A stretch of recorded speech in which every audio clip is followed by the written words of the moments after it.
This guy is named Kang Jioma. He looks like a basic normal dude, but the truth is, he actually got reincarnated into this world that's literally his favorite game, and he's about to take the entrance exam for the Nobles Academy. Everyone here is loaded, and he is just broke. Right on the first day when he went to register his sword, the professor completely lost it. The guy had to be one of the seniors pulling a major prank, but the kid didn't back down. These are his swords. He is poor and his family can't afford the tuition. The professor then spotted the green badge on the uniform. It was a student who got in through a special admission test, and the prof got all tarried over the kid's hustle. The other rich students were definitely not feeling it. When they heard someone was poor and got in with a special admission, they started griping that the place was smelling. Despite the super hostile vibe, Jioma wasn't fazed. In his past life, he never managed to live a chill life. So, this time he's going to make it happen. He is young and good looking, and even though he awakened a rare ability, it has a weird catch. He can only use swords under 30 centimeters. Talk about being handicapped. When he tested his awakened ability, the power was so intense he felt lightning shoot out of the sword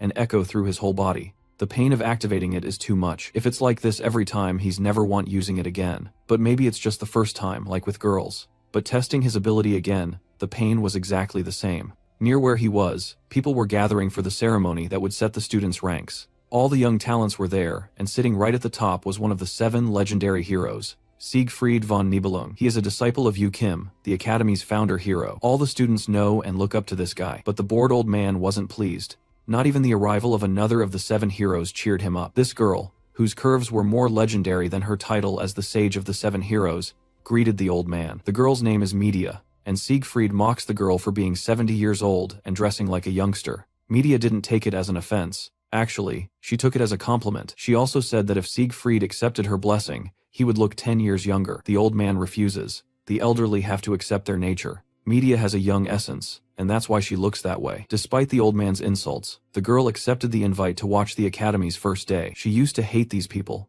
but accepted it anyway. The reason is, she is curious to see Siegfried's granddaughter. All the gathered students looked like a sea of colors with their dyed hair. Jioma was the only one with black hair, and the jokes about him not being a noble didn't stop. People forgot all about him when a girl showed up. Her blue hair and attractive aura made the guys turn totally red. Siegfried's granddaughter, the Sword Emperor. The girl is named Abel von Nibelung, and she's the main heroine of this game. The exam was about to kick off. One of the ancient heroes created a place in the Academy called the Subspace. In this place, everyone can be injured and eliminated, but when they return to reality, nothing happens to their bodies. That's why any method of combat is allowed, even the lethal ones. Siegfried and Media say it's an Academy tradition. The students who survive the longest get the best rank. The 2 old people were interested in the special student, but the other students were now focused on the student with very special attributes. Jioma could have been one of the guys to join the herd chasing after Abel, but he knows the real deal about this girl and her miraculous blessing. While everyone follows their pheromones, he heads the opposite way. He's even reading a book on how to have a peaceful life in this world. He also remembers that to fight here,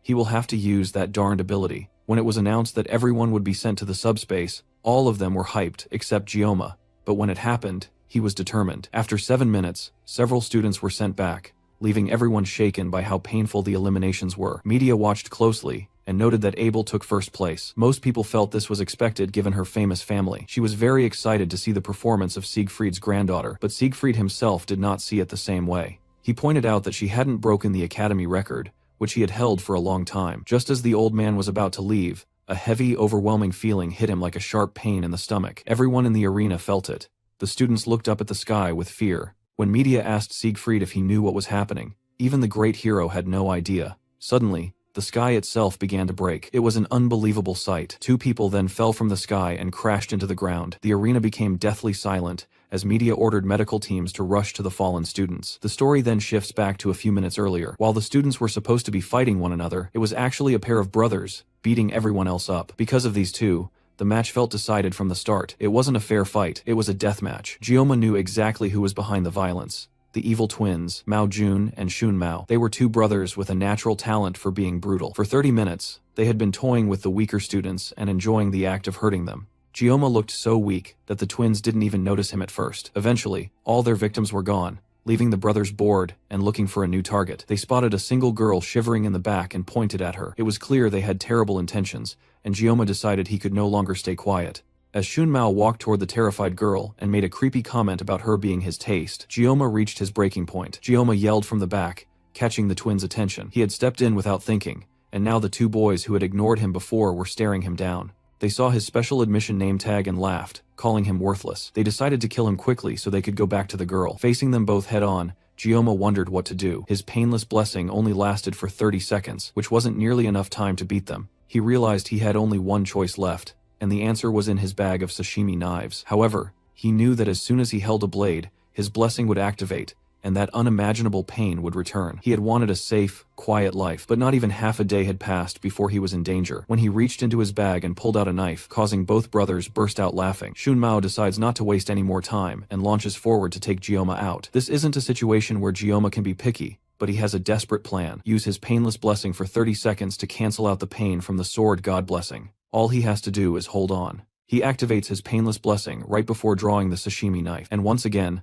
the blessing of the sword god flares to life just as Shunmao descends on him with a wicked smile. There's only one way for Gyoma to survive this. If he can't cut through this situation, he will die. But can a sashimi knife really cut through a person? He remembers asking his old master, an ex-gangster, why gangsters in movies always use them. His master told him it was just movie nonsense. He said, "You can't slash a person like a piece of fish, not even if a god comes down. But the blessing is clear. If he wills it, then he can cut it." Trusting the blessing over his master, Gyoma thrusts his knife towards the large man jumping at him, and in an instant, Shunmao is sliced clean in half. The other students and the remaining brother, Mao Jun, stare in absolute shock. The quiet, gloomy kid just did the impossible with a simple kitchen knife. Shunmao's body falls to the ground in 2 pieces. His brother screams. He desperately forces his brain to remember that this is subspace, that Shunmao isn't really dead. But that doesn't change what he just saw. Mao Jin tells himself that his brother must have been careless. Now, as the remaining twin, he has to pick up the slack. He looks at his brother's fallen body and takes the power gauntlet for himself. With the gauntlet equipped on both hands, its true power awakens.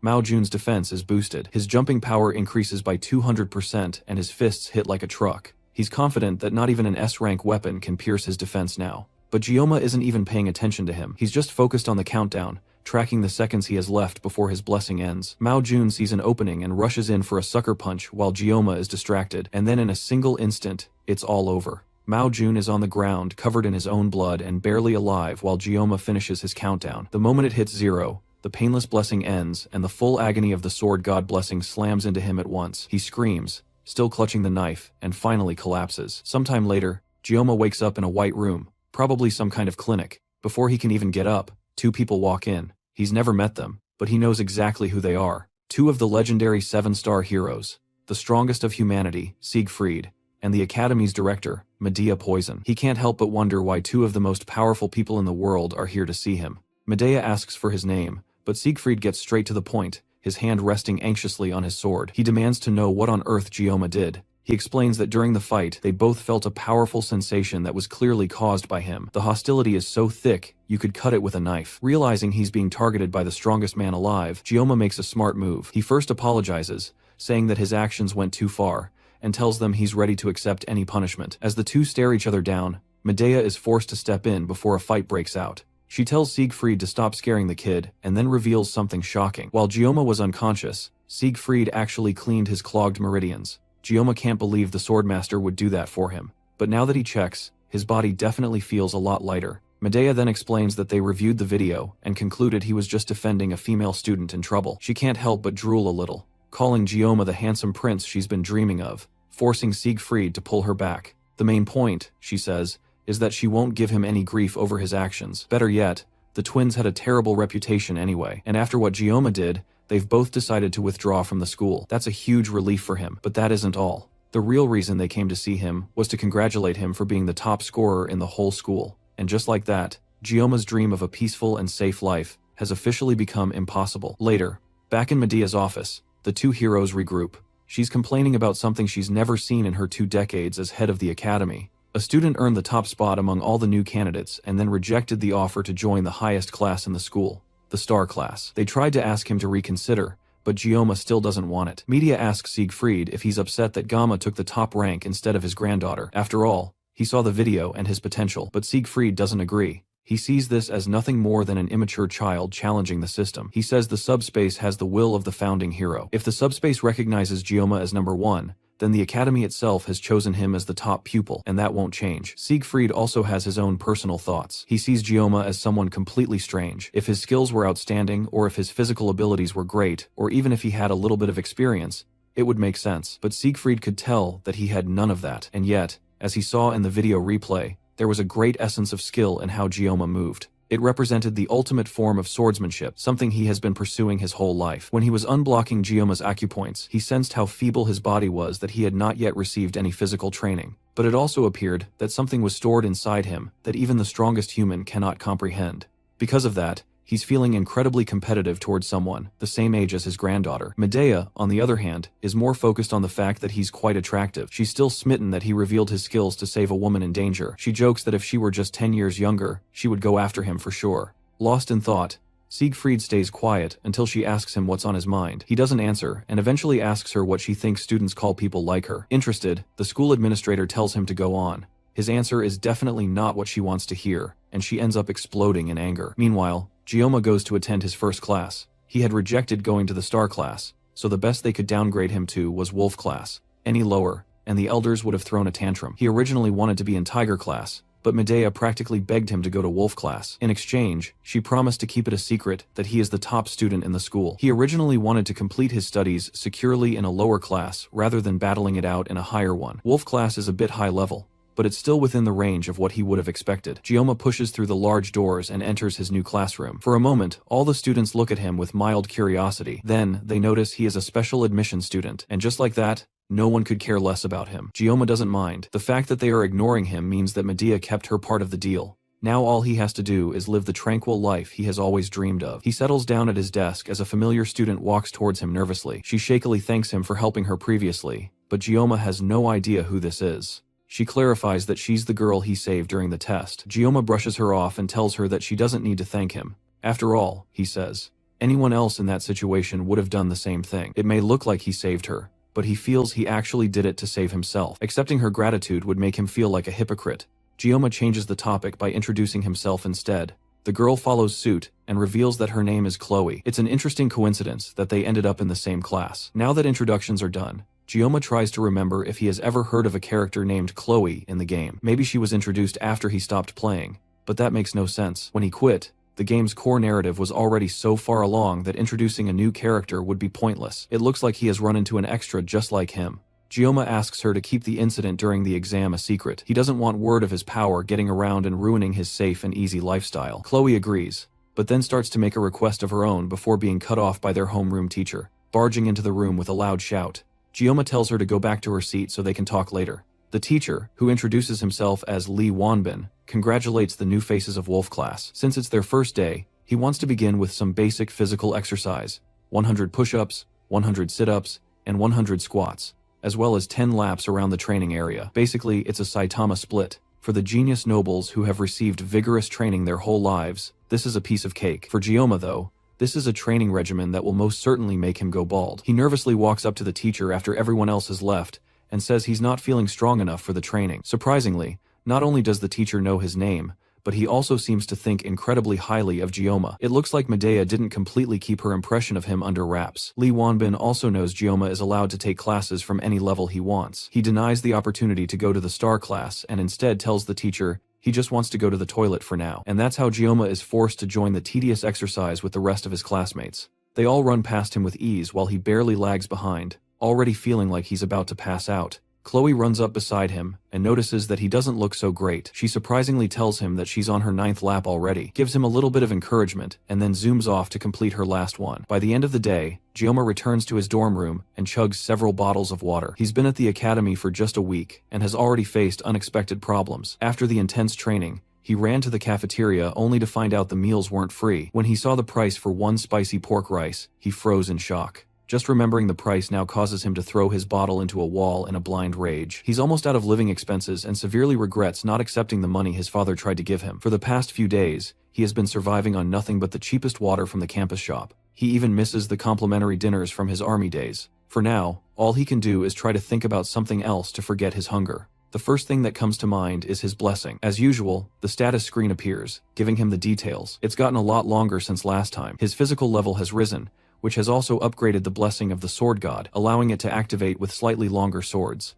Now he checks himself out in the mirror, and sure enough, it looks like he has made good physical progress. It's probably because the sword master activated his pressure points. It almost feels like his body has evolved. However, The sword god's blessing still hasn't spread beyond the length of a sashimi knife. If he keeps improving, maybe one day he'll be able to use a small sword. His hands even start to itch when he's not carrying a blade now. Probably a result of the blessing. There's a knock on the door. He opens it to see Chloe. She hasn't seen him in the cafeteria and came to check if he's alright. He lies that he doesn't normally consume food made by others, but his internal self practically salivates at the thought of food. Chloe looks disappointed, telling him she was hoping they could have dinner together. Before she can even finish her thought, Gioma is dressed up and calling for her to follow him to buy ingredients. Later that evening, the two have a great meal cooked by Gioma. Chloe is genuinely impressed. Since Chloe grew up near a beach and loves fish, and Gioma's expertise is cooking fish, it's a perfect match.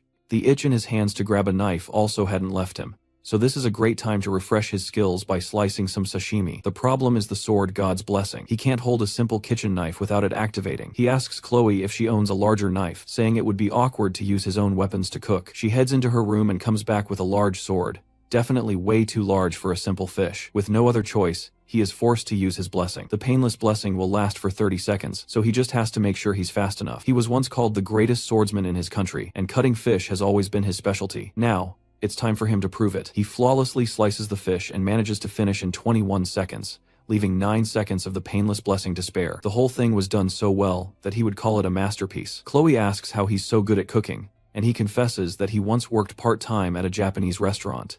Since she's a noble, she doesn't understand what a part-time job is, and it makes it clear that they are from different social positions. Now that the meal is done, Chloe offers to wash the dishes since he cooked all the food for them, and he moves over to the other side of the room to give her space to clean. For the first time in almost a week, he's full and he can't help but hum in joy. That humming is broken as Chloe accidentally drops a plate behind him. It's most likely because she has never had to clean dishes before, and dropping plates is something that he used to do when he was her age. As he stares out the window and ignores the breaking of plates behind him, a book tumbles off of Chloe's study desk. It looks like it's a diary, and the book coincidentally lands on a page where she writes about him saving her during the class placement test. Her handwriting is cute with rounded shapes and stickers, and he finds himself picking up the book and smiling at it. The wind from the window turns the pages of the book to another part where she writes about meeting him in the same class and being interested in him. He finds it all really cute, and can't help himself as he turns through more pages, admiring how cute she is. He turns a few more pages and sees his name again, followed by numerous pages with the words, "I love you,"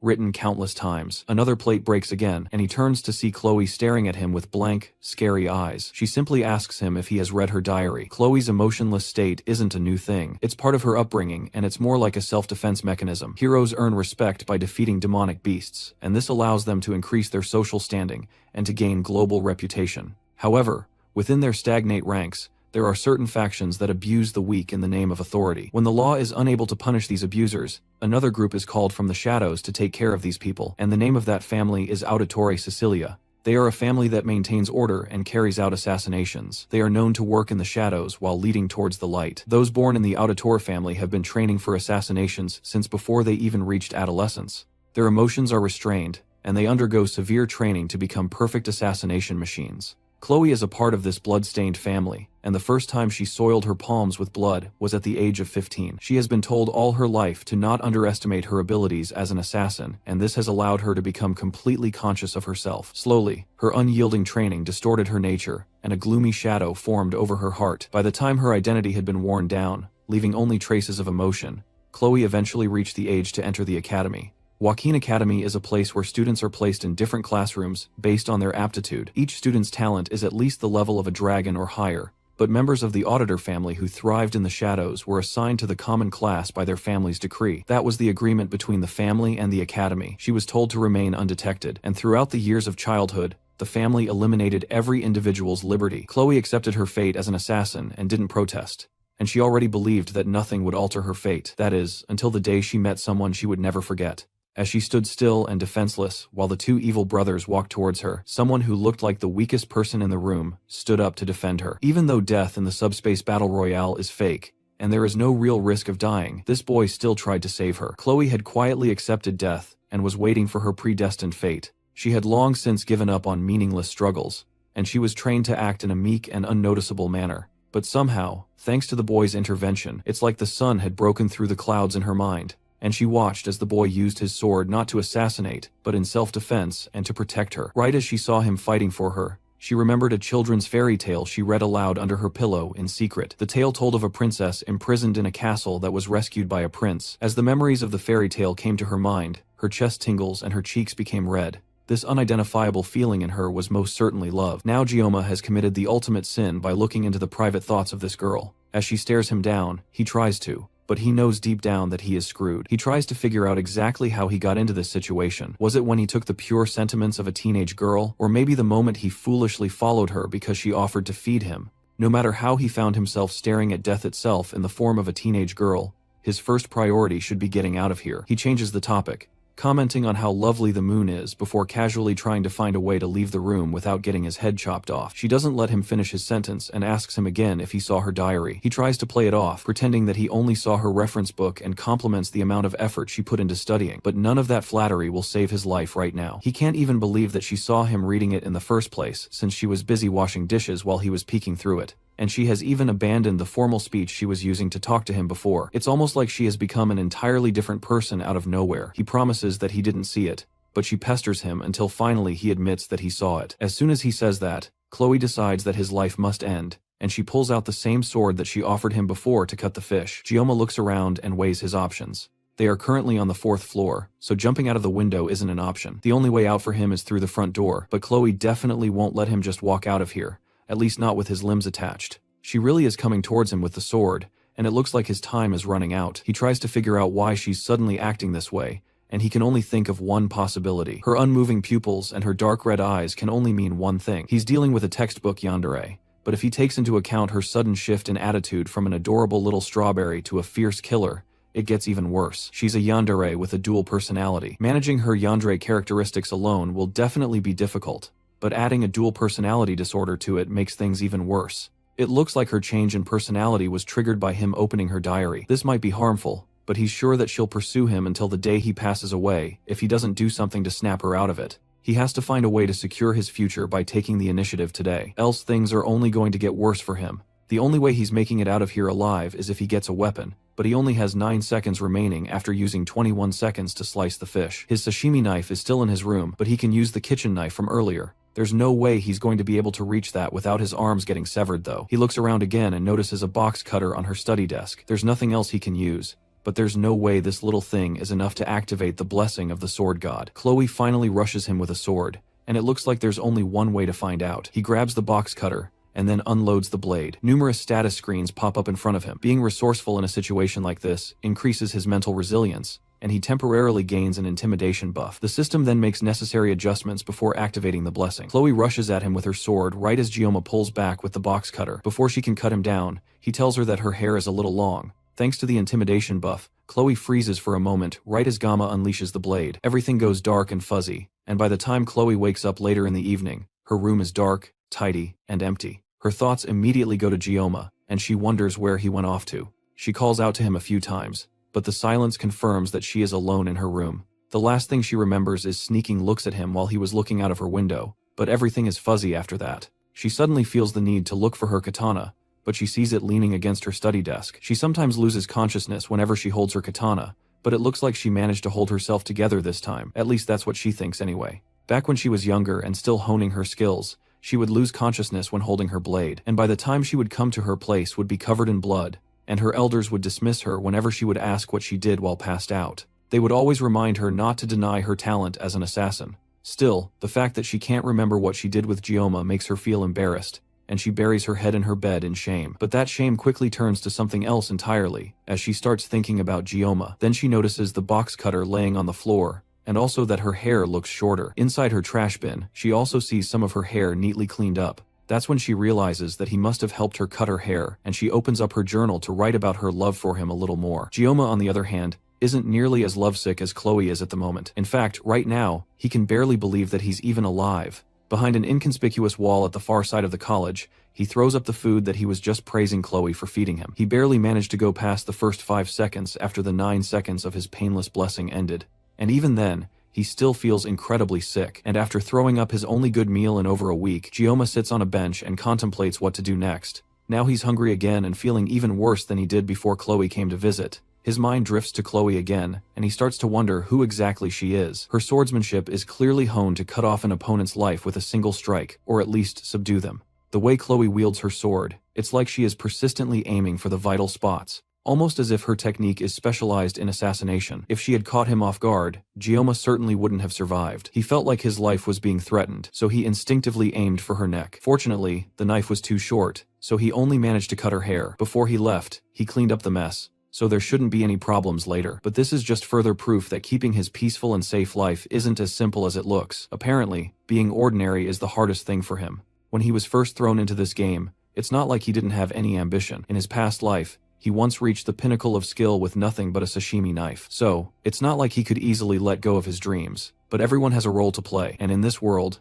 he was summoned as a background character. Miracle Blessing is the title of the game, as well as the name of the protagonist's blessing. It was also the blessing of the founding hero, Valor Jaken. In the whole game, the protagonist and the founding hero were the only two people to ever possess the legendary blessing, and the description of the blessing was straightforward. They are to save the world from the Demon King. So, the protagonist gets chosen by Balmong, which is an SS sword that is both holy and cursed. Meanwhile, all Gioma has is a lowly, rankless sashimi knife. There's nothing else to say. He's just bound for a life of obscurity. The endless stream of extraordinary people and situations that he has faced since entering the academy almost made him forget about his goal. There were plenty of reasons to give up on the goal of a simple life, and it's even more apparent now that it seems like there isn't even one normal person in the entire world. Since he has played the game before, he has a rough grasp of the key characters in the game, but his knowledge of the world itself is limited. It's already been a week since he joined the academy at this point, which means that the protagonist should have already awakened his blessing and begun the late admission process. This is when the game story actually begins,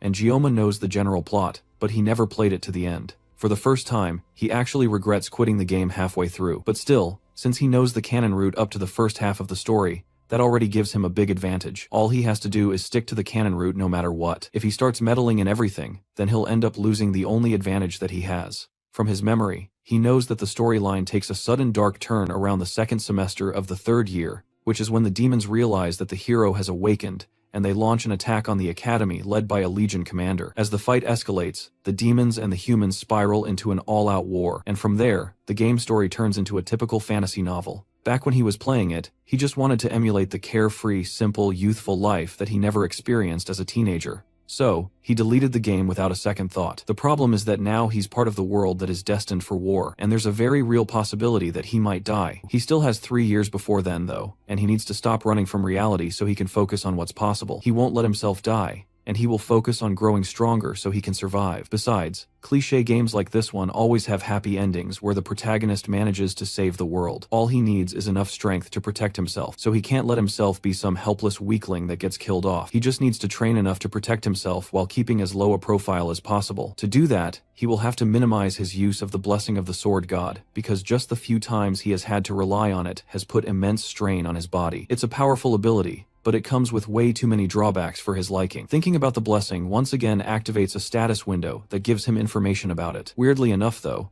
there are new entries to the information that he didn't notice before. The 3 new entries are a body, mind, and armament grade, and the numbers beside them seem to be levels. They all reflect how much he has grown, and each one will lessen the strain of his blessing on his body. There's also one more called synchronization, but he has no idea what it means, and its description is just some question marks. He tries tapping on it, but access to it is denied because he has not met the relevant conditions. That's another puzzle to add to this mysterious blessing, but it's not important right now. His main priority at the moment should be improving his body and finding a new weapon. He can't depend on the 30 seconds of the painless blessing forever. So, he also needs to learn to wield a sword that doesn't meet the condition of the blessing. Luckily, there's a monster hunting training for the midterms that's happening in a month. The reward for the training is the longsword more same. It's a B-tier weapon that should serve him until graduation. It's also too big for his blessing to activate, meaning that it's the perfect weapon for him. There's a lot to figure out, but it already feels like he's making good progress. While lost in thought, a voice calls out to him suddenly. He looks up, and staring back down at him is someone he never expected to see or talk to. It's Abel von Nibelung, the granddaughter of the Sword Emperor, and the one person that he really shouldn't be interacting with if he wants to avoid changing the game story. She tells him that he's on her seat, but he's too stunned to get up for a moment, forcing her to yell at him before he finally gets the message and slides away to give her space. He still can't get over just how pretty Abel is, and he caught himself staring without even noticing. As he tries to leave, she tells him that he doesn't have to go. He can just shuffle over a bit instead. It's weird that she'd call a public bench her seat, but he lets it go since he doesn't really want to get involved with her. He still can't help staring at her, and just as he would expect from the heroine of the game, she really is gorgeous. Suddenly, she starts talking, and that startles Gioma back to the present. This is definitely way too odd, since the Abel that he knows is usually standoffish and doesn't talk to people. Even the handsome protagonist of the game couldn't get her to warm up to him. She continues talking, asking him if he also uses a blade as his weapon, and he sheepishly answers her before asking how she knows. She tells him that her grandpa once told her that swordsmen have a different look in their eyes. Then she shows him her sword and asks if he wants to hold it. He's still feeling a bit odd about the whole thing, so he declines the offer, but that just makes her pout in annoyance. It looks like he hurt her feelings, but he just can't get used to her talking to him.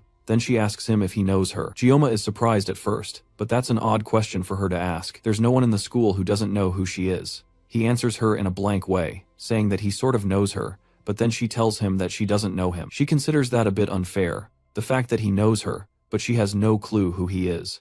Gioma doesn't agree since they have only just met, so it's not important if they know each other's names, but she tells him that he could be a spy sent by the Demon King who's sneaking into the academy, dressed as a student. It's quite suspicious that he's out here alone this late at night. Gioma then throws the question back at her and asks her why she's out so late at night. It's obvious though from her clothes and weapon that she just finished training and working out. She tells him that she did breathing exercises and then points at him as she talks, unintentionally, giving Gioma a full view of the scars on her hands. She hurriedly hides her hands, but Gioma has already seen them. They are signs of her hard work, and Abel agrees with that since it's obvious that she, of all people, would be working hard. People don't understand what it means to belong to the Nibelung bloodline. They are expected to always be at their best and to be flawless. One slip up, and they could become a target. Abel then reveals that she is not the top student of the year, and this is the first time that she has ever lost to someone in her life. But somehow, even though she should be upset, she feels strangely liberated. She can't help wondering who exactly beat her and became the top scorer though. She would love to meet them so she can tear them apart.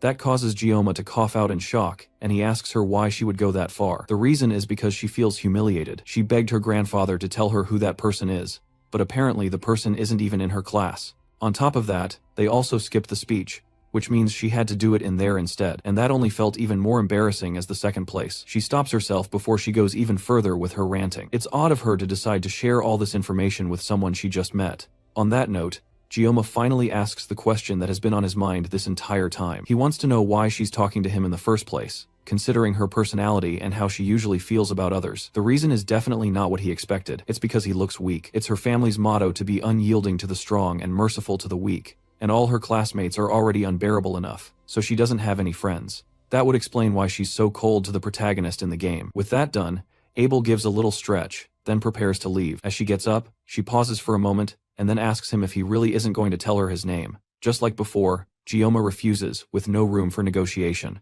Time continues to pass, and to Gioma's surprise, he continues his academy life without any trouble. Chloe seems to have made some new friends apart from him, and she has settled into the class just fine, and Gioma has been keeping himself busy by avoiding her ever since the incident in her room. Sometimes when their eyes meet, her new friends look at him with disdain because of his status as a special entrant, but Gioma has managed to stop caring about people that look down on him for being a special entrant. After all, he's not the only special entrant in their class anyways. Although there aren't many of them in the class, they have all been really good at avoiding each other. There's definitely some kind of inferiority complex at play, but Gioma is sure that things would be so much worse if he was placed in a higher tier class. By now, the students in the Star and Dragon classes have most likely split into factions and become wrapped up in petty power struggles. Even back when he played the game, it was pretty shocking to experience. But now that he's living in this world, just the thought of being in that world sends a shiver through his spine. In good news though, he has been getting proper meals now. That's thanks to something that Medea gave to him the other day as a special privilege for being the top scorer in the school. He gets a faculty card that allows him to eat whatever he wants from the cafeteria for free. He's so thankful for this little gift that bowing to the director's office 3 times a day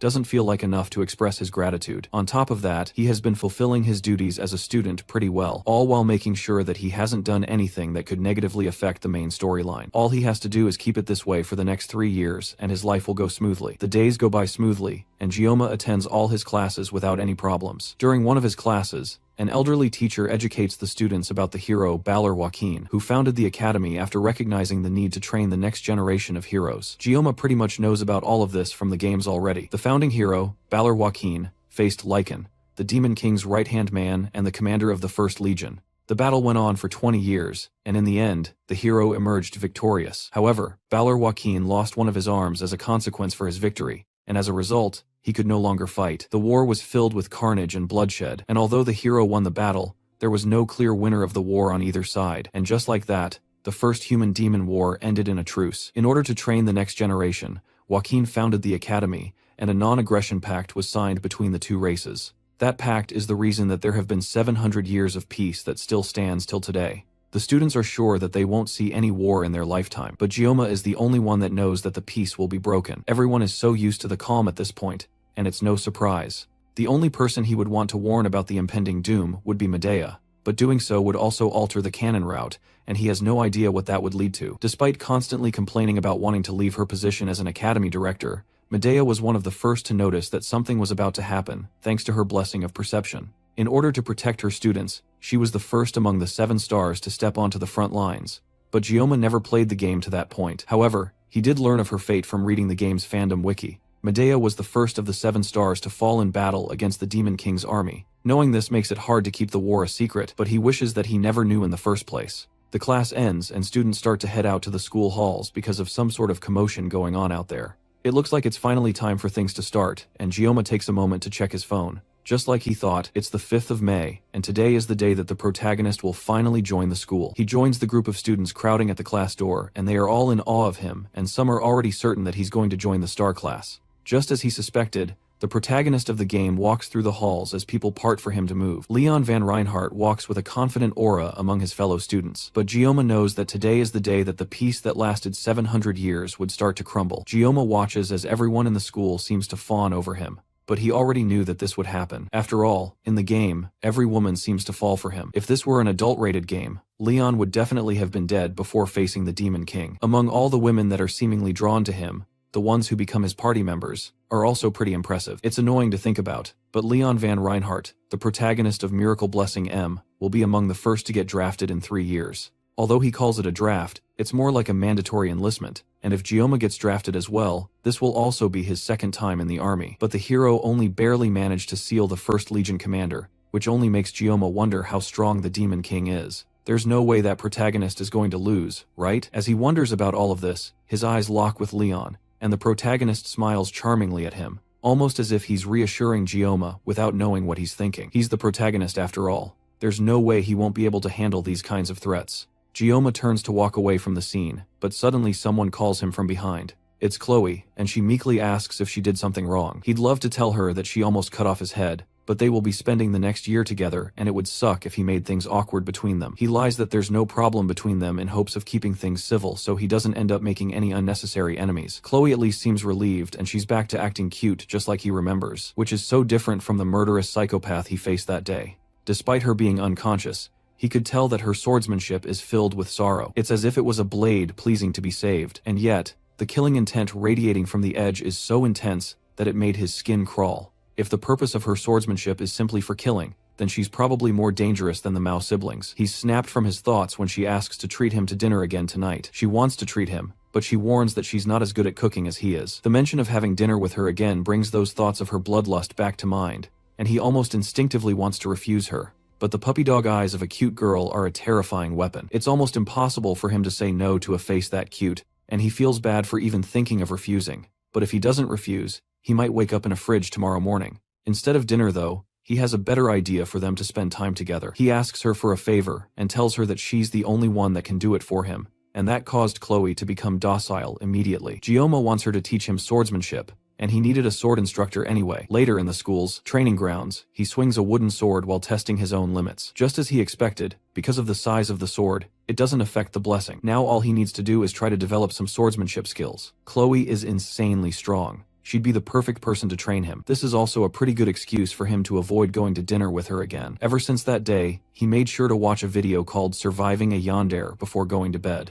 Somehow, it looks like it has helped him in dealing with Chloe for the meantime. Chloe walks up to him in casual clothes with her katana attached at her hip. He just arrived since they planned to meet at 8, but she's been waiting for him since 6. Gioma takes a moment to admire her, and her crop top gives him a good view of her muscles. He couldn't notice it before because he only ever saw her in a school uniform, but that would explain why she's so strong. He gives her another wooden sword, and Chloe is confused that they aren't using real swords. There's no way that they can train with real swords, and they are definitely not fighting with their lives on the line, so there's no need for them to use real weapons. Chloe gladly takes the wooden sword from him and tests the swing, and the power of her thrust with the sword is enough to send a small shockwave crashing between them. She's so strong that the air around them is trembling just from that strike, and Gioma starts to get second thoughts about asking her to train him. For now, he needs to err on the side of caution. Before their training starts, he decides to check his blessing one more time. The sword's length isn't an issue, thankfully, and his body has been growing steadily. But now that he thinks about it, it's odd for a blessing to upgrade with experience. He doesn't remember if blessings also come with additional side effects, and he also has no idea how much more he needs to grow before the mysterious hidden trait shows up. Chloe walks up to him and asks him what's wrong, and he's reminded of the fact that only he can see his status screen. To her, he must have looked like a crazy guy who's spacing out. He turns to start their training and nervously asks Chloe to go easy on him since today is their first day. Then he readies himself with his sword and faces Chloe.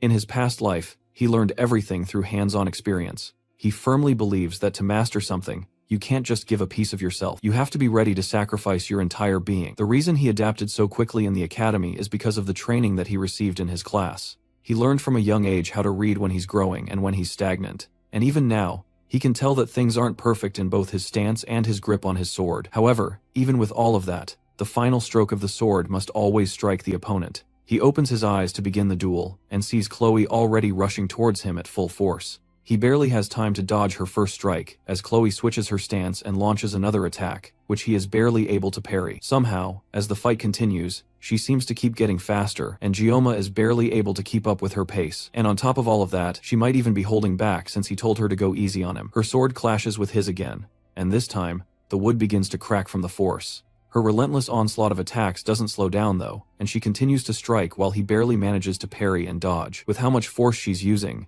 if he gets hit by even one of her attacks, he might actually die, and he can't find any opening to counterattack. But before he can even figure out how to counterattack, his sword has finally had enough and it breaks in half. Chloe tries to apologize and tells him that she was going as gently as she could be. She still ended up breaking it. That is the least of her worries though, because the sword has reduced in size and length, which means that, unfortunately for her, the sword meets the conditions for the sword god blessing to activate. However, there's something terribly wrong. The weapon has been damaged, which causes an error in the system. The suppressive force that usually holds back the full power of the blessing instead starts altering Gioma's personality. By the time the alteration is done, his humanity level has decreased, leaving Gioma as a fighting shell. The sword god's divine blessing fully activates as Gioma turns to her with his half-broken wooden sword as a menacing aura builds around him. Chloe steps back as Gama's entire attitude clearly starts to change. While Gioma's body seems to move on autopilot, inside Gioma's mind, he's returned to his past body and finds himself in his kitchen. Everything feels like a dream, and right now, all he can think about is cleaning and cutting the fish that has appeared in front of him. He doesn't remember what he was doing before this,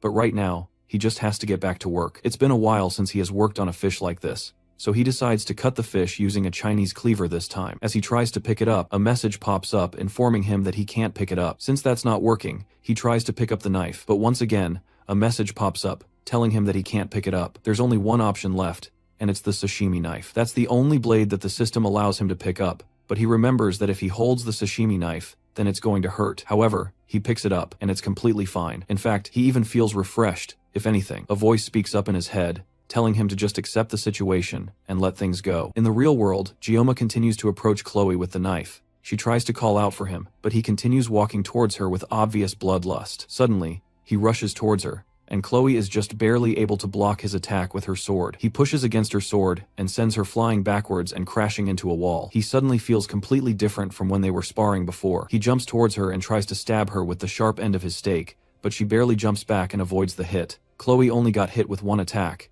but she can barely move. She can't figure out how Gioma became this way all of a sudden, but she has to find a way to stop the spar before he ends up accidentally killing her. She tries to ask him again to stop, but Gioma doesn't respond and launches at her again. He's moving so fast that there's no way she's going to be able to avoid it at her current state.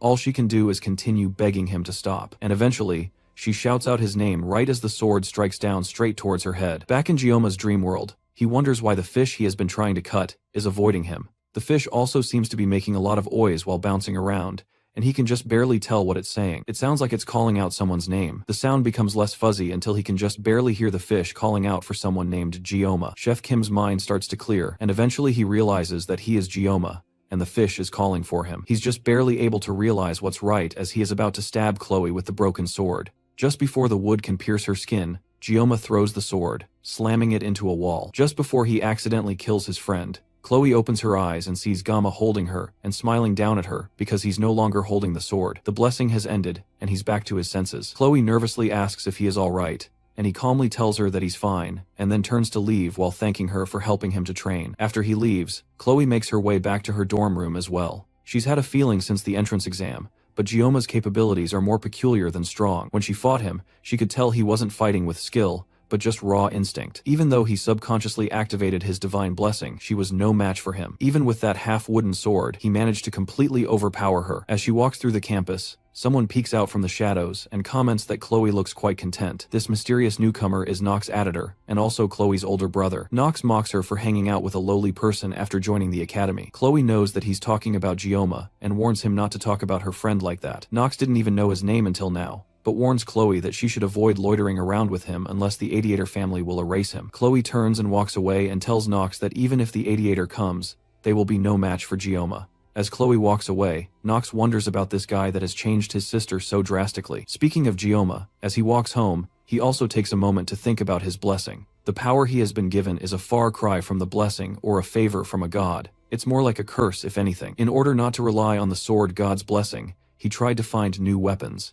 and yet that power chased after him and even took control of his body, as if mocking his efforts to not rely on it. When he fought Chloe, he felt no pain, and instead, he felt pleasure, as if he was intoxicated. Just like a curse, the blessing toyed around with him like a puppet, and it whispered sweet words into his ear, telling him to slash, cut, and destroy. Because of that, he gave up his body right until Chloe's screams dragged him out of his daze. Thanks to that, he suddenly remembered his own name, and he returned to reality. Thanks to that, he regained consciousness just long enough to throw the wooden sword away, because he felt like he would lose more of himself forever if he didn't get rid of it as fast as possible. It's funny to think that Chloe, a yandere, who almost killed him not too long ago, is now the girl that managed to pull him out of his daze. He was pissed off that she broke the sword in the first place, but in the end, he felt a deep sense of gratitude. That's why he didn't make a fuss when he returned to reality. He was terrified of activating the sword god's blessing again, but today proves that he can't just ignore this issue for the rest of his life. This gift is something he has to deal with for the rest of his life, and it's the reason that his wish to live life normally will most likely never be fulfilled. As he practically crawls his way back to his room, Gioma realizes that there is something in him that is trying to devour his sense of reason. This definitely isn't a blessing. It's a curse that is trying to consume him whole. 3 days later, classes continue as usual, and Chloe chats with her new friends, but something is clearly wrong. Since they had that duel, Gioma has not been coming to class, and they never shared their contact info, so she hasn't even been able to check on him. Every time she went to his dorm, the only thing that she would hear in response to her knocks were pained groans. She considered breaking the door down, but she feared that he would end up hating her for it. She likes watching him from her seat during class, and she lost track of how many times she would secretly glance at him during the day. At first, she thought she was drawn to him because he risked his life for her, but that's probably just an excuse at this point. Whatever the reason that she's drawn to him now, she just misses him. The next day, Gioma still hasn't shown up to class by the time the teacher is yelling at everyone to settle down and be quiet. It's raining today, so the teacher tells them that they will be having a study hall instead of training. As the students start to make their way to their seats, he too also notices that Gioma has not shown up for several days. However, knowing him, there has to be some reason for it. So, the instructor decides to just wait patiently for him to return on his own. As he disciplines his students, the doors to the class creak open, and Gioma calmly struts in with a completely new look. Chloe stands out of her seat in shock as Gioma apologizes to the instructor for being late to class. His eyes are sunken and look almost dead, while a strand of hair on his head has turned pale white. Even the instructor is a bit shocked at Gioma's new look, just like the rest of the students, and he nervously tells Gayama to sit down. The students remark that Gioma looks different and oddly more handsome. By the end of the day, the other students leave the class to go about their business, while Chloe approaches Gioma for the first time in 4 days. She nervously asks him what happened and why he didn't show up for a long while, and he stays quiet for a bit before telling her that he just felt a little bit sick and not to worry about him. From her shaky voice, he can tell that she doesn't believe his words completely, but there's nothing else he can do to convince her. For the past 3 days, he went through something similar to extreme withdrawal symptoms, until he was mentally exhausted. He couldn't get out of his room or eat anything, so he just buried himself in his bed while praying that his convulsions would go away. The pain he suffered during this time was far worse than before, and all of this was a price for using the broken weapon. On top of that, when he glanced in the mirror, even though his appearance seemed the same, his expression was far more sunken, and his hair seemed to be turning white. All of this was very clearly a penalty from the sword god. Chloe seems guilty, and it's probably because the last time she saw him was at the training grounds, so she must think that this is somehow her fault. To calm her down, He asks her if she's still interested in having that dinner with him like she wanted before. That shocks Chloe even more than him coming back to class, and she nearly rushes him in a hug. It looks like that was the right choice, because she seemed to really like that suggestion. She asks him what he would like to eat, and the first thing that comes to his mind is fish. As they talk, a strange sensation passes through him, and he turns to see someone staring at them from the end of the hall. It's Chloe's brother Nox, and the atmosphere changes as soon as they see him. Gioma goes directly to confront the newcomer and tells him that instead of staring, he should come in and talk to them. Right away, Gioma notices something wrong with the guy's eyes, but Chloe tries to get in between them before something crazy happens. Her voice is shaky, and there's definitely some hesitation in how she's acting, but she's still trying to protect him in her own way. Nox asks Chloe if this is really the guy she's choosing to break Auditore's rules for. Chloe tells him that she wants nothing to do with her family, but her brother reminds her that she can't just wash the blood off her hands. If someone is born as an auditor, then they will always be an auditor. Chloe is speaking as if she's a rebel, and the brother is speaking as if he's from a historical drama, but Gioma is just annoyed by the whole thing. Nox continues to insult Gioma, and that finally causes Chloe to snap. She yells for Nox to stop talking about the man she loves like that, and her angry voice surprises even him. Gioma hoped that this whole thing could at least be done in moderation, but he's starting to get used to these disruptions in his life. The more important thing is the Auditor. He knows that they are a group that works in the shadows and specializes in assassination, and they show up in the middle of the game to play a major role. It's said that they are weaker compared to other heroic houses, but they are unrivaled in assassination. All the members of the Auditor clan are ridiculously strong thanks to their abusive training regimen, which they all undergo from childhood, which molds them into cutting-edge assassination tools. For Chloe to be from this assassination group, that means her cute and bubbly personality makes her the abnormal one in this situation. Unlike her brother, Nox has an expression that shows that he's used to killing, and although Gioma has nothing against that, it looks like Chloe wants to lead a normal life instead. Just like his blessing of the Sword God, the environment of the Auditor is something that Chloe had no say in being a part of. She's destined to live a life as an emotionless murderer, and that's almost unfortunate to think about. Gioma doesn't think he's a hero, and he has no intention of ever becoming one. But even if he can't save the world, he can at least try to save the life of one girl. He steps between Chloe and her brother and confronts Nox directly. In the end, he tried escaping the Sword God's blessing, but he couldn't. So instead, he'll take a step forward and embrace this curse. After all, the name Gioma means sword demon. With that, he walks past the two assassin siblings and tells Nox to follow him. Meanwhile, Lee Wonbin sits in his office with thoughts of his student running through his mind. When Gioma came to class that morning, it was very obvious that something had happened to him. His expression was void of emotion, and he looked deeply troubled. As he's thinking to himself, one of his fellow instructors walks into the room cheerfully, while also remarking on the man's baldness. Before they can keep talking, Lee Wonbin gets a call from the administrators, and they want his permission to allow a student of his to use the subspace. Lee Wonbin desperately asks to know which of his cadets requested to use the subspace all of a sudden, and they confirm that it is Kang Gioma who requested it, hoping to face Nox Auditory. The stage is set for Gioma and Nox's fight, and our MC waits patiently in the room with 15 minutes left before the fight starts. He thought the process to get access to the subspace would be complicated, but it went by pretty quickly. It's definitely thanks to Medea, who at least wanted him to be safe while fighting a professional assassin. At least since he won't be fighting in reality, that means that he doesn't have to worry about physical injuries, but there's still a pretty good chance that he could suffer mental ones. However, none of that matters as long as he can win. He can hear all the noise in the arena from the waiting room, and it looks like the fight between the two students managed to draw some unintended buzz. It's almost ironic that he was trying his best not to stick out before, but right now, that all feels pointless. Beside him, Chloe is practically drowning in grief and guilt. She's probably blaming herself for this whole situation, and Gioma tries to assure her that it really isn't her fault, and she even lent him some gear, so everything will turn out alright in the end. She tells him that Nox is really strong, and he's a genius with unmatched talent in the entire history of the Auditor family. When it comes to the dark arts, there's no one that's up to his level, and at the age of 14, he was already dubbed the pinnacle of the dark arts. That's a pretty cringy name, but it does show how strong he is. Gioma stares down at the rose-colored blade in his hand, as he remembers the decisions that led him up to this point. His old teacher always used to tell him that he is destined to wield a blade for his whole life. He never expected that he would still be running around with a sashimi knife even in his next reincarnation. An announcement comes over the speaker informing the students that the subspace battle is about to begin. He gets up to leave the locker room, but not before reassuring Chloe one more time that he is going to win. He steps out into the arena and is immediately bombarded by the excited cheering of his fellow students. Gioma feels like he's one of those gladiators from the Roman Empire, with how intense the atmosphere has become. Over in the distance, he can also see that the entire star class is attending as well, including the main cast of characters from the game. Nox walks into the AS well and immediately calls his attention. It looks like the assassin is insulted that Gioma would dare come to challenge him with a girly kitchen knife. This guy's killing intent is no good, and it would be best that Gioma tries his best to avoid provoking him. So, naturally, Gioma taunts him even more by telling him that a true master never blames their equipment.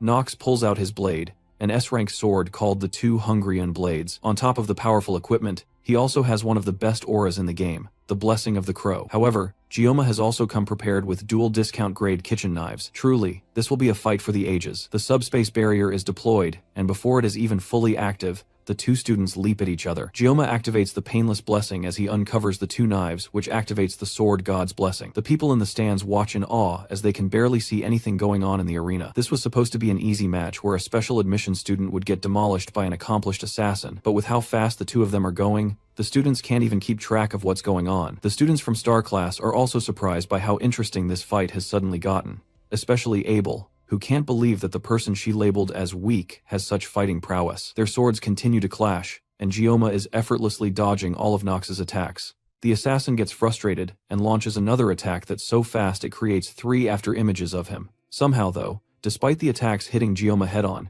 he still manages to come out of it unscathed. The students watching are praising Nox's strength and speed, and they see this battle as Gioma running away from every attack. But Abel knows the truth that no one else can see. Only those who can clearly see the match will understand what's happening. Somehow, Gioma is perfectly dodging every single one of Nox's attacks, almost like he's not even trying to fight. Meanwhile, Nox is getting even more agitated since he even used his Blessing of the Crow, thinking that it would be enough to annihilate him. But Gioma somehow managed to everything like it was nothing. Now that Nox has seen for himself how skilled Gioma is, he decides to be more cautious and aim for a powerful strike that can slice through a wide area in just one go. Gioma suddenly drops the sashimi knife that he brought with him and holds the rosy blade that was given to him by Chloe. Just looking at the confidence in his stance makes Nox even angrier, and he doesn't think a nobody like Gioma should have the nerve to act like a big shot. As Gioma charges his attack, Nox also activates a powerful attack aimed to our MC with a single strike. Before he can even move though, Gioma goes on the offensive, and in a flash, the match is decided. Gioma wanted to live a comfortable life, and to achieve that, he stuck to the rules and tried not to stand out as much as possible. Now, he has given his body up to the Sword God with the sole aim of cutting Nox up so cleanly that he wouldn't even be able to see if he was cut at all. The whole crowd falls deadly silent as Nox's arm, still holding one of his blades, flies through the air and falls limply to the ground. This is the beginning of Kang Gioma's origin, and it's the moment he says goodbye to his peaceful future. Gioma turns around and finishes the job, slicing Nox cleanly into pieces and officially ending the battle.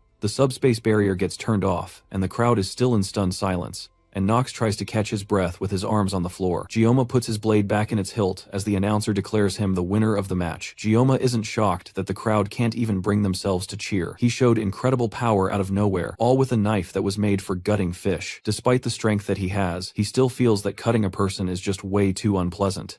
The only consolation they have is that both the Mao brothers and Nox were in the subspace when they fought, so he wasn't really killing people. Nox still tries to catch his breath on the ground, and Gioma can't help but admire the man. He's just as strong as Chloe described, and he has an incredible battle sense that has been honed through experience. However, anyone would be able to sense his intentions through his killing intent. The announcer repeats that Kang Gioma won the duel, and it looks like this is enough to snap everyone out of their daze, and the arena is filled with cheering and shock that a first-year special admission student took down a sophomore. Gioma's peaceful, unassuming life is officially over. But this is the path he chose. Now that things have come to this, he just has to endure it with sheer will and grit. Even by the next day, people are still talking about the duel between the first and second year. In the Star Class, Abel stares out the window as she thinks about the student that has completely filled her mind recently. Because of the duel, his name follows her everywhere she goes now, and it's almost as if he's the only one everyone is talking about. When she saw it, she couldn't believe it either. But at that moment, he had such incredible swordsmanship, while only using 2 kitchen knives. Watching his mastery of the blade has made her feel almost hopelessly naive for thinking that she was skilled at using a sword. In fact, he was so good that she's sure that he was the top student her grandfather was keeping as a secret from her. That makes her even more frustrated since she talked to him as if he was weak when he was actually stronger than her. Her loud annoyance is enough to wake up her seat partner, Rachel. She apologizes to her friend, but Rachel can immediately tell that something is seriously bothering Abel. The blue-haired girl tries to play it off by saying that she's frustrated because she hasn't been able to work out recently, but Rachel can immediately see through all of that. She tries some guesses to see what might be bothering Abel, and hits the nail on the head when she mentions that it might be boy trouble. Rachel breaks out in uninhibited laughter at the thought that Lady Abel would be interested in romance. All the while, Abel tries to convince her friend that it really isn't what she thinks it is. Rachel ignores her and shifts her focus to figuring out what man has gotten her dear friend so flustered. She runs through the list of options, starting with Leon, the class star with a handsome face. But Abel is so deadpan at the mention of that idea that it's obviously not him. Then that leaves only one option: the special student from the duel yesterday that shocked the entire school with his strength. Again, Abel freezes and isn't able to outright deny it, which is all the information that Rachel needs. Immediately, she grabs Rachel's hand and drags her to the Tiger class to meet the boy that has been on everyone's mind. The two of them barge into Tiger class with Abel, reluctantly following along with her friend. Everyone in the class freezes in shock as the two school beauties make their way through the class. Rachel stands on a target, but someone tries to come and scold her for suddenly leaping on another student's seat. She's able to completely confuse him by showing off how pretty she is, and Abel can only hold her head in embarrassment at her friend's actions. Eventually, she finds Gioma sleeping on his desk while Chloe fawns over him. Rachel at first mistakes Chloe for his girlfriend, but that doesn't matter to her, and it only makes this whole thing more fun. She walks up to Gioma and blows air lovingly into his ear, which shocks both Abel and Chloe. Then, as he slowly wakes up, she sits down on his desk with a flirty look on her face and asks him for his name. Gioma already knows who she is though, and he's not excited to see another one of the game's heroines in front of him all of a sudden. She leans her finger closer and pokes Gioma on the face, complimenting his looks, while he just stares at her, shocked. He has no idea what's going on, but his intuition is screaming at him that this entire situation is dangerous. Suddenly, the hand that Rachel was about to use to poke Gioma is grabbed by a very angry-looking Chloe. Chloe demands to know what Rachel thinks she's doing, but her anger and murderous intent only amuse Rachel. It looks like Gioma's danger instincts were warning him about Chloe. Her personality has completely flipped as she spawns a box cutter from the yonder pocket dimension. If a knife fight breaks out in the classroom, it could spark some serious problems for him down the line. This is a combination he has never seen in the game before, and he can only wonder why this is happening all of a sudden. Abel comes in and tries to drag her friend out of the situation, especially since this isn't even their classroom. But Rachel won't budge. She claims that she's only here to say hello, and then, as if to pour salt in the wound, she places a hand on Chloe's head and tells her that she's not supposed to interrupt when adults are talking. That only makes Chloe even more angry, and she opens up the box cutter and prepares to strike. Gioma and Abel watch in shock as Chloe tries to stab Rachel, but her hand is easily grabbed by the much stronger girl. At this point, she's just pointlessly provoking Chloe into a fight, and Abel yells at her once again to stop what she's doing before something bad happens. Rachel frowns and quickly tosses Chloe away like paper, but Chloe is able to catch herself before falling, causing all the boys in class to scream out in joy at the building catfight. Gioma is more annoyed than anything at the weird build-up happening in front of him. Then Rachel activates her blessing that's built from the foundation of her clan, the clan of the Spear Saint. In her clan, they believe that skills are useless when faced with overwhelming strength, and they believe that brute force triumphs over all else. That's the same motto that Rachel Demora, the niece of the Spear Saint, believes in as well. She bluntly asks Gioma if Chloe is her girlfriend, and our MC doesn't hesitate in saying no, and that causes Chloe's aggression to momentarily turn to him. He clarifies that she's just a friend, and Rachel seems to get even more interested in the whole ordeal. Meanwhile, Gioma is still trying to figure out just what in the world this whole situation is about. Now that he's more awake and has a chance to look around, he finally notices Abel, who looks just as frazzled as he was not too long ago. He cuts straight to the point and asks why the two of them came looking for him, and Rachel says it's because Abel was interested in him and wanted to see his face. Abel yells that her accusations are definitely not true, and it's Rachel that practically dragged her there. Rachel thought that Abel genuinely wanted to see him because she followed her to the Tiger class. As the entire class's attention turns to her, she tries to shyly explain that there was a misunderstanding, but now Gioma just wants them to leave. He tells that to them bluntly, and that shocks the two girls, and Rachel can barely hold back her laughter. That makes her even more interested in Gioma, and she likes interesting guys. She tries inviting him over to her dorm room after class to do some ungodly things together, and that's the last straw for Chloe. She yells for Rachel to get away from her Gioma right this moment, and Rachel tries to mock her again, but Abel has had enough. Even she can barely hold back her anger at Rachel's flirting. Sensing that things might be getting too far, Rachel finally backs off, but not before telling Gioma that she'll see him later, which he quickly refuses and tells her not to come back. The two girls finally leave the class, and Gioma immediately goes back to sleep, while Chloe rushes to check up on him. No one notices Abel pausing for a moment to stare longingly at Gioma before walking away. Abel and Rachel continue their walk back to their class, and Rachel can't get over just how impressed she was by Gioma's attitude. It's one thing to be cold, but from his hollow eyes, Rachel could faintly tell that there was an underlying subtle feeling that she could get her throat cut if she continued poking him like that. She was just curious about him, but he went far beyond her expectations and actually gave her chills. From the little she could see, she can already tell that he's easily a step above all the style with no substance students that are all over the star class. Her clan pulls no punches when it comes to getting betrothed to the most outstanding warriors, and in a way, he just might be a precious resource that she wouldn't want to let go of. Rachel turns around suddenly and apologizes to Abel. Abel, on the other hand, feels like she should apologize to the students of Tiger class for the scene she made, but that's not what Rachel meant. She's apologizing about Kang Jioma because going forward, she's not going to yield now that she's interested in him. Elsewhere in the school's clinic, Nox pulls himself angrily through the halls with only the thought of killing Gamma in his mind. He has lived his entire life without knowing defeat, constantly being called the auditor genius.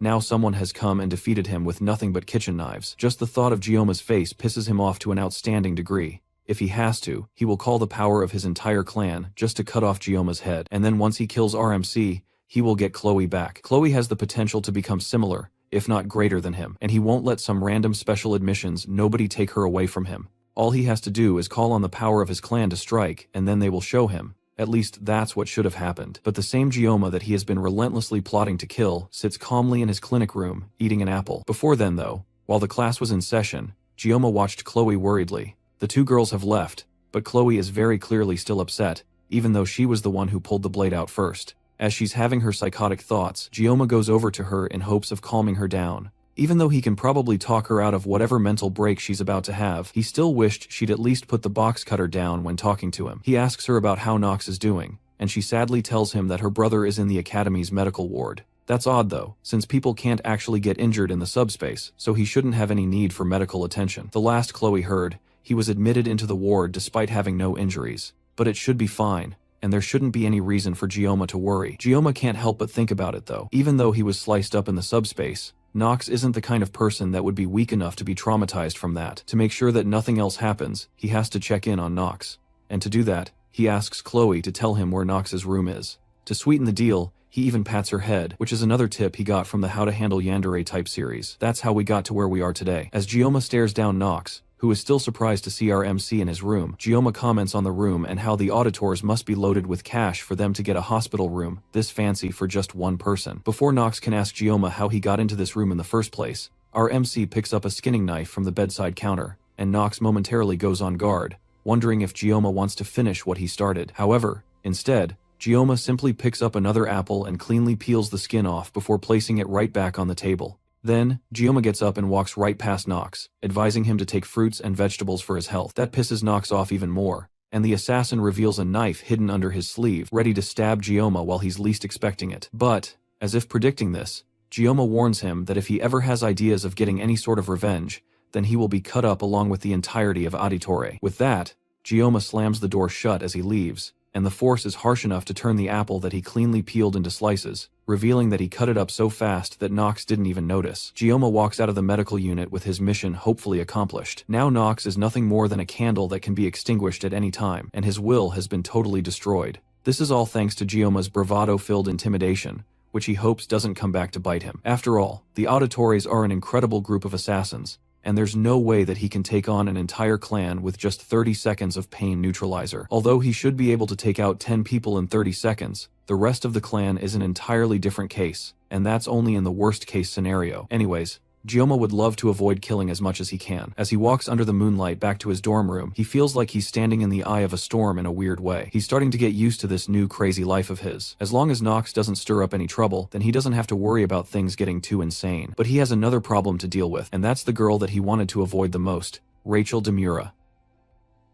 In the original game, Rachel was the one who approached the main character first and eventually grew close to the main heroine, Abel. But now that she had chosen to approach him instead, it clearly meant the timeline had changed in a major way. On top of that, he also had to prepare for the midterms, and this time he actually needed to take things seriously if he wanted to earn the reward. The test required a group of 5 students who would work together to subdue a demonic monster. These 5 students would be selected regardless of their class, as the whole purpose of the test was to emphasize teamwork. While individual strength was important, trusting and relying on teammates mattered even more on the battlefield. In a situation like this, the smartest move for a weaker student was to find strong teammates and hope to be carried through. Still, it wasn't like the monsters themselves were a huge threat. The ones assigned for this test were D-rank demonic monster mermen. Jioma remembered how disgustingly ugly they looked in the game, which meant facing them in real life would be even worse. If they were mermaids, At least they would have been somewhat pleasant to look at, but mermen were simply revolting. On the other hand, mermaids were classified as demonic humans, and served as the main force of the demon army, making them far more powerful. Compared to demonic humans, demonic monsters were basically nothing more than guard dogs or pets. Thankfully, only mermen were expected to appear on the island, so the students wouldn't have to deal with demonic humans. It had already been a month since Gyoma arrived at the academy, and this was the first night he had felt even a little at peace. 700 years had passed since humans and demons agreed to a truce. Still, just like human history itself, that peace had never been completely free of conflict, with both major and minor disputes occurring over time. One notable example was half a century ago, when Vasmon, the commander of the 6th Legion, declared he would revive the commander of the 1st Legion. That single decision led to a week-long battle that drenched an entire city in blood. In the end, humanity came out victorious, giving rise to the 7 heroes. However, 3 of those heroes were lost, and after that, neither side wanted to push the conflict any further. Since then, peace had continued. Even so,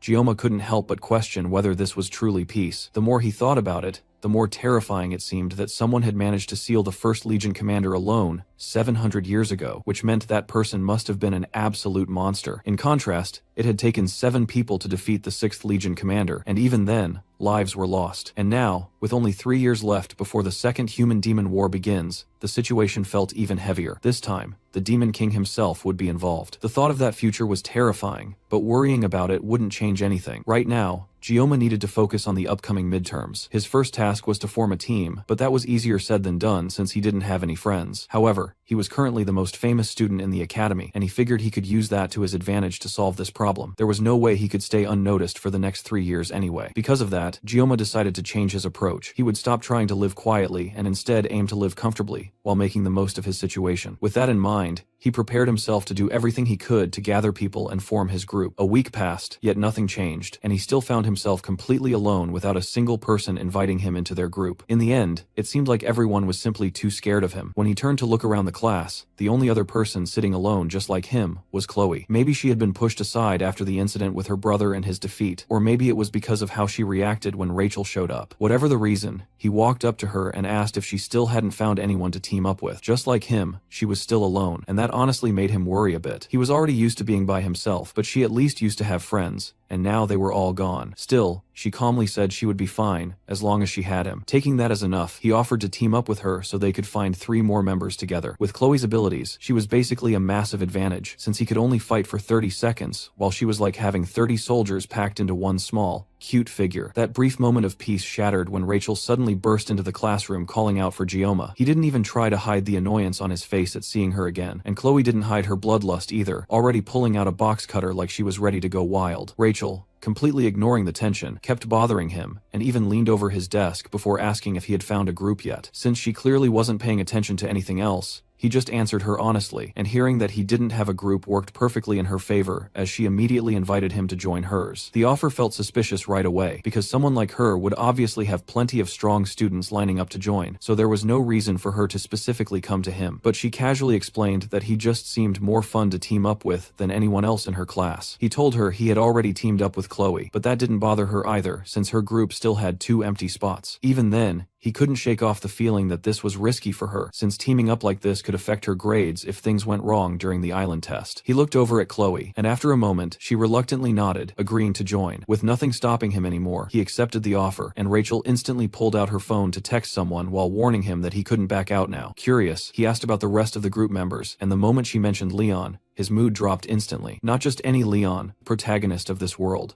The one person he least wanted to get involved with. At that point, he couldn't help but wonder what kind of sins he must have committed in his past life to end up with such terrible luck. Sure, he had spent 30 years handling a knife, but that was just part of his job. Somehow, despite trying to stay low-key, he kept getting dragged into situations with the heroines, and even worse, into the main storyline itself. Being around the heroines wasn't exactly a bad thing since they were easy on the eyes, but Leon Van Reinhardt was a completely different problem. As the main character, interacting with him could twist the entire plot in unpredictable ways. Right now, Gyoma had no idea how things would unfold, but he was already convinced that somehow it would all end up being his fault. He even thought about trying to switch groups, but Rachel had already submitted his name in the application before even asking him properly. For the first time in his life, he seriously felt like cutting someone down, and unfortunately, that someone was a girl. On top of that, there was still the biggest headache of all, the yandere sitting right beside him. Almost as if on cue, Chloe appeared next to him, asking what was wrong since he had been looking completely frozen ever since Rachel left. He brushed it off, saying he was just overwhelmed at the idea of taking the exam with Star Class cadets. Chloe immediately reassured him, saying no one in Star Class was stronger than him, and he could only respond with a weak thank you. After all, he had chosen to team up with Chloe himself, so there was no way he could take the exam without her now. Thinking about it more calmly, this group might actually be the best option available to him. It could even turn out to be something good, if only he wasn't being so negative about everything. He then asked Chloe about the time and place for their first group meeting, and she told him it would be held at a cafe on campus. Since it was almost time, he suggested they head there right away. They arrived first and ordered drinks,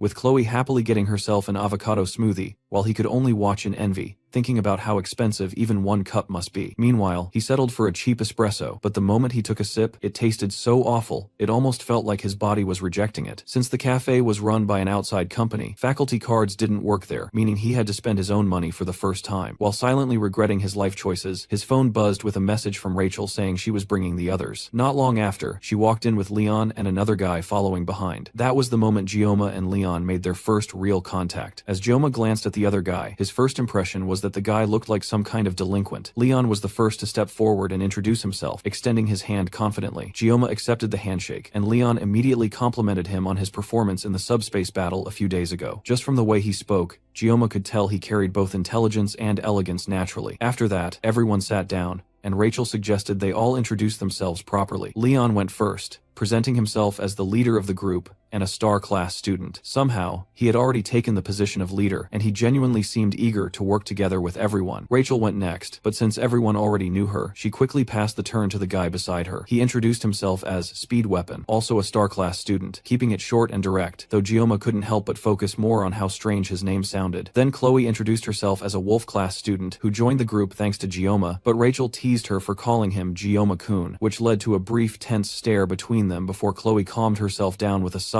and finished speaking. Finally, Gioma gave his own introduction, which was even shorter than Speed Weapon's, simply stating his name and class without adding anything else. Leon pulled out a laptop to officially begin the meeting, pressing a button that projected a holographic map of the exam area. The location was called Scapoli Island, and they would be transported there through a subspace gate to a specific point on the island. However, only the entry would involve subspace, meaning once they arrived, everything would be completely real, and they could actually get injured by the demonic beasts. Their assigned zone was the northeastern coast, where 3 different groups, including theirs, would be hunting mermen. Since the number of mermen in the area was limited, the goal of the exam was simple: hunt as many as possible within that limit. After explaining everything, Leon wrapped up the presentation and asked if anyone had questions. Speed Weapon spoke first, asking if there were any dangers on the island besides the mermen. Leon explained that the instructors had already thoroughly checked the area beforehand, ensuring that no other monsters or demons would be present. Then Chloe asked whether groups could ambush or fight each other, which visibly shocked everyone else at the table. Leon calmly clarified that the exam was strictly about eliminating demonic beasts, and any conflict between groups would result in immediate disqualification. It was obvious that Chloe's question came from her assassin instincts. With no further questions, Leon ended the meeting and told everyone to focus on preparing for the midterms, adding that they would meet again the next day for another discussion. One by one, the others left the cafe, leaving only Gioma and Leon behind. The silence between them felt awkward, and Gioma quickly tried to leave, but Leon suddenly called out to him and asked where he came from. The question caught Gioma off guard, making him pause as he tried to process it. He had heard something similar before, but coming from Leon, it felt completely different. Leon looked unusually serious while asking, and Gioma couldn't read his intentions at all. What made it even stranger was that Leon had waited until everyone else had left before asking. After a long silence, Leon apologized for bringing up such a question out of nowhere, and admitted that he couldn't shake the feeling that Gioma was similar to him. Even though the world's official language was Korean, because of the game's origin, that didn't mean other cultures didn't exist, and anyone could tell just by looking that Gioma was Korean. So Leon asking where he came from and claiming similarity only made things more confusing. Gioma stayed silent, struggling to make sense of the situation, and eventually Leon told him to forget the question entirely before standing up to leave, but Gioma stopped him and reflexively threw the same question back, asking where Leon came from. He regretted it instantly, but at the same time, he knew he wouldn't be able to rest without hearing the answer. Leon calmly took his hand and simply said he was from Germany before leaving without another word. Left alone, Gioma couldn't stop wondering what had just happened. When Leon first asked that question, it made him consider the possibility that the main character of the game might also be someone from another world. It sounded crazy, but it was still a real possibility. After all, There was no rule saying only one person could be transported into the game, and taking over the main character's role was far more likely than ending up as a side character. His gaze drifted toward the knife on the table, and an idea struck him. Whenever the blessing of the sword god activated, his senses became unusually sharp. Maybe triggering it would give him some kind of answer. He picked up the knife, removed its cover, and just as he hoped, a message formed in his mind, confirming that Leon truly belonged to this world. The voice he heard felt similar to the one he experienced when fighting Chloe while activating the blessing. However, just thinking too deeply about it caused a migraine that even bypassed his painless blessing. Still, one thing was certain: the Leon he had just met was exactly the same Leon from the game, something no actor could replicate so perfectly. Even so, Leon's sudden question about his origin and the claim that they were similar kept bothering him. To look for answers, he checked a wiki page, but there was no information about Leon in this world at all. Everything was starting to feel off, and Gioma decided that this would be the last time he involved himself with Leon. If something like this happened again, he would just go to Medea for help, ignoring whatever attempts she made to drag him along. At the same time, he found it surprising how calm he had remained despite everything happening around him. Maybe his blessings were influencing him more than he realized. He opened his status screen, and as usual, things seemed to be progressing steadily. His mental fortitude and armament remained unchanged, but his physical fortitude had increased thanks to his training. His armament would likely improve as well once he obtained Murasame from the midterm exam. The only thing he couldn't figure out was his assimilation rate. It had increased significantly and seemed close to unlocking something new,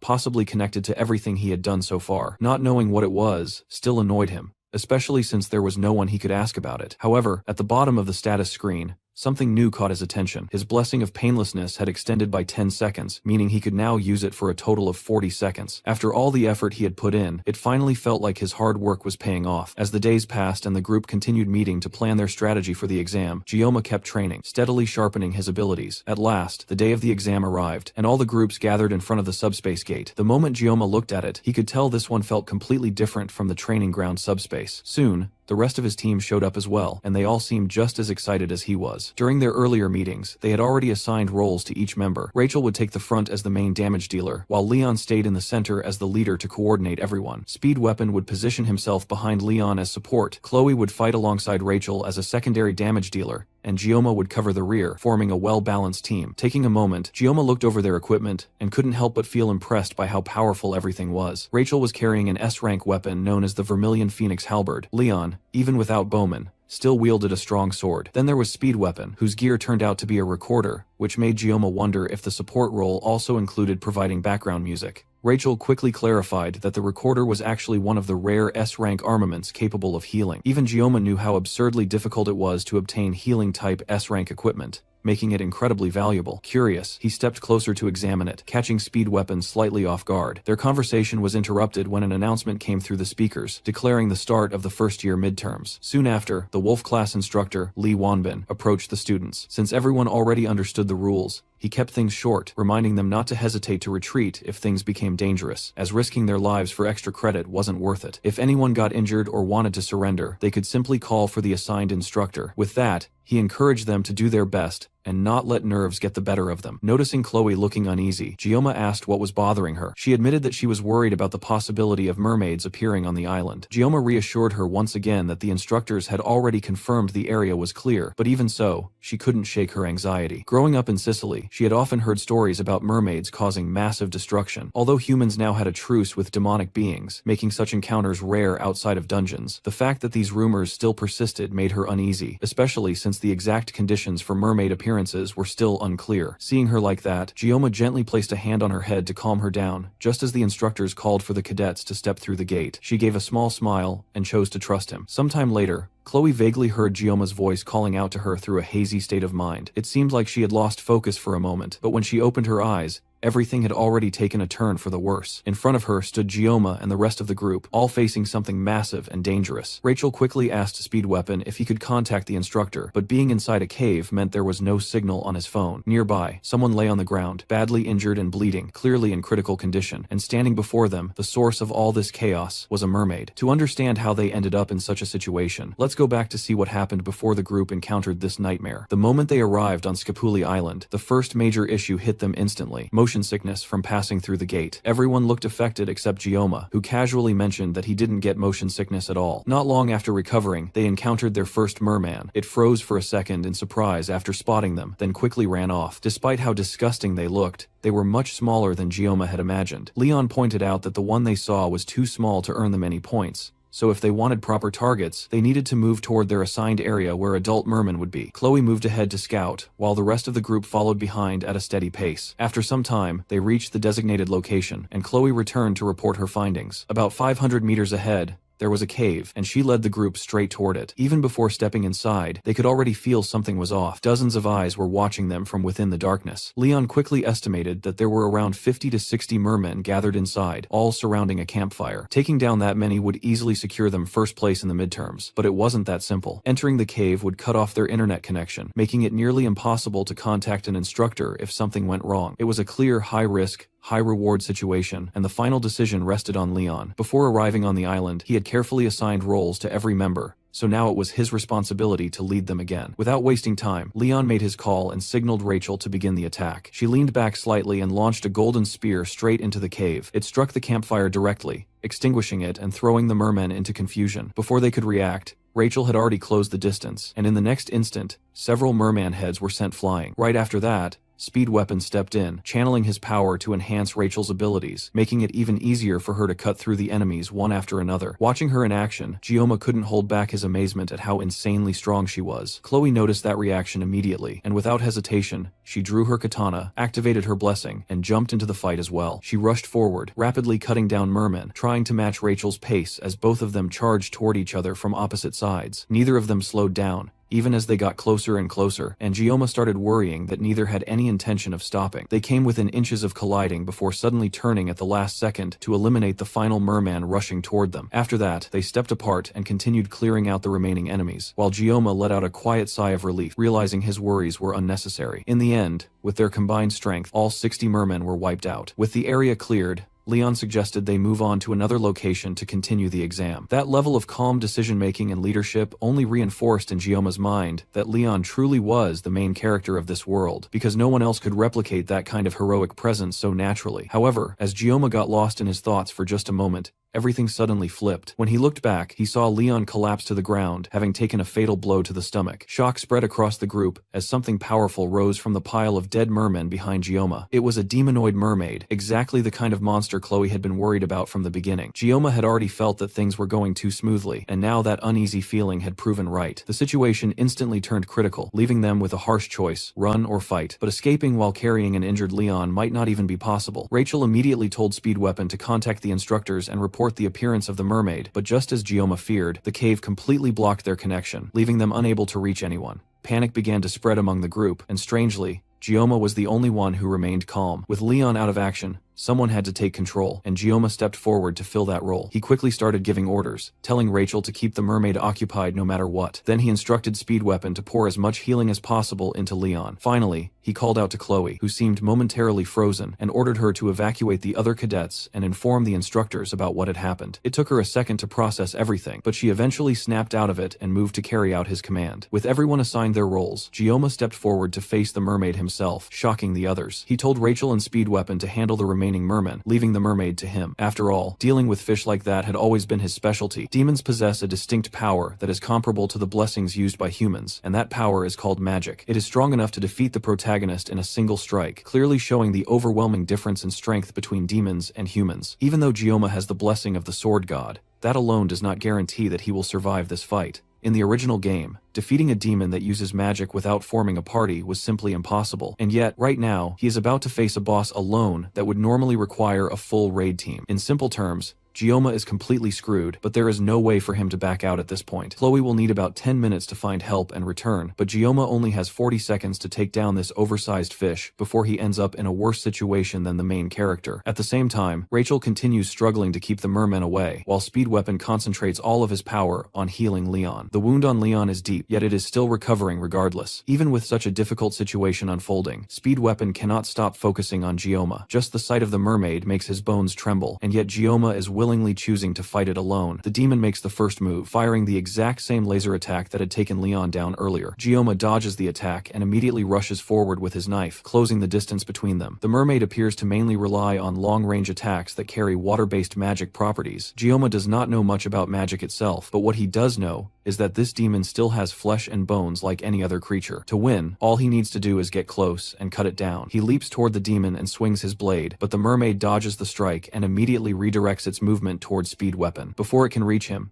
Gioma circles around and manages to slice off one of the creature's fins, making it scream out in pain. However, the cut is far too shallow. Gioma immediately attempts another strike, but the demon quickly avoids it and dissolves into water. Since the mermaid targeted Speed Weapon, it becomes clear that it is deliberately aiming for those who are already injured. At this point, Leon has recovered to some extent, and Speed Weapon calls out to Gioma, showing that he is still conscious. Gioma briefly checks on him before charging back to confront the mermaid again. From Speed Weapon's perspective, Gioma looks incredibly cool. During one of their earlier meetings, Speed Weapon had mentioned how much he admired heroes who would sacrifice themselves for others. Ever since he joined the academy, he had not seen anyone who truly lived up to that image. That is why he joined Rachel's group in hopes of finding such a hero in Leon. He had even openly told Gioma that he did not see him as a hero at all. And yet now, in this chaotic and dangerous situation, the one stepping forward and risking his life is Gioma himself. The mermaid continues its assault, launching fish-shaped magical attacks that Gioma skillfully dodges. However, this time, instead of simply passing by him, the attacks turn around and begin chasing him. The demon is able to control these projectiles, forcing Gioma to keep moving as they pursue him around the cave. While Gioma is occupied with evading them, the mermaid once again attempts to attack Speed Weapon. Gioma arrives just in time and strikes the demon before it can release the attack, but once again, the cut is too shallow. It becomes obvious that small wounds will not be enough to defeat it. If he wants to kill the demon for good, he will need to drive his blade in as deeply as possible. The mermaid fires another blast toward Gioma, but this time he dodges in such a way that the attack crashes through the ceiling of the cave and shoots up into the sky. The force of the attack is so immense that cadets around the mountain can see it, and they also hear a loud roar echoing afterward. On top of that, rain begins to fall. An instructor with another group suggests that they quickly move the injured before the rain starts to affect them further. Back inside the cave, the mermen begin retreating, giving the cadets a brief moment to catch their breath. The mermaid has been crushed under the debris caused by the cave breaking apart, but Gioma is certain that it is not dead. Just as he expects,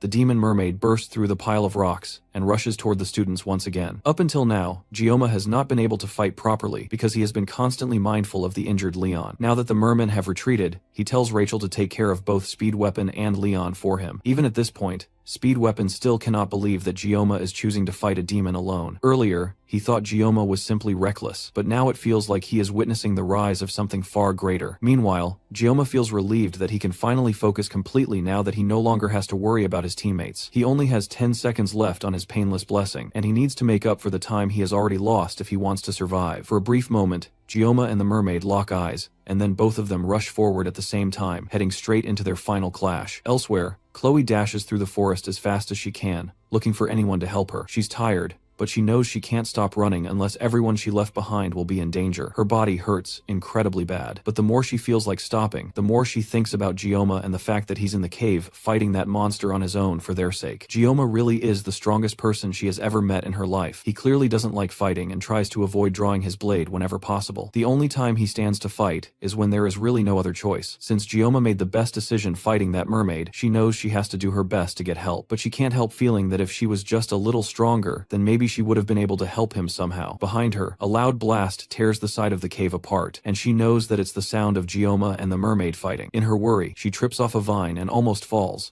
but manages to catch herself on the ground and keeps running. She can't stop or fall until she has found someone to help. As she continues to run, she senses something ahead of her. She can't send it clearly since her head is in a mess, but her first thought is that they must be mermen. She draws her sword to defend herself and unleashes a blow towards the closest one to her, but surprisingly, the merman blocks with their sword. That's because it isn't a merman, it's Abel. As soon as she realizes that she has finally found another person, Chloe stops moving and collapses to the ground. Abel's teammates get suspicious and start to suspect that there is some sort of ambush in the area. Meanwhile, Chloe weakly tries to tell them that they should go and help Gioma. Luckily for her, Abel remembers her face from when she and Rachel went to Gioma's class. Back in the cave, Speed Weapon is left in complete awe at what he's witnessing. He wonders if there will ever be a day as astonishing as this ever again. The way Gioma fights seems like a skilled swordsman handling a live fish on a chopping board with skill. At this point, This whole thing is beyond just fighting a demonoid. Gyoma is completely overwhelming it. This scene unfolding right is definitely something that will be etched in his memory for the rest of his life. Even Rachel, who's the successor of the Spear clan and grew up among strong people, clearly hasn't seen this caliber of skill before. Despite that, she's the first to push him out of the way when a stray attack comes towards them. Speed Weapon nearly forgot where he was because of how intense the sight was. Gyoma's opponent is a demon that uses magic. A blade against magic isn't a good matchup to begin with, even if our MC has the upper hand right now. If the demon uses magic that can't be countered, then Gyoma will be in danger. As soon as Speed Weapon has that thought, as if on K, the mermaid raises its hands in the air and calls a different magic attack called Needle Squall. The rain around them starts to crystallize and freeze, and everything halts for a moment. Then the mermaid drops its hand, and all the sharp crystallized raindrops fall towards Gyoma. He dodges some and parries the rest, but they are too hard for his knife. The blade starts to break apart as he fights with it. Instead of keeping the blade aside, Gyoma tosses it at the mermaid. It cuts straight through the mermaid's side,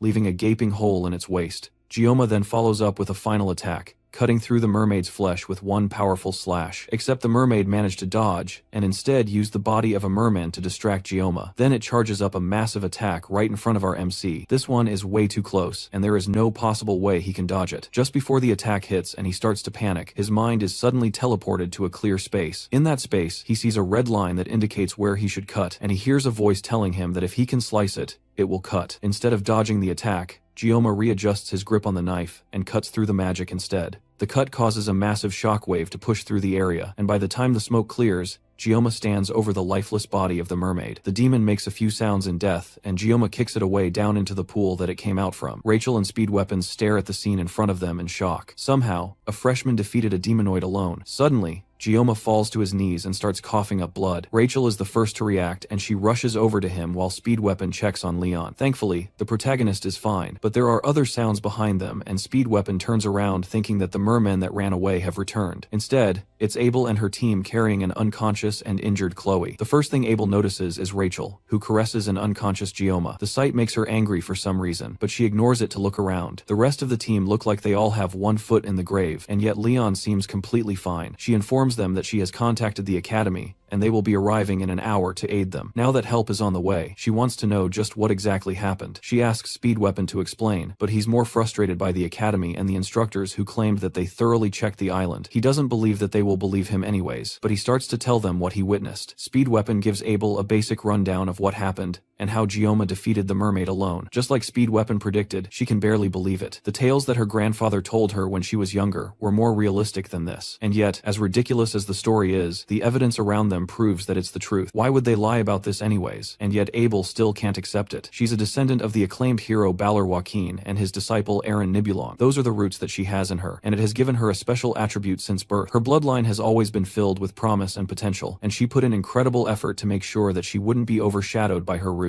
And yet, even with everything going in her favor, and with how far she has managed to get, Kang Gyoma continues to prove that there is a ridiculously large gap between their skills. Abel can't help feeling a mix of fear, dread, and admiration. She tells the healer in her group to try to heal Gyoma while they wait for the teachers. After getting a better look at him, she can see that he's tattered and at death's door. And yet, he fought a demonoid alone and came out victorious. Abel can't help but look at him in envy. Speed Weapon snaps her out of it and tells her that it probably would be best if they don't tell the instructors what happened here in detail. The academy claims that they scouted the island beforehand, and yet a demonoid popped out of a cave that would be easily noticeable by cadets. There's some things that just don't add up in this whole story. Leon tries to cut straight to the point and asks Speed Weapon if he thinks that there is someone among the demon factions within the academy. Leon tries to backtrack since that's not exactly what he meant, but they also can't completely rule out that possibility. It's undeniable that this cave isn't easy for cadets to miss, and as Speed Weapon said, if it weren't for Gyoma, then Leon's group would have been torn to shreds. There were definitely conflicts, both large and small, during the 700-year truce, but there was never a moment where the demons dared to touch the cadets of the academy. There was also a clause in the truce stating that if an act like that were to happen, then it would be justification for war. Speed Weapon tries to pull them out of their thoughts and assures them that they are definitely blowing things out of proportion. It's not a bad thing to be wary of a possible spy in the academy, but it's way too soon to jump to conclusions. For now, they need to make sure that their stories match up. If there really is a spy in the academy, then Gyoma will definitely become a target once word gets around around that he defeated a demonoid alone. Abel doesn't really agree with keeping things under wraps like this, but since Gioma has worked so hard for their sake and the group seems to unanimously agree with this decision, she suggests that they talk to her grandfather first. After everything, the cadets returned to the academy, and Gioma was taken straight to the hospital. When he finally woke up, the bright evening sunlight was shining directly onto his face, and for a moment, he was genuinely surprised that he was still alive. The last thing he could clearly remember was the mermaid firing a magic sphere right before it died. It wasn't the kind of attack he could dodge, but he had barely managed to perceive it in time. Using his sashimi knife, he cut along a line, splitting the magic cleanly into two halves before it burst apart. Thinking back on it now, he was certain that the magic sphere had been composed of water. On top of that, when he activated the blessing of the sword god during that moment, he felt something unusual, something he couldn't properly put into words. To confirm things, he called up his blessing again, and the status screen appeared in front of him. His mental fortitude had increased by 1, which likely explained why he hadn't felt fear when facing the mermaid. At the same time, it seemed that his assimilation rate had risen enough to unlock a mysterious new attribute. The next attribute would unlock once his assimilation rate reached 15%. He started to wonder if this strange, newly unlocked feature was what had allowed him to see that red line on the mermaid, the one he had cut through. While he was still thinking about all of this, the door suddenly opened, and a familiar figure rushed inside. It was Medea, and without hesitation, she threw herself at him, wrapping him in a tight hug. She immediately began fussing over him, while Gioma struggled just to breathe under what felt like a suffocating embrace. After a while, she finally let go and apologized, but then quickly revealed the reason she had come. Reaching into her purse, she opened a dimensional pocket and pulled something out. It was the exact reward he had been hoping to receive from the exam, the Murasame sword. The Murasame was a B-rank weapon with high-level stats, exactly what Gioma had been aiming for. He stared at it in disbelief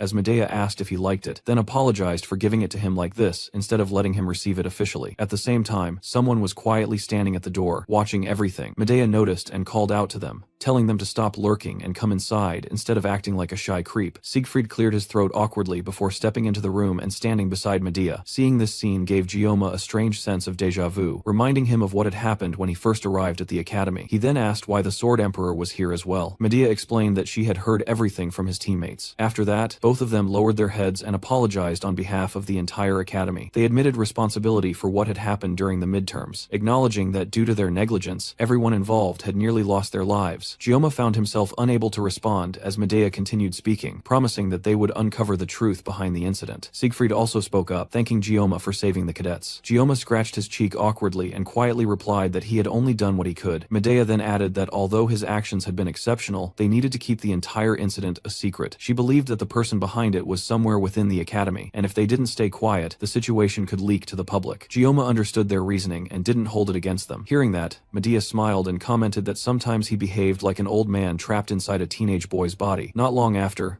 the two administrators stepped out of the room and headed back toward the administrative block. As they walked through the corridors, Medea turned to her old friend and asked if he still remembered the day they first met after enrolling in the academy. Siegfried acted as if he didn't remember anything at all, and Medea responded with a faint smile. To her, it felt like those moments had happened just yesterday, yet in reality, 60 years had already passed since then. Even so, that span of time didn't even make up a tenth of Joaquin Academy's long history. When they had first enrolled, the academy was already ancient, overflowing with a deep and rich past. Over the centuries, there had been both major and minor incidents, but for 700 years, the academy had continued to nurture and protect its cadets. All of a sudden, the mood shifted, and Medea's aura flared out, causing the nearby windows to crack and shatter. Before the midterms began, she had received reports confirming that multiple preliminary surveys of the island had been completed. Although it was rare, Scopoli Island was known as a place where mermaids had been sighted before. Because of that, she had taken every possible precaution to ensure that nothing would happen to her precious students. And yet, despite all that preparation, something this disastrous had still occurred under her supervision. Siegfried gently placed a hand on her shoulder to calm her down, and she quickly regained control, showing an apologetic expression. Then, almost instantly, her mood flipped as she slipped into an excited fangirl-like state while thinking about Gioma. The fact that he had managed to defeat a mermaid all by himself amazed her, and she eagerly asked Siegfried what he thought about it. Siegfried, however, had witnessed countless examples of natural talent throughout his life. He had seen many individuals praised as the chosen ones of their generation, only for them to eventually lose their way. In families of heroes that were obsessed with honor and glory, the word genius was thrown around far too easily. Even the smallest hint of potential was enough for a child to be labeled a genius simply because of their lineage. Because of that, Siegfried had forbidden the use of that word, even when it came to describing his own granddaughter, Abel. But when it came to Gioma, whose ability seemed almost beyond comprehension, Siegfried found himself reconsidering that stance. Perhaps the term genius could truly apply to him. If Gioma continued to gain experience and grow, Siegfried couldn't help but wonder just how far he might go. There was even a possibility that Kang Gioma could reach heights that Siegfried himself had only ever dreamed of. Without directly answering Medea's question, Siegfried simply walked past her, though not before advising her to remain at the academy for the time being. Medea smiled and followed after him, and the two continued their casual conversation as they made their way further down the hall. Later on, Gioma was finally discharged from the hospital, and he returned to attending his classes like normal. Just as the headmaster had instructed,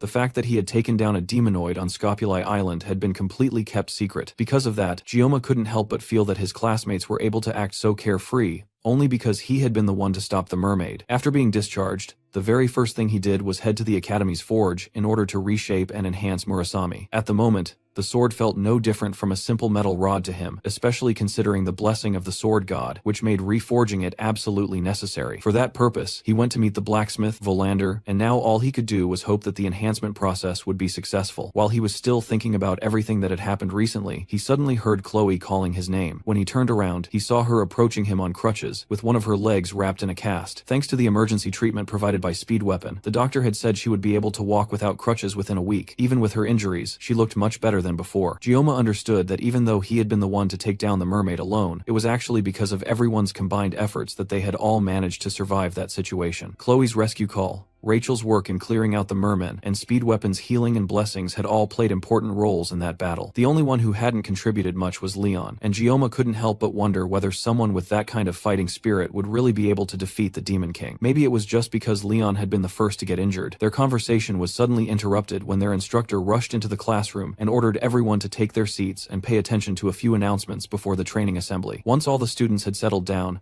the instructor informed them that there would be a co-instructor joining them. At first, the students were annoyed by this unexpected change, but that reaction immediately disappeared when they saw who it was. Siegfried calmly walked into the classroom, leaving the entire class stunned, while Li Wanbin bowed to him respectfully. Even Gioma couldn't hide his shock at seeing the strongest human personally stepping in to teach their class. Meanwhile, elsewhere, an old man is thrown against a wall before being grabbed by the scruff of his neck and held up the wall. A pink-haired woman slaps the old man across the face, sending him flying to the ground. He apologizes to the woman named Instructor Kim while he struggles to control her breathing. This woman, that is mercilessly beating up this man, is the 5th Demon Corps commander, and she is not pleased at all. She asks him why he didn't cooperate with her when he had the chance, and the man tries to apologize, but that only gets him another smack to the face. It's clear that the purple-haired instructor is tired of apologies. The goal of this whole scheme was to bring Leon back from the exams half dead. He may be a hero candidate, but there's no way he could take out a mermaid alone. But now, because of the old man's incompetence, Leon is now comfortable at the academy. Instructor Kim gives the elder another kick to the face, but immediately regrets it when she sees that she got blood on her shoes. She still can't believe that a full demonoid was taken down by a bunch of first years. But looking at the new students that joined the academy this year, she can't say that she is surprised. The elder speaks up and clarifies that taking on the mermaid was done by just one cadet. Instructor Kim first thinks he's talking about Leon, but he clarifies that it's the academy's top student, Kang Gioma. The Demon Corps commander recognizes the name of the special admissions student, and that tells her everything she needs to know. It looks like there's new prey for her to hunt now. Wolf class once again goes on their daily training, with the exception of Chloe, who is still in a cast and crutches. Gioma can't help being jealous of her getting to rest, and he's forced to run for his life with his fellow students. And to make it worse, there's now an older man breathing down his neck after every lap, and he's surprisingly fast and nimble for his age. Siegfried runs up close to Gioma and urges him to run faster, even thinking that he might still be hurt from the midterms. It's weird for the Sword Emperor himself to be running around with first-year students, much less with a special admissions student. Siegfried is a man that will later inherit the title of Sword Saint and become one of the greatest forces of humanity. Not only that, but during the Second Demon War, he will also become Leon's swordsmanship master, and he's a character whose importance rapidly increases in the latter half of the story. So why is someone who's this important training with Wolf class? The main story has clearly started to go off track, and now it's pretty much falling apart. Come to think of it, Leon never ended up receiving the Sword Saint title, and that ended up being a pretty big issue in his past life. But Leon can inherit the Sword Saint family, because he's not part of the Nibelung bloodline, so it doesn't matter. That doesn't make this situation any less uncomfortable for Gioma though, especially considering the jealous glares his classmates keep shooting him. With how close Siegfried is to Gioma, It almost looks like they are running together. Siegfried also takes moments to try and educate Gioma, telling him that the foundation of any warrior comes from their physical strength and endurance. No matter how talented or outstanding someone is, it's completely worthless if their body cannot support it. Once he gets Gioma motivated, he runs ahead, expecting his student to keep up with him. After their running laps are done, it's time for field training. For this training, personal weapons are strictly prohibited. Instead, the students will have to use one of the weapons provided by the school and learn to master it. Siegfried dumps a variety of weapons on the ground. The rest of the students are surprised by this sudden condition that their teacher has given them. One of them asks why it wouldn't be better to just use the weapons passed down by their families. That's because the basics are more important than anything else. The more a person relies on high-grade weapons, the more they will start to neglect their training. And it's easy to mistake the power of a weapon for one's own strength. At the end of the day, a master can never blame their equipment. Those words resonate with Gioma specifically, and he nods his head in agreement. With no more room for idle chit-chat, the Sword Emperor tells the student to pick up the weapons and master the basics with them. Cadets who can handle ordinary weapons skillfully also have a high probability of receiving a high score in the class, which will affect their promotion evaluation at the end of the year. That additional bit of information gets the rest of the students excited, and they rush to pick up any weapon they can find. Gioma naturally goes towards the sashimi knife laying unnoticed on the floor. As soon as he picks it up, he notices Siegfried's eyes watching him. The students gather together again after picking up their weapons, and Siegfried tells them that they will spend the day getting accustomed to their new weapons by performing one-on-one training between the cadets without a subspace. To make sure that the students don't go overboard with their training, Siegfried suggests that he gives a demonstration of proper sparring. Lee Wonbin prepares himself to spar against the Sword Emperor, but him shivering in fear makes it obvious that he's not prepared for this. In his whole life, this has to be the biggest crisis he has ever faced. However, Siegfried has a different idea in mind. He calls for Gioma to come forward for the spar. Siegfried is also holding one of the novice weapons from the pile of old tools, but in his hands, the piece of junk looks especially sharp. The other students are still jealous and confused by the fact that the Sword Emperor himself is calling Gioma out personally. Gioma comes out, and before they start, he asks Gioma if his bones have healed. Once he gets a positive answer, he tells Gioma to pick up his sword. This is just a sparring match, but Gioma thinks that this is way too much. If he crosses swords with the Sword Emperor, it's clear that this won't end easily. If this gets out of hand, at least one of them will lose a hand, and if they are unlucky, then even a head will roll. Despite those thoughts though, maybe because of the influence of divine power, his instincts are craving for a fight. Gioma tries to de-escalate the situation and says that he's nothing compared to the Sword Emperor, so Siegfried should lower his sword. The rest of his classmates mock him behind his back, making fun of the fact that he's chickening out of a fight. Siegfried also isn't impressed and calls Gioma out for continuing to hide his power and his pride as a swordsman. There's no reason for Gioma to have such extraordinary talent while living as a cowardly person. Pride is a word that Gioma had engraved in his heart ever since he claimed the title of the greatest swordsman in the country. Those characteristics are also the reason why he never put down his sword. The provocation from the Sword Emperor is supposed to test him, and if he falls for the prohibition in this situation, then he will definitely end up regretting it for a long time. Still, he can't ignore his pride as a swordsman and his urge to fight. Lee Wonbin notices Gioma's change in demeanor and rushes to stop what's about to happen, but Siegfried stops him. It seems like Gioma has already made up his mind. Gioma pulls out the sashimi knife from its cover and prepares for a fight. The two of them stare each other down for a moment, and even at 70, Siegfried can recognize vividly the enlightenment he gained through the sword. When he was younger, he had memories of a one-armed wandering knight teaching him the way of the sword. The swordsmanship that the knight showed him was undoubtedly at the level of a certain realm, and now, the boy that he has been keeping an eye on since the allocation test, Kang Gioma, might be the person that will lead him to that realm. Gioma takes the initiative and charges as Siegfried, but the swordmaster is ready and greets him with a slash of his sword. Gioma is quick enough to dodge and then turn around for another strike, causing Siegfried to deflect with his sword, and the two clash again. The boldness of Gioma to charge in head-on without avoiding the strike is almost inspiring to Siegfried. As the two of them continue to fight, Siegfried notices that even Gioma's physical capabilities have increased a lot. He can even push the Sword Emperor back so effortlessly. However, his sword isn't light either, and Siegfried is determined not to take this match lightly. Meanwhile, the other students watch the two of them fight, but they can't tell what's going on. From what they can tell, Gioma just got lucky during the matchup in the last subspace sparring with Nox. And yet, even the Sword Emperor seems to care a lot about Gioma, who is just a special admission student. They at least hope that the Sword Emperor will give him a proper lesson that will leave him crying. And yet, after several minutes of watching, the the two of them are just standing there, staring at each other. Lee Wanbin knows what's really happening though. They aren't just standing still. They have reached a level that the Wolf class instructor doubted was even possible. Before the spar, he warned Siegfried that if the headmaster found out about this, then things might get out of hand. On top of that, the other cadets could also be affected, but Siegfried assured him that he has no intentions of crossing real swords with Gioma. The older man already knows that our MC has the power to cross into a special place. The place is called the Mental Realm. To enter this place and withstand a battle with Siegfried, Gioma must be on an entirely different level than they even gave him credit for. A duel in the Mental Realm is an intense battle of wits, and Siegfried can tell just from the short time they have crossed swords that Gioma is growing at an impressive rate. If that's the case, the Sword Emperor might have to take things to another level as well. He activates a powerful blessing called the Sword Spirit Protection, and even outside the mental realm, the students can feel the intense pressure coming from the two of them. The blue light coming from Siegfried's sword is definitely some sort of aura. It looks like the battle was so intense that the two of them broke out of the mental realm and returned to reality. Things are starting to get out of hand, and if Lee Wanbin doesn't do something to stop this, then there will definitely be bloodshed. Before he can stop them though, Gioma and Siegfried take off and launch at each other, but a loud cry stops them both in their tracks. Medea arrives before they can cross swords again. An appearance causes the ground beneath her to break apart with her anger. The fight ends, and Siegfried is taken back to Medea's office for a proper scolding. He apologizes, but the headmaster is clearly not taking any weak words from him. She yells at him for going way too crazy and trying to pick a fight with a student after she went through so much trouble to get him a spot as an instructor in the school. In that moment, Siegfried lost his self-control and exerted his aura to the fullest. He would probably have gotten an even greater scolding, but as soon as Medea arrived in situation, he turned around to her and apologized. In over 50 years that they have known each other, Medea has never heard him say sorry, and yet he said that today, not just once, but twice. That's the only reason she's calmly trying to listen to him right now. She directly asks him why he would unleash the Sword Spirit's blessing on a student. If Medea hadn't arrived when she didn't, things would have gotten deadly. Siegfried tells her that if he hadn't released the blessing, then he wouldn't have been able to gain the upper hand against Gioma. That stops Medea in her tracks. For someone with as much pride as Siegfried to admit that, things must be truly incomprehensible. She knows about the innate talent of Kong Jama, but she also knows better than anyone just how strong Siegfried truly is. Then he reveals that Gioma has already reached the mental realm. Siegfried, for comparison, only managed to master it at the age of nearly 30. The fact that a 17-year-old has done it is more than Medea can believe. Siegfried doesn't know either, but there's no denying what he experienced. All this new information is way too much for Medea to understand, but she remembered what she saw after she stopped the fight and went to check on Gioma. The moment she ran up to him, any semblance of dignity as an educator or one of the 7 stars vanished. In that moment, the only emotion she felt towards Gioma was fear. A fear similar to the feeling she had when she met the 6th Division Commander, Vasmon. She can't figure out why she would have such an eerie feeling towards one of her own students, but it does give more credibility to the crazy thing Siegfried is telling her. She then asks Siegfried directly if he lost, and the normally calm and quiet man becomes irate in a second. He yells that even if Gioma's talent is innate, there's no way that it would compare to his. And on top of that, he even says that he wasn't fully armed at the time, which is the reason why things went the way they did. Medea calls him out for breaking his own rule of blaming his equipment. And can equipment really be an excuse when facing off against a student? The way he's overreacting just makes him look ridiculous. Her words make him so angry that he tries to activate the Sword Spirit's blessing right there, but a firm slap from Medea pulls him out of it. Elsewhere, Gioma wakes up from a dream in which he relived his fight with Siegfried. Everything in that memory had ended well, but the Sword Emperor himself was quite hot-headed, and if Medea hadn't stepped in at the right time, the situation could have turned seriously dangerous. At the same time, the mental realm itself was an incredibly strange phenomenon to experience. It was something that could only be accessed when a person achieved complete mastery and understanding of their weapon. The mental realm functioned as an active space that could be entered only when certain conditions were fulfilled, and only peak-level masters who had devoted their entire lives to honing a single weapon were capable of reaching it. Because of that, even in the world of Miracle's Blessing, fewer than 10 heroes could freely access the mental realm. Even Leon, the protagonist who possessed all the qualities of a hero, needed 3 full years of private training just to step into it for the first time, and that was around the point where Gioma had originally stopped playing the game. And yet, Gioma had managed to enter it almost instantly. He considered that it might be because of his sashimi knife. Including his past life, he had been using that knife for over 20 years. On top of that, every time he activated the Sword God's blessing, he would enter a state of concentration that went beyond normal internal perception. The connection between his current life and his past life began to intertwine, allowing him to break through difficult situations. Based on everything he had experienced so far, avoiding problems only made things worse. Instead of being passively carried along by events, it would be better for him to face what he could handle and solve things step by step. Now that he had gained the ability to control the mental realm freely, he figured he could attempt combat training without relying entirely on the sword god's blessing. With that thought, he got out of bed and slowly drew out his sashimi knife. After focusing for a moment, he re-entered the mental realm. But in the very next instant, the entire realm shattered, and a massive hand reached out from the void toward him. It extended downward, and a single finger touched his shoulder, instantly pulling him out of the trance, while at the same time filling the hand holding the knife with a powerful aura. However, whatever force that was,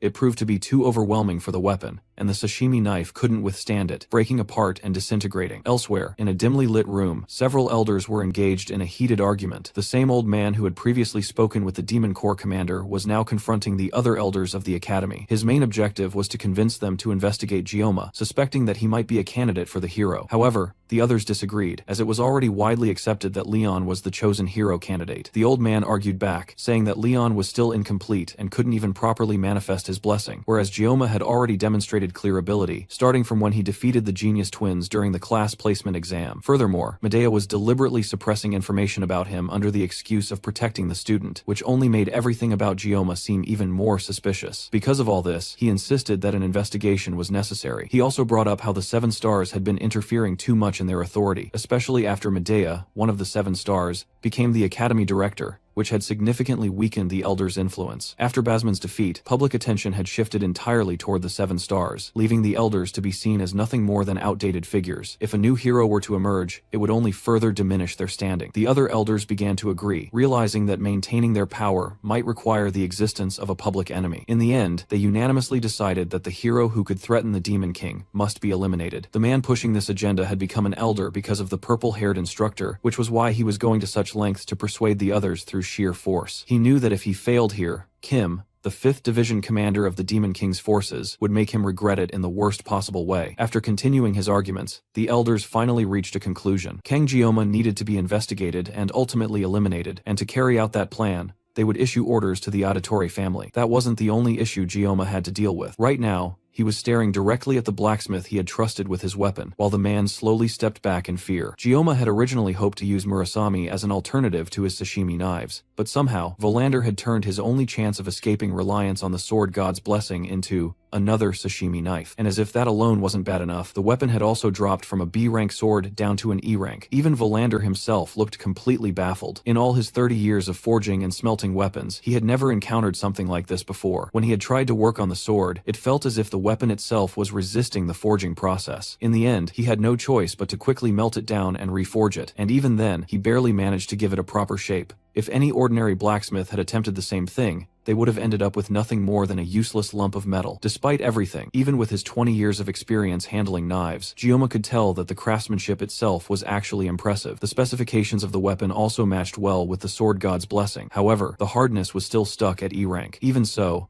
the knife still had the potential to become a good weapon. If it was reinforced properly, it could definitely turn into something useful. All Gyoma needed to do was bring the required reinforcement materials, and Volander would upgrade the weapon without charging any additional fees. Still, Gyoma wasn't satisfied. With visible frustration, he demanded to know what would happen if the weapon broke again. Volander nervously reassured him that even though it was currently E rank, it had the growth potential of an A rank weapon, and could eventually become even stronger. There was also a special material known as Never Fail, which could guarantee that Murasame would become stronger, but that material could only be obtained from demonic beasts ranked A or higher. The problem was that A rank demonic beasts were on the same level as E rank demonoids, meaning that going after such material would be no different from asking Gyoma to fight something like the mermaid again. Risking his life just to reinforce a weapon was absurd, especially when even low-rank demons could drop usable reinforcement materials. Gyoma then demanded a promise, and Volander swore on his honor as a blacksmith, but that wasn't the end of it. Gyoma also insisted that Volander refund at least half the cost of the leftover scrap metal, which was worth around 10 million won. Volander refused, arguing that he had followed Gyoma's exact instructions when crafting the weapon, and had already agreed not to charge anything for the enhancement process. Gyoma countered that his B-rank sword had effectively been reduced to scrap, and considering the market value, his demand was completely reasonable. Volander tried to push back, but the sharp glint of the blade and the deadly look in Gyoma's eyes immediately shut him down. Realizing he had no way out of this situation, Volander attempted to negotiate the refund down to 500, but Gioma raised it to 1,000 instead. Even that amount was far too much for Valander, but Gioma refused to budge any further. At this point, it was clear that Gioma was fully prepared to extract value in other ways if needed. Faced with the choice between losing money or something far worse, Valander finally gave in and agreed to the price. Gioma heads to a lone bench on campus to take another look at his blessing. After obtaining a new weapon,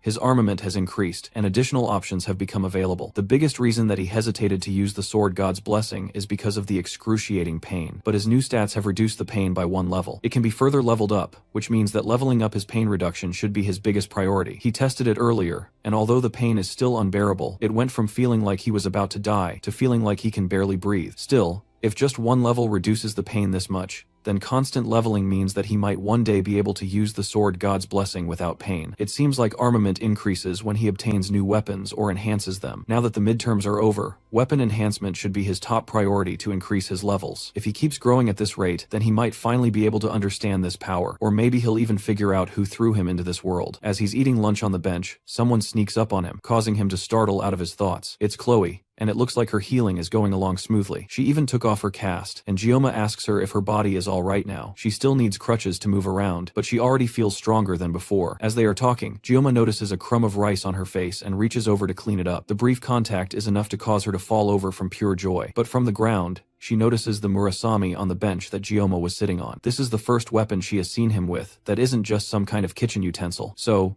it's a pretty big deal. He's still bothered by the fact that it's E rank, and although he got some money back from the blacksmith, he still needs to gather enough materials to enhance the weapon before it can become usable. There's no real reason for Gioma to get stronger. Ever since he cut down the mermaid, he has been able to handle mid-tier magical beasts. The main reason he wants to enhance the weapon is to reduce the pain. Chloe mistakes his thoughtful expression as him being disappointed by her mentioning that the weapon is E rank. She immediately decides, through perfectly reasonable yandere logic, that the blacksmith that made Gioma sad must die. Gioma snaps her out of it, but also notices that someone or something is watching them from close by. He walks over to a nearby tree and kicks it hard, causing an unexpected guest to fall down from it. It's Nox Editor, Chloe's brother, and he doesn't seem very happy that he was found. Chloe is prickly about him suddenly appearing, but Gioma can't smell any blood on him, and he doesn't seem to be armed either. However, he was following them, so there must be something that he wants. But Nox quickly clarifies that he isn't there for the usual murderous reasons. He came to warn Gioma that the Academy elders have requested for the Aditor family to get rid of him. Chloe confronts Nox and asks if that's why Nox came over, but he doesn't respond. Instead, he tells her that since she has been away from home for a long time, she has lost her edge. Chloe doesn't listen, and instead tells Gioma to get behind her so she can protect him. The two guys watch the slightly disabled girl desperately swipe at Nox from far away before Nox continues his warning. Nox doesn't care what Gioma has been up to recently, but the elders are oddly fixated on him. It's not just him either, but the whole Auditore family has a sense of unease, so they have temporarily postponed the request. They made the request in secret, and even bypassed the Academy head. However, since it's a direct order from the elders, it's hard to ignore. If the pressure continues, the family will have no choice but to investigate our MC. Regardless of the reason, since Chloe is a member of the Auditor, Nox felt like she needed to know this as well. That explains his motives clearly. He came under the pretext of family principles, but in the end, he was just worried about Chloe. With nothing else left to say, Nox turns to leave, but Gioma stops him for a moment. He wants to ask Nox about what he said last time about Chloe becoming weak while being with Gioma, but the red-haired older student turns around and continues to walk away. Even he can tell that Chloe is happiest by Gioma's side, and he decides to leave it like that. Even Chloe has never seen her brother act like this before. Before he leaves, he just tells Gioma to make sure that Chloe doesn't get hurt anymore. Gioma doesn't immediately understand, which only angers Nox more. Then Nox takes the opportunity to ask Gioma directly how he became so strong. Gioma seems surprised that he is considered strong. For someone to be strong in his opinion, then he should have the ability to withstand any threats at all times. Like the Sword Emperor, someone like Gioma who can only maintain that level of strength for less than a minute a day isn't a level where he can boast about his strength or even talk about it. Nox used Chloe as an excuse to reveal family secrets to him, an outsider, so there's no way Gioma can trust him to keep his mouth shut, so he decides to pick something to satisfy Nox. He tells the redhead that he lacks desperation. No matter how much of a skilled Nox is, there's a vibe that comes from someone who has real-world experience. If he stays cooped up in the academy, then he will reach his growth limit, so he has to go out first and gain real-world experience. If he continues working hard, then he will definitely gain something. That's about as much rubbish Gioma can spew out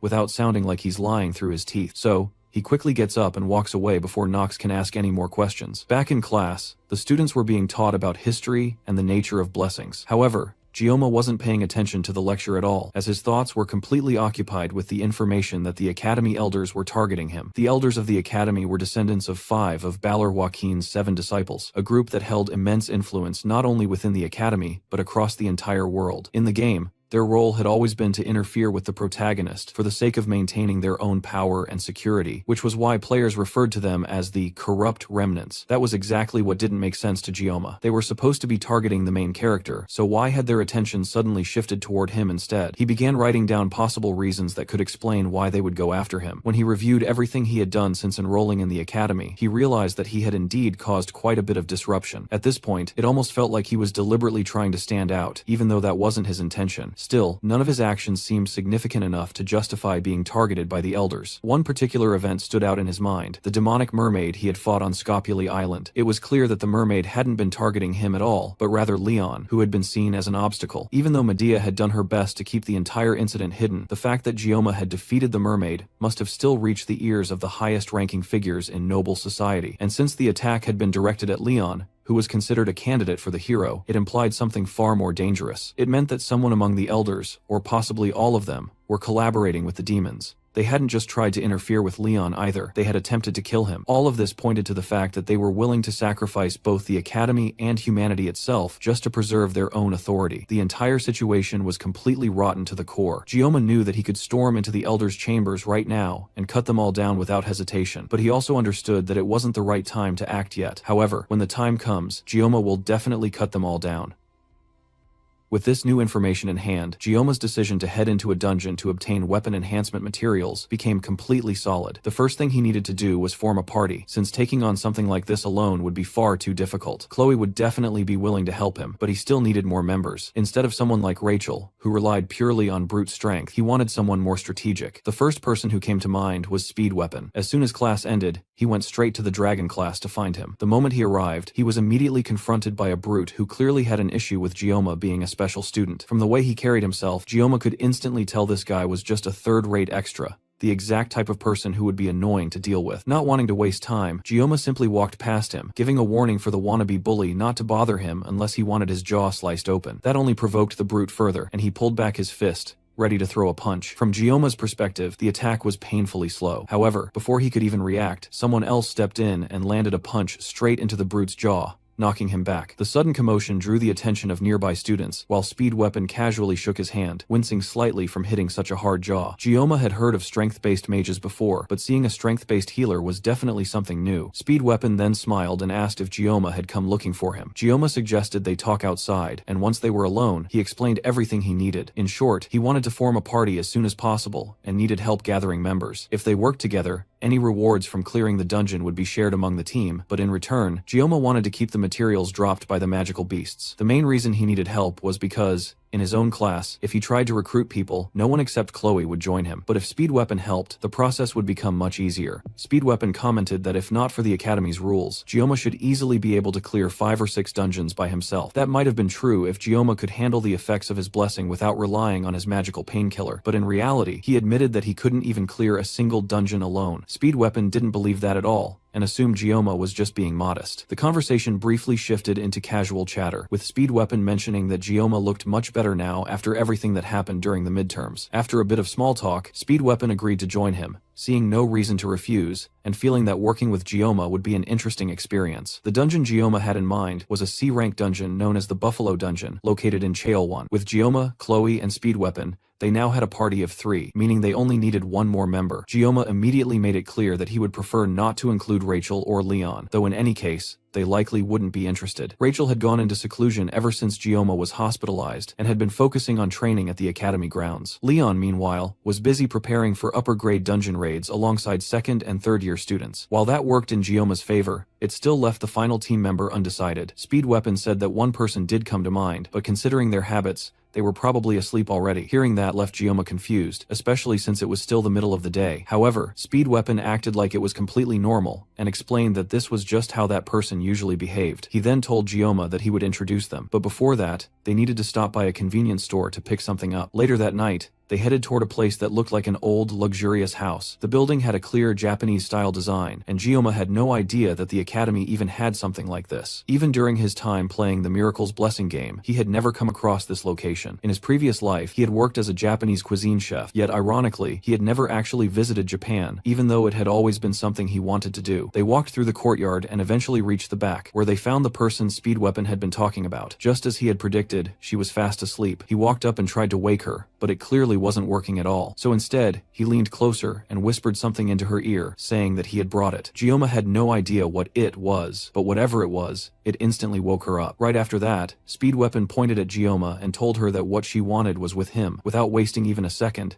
she dashed straight toward Gioma and snatched the bag from his hand. The speed she used to grab it caused her to spin mid-air before landing right on top of him. Gioma was left completely stunned as the girl lay on his chest, casually eating the treats that he and Speed Weapon had bought from the convenience store. While he was still trying to process what had just happened, she asked him, without even moving from his chest, if he had any more yangang, the Korean dessert made from bean paste. Hearing that word triggered a memory from Gioma's past life. Back then, after living a life consumed entirely by work, the Miracle's Blessing game had been his escape from a world surrounded by men. Like any gacha addict, he had spent a ridiculous amount of money, sitting there full of hope, praying that his favorite heroine would end up on his side. The one who made him empty his wallet was none other than Abel von Nibelung, and just like most gacha addicts, he had been deeply disappointed when he realized she would never truly side with him and would more likely treat him coldly. Instead, a standard yet equally rare character had appeared on his screen, asking him if he had any yangang. Her name was Saki Ryozo, and despite her stunning appearance, it only reinforced his belief that gacha games were a scam. The Miracle's Blessing game revolved around the protagonist Leon, and featured multiple heroines, with Abel von Nibelung, who is officially recognized by the developers as the main heroine. Each heroine had her own charm and abilities, but the central story focused on Leon and Abel, overcoming hardships together and developing their relationship. Even Gioma, in his previous life, as someone addicted to spending money on gacha, had been completely drawn in by Abel's charm, pouring a huge amount of money into trying to obtain her. Because of that, the other heroines gradually became less important to him. Among them, the one who faded from his attention the fastest was actually the very first 5-star character he had obtained, and just like back then, she had now suddenly appeared in front of him, standing in front of him and asking for her favorite snack. When he didn't respond immediately, Ryozo turned away in disappointment and called him foolish. Despite her lazy and carefree demeanor, Ryozo was actually a top-tier DPS among ranged attackers. She was also a skill-based character, completely different from Leon. On top of that, since she barely influenced the main storyline, her joining the party wouldn't disrupt anything. From Gioma's perspective, recruiting her should be completely fine. Meanwhile, Speed Weapon nervously held up another piece of candy, which she immediately snatched from his hand before telling him to just say what he wanted from her. Getting straight to the point, Speed Weapon explained that Gioma had approached him earlier that afternoon and was trying to form a party for a Buffalo Dungeon raid scheduled for the following week. Ryozo looked at Gioma curiously for a moment, then walked up to him and asked if he was the one who had fought the upperclassmen during the subspace training. Gioma didn't answer right away, and the two of them locked eyes briefly before she turned away. Since dungeon performance directly affected their grades, there wasn't really a reason for her to refuse, but from her perspective, Gioma lacked the kind of determination she wanted to see. It was somewhat ironic for her to judge someone like that while she was still half asleep, but she made it clear that she didn't want to work with someone who seemed so unmotivated. Speed Weapon tried to defend Gioma by bringing up the fight that had happened recently, but Ryozo still wasn't convinced. At one point, Speed Weapon almost let slip what had happened during the midterms with the mermaid, but he quickly caught himself before she could get curious about it. Instead, he turned the conversation around and pointed out how she herself was mindlessly obsessed with Yangang. Gioma simply watched the two of them argue, unimpressed. In his view, a party member could be greedy or rude, but not both at the same time. There was no reason for him to waste his time trying to convince her. He turned around and called for Speed Weapon to follow him, deciding that they didn't need someone with such an uncooperative attitude dragging the team down. At that moment, Ryozo coldly questioned whether the dungeon raid really meant so little to him, leading to another brief stare down between them. Then,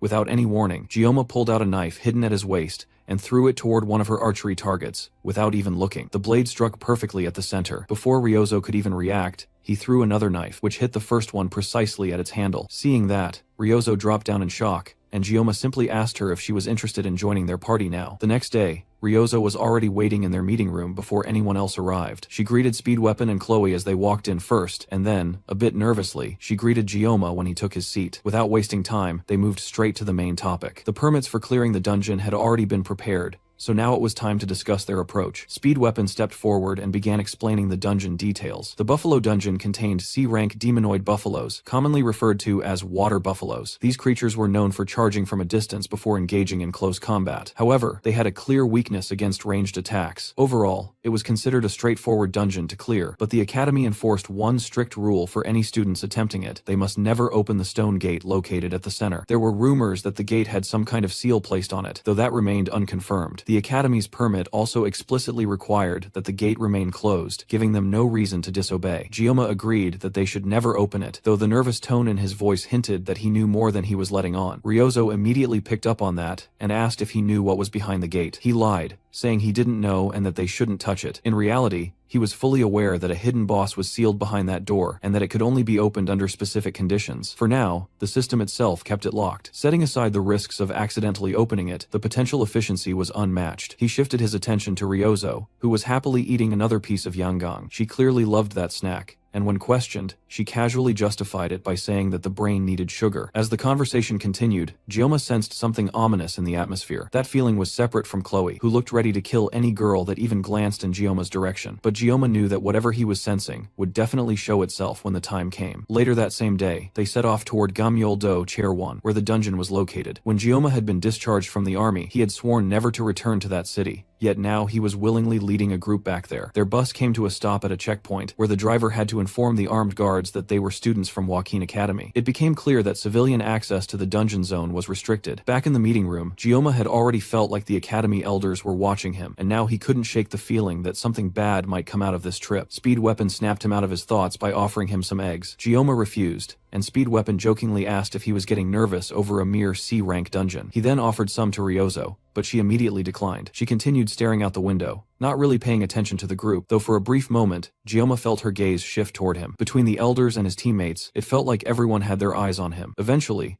the bus arrived at a place where ancient demons had once nested, though now it had been reduced to a simple farming dungeon. Speed Weapon noticed the amount of luggage Gioma had brought and asked about it, only to find out that it was filled entirely with kitchen knives. As they approached the dungeon, Chloe stepped forward to take point as usual, and the group confidently moved ahead. Just like at the border, the guards stationed at the dungeon entrance verified that they were from Joaquin Academy and had them sign a visitor log. One of the guards seemed particularly interested as he watched Gioma write his name. Before the man could say anything, Speed Weapon called Gioma over, and the large mechanical door opened to let them inside. As the door shut behind them, Gioma glanced back one last time and noticed the guard still watching from outside. Inside, the dungeon walls were covered with small signatures and drawings left behind by previous students, giving the place an oddly tourist-like atmosphere rather than that of a dangerous dungeon. Suddenly, he felt someone tug on his arm. Turning around, he saw Ryozo looking exhausted and out of breath. She asked if he had something sweet to help her feel better, and Gioma reached into his pocket to give her a piece of candy. However, candy wasn't what she wanted,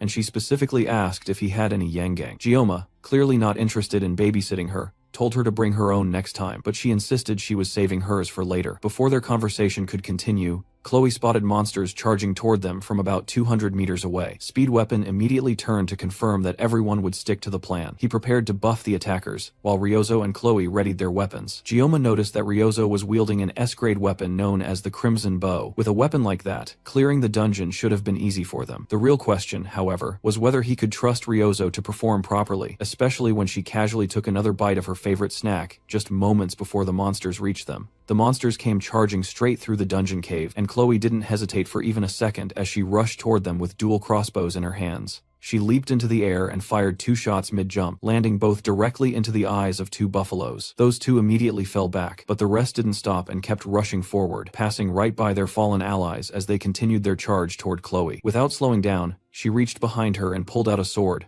preparing to continue the fight, just as Speed Weapon called out to her to fall back. Before Chloe could act on that, Ryozo moved faster. She fired 3 arrows in rapid succession, each one striking a target perfectly, taking down 3 buffaloes before they could even reach Chloe. Gioma couldn't help but feel impressed by her skill, but at the same time, he was more worried about the fact that she might break the horns he needed for weapon enhancement. Even so, regardless of how reckless her power might seem, a carry was still a carry, and Ryozo was clearly a high-level DPS who was difficult to stop. As they moved deeper into the dungeon, one of the buffaloes that hadn't completely died suddenly got back up and charged straight toward Ryozo before she could react. She turned quickly to deal with it, but her foot caught on a rock, causing her to lose balance and start falling. With no way to defend herself in time, she dropped to the ground and instinctively took a defensive position. Fortunately, Gyoma arrived at the last possible moment, catching her as she fell and cutting down the charging monster before it could reach her. Ryozo stared at him in shock while he held her above the ground, and her mix of surprise and excitement slipped out in the form of a small, cute hiccup. At the same time, outside the dungeon, the same man who had been watching Gyoma earlier answered a phone call from someone unknown, hinting that something was being set into motion behind the scenes. Back inside, with most of the monsters already taken care of, Gyoma calmly began collecting the buffalo horns he needed for reinforcing his weapon. While he was gathering them, Ryozo walked up behind him and handed him a piece of yangang as a way of thanking him for saving her earlier. He didn't mind accepting it, but the intense yandere aura coming from Chloe right behind him made the situation uncomfortable. Gyoma called Chloe over and quietly whispered some instructions to her regarding the guard they had noticed earlier. She acknowledged what he said, and the two of them continued discussing it briefly. Meanwhile, Speed Weapon, noticing how close the two seemed, jokingly asked if they were dating. Chloe immediately blushed at the idea of being in a relationship with Gyoma, but Gyoma smoothly shut that down, pointing out that not every interaction between a man and a woman had to be romantic. Chloe didn't like that response at all and shot him a glare, though she didn't say anything further. Instead, she shifted the topic and questioned why there were so few monsters in the dungeon. No matter how popular a dungeon was, it shouldn't have been this empty. Ryozo agreed, noting that the number of buffaloes felt unusually low, and it almost seemed like they were running away from something. That behavior didn't match how buffaloes were supposed to act. Normally, they were docile creatures, and people in the surrounding area even used them for farming. Hearing that, Gyoma found it hard to believe that demonic beasts were being used like that, though he admitted that stranger things had happened. There was also something else suspicious about the situation, but Ryozo chose not to mention it. Since they still had cell phone signal and could call for help if needed, things should technically be fine. As they continued moving through the dungeon, Gyoma asked Ryozo how she and Speed Weapon had first met. She explained that she had ranked first in the written exams, while Speed Weapon had taken second place. He had bragged about it for weeks afterward, which was how they ended up getting to know each other. She also mentioned that she had placed third in the placement tests. Gyoma hadn't expected Speed Weapon to be the bragging type, but Speed Weapon surprised him by revealing that Rachel was actually his distant cousin, which explained why being loud came naturally to him. Their family connection also clarified why Ryozo, as someone familiar with the game, hadn't known about Speed Weapon's ties to the main characters. His family belonged to a branch of the Changsong clan, while Rachel came from the main branch, which was why they at least knew each other. Still, this wasn't the time to dwell on that. Speed Weapon reassured Gyoma that he was already living his dream, and if anything, Gyoma was the impressive one in the group, so there was no need to worry about him. He even went as far as to say that Gyoma had the potential to join the 7 heroes, a statement Chloe immediately agreed with. However, Ryozo didn't respond at all. Instead, she quietly walked ahead of the group and declared that she hated the 7 heroes. The others looked at her in confusion, but there was no time to dwell on it. For now, their priority was to work together, clear the dungeon as quickly as possible, and head back. They needed a total of 20 kills for the dungeon to officially count as cleared. As they moved through the area, Gyoma noticed strange claw marks on the walls that looked cursed. Up ahead, Speed Weapon and Chloe kept walking, then called out for Gyoma to catch up, since he had been lost in thought. At the same time, outside the dungeon, the guard was still speaking on the phone with the mysterious person on the other end. He confirmed that Gyoma's group should have run into the enraged buffaloes by now, and said that he had followed the instructions exactly. He believed the enraged buffaloes should have already taken care of them by this point, but the person on the other end told him not to get arrogant, and asked whether he would take responsibility if the plan failed. The man had no answer to that. Instructor Kim simply told him to call back once he had results. After the call ended, the man looked into the open dungeon doors. Either way, he was dead, so he figured he might as well go inside and confirm everything with his own eyes. He had even forced the gate open himself to make sure their chances of surviving the dungeon would be 0. But when he thought back to Gyoma's eyes, it almost felt as if that teenager could see through everything, and that thought kept bothering him as he walked into the dungeon to check the damage. Back inside, Chloe warned the group that more magical beasts were approaching from behind them. Thanks to her blessing, she could sense around 50 of them running in their direction. Then, all of a sudden, the ground around them began to shake as a stampede of buffaloes charged straight toward them. There were far too many, and it was hard to believe these were even buffaloes. They were supposed to be harmless, but this herd was clearly being agitated by something. In that moment, Gyoma was reminded of something his mentor once told him. Every blade has its purpose. You cannot use a chicken knife to kill an ox, and sashimi knives are meant for fish. But Gyoma had once asked about beef sashimi, which would basically be the same as using a sashimi knife to butcher an ox. His mentor had raised his knife at that moment, making Gyoma think he was about to get hit, but instead, the man simply smiled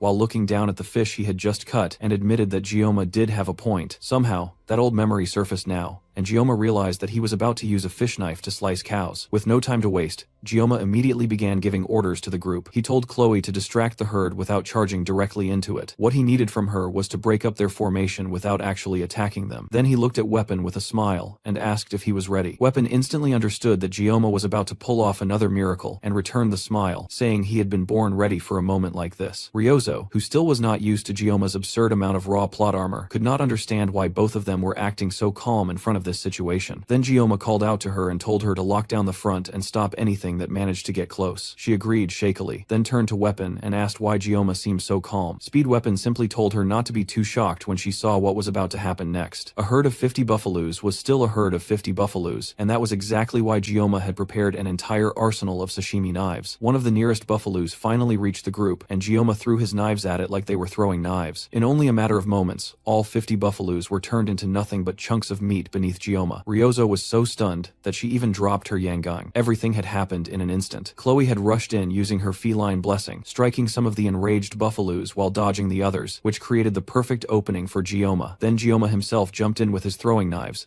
slicing through dozens of them without stopping. But then the roar of one of the buffaloes made him stagger and freeze for a moment. The remaining buffaloes took that chance and piled onto him. At one point, Ryozo actually began to worry, thinking Gioma might be getting overwhelmed under the sheer number of beasts on top of him. But in the very next instant, the mass of buffaloes covering him exploded away in flying slices of flesh, and when it was over, the only ones left standing were Gioma and his team. After putting on that unbelievable display of skill, Gioma simply sheathed his knife and began gathering all the horns into his bag to use later. Thanks to his painless blessing lasting 40 seconds now, cutting down the buffaloes had been easy work. As Chloe walked over to congratulate him on another job well done, Gioma remembered that he would not have been able to pull this off without the help of his party. While they talked casually, Ryozo kept staring at Gioma in complete shock. Speed Weapon told her that she should not be this surprised since he had already warned her about Gioma's skill, though even he admitted that he still could not fully believe what he had just seen. As they looked at Gioma and Chloe standing over the pile of corpses, both Weapon and Ryozo found themselves wondering what kind of monster Gioma really was. After that, the group resumed moving toward the dungeon entrance. The clear condition for the dungeon had only been 20 buffaloes, yet Gioma had practically soloed enough to clear it twice over. Even then, Gioma still tried to claim that he had not done anything during the midterms. Speed Weapon almost brought up his fight with the mermaid to counter that, but then immediately remembered that people were not supposed to know about that incident. Since Ryozo was right there with them, he quickly changed the subject, and the group kept heading toward the exit. But as they walked, Chloe noticed that the area had become strangely quiet. Soon, they arrived in front of something that looked like a pillar, and Gioma recognized it as the one gate they were absolutely not supposed to open. The group stared at it for a moment,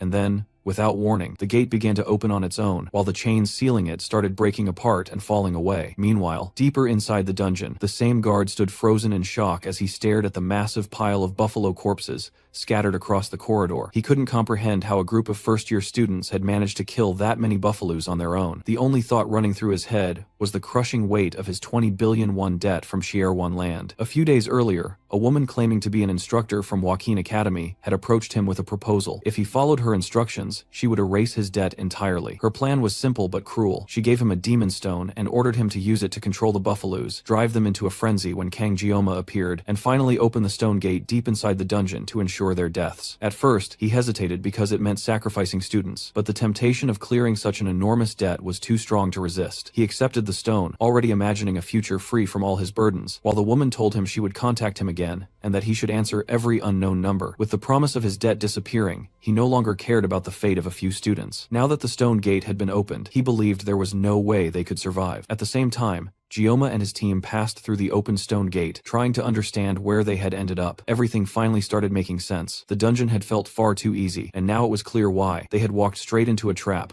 all because Gioma ignored his instincts. The gate was only supposed to open when the giant's demon stone was brought into the dungeon. That stone was a mid-game quest item, and the fragments they had encountered earlier were actually pieces of the giant's mana stone. However, Gioma hadn't expected that those fragments alone would be enough to open the gate. If events followed the game's storyline, the reward hidden here would be incredible. But before thinking about rewards, survival came first. Looking ahead, he noticed something carved into the second gate, a single red line etched into the supposedly indestructible stone. Normally, that would be his way out. However, he had already used up all 40 seconds of his painless blessing during the earlier fight. Even so, he believed that Murasame might last just long enough for him to slash the gate and escape before it broke. Just as he was about to act, a massive presence filled the area, forcing everyone to stop and turn around. Standing before them was a gigantic buffalo, far more powerful than anything they had encountered so far. The reward for defeating it was the Blessing of Transition, an ability that could transfer and amplify the user's blessing to a chosen target for a single use. The creature guarding this reward was an A-grade demon known as the Inotaros Minotauros, or more commonly, the Buffalo King. One by one, the torches around the chamber ignited on their own, illuminating the Buffalo King, along with two equally imposing buffaloes standing at its sides. These two flanking beasts were clearly far stronger than the ordinary buffaloes they had faced earlier, and the presence of the Buffalo King itself was overwhelming. Even if Gioma managed to cut open the gate and create an escape route, once the Buffalo King fully awakened, there was no way they would get out unscathed. Unlike the midterms, where he had prior knowledge of the mermaid, this situation was different. Still, he had fought minotaurs before. At full strength, he could handle 3 of them alone, but now he had already exhausted his painless blessing. That meant he had to approach this fight strategically. He asked Speed Weapon if he could provide a pain reduction buff for 2 minutes. If that support stopped even for a second during the fight, Gioma knew he would be taken down instantly. He assigned Chloe and Ryozo to deal with the smaller enemies, while he took responsibility for the Buffalo King himself. With the plan decided, the group braced themselves as the Buffalo King let out a terrifying roar and awakened. Gioma activated the blessing of the Sword God, and instantly, an overwhelming surge of pain coursed through his body, making him cough up blood. Even so, with Speed Weapon's buff supporting him, he could still move. The Buffalo King charged forward, and Gioma moved to meet it, dodging its first attack and circling to the side before it could recover. The pain from the blessing remained intense, forcing him to constantly spit out blood, but he was still strong enough to continue fighting. He parried another strike and moved behind the beast, attempting to bring it down, but the Buffalo King responded with a powerful kick that sent him flying backward. He managed to steady himself before hitting the ground, spitting out more blood as the pain surged through him. Unlike before, when the painless blessing dulled everything, he was now experiencing the full force of the Sword God's power. Strangely, instead of weakening him, it gave him a sense of freedom. He charged in again, evading a massive swing from the Buffalo King's axe, and moving at a speed that the others could barely follow. The battle intensified as he continued dodging every attack thrown at him. Growing frustrated, the Buffalo King raised its axe high and brought it down in a devastating strike aimed directly at him. When the dust settled, Gioma was standing calmly on top of the axe, completely unharmed. Ryozo could hardly believe what she was seeing. A human moving and fighting at that level felt unreal. However, she couldn't focus entirely on Gioma, as she was still engaged in combat with one of the Buffalo Guards. She understood the fundamentals of fighting: control over muscles, proper stance, and the use of kinetic energy to disrupt an opponent's balance with minimal effort. But understanding those concepts and executing them in real combat were entirely different matters. Even as her thoughts were occupied with Gioma's movements, she fired an arrow straight into the buffalo's eye, provoking it into a furious charge. In moments like this, even when facing death, Gioma maintained absolute focus. His presence reminded her of Siegfried, the Sword Emperor. She pulled back her bow, took aim at the charging beast, and released a single powerful shot that blew its head apart. Turning her attention back to Gioma, she recalled a rumor she had recently heard about a special admission student whose strength was so great that even Siegfried had acknowledged him by using his aura. Meanwhile, Gioma's aura wasn't far behind in intensity, and the pressure of it pushed the Buffalo King into a frenzy as it tried to knock him off its axe with a punch. But instead of getting hit, Gioma cleanly dodged the attack and immediately countered, slicing open the very arm the monster used to strike him. At the same time, Chloe managed to finish off the buffalo she had been fighting and wiped the blood off her face. She was still inexperienced when it came to dealing with demonoids,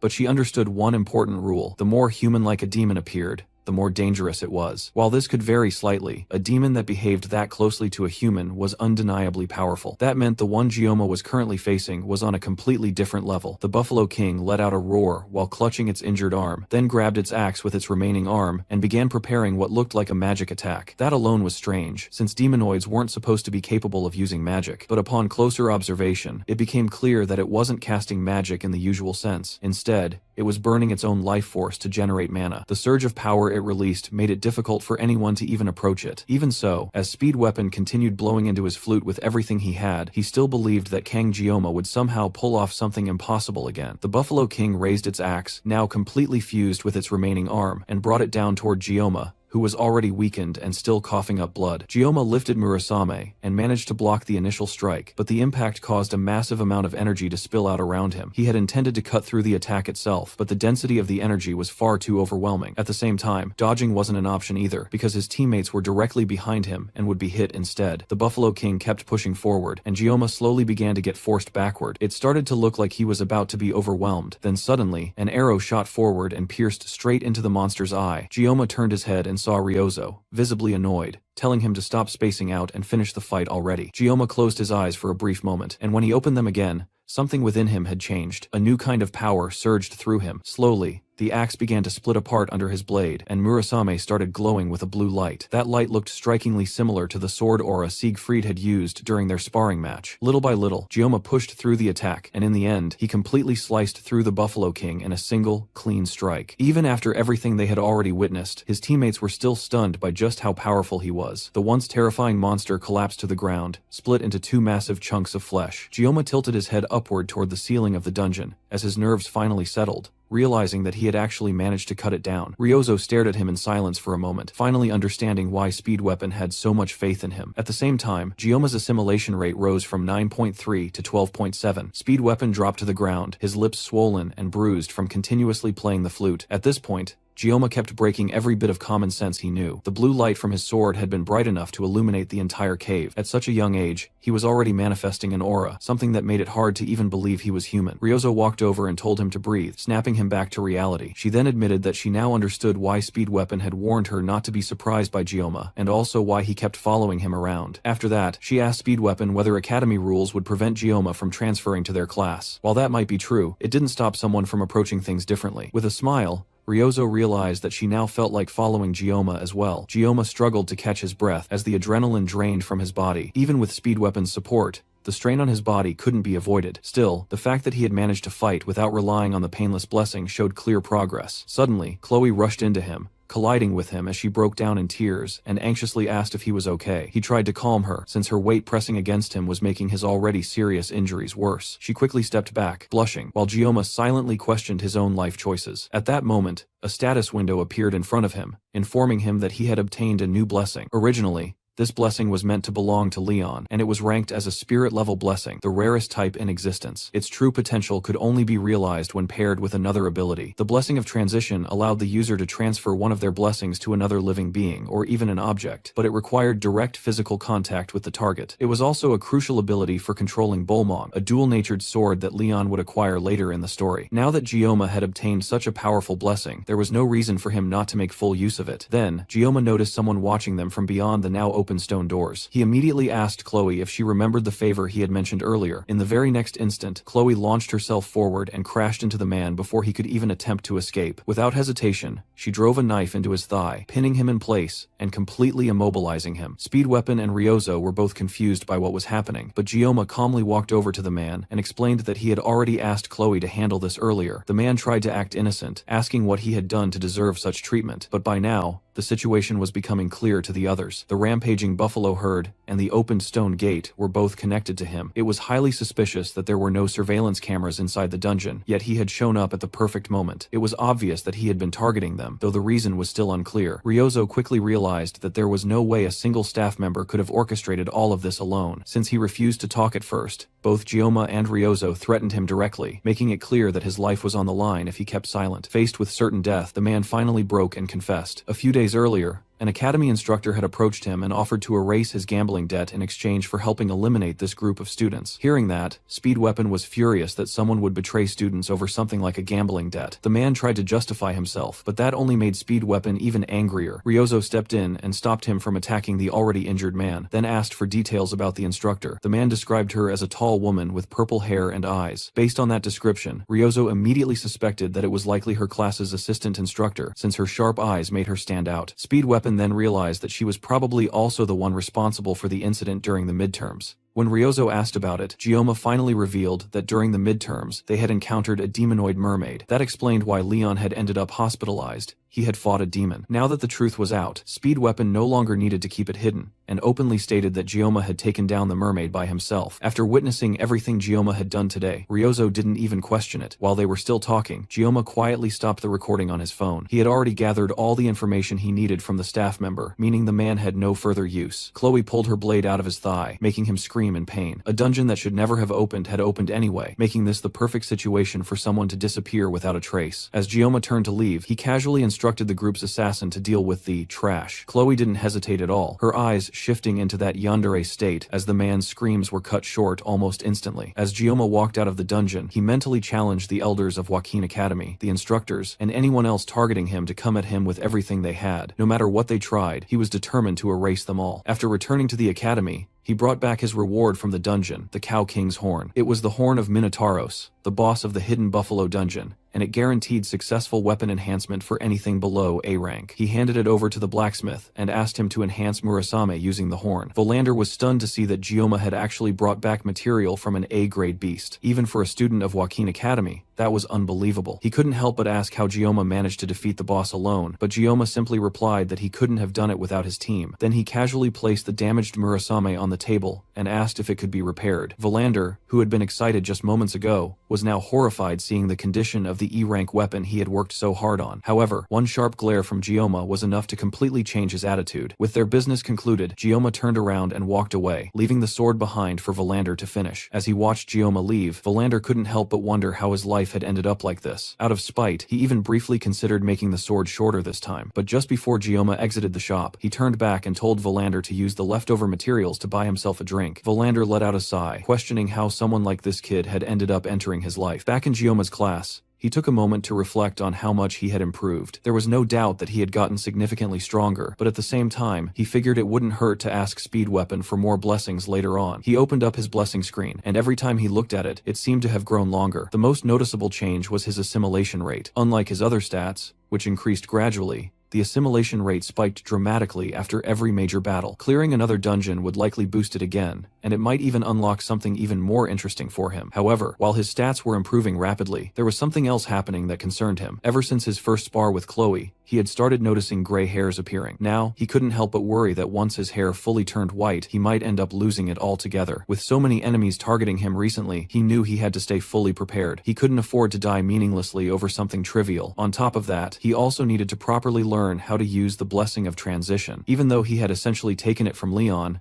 the protagonist would likely end up overflowing with buffs anyway, so it didn't matter as much. There was still a lot for him to do, but for now, he needed to focus on recovering. As he looked down at his desk, he noticed a gift, a piece of yokin, an extremely sweet candy that was almost too sweet to even eat. It was clearly from Ryozo. Seeing it made him recall the fact that, for the first time, he had led his own team to successfully clear a dungeon. At this point, being targeted for assassination had practically become a normal part of his life. Still, having people he could call friends didn't feel so bad. Speed Weapon and Chloe weren't major figures in the main story, and he wasn't even sure whether Chloe truly considered him a friend. After the dungeon incident, Chloe had ended up in the hospital with a fever, and Gyoma thought about visiting her when he got the chance. Before he could sink deeper into his thoughts, the Wolf-class instructors entered the room and told everyone to settle down. At that moment, his phone vibrated in his pocket. He checked it and saw a message from an unknown number asking what he was doing. He had no idea who it was and wondered if the message had been sent by mistake. Then another message came through, telling him to look in front of him. He raised his head and saw Ryozo walking into the classroom with a confident smile, waving her phone at him, the same wallpaper matching the profile picture of the unknown contact. The instructor then made an announcement, stating that from that day onward, Saki Ryozo would be assigned to their class. After finishing the announcements, they instructed everyone to change into their gear and report to the training grounds within 30 minutes. The entire class was in disbelief that Ryozo had been transferred, especially after hearing that she had personally requested the reassignment. As she walked through the classroom, several students tried to approach her, but she ignored all of them completely. Gyoma watched as she walked confidently through the room, wondering if she was actually heading toward him. Among all the new recruits that year, she was considered part of the so-called miracle generation, ranking among the top 4 students alongside Gyoma, Rachel, and Abel. She had also ranked first in academics, while her combat ability was nearly just as impressive, making her a perfect balance of intelligence and strength. On top of that, she was the daughter of Kojima Saki, one of the 7 heroes, famously known as the Absolute Bow. Kojima Saki also held the position of Prime Minister of Japan, which essentially made Ryozo the equivalent of a princess. And since Japan remained a global superpower in this world, it was only natural that the rest of the class reacted as if a celebrity had just walked in. Everyone was losing their minds, except for Gyoma, who was desperately hoping she wouldn't come over to him. But as she smiled in his direction, he deliberately avoided eye contact. That didn't stop her. Ryozo casually jumped onto his desk, landing gracefully right in front of him, and held out her phone, clearly signaling for him to save her number immediately. At that moment, Gyoma couldn't help but realize that his bad feelings were never wrong. Back in Shiorwan, near the dungeon gates, a group of investigators was questioning witnesses about a missing person who had disappeared inside the Buffalo dungeon.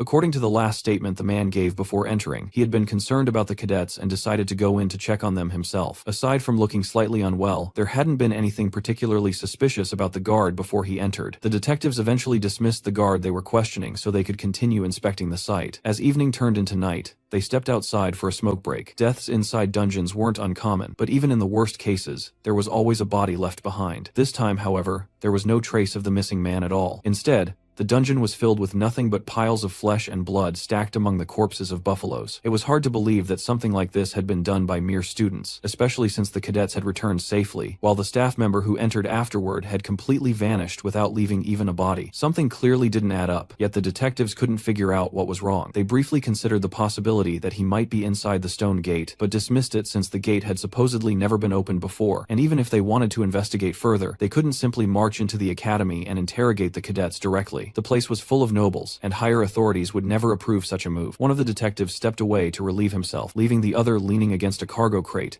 still trying to piece everything together. Suddenly, his partner collapsed beside him, and from the shadows, a pair of long, slender legs approached. The detective immediately recognized the presence of magic, meaning a demon was nearby, but to his surprise, the figure that stepped forward was human. Before he could even process it, the woman cleanly sliced off his head, leaving his body to fall lifeless to the ground. In his final moment, he realized the truth. She was a human who had formed a pact with a demon, a demi-demon, half human and half demon. In other words, a villain. Meanwhile, back at the academy, Ryozo was happily enjoying her snacks while relaxing in her new seat beside Gioma. She asked him why he hadn't eaten the treat she had given him earlier, but Gioma ignored the question, and instead pointed out that Chloe usually sat in that spot. Ryozo didn't care in the slightest, saying that it didn't matter who normally sat there since it was simply first come, first served. Gioma tried to use the opportunity to ask why she had transferred to their class, but before he could get an answer, the teacher announced that there were only 5 minutes left before assembly. The rest of the students began heading out of the classroom, but Ryozo stayed where she was, placing an eye mask over her head as she prepared to sleep. Gioma asked if she planned on attending morning training, but she declined, saying she would rather meditate. In reality, she had no intention of doing anything productive, and simply planned to nap in class. Before he left, she told him not to call her Saki anymore, and insisted that he use her first name, Ryozo. In her culture,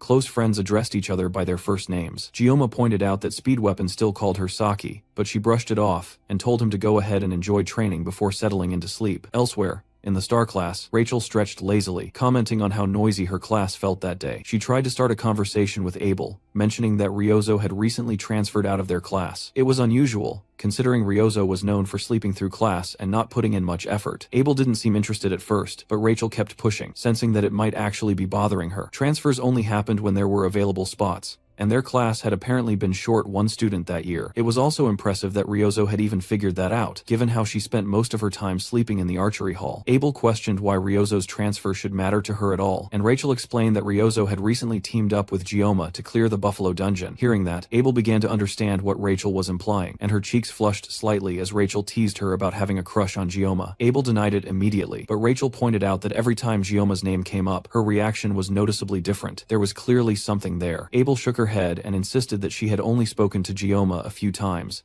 and that there was absolutely nothing between them. She also asked Rachel to stop spreading such strange rumors. Rachel interpreted that as meaning nothing was happening right now, but that didn't rule out something happening in the future. Then her tone shifted completely, and she told Abel that while she might be able to fool others, lying to herself wasn't a good look. That statement caused Abel to freeze, and Rachel simply told her to think about it. This reminded Abel of a recent conversation she had with her grandfather. He had told her that he would be joining the academy as an instructor. At first, she hated the idea, thinking he was only doing it to keep an eye on her, which she didn't want since she already attracted too much attention. However, Siegfried clarified that he was joining to monitor the first-year students, especially after what had happened during the midterms. He reassured her that they wouldn't run into each other often. Even though Siegfried tried to appear calm, there was a sharp intensity in his eyes that he couldn't hide. The swordmaster, who had always seemed detached, was now actively involving himself. Abel couldn't help but think that the only person capable of causing such a change in him was Kang Gioma, a prodigy who ignored status and broke through the rigid structure of noble society purely through his own strength. His talent defied all logic, and even his background marked him as someone who had advanced rapidly. When Abel had first met him, he had been nothing more than a frail-looking boy who moved around quietly, but now, he had grown into someone sharp and powerful, even surpassing Leon Reinhardt, who was supposed to be the hero candidate.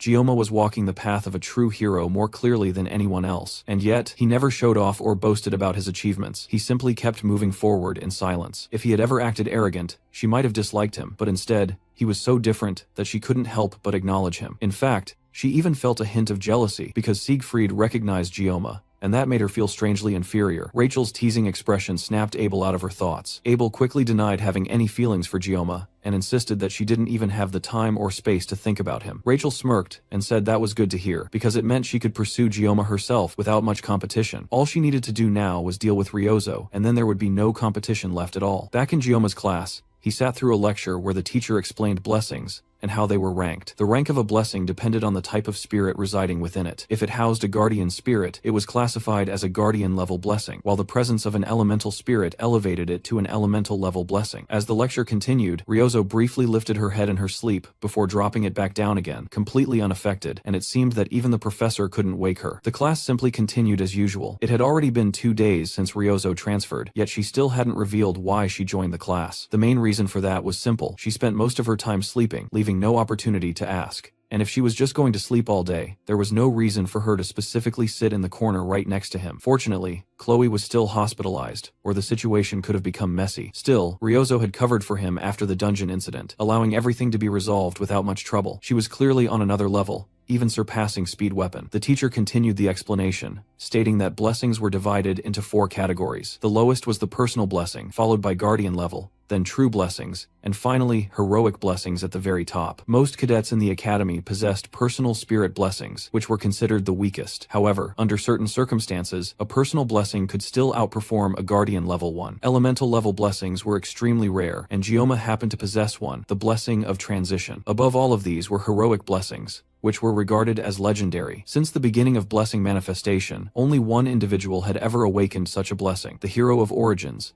Valor Joaquin. In modern times, however, there were rumors of one more person, and Gioma knew that the one being referred to possessed the blessing of miracle. As the class ended, the teacher mentioned that they would continue the topic next time. However, Gioma raised one last question. He asked about a phrase he always faintly heard whenever he activated the blessing of the sword god. May the blessing of the gods be with you. The question made the teacher pause, and even Ryozo stirred slightly from her sleep. The teacher admitted that he didn't understand what Gioma was referring to, but he pointed out a flaw in the statement. There were no gods left in the world anymore, which meant that such a blessing couldn't exist. After the teacher left the room, Ryozo let out a small chuckle, teasing Gioma about his embarrassing question. When he asked if she was finally done sleeping, she simply turned away and went back to sleep again. Gioma didn't blame her, and decided he might as well take a nap too. As his consciousness began to fade, a message suddenly appeared in front of him. He woke up to find a large notification informing him that the GM had requested a conversation. In the next instant, Gioma found himself in a strange, abstract space filled with floating scraps, with the message hovering before him. The notification then changed into a prompt, asking whether he accepted the meeting request with the GM. It updated again, stating that the GM was interfering with the world line using code. The term world line was unfamiliar to Gioma, and none of this made sense to him. Suddenly, everything went quiet, and another message appeared, stating that the dimensional gap was too large and that his current level was insufficient. It also mentioned that he had not yet met the requirements for his newly unlocked mysterious trait. Even so, the system asked whether he still wished to proceed. Gioma hesitated, looking around as he tried to understand what was happening. This didn't feel like a dream at all, and there was a chance that he might finally learn the truth behind the blessing of the sword god, and why he had ended up in this world. With that in mind, he accepted the request to meet the GM. The world around him immediately began to distort, as if the very code of reality was being rewritten. Everything shattered, and he was pulled into a place he recognized.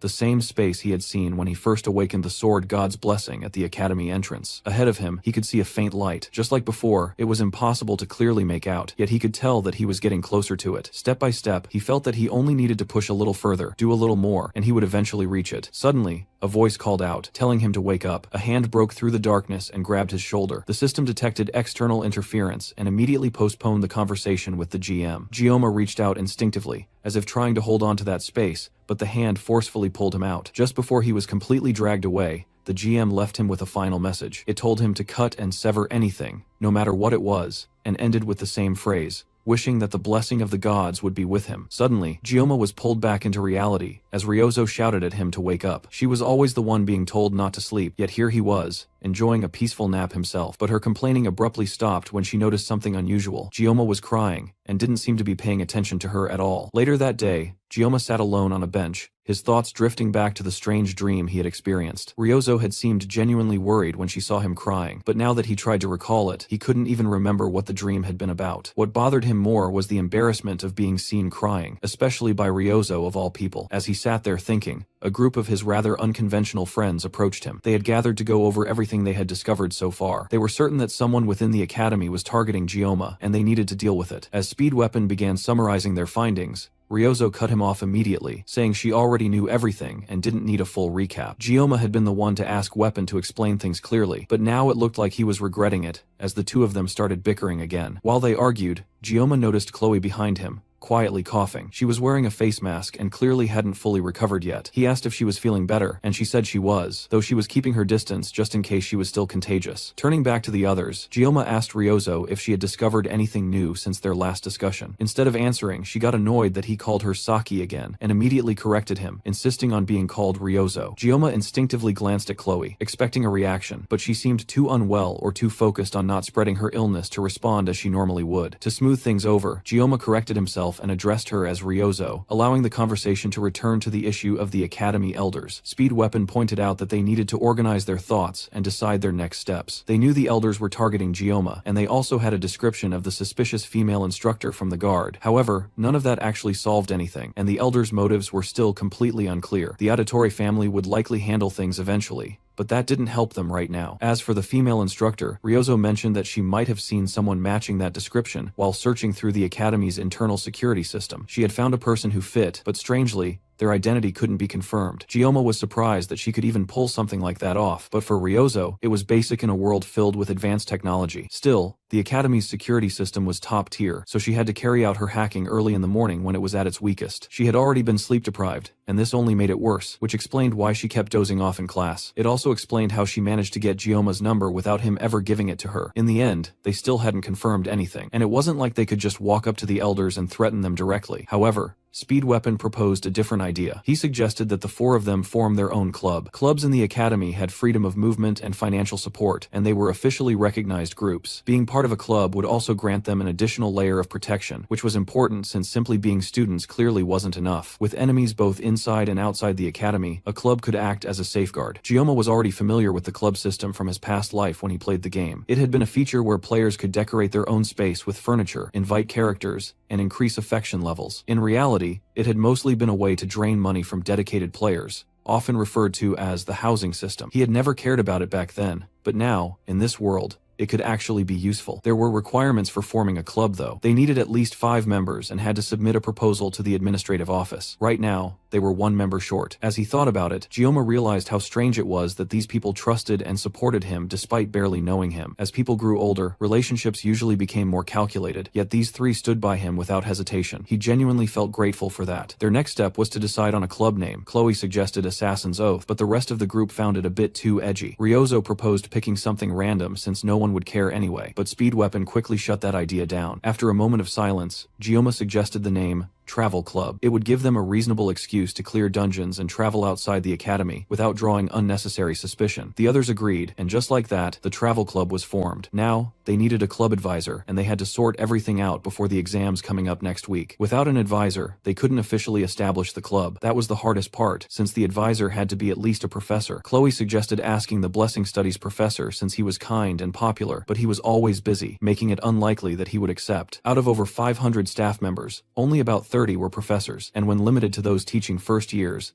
the number dropped to around 10. Even though the Academy encouraged clubs, there were still many restrictions. The group then turned to Gyoma, asking if he had anyone in mind. Gyoma thought for a moment and then realized something. The requirement was that the advisor had to be at least professor level or higher. That meant there was one person who qualified beyond that level entirely. When he revealed who he had in mind, the rest of the group could hardly believe that he was serious. For the club to officially exist, the president had to submit the application in person. Since Gyoma was the president, he had no choice but to go to the administrative building himself. The moment he handed over the documents, the woman in charge of processing them looked at him with clear doubt, as if she couldn't even imagine someone like him leading a club. It was honestly hard to believe she was even an Academy employee, with how openly she looked down on him, all because he was a special admission student. Gyoma chose to ignore her condescending attitude and calmly told her to process the application as long as it met the requirements. Instead of complying, the woman stood up and loomed over him, making it clear she wasn't going to make things easy. She pointed out that forming a club required a faculty advisor, and from what she could see, Gyoma didn't have a professor willing to take that role. When Gyoma asked her to clarify, her meaning was obvious. She believed that no professor would ever agree to support a club founded by someone with his background. In her eyes, his attempt to create a club was pointless from the start. This kind of attitude didn't surprise Gyoma much. Whatever small amount of goodwill he still had left for the Academy was quickly fading. After nearly 20 years working in the service industry, he had dealt with plenty of unpleasant people, and he knew that staying quiet was usually the best way to handle them. Still, That didn't stop him from wanting to punch her right then and there. Instead, he pulled out his phone and called someone who could deal with the situation. He calmly told the person on the other end that he was in the administrative office trying to submit his club registration. The woman immediately snapped at him for daring to take a call in front of her, but the person on the line simply said they were nearby and would arrive shortly. Gioma ended the call, and the woman seized the chance to scold him even more, going on about how disrespectful he was. Gioma warned her to just follow proper procedure, since the person he called was already on their way. Too busy yelling, she failed to notice her coworkers lowering their heads and avoiding eye contact. She continued boasting, claiming she was related to a close friend of the headmaster and had the authority to have someone like Gioma expelled whenever she wanted. That was enough to make Gioma chuckle. Leaning slightly forward, he told her to lower her voice because it was getting annoying. That pushed her over the edge, and her expression twisted into something completely unhinged, revealing what Gioma called her true face. At that exact moment, the door burst open, startling everyone in the room. Standing in the broken doorway was an extremely angry headmistress. Gioma casually told the woman to show respect to his club advisor. The headmistress, Medea, smiled warmly at Gioma, clearly happy to see him again. He tried to apologize for causing trouble, but she brushed it off, saying she would come running anytime he called for her. Hearing Gioma's name finally made the woman realize who she had been talking to all along, the academy's top freshman. Medea cheerfully told Gioma to leave the paperwork and focus on preparing for his written exams, assuring him that she would handle everything from here. Once Gioma left, Medea's demeanor completely changed. Another staff member hurried over with a chair for her, and the woman tried to explain herself, claiming there had been a misunderstanding. Medea didn't even need to use her blessing to understand what had happened. The woman had mocked Gioma's background, and of all people, she chose someone personally selected by both Medea and the Swordmaster. Without saying much, Medea used her blessing to place a resignation letter in front of the woman and told her to start writing it within 5 minutes. With the situation handled, she later messaged Gioma, telling him that the club application had gone smoothly and that they only needed one more member. As for the woman, Gioma assumed she had been fired, but he didn't feel even a bit of sympathy for her. Medea also told him to visit her office after class. After that, Gioma went to see the person who had become both his enemy and ally, the blacksmith Volander. He had come to collect his equipment, and Volander told him to wait for a moment. This time, the blacksmith actually looked like a proper craftsman at work, though Gioma wasn't sure how Volander felt about him anymore. As someone who had played the game before, Gioma had always had mixed feelings about him, but after everything that had happened, the negative side had definitely grown stronger. Even so, he couldn't help but feel a bit sorry for him. In the game, Volander was one of the main NPCs responsible for almost every aspect of equipment upgrades. Like most characters in games like this, he was someone players either loved or hated. He had a reputation for draining players' money because of how luck-based his enhancements were. Gioma himself had been a light spender in his previous life, so he couldn't fully relate, but he knew that heavy spenders would go to extreme lengths, praying for luck and hoping Volander would finally favor them. In reality though, most players just cursed him whenever their upgrades failed. Even Gioma had done the same when his Murasame had been downgraded from a B rank to an E rank. Volander snapped Gioma out of his thoughts and asked what he was thinking about. Then, with clear pride, he presented the newly upgraded weapon, confidently claiming that this time, his craftsmanship had reached perfection. The sword looked completely different now, polished, refined,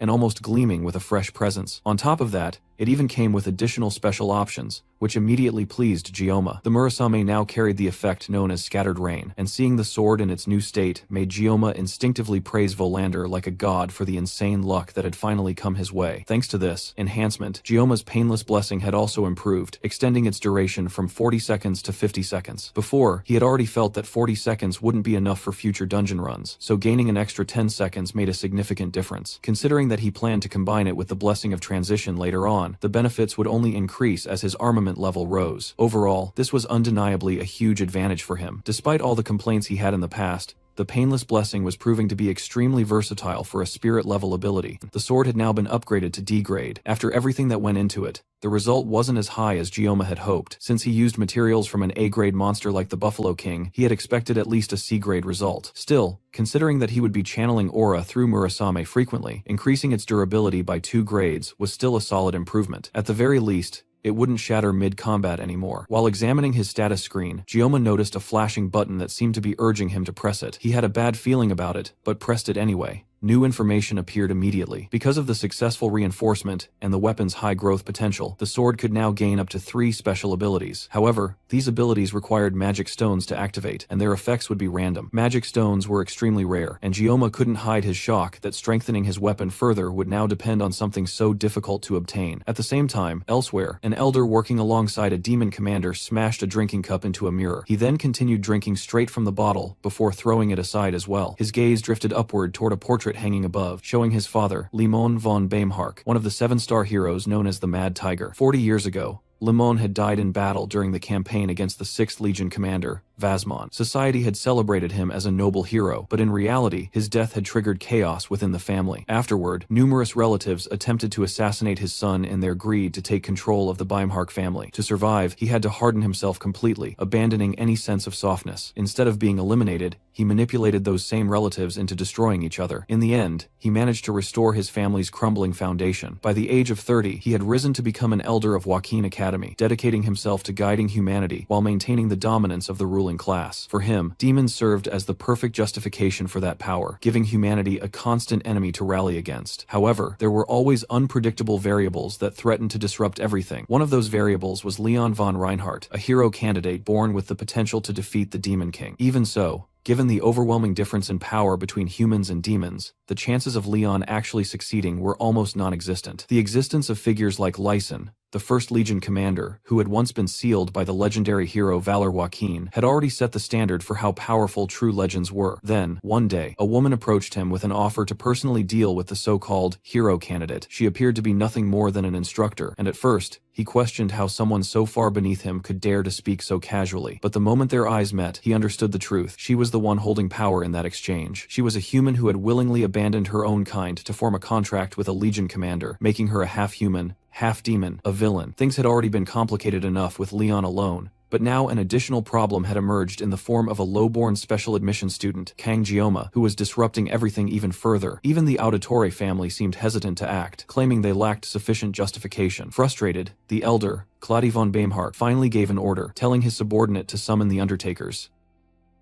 The next day in class, Jioma quietly scribbled his thoughts into a notebook, his mind focused almost entirely on one thing, the fact that the Murasame now required magic stones to grow stronger. The gap between weapons with magic stones and those without them was massive. Having a weapon with 3 slots for special abilities was basically hitting the jackpot. The problem was that magic stones only dropped from specific dungeon bosses, and usually from A rank or higher demonic beasts, which were essentially demonoids in everything but name. At this point, it almost felt like Jioma was cursed to keep fighting demonoids if he wanted to get stronger. He even joked to himself that maybe it was because the word demon was part of his name. He glanced over at Ryozo, who was sleeping peacefully with her usual odd eye mask on, and wondered if she had stayed up all night again. It had already been a week since they cleared the dungeon together as a club. The key required to open the stone gate in the Buffalo King's area was also a magic stone, specifically one that came from a colossal beast known as a gigant. Somehow, someone had already managed to kill a gigant and take its stone. Even in the game, Gigants were portrayed as monsters so powerful that a single step could shake the earth, and even they were nothing compared to the creatures introduced in later updates, beings that were basically natural disasters given form. Jioma paused for a moment to seriously consider whether it was worth risking his life just to add special abilities to his weapon. Hunting demonic beasts for magic stones was supposed to be Leon's role, not his. While he was deep in thought, Chloe entered the classroom and greeted him. She noticed Ryozo sleeping in the seat she would have preferred, but she didn't comment on it. Jioma asked if she had fully recovered, and she confirmed that she was feeling much better. Even so, Jioma himself had clearly taken a toll after releasing that blue light from his weapon. Before Chloe could say anything more about it, he cut her off, making it clear they shouldn't discuss it further. The blue light, she mentioned, was aura, something only truly powerful individuals could use. Thinking about it again, Jioma started to feel like farming magic stones might actually be worth the risk. Despite his earlier hesitation, he now found himself craving more strength. At some point, he had completely let go of any thoughts about living peacefully or safely. Still, his core goal hadn't changed. He just wanted to survive. The problem was that things kept happening that never existed in the original game, and those unknown variables were constantly targeting him. The storyline he once knew was becoming more and more distorted, almost as if the world itself refused to leave him alone. It had already been a month since he enrolled at the academy, and the truth about the second human-demon war, which would begin in 3 years, would soon come to light. Strengthening himself and upgrading his weapon were no longer optional choices.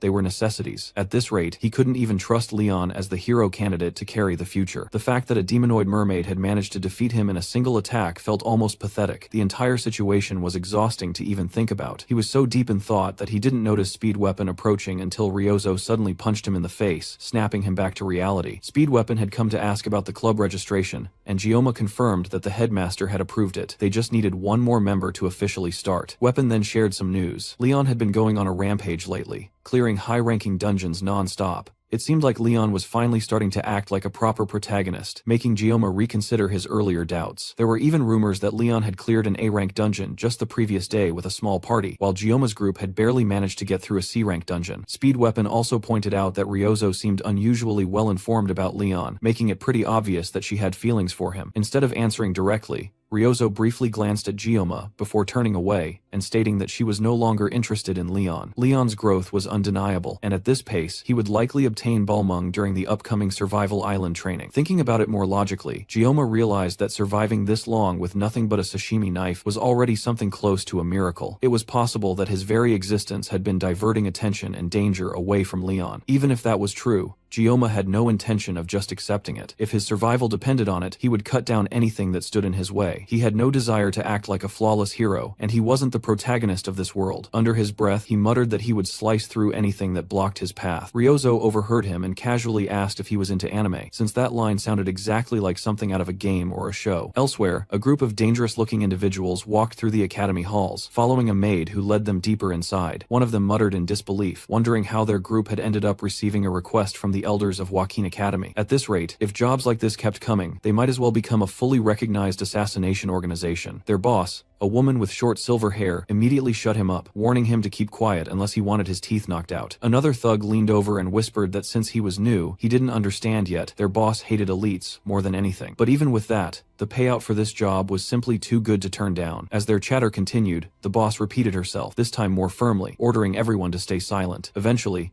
they arrived at the office of the elder who had summoned them. The maid knocked and called out, and after receiving permission, they stepped inside. Leading the group were Zhang Taipeng, the deputy leader, Farik, a low-level grunt, and their boss, Lei Shen. The three of them were members of the Undertaker Syndicate, a mercenary alliance made up of villains. The elder thanked them for making the trip, and immediately got to business. He instructed the maid to hand over a file, which contained detailed information about Kang Gioma. One of the men looked confused, questioning why they were being given information about some random student. The elder ignored the question and stated the objective clearly. Their task was to eliminate Gioma during next week's Survival Island training. If they succeeded, they would receive 100 million upfront as agreed, along with an additional bonus upon completion. Lei Shen asked how the body should be disposed of, and the elder responded coldly, telling them to dump him into the ocean surrounding the island, and let the sharks and fish take care of the rest. The day of the written exam arrived, and Gioma sat with a sandwich in hand, casually reviewing the material. He had already performed well in the midterms, so he didn't feel the need to go all out this time. However, since the rankings would be publicly displayed, he knew he couldn't afford to slack off either, especially when two of his own club members consistently ranked first and second. He couldn't allow himself to fall behind. While studying, his phone buzzed with a message from Ryozo, reminding him to eat a proper breakfast before the exam. Gioma replied simply that he had already eaten a sandwich. That immediately triggered a long rant from her about the importance of sugar intake, along with an enthusiastic breakdown of why Yang Gang was the perfect food for situations like this. It honestly felt like she specialized in spouting nonsense first thing in the morning, which made it even more confusing how she managed to top the academic rankings. Gioma responded by mentioning that his country also had traditional sweets meant for exams, which instantly caught her interest. But before she could go deeper into it, he abruptly ended the conversation by telling her to just eat shit. She began spamming his phone with messages asking what he meant, but Gioma had already set his phone to silent and ignored everything. He had no intention of dealing with her nonsense any further, and instead focused on preparing for the exam, determined not to lose to the Yang Gang fanatic. That determination didn't last long though, because the reality was that Gioma wasn't exactly brilliant academically. While Ryozo and Speed Weapon argued over correct answers after the exam, Chloe approached him and asked how he did. He casually said he had guessed most of the answers, though in truth, he had barely managed by relying on knowledge from the game. Still, he figured he must have done better than Chloe, at least. He then asked her if she had heard anything from Nox or received any updates. She explained that her brother had called the previous evening, but she had missed it because she had been asleep. The call had come around 7 p.m., and since she had stayed up all night studying, she ended up sleeping through it. Knowing Chloe, Gioma suspected she might have ignored it intentionally. Since the contact information of the Auditor family was classified, the only way Gioma could get information was through Chloe, unless Nox reached out directly. There was clearly some awkward tension between the siblings, and Gioma couldn't help but feel that siblings should normally have a better relationship than that. Meanwhile, Speed Weapon loudly complained about how he had studied for days without sleeping, only to still lose to Ryozo in exam rankings again. As he spiraled into to frustration, Ryozo casually walked over and sat closer to Gioma. Curious about what he and Chloe were discussing, she bluntly asked if the two of them were dating. While Chloe immediately started drifting into her own imagination, Gioma quickly shut that idea down, clarifying that it wasn't anything like that. Ryozo leaned in even closer and questioned why he kept ignoring her messages if he didn't even have a girlfriend. Gioma defended himself, saying it only happened once and that he wasn't constantly ghosting her. Before the conversation could continue, Chloe interrupted,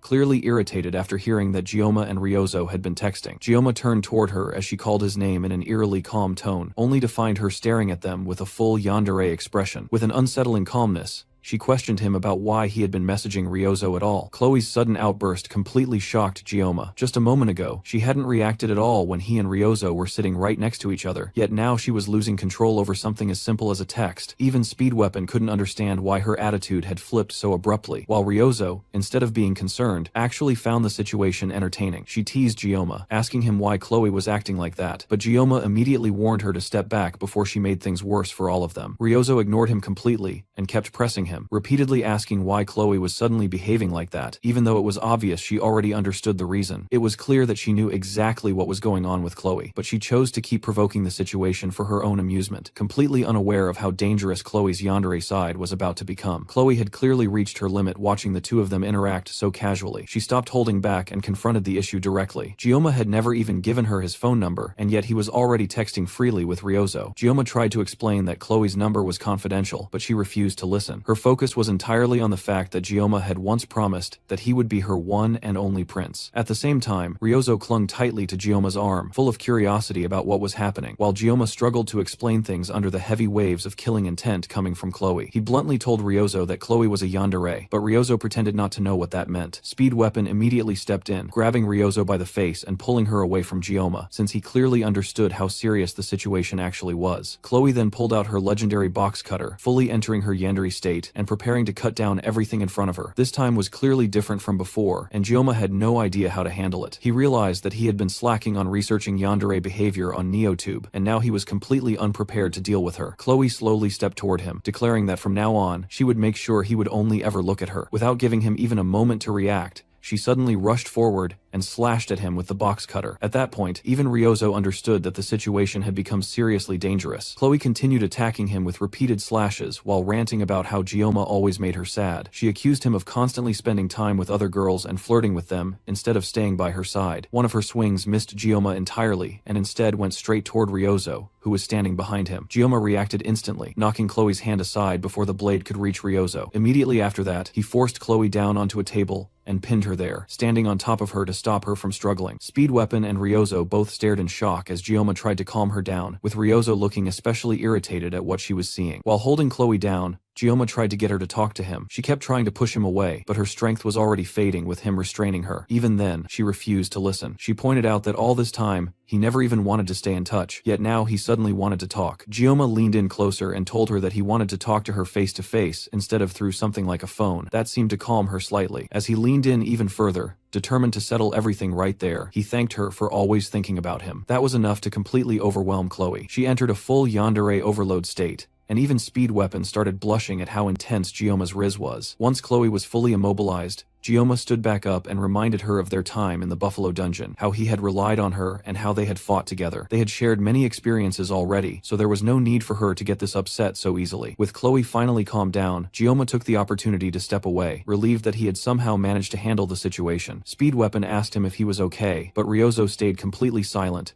clearly disappointed by everything that had just happened. The conversation shifted, and Gioma suggested that they clean up and head out. Ryozo left the room shortly after. Later, as Ryozo and Speed Weapon walked back toward their dorms, both of them had Gioma on their minds. From what they had seen so far, it was obvious that whenever the topic of Gioma came up, Chloe would give off a murderous aura. It didn't take much to understand that Chloe had very strong feelings for him. However, those feelings were clearly twisted into something far more dangerous than normal affection. What surprised them even more was Gioma himself. Behind his calm words and gentle actions, he always kept his sashimi knife ready. He tried to resolve situations through persuasion first, but it was obvious that he was prepared to switch to violence at any moment if necessary. He understood how to use the threat of violence when needed. At a glance, that might make him seem like a villain, but in reality, those were qualities of someone capable of ruling. Speed Weapon had already believed in him before, but now he was completely certain that Gioma was destined for greatness. While thinking about all this, Speed Weapon noticed Ryozo aggressively tapping on her phone. She had been making irritated expressions for a while, clearly bothered by something, but she didn't want to explain it. So instead, he asked her why she kept messing with her phone like that. She revealed that she was deleting a video from her NeoTube channel titled The Perfect Way to Deal with a Yandere, which was the same video Gioma had been using to deal with Chloe, although Speed Weapon didn't know that. Even though the video had over 200,000 views and was clearly doing well, she still insisted on deleting it, saying she didn't need it anymore. After that, Speed Weapon changed the topic, and the two of them continued chatting as they walked across the campus. Elsewhere in the academy library,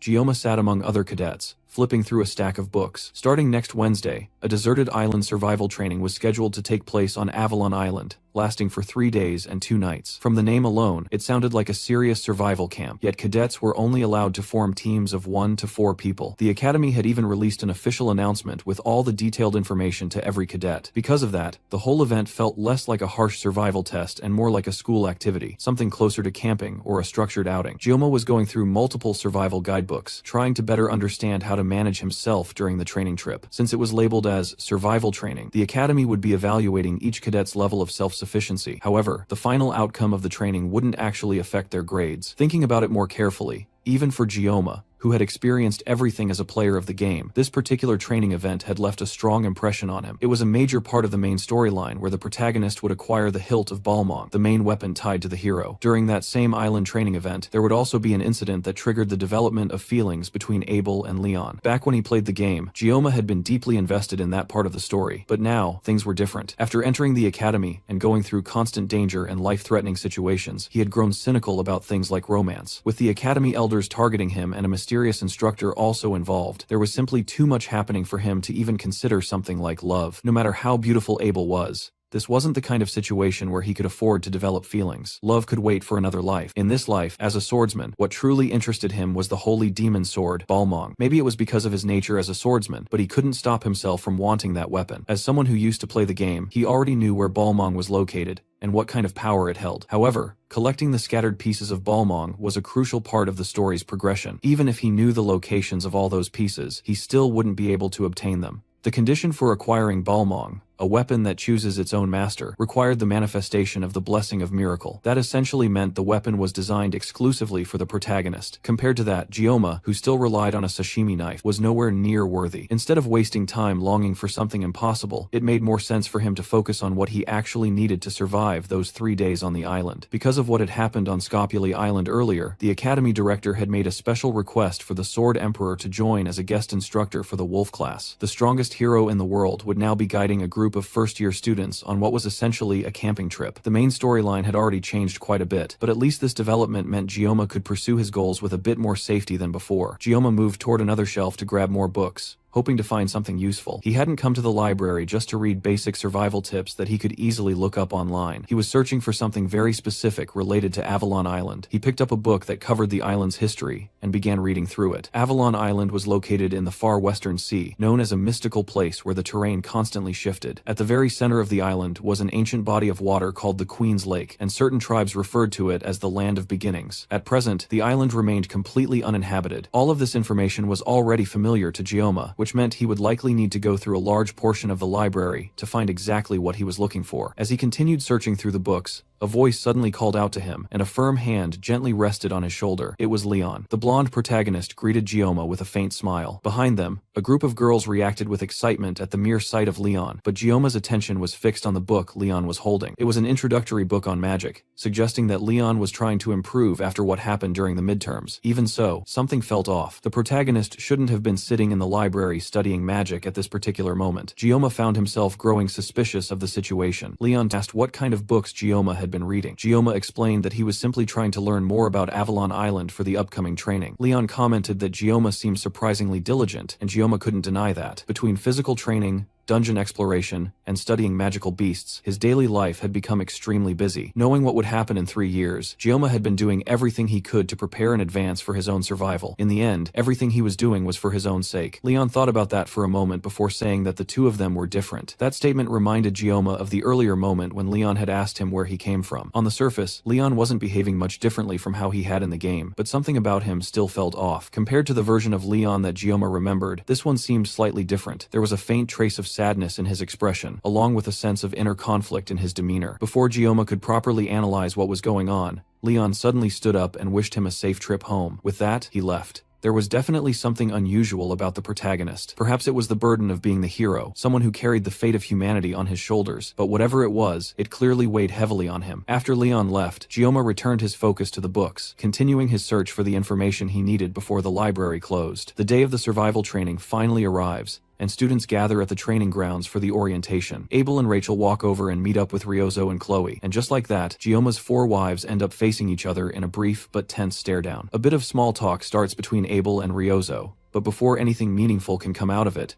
Rachel jumps in and cuts through the tension. She bluntly brings up how Ryozo transferred into Gioma's class and is basically trying to steal him behind their backs. Before Rachel can push that accusation too far, Abel quickly interrupts her to stop things from escalating. But Rachel doesn't hold back at all. Instead, she raises her voice even more, pointing out that Ryozo not only went to a dungeon with Gioma, but also formed a club with him, and now there's even a chance she'll spend 2 nights and 3 days with him on the survival island. Ryozo steps in and shuts that down by saying that Gioma himself stated he plans to do the training alone. His reasoning was that there are things he wants to try out by himself, so he intends to take on the entire island solo. Hearing that immediately excites Rachel, because it means Gioma will be completely alone for the full 3 days. That's when Rachel comes up with a game for the 4 of them to play while they're out on the island. Even though Gioma said he wants to go alone, there's no rule that says he can't be found. So Rachel introduces something she calls the Rachel game, which gives one lucky girl a chance to spend time alone with him. Since Avalon Island has terrain that constantly changes, and even though they'll use a spatial gate to get there, everyone will be dropped at completely random locations. Just meeting up with each other will be difficult, and forming proper teams will be even harder. Because of that,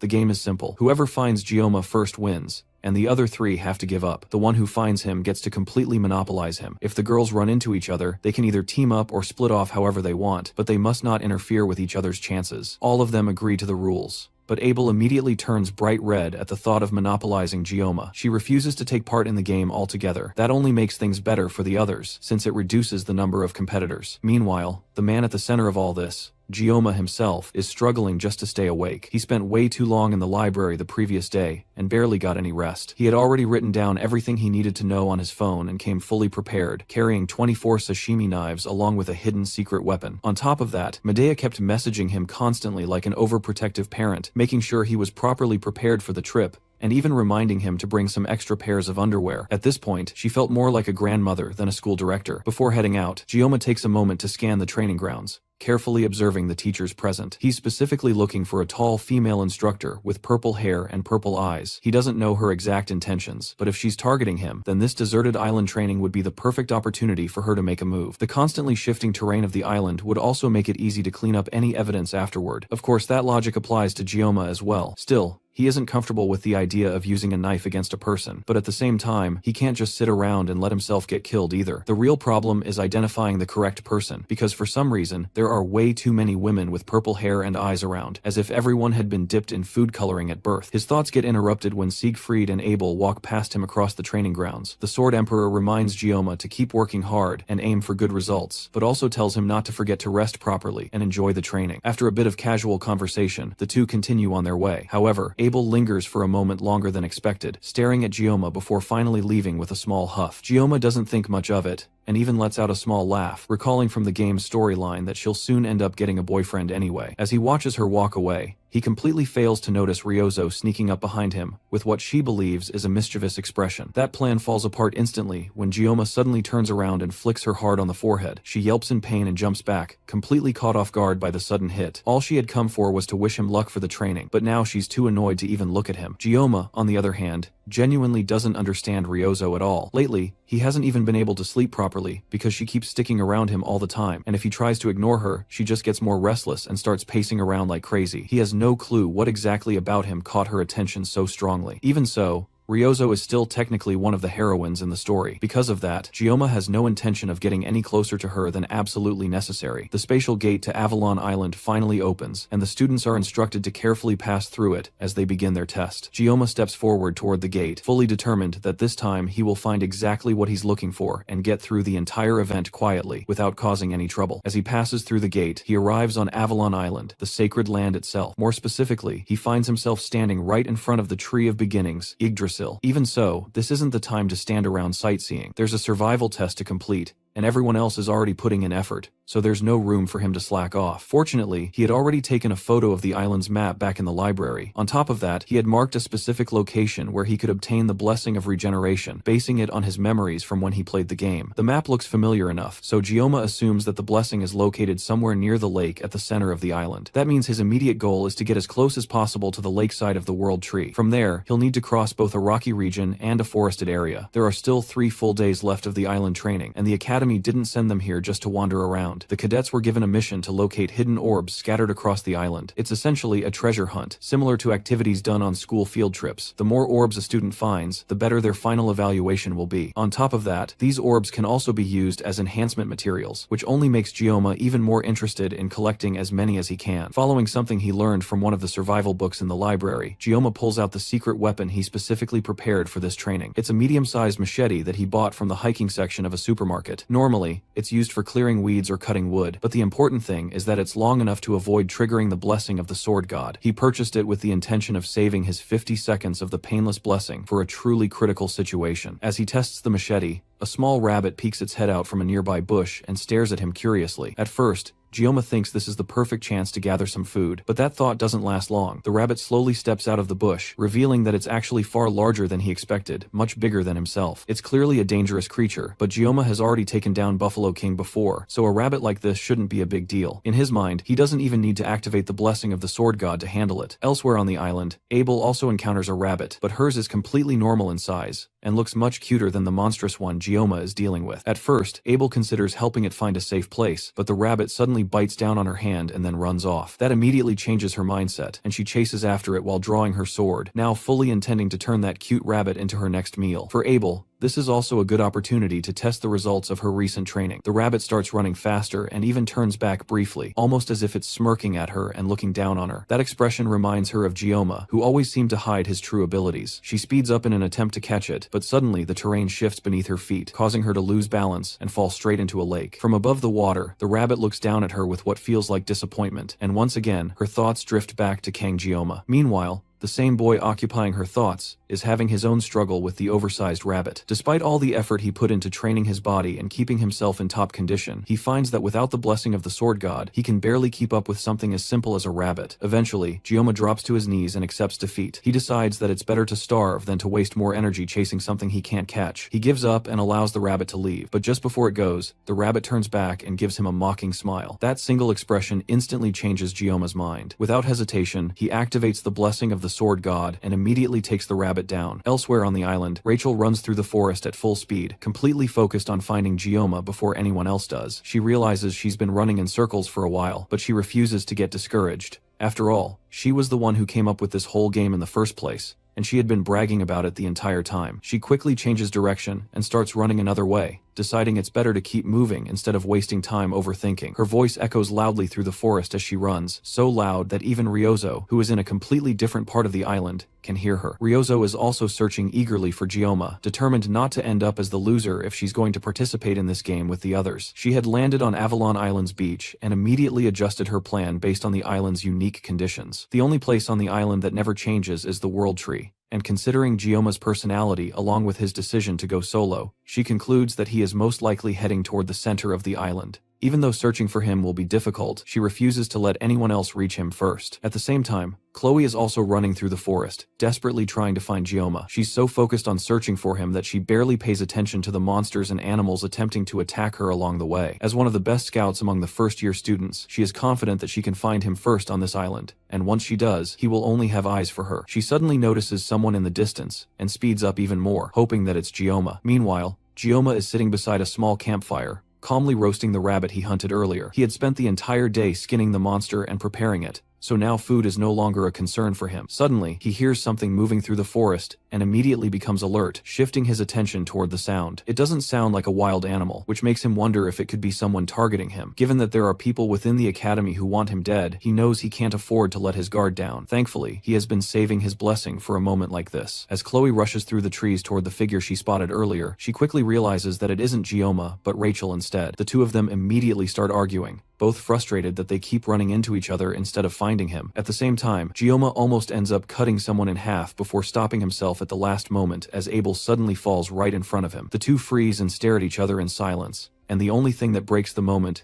is the loud growl of Abel's stomach. Even though she had refused to participate in the game, she somehow ended up being the first one to find Gioma. She looks around his makeshift campsite and quickly realizes that Gioma is doing more than just surviving. He's actually thriving. He has a warm-looking fur coat and plenty of prepared jerky to keep himself fed. Even in a survival test like this, she feels like she's losing to him again no matter what she does. The thought embarrasses her, and after falling into the lake earlier, she is also freezing cold. Gioma quietly approaches her from behind and places the fur coat over her shoulders to help her warm up. The only reason she found him in the first place was because she couldn't resist the smell of the food he was cooking, but the warmth of the coat is enough to calm her down. On top of that, she had twisted her ankle earlier while chasing the rabbit. As soon as Gioma notices the injury, he immediately starts treating it, carefully bandaging her ankle and taking care of her wounds to prevent infection. After finishing, he asks her why she's wandering around alone. The thought of the Rachel game flashes through her mind, but she obviously can't tell him about it. Instead, she simply says that she feels more comfortable being alone, making her somewhat similar to him. She then remembers how confidently she told the others that she wouldn't participate in their game, but now that she's actually here with him, she can't resist the urge to claim victory. She quickly takes out her phone, snaps a picture to prove that she found Gioma first, and sends it to their group chat. With that, she officially declares herself the winner of the game, meaning the others are not allowed to approach Gioma anymore. As soon as Rachel and Ryozo see the photo, they both lose their minds. But it's already too late. The result is final. Abel stares blankly at her phone for a moment, before Gioma hands her a piece of roasted meat. An awkward silence settles between them for a while, until she finally breaks it by asking him how he became so strong. Gioma doesn't have an immediate answer. Even though most of his fights barely last a minute, the strength he displays is overwhelming enough to have drawn attention ever since he joined the academy. After thinking for a moment, he simply says it's probably because of his teacher. Abel relates to that, since she spent 17 years learning swordsmanship from her grandfather. She had always believed that she understood swords better than anyone else, but meeting Gioma made her realize that there was still so much she didn't know. She asks him which family taught him his swordsmanship, but instead of answering, Gioma says that he realized long ago that being strong doesn't always guarantee victory. In the end, the ones who refuse to give up are the ones who win. Those who endure until the very end are the ones who survive, and those are the people he considers truly strong. Abel listens to him for a moment before suddenly bursting into laughter. To her, his words sound like something an old man would say, reminding her of her grandfather. It also brings back the memory of their first conversation on the bench. This is the first time they've had a proper conversation since then. Gioma hands her another piece of meat, and she thanks him as she accepts it. Slowly, she becomes so comfortable that she doesn't even realize when she falls asleep.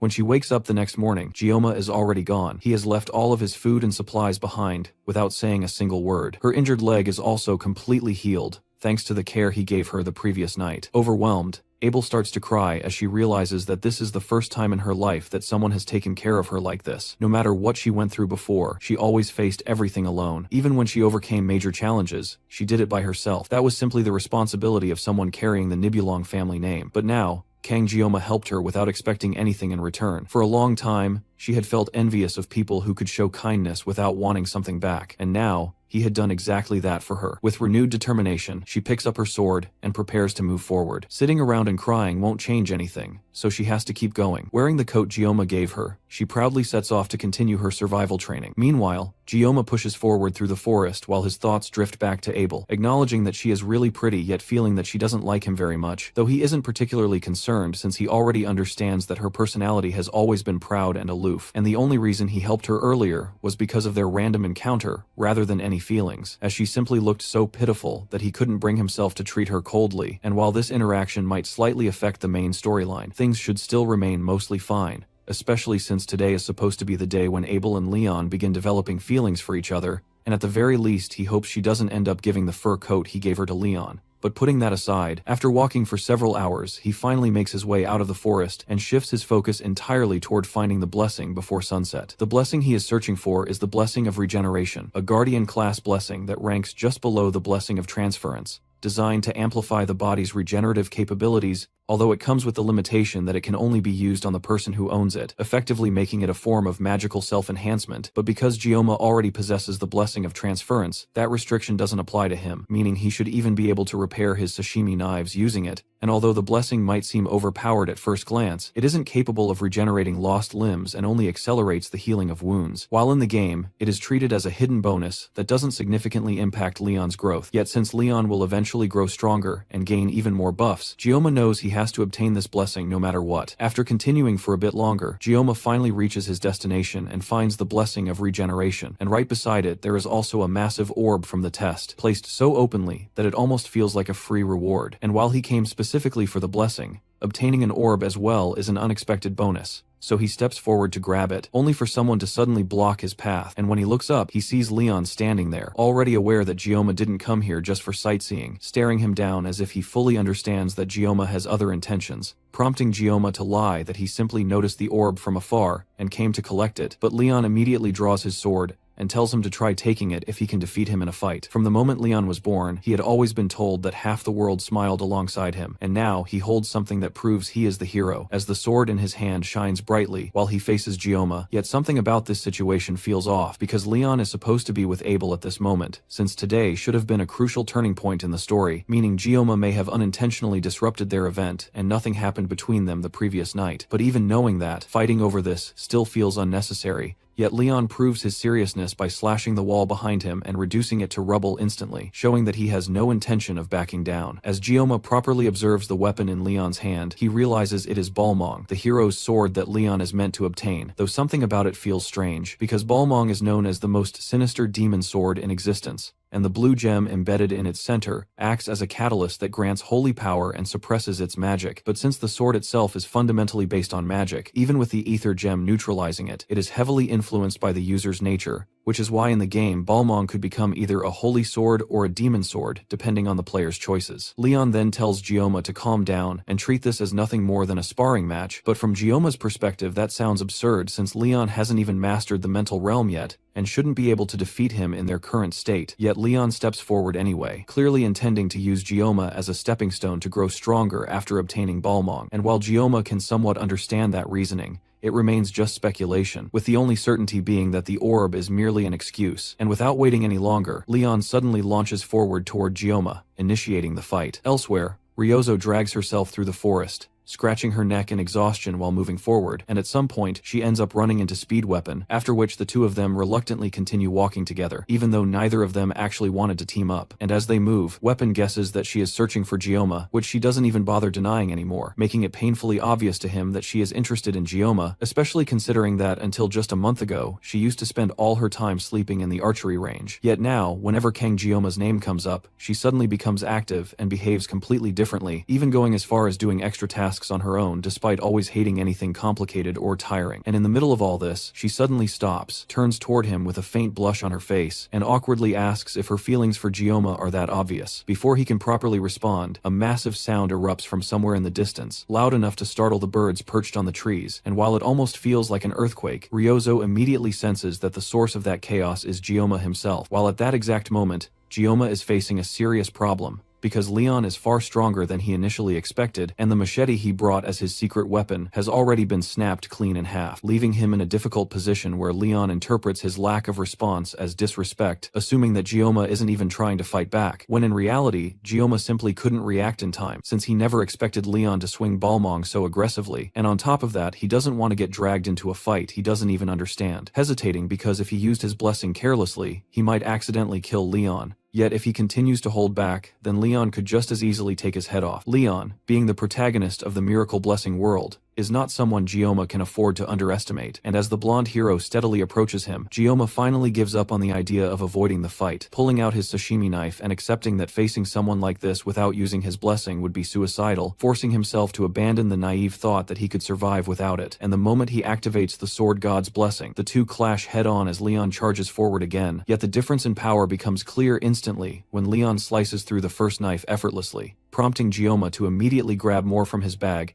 and throw them one after another, only for Leon to cut every single one mid-air before rushing forward again, tearing through the environment itself as he advances, even slicing apart pillars behind Gioma as if they were nothing, while Gioma barely manages to dodge and create distance between them. Despite Leon's overwhelming strength compared to the midterms, even the so-called protagonist's power has limits, and after unleashing another massive slash with Balmong that sends the terrain flying apart, Leon begins to exhaust himself, yet through the dust and destruction, Gioma calmly walks forward completely unharmed, asking Leon why he is going this far, which causes Leon to pause and stare at his own sword, reflecting on how it was supposed to be the weapon that brought happiness and recognition to him, yet ever since Gioma appeared, everything he had built feels meaningless, pushing him to prove who truly stands above the other. And with that determination, Leon gathers his strength and unleashes an even more powerful strike than before, bringing it down toward Gioma with everything he has. Gioma doesn't retreat this time, and instead charges forward into the attack, clashing directly with Leon as their powers collide, and in that brief but intense moment, once the energy dissipates, a small fragment of Balmong chips off, leaving Leon frozen as he stares at the damage on his blade, silently realizing that the destiny he believed was his might already be slipping away, while from his perspective, Gioma now seems like the one who should have been chosen instead, and as the dust settles and the wind begins to move again, Gioma quietly puts away his knife, only to notice that Leon has disappeared without a trace. For Gioma, the duel feels sudden and unnecessary, yet it becomes clear that Leon intended to use the fight as a stepping stone to grow stronger, but regardless of that intention, Gioma has no plans of losing to anyone, especially when Leon's attacks were so dangerous that even a single mistake would have cost him his life, forcing him to dodge constantly without properly counterattacking just to avoid accidentally killing Leon. And despite all that, Leon's growth still matches what one would expect from a protagonist, while Gioma himself ends up chipping Balmong slightly, though he knows it can eventually be repaired and completed, and at least he avoided the worst outcome of actually killing Leon, which would have created an entirely different kind of problem. With the fight over and no further threats appearing, Gioma finally takes the orb meant for the survival training and obtains the blessing he came for, as a system message confirms that he has successfully acquired it, and after realizing that it is a passive ability, he tests it immediately by cutting his own skin with a stone, only to watch the wound heal instantly, without leaving even a scar, exactly as he had hoped, though the effort required to obtain it was anything but easy, and after that, he returns to the forest, settling down by a campfire as he tries to process everything that just happened. He can't stop thinking about the sudden clash with Leon, struggling to understand why it even happened, with his best guess being that he accidentally interfered with Leon's destined moment with Abel, though Leon himself hinted that their confrontation was inevitable anyway, leaving Gioma even more confused now that the tension has passed, as he starts questioning what Leon truly is, beyond just being the protagonist of this world.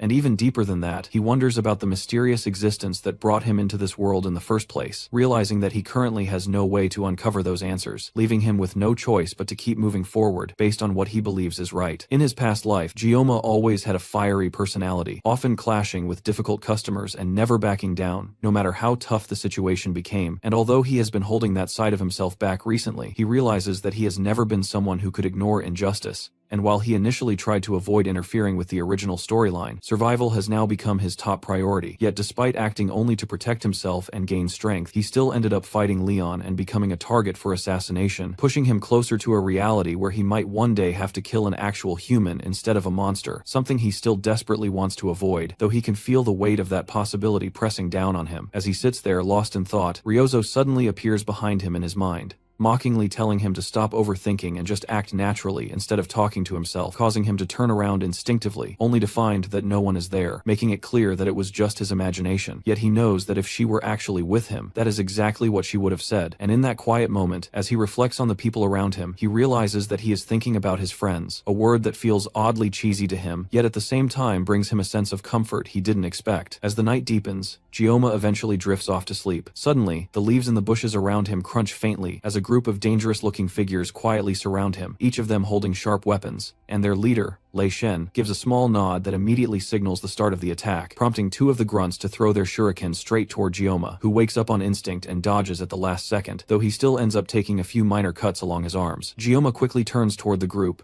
and recognizes them as the Undertaker Syndicate, locking eyes with their leader, Lei Shen, whom he remembers clearly from the story, a character who originally was the daughter of a noble family, but got betrayed and thrown out by her own relatives, eventually becoming a contract killer, her hatred building over time until she turned into a villain, and later became the first half-demon that Leon would face. someone whose story was destined to end in tragedy. But even knowing all of that, Gioma feels no sympathy at all for someone who willingly gave up her humanity and chose to become a killer. The assassins slowly approach him, while Gioma carefully keeps his distance, watching them without making any sudden moves, and the men immediately sense that something about him is off, because even in a situation where he is surrounded by experienced fighters, Gioma's expression doesn't show fear at all, instead looking like he is ready to cut every single one of them down, which makes the atmosphere tense. And then Lei Shen is the first to speak, calmly asking him which organization he belongs to. Gioma doesn't respond, mostly because he genuinely has no idea what kind of answer they expect from him, and he finds it strange that hitmen would even ask him something like that, though it becomes clear that they don't see him as a normal cadet, probably because of how skilled he appears.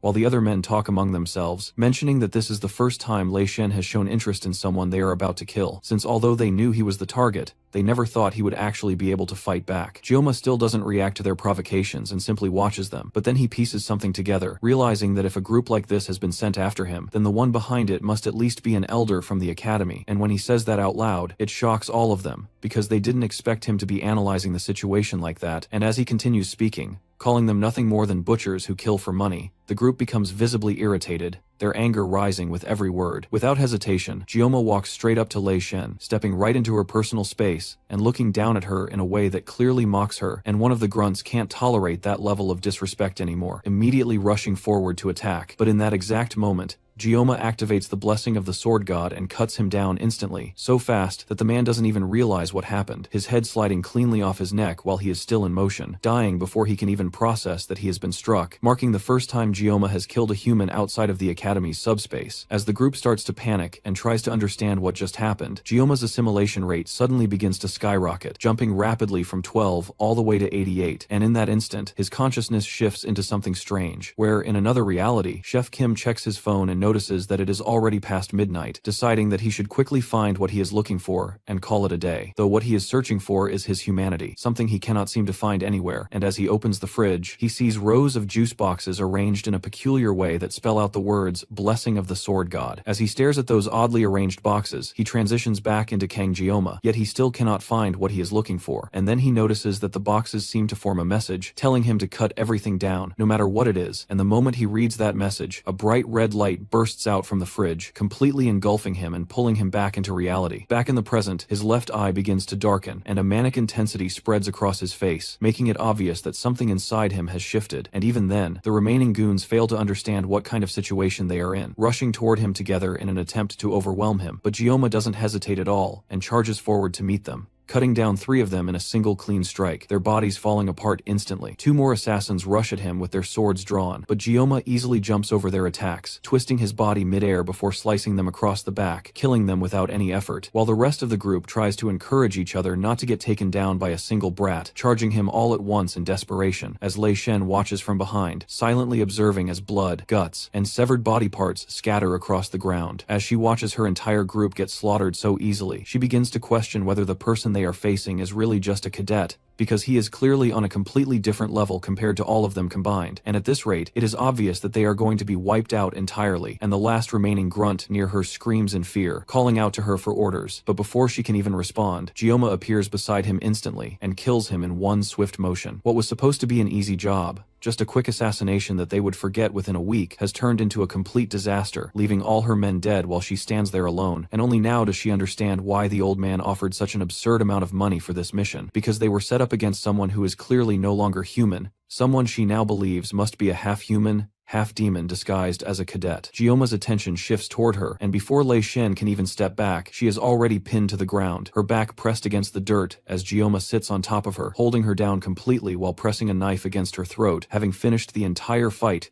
with 9 seconds still remaining on his painless blessing, even though most of his time had already been used up earlier because of Leon and this encounter with the Undertaker group. Even though this was self-defense, Gioma can't ignore that fighting humans feels completely different compared to fighting demonoids, but at the same time, he knows that these people were human butchers who came for his life, so there was no reason to show mercy, and he doesn't feel any regret about what he just did. Now, with only Lei Shen left, and her will to fight completely broken, he ties her hands to a tree to keep her immobilized, and then begins his interrogation, asking her directly who sent her, but even in this situation, she remains professional, and refuses to give him any information, not letting his intimidation affect her. Gioma, however, has no intention of backing down. because this is his chance to finally find out who has been targeting him all this time. And he crouches down in front of her, asking bluntly if she is stupid, pointing out that all her subordinates have already been turned into fertilizer for the forest, and that she will be next if she keeps resisting. At that point, Lei Shen can't hold back anymore and grits her teeth in anger, convinced that Jioma is a demon, though now she also understands why the elder placed a hit on him, and she reveals that before accepting the mission, she tried to investigate him, only to find that all of his personal records had been erased, including any trace of his relatives and even his parents. That statement causes Jioma to freeze for a moment, completely thrown off, and everything else she says after that barely registers, because when he tries to recall his own family, he suddenly realizes that he cannot even remember what they look like, not a single detail coming to mind, and in desperation, he demands that she explain what she means, pulling out his sashimi knife as his tone changes entirely. Originally, his plan was simply to learn the identity of the person who hired them, and then let her go. But now that she has revealed something so disturbing, he no longer has the luxury of holding back, and he tells her plainly that if she refuses to cooperate, then he will start cutting her apart, piece by piece, until she talks, making it clear that as long as she is still able to speak in the end, he doesn't care how mangled her body becomes. Suddenly, the entire area is crushed under an overwhelming wave of magical pressure that forces both Jioma and Lei Shen down against the ground.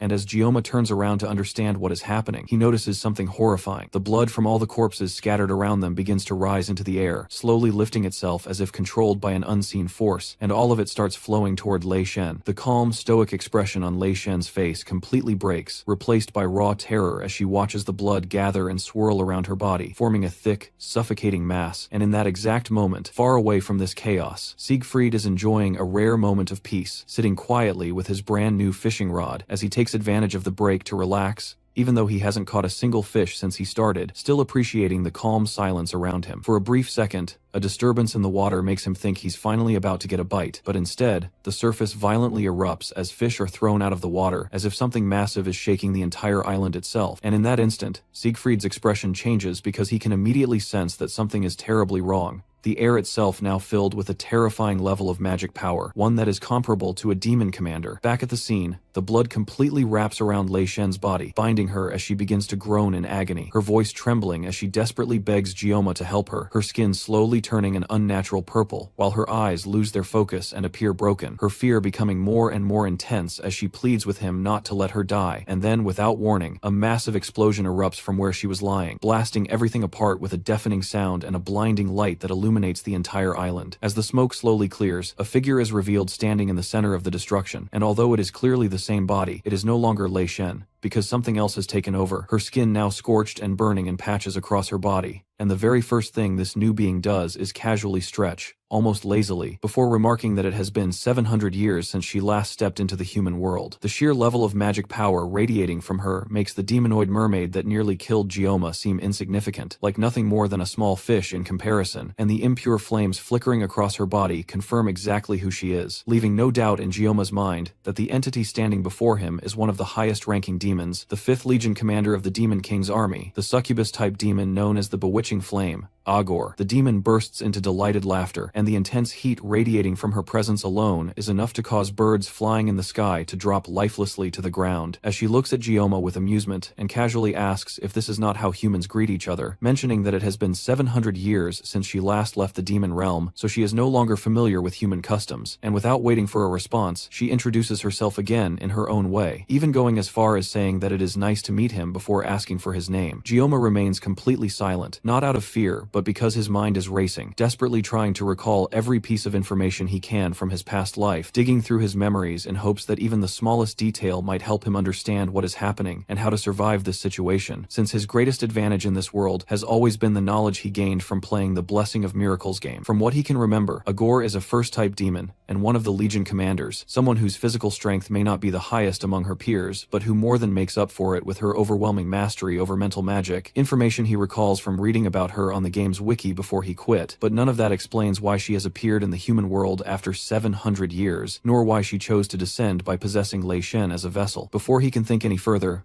Agor speaks again, asking him if he is the one responsible for killing all the mercenaries scattered across the ground, and from the moment she descended, she had already realized that Gioma is no ordinary human, because the fact that he is still standing there with a clear mind after witnessing her presence proves that he possesses exceptional potential, though she also casually remarks that based on his appearance alone, he still looks like nothing more than a mere whelp, albeit one that could grow into something interesting in the future. With that thought, she presents him with an offer, proposing that he form a contract with her, and as she speaks, she activates her mental magic, her voice and presence beginning to influence Gioma's mind, subtly but powerfully bewitching him as he looks at her, his thoughts becoming heavier and more difficult to control as he tries to ask what she is doing to him, only for her to cut him off before he can even finish speaking. She tells him that he should feel honored, because not everyone gets the chance to become the servant of a legion commander, and she continues explaining that human society is inherently flawed, where people constantly judge each other, form hierarchies, pursue their own selfish desires, and harm others in the process, painting a picture of a world filled with hypocrisy and cruelty, and then contrasts it with the dream she offers him, a chance to escape all of that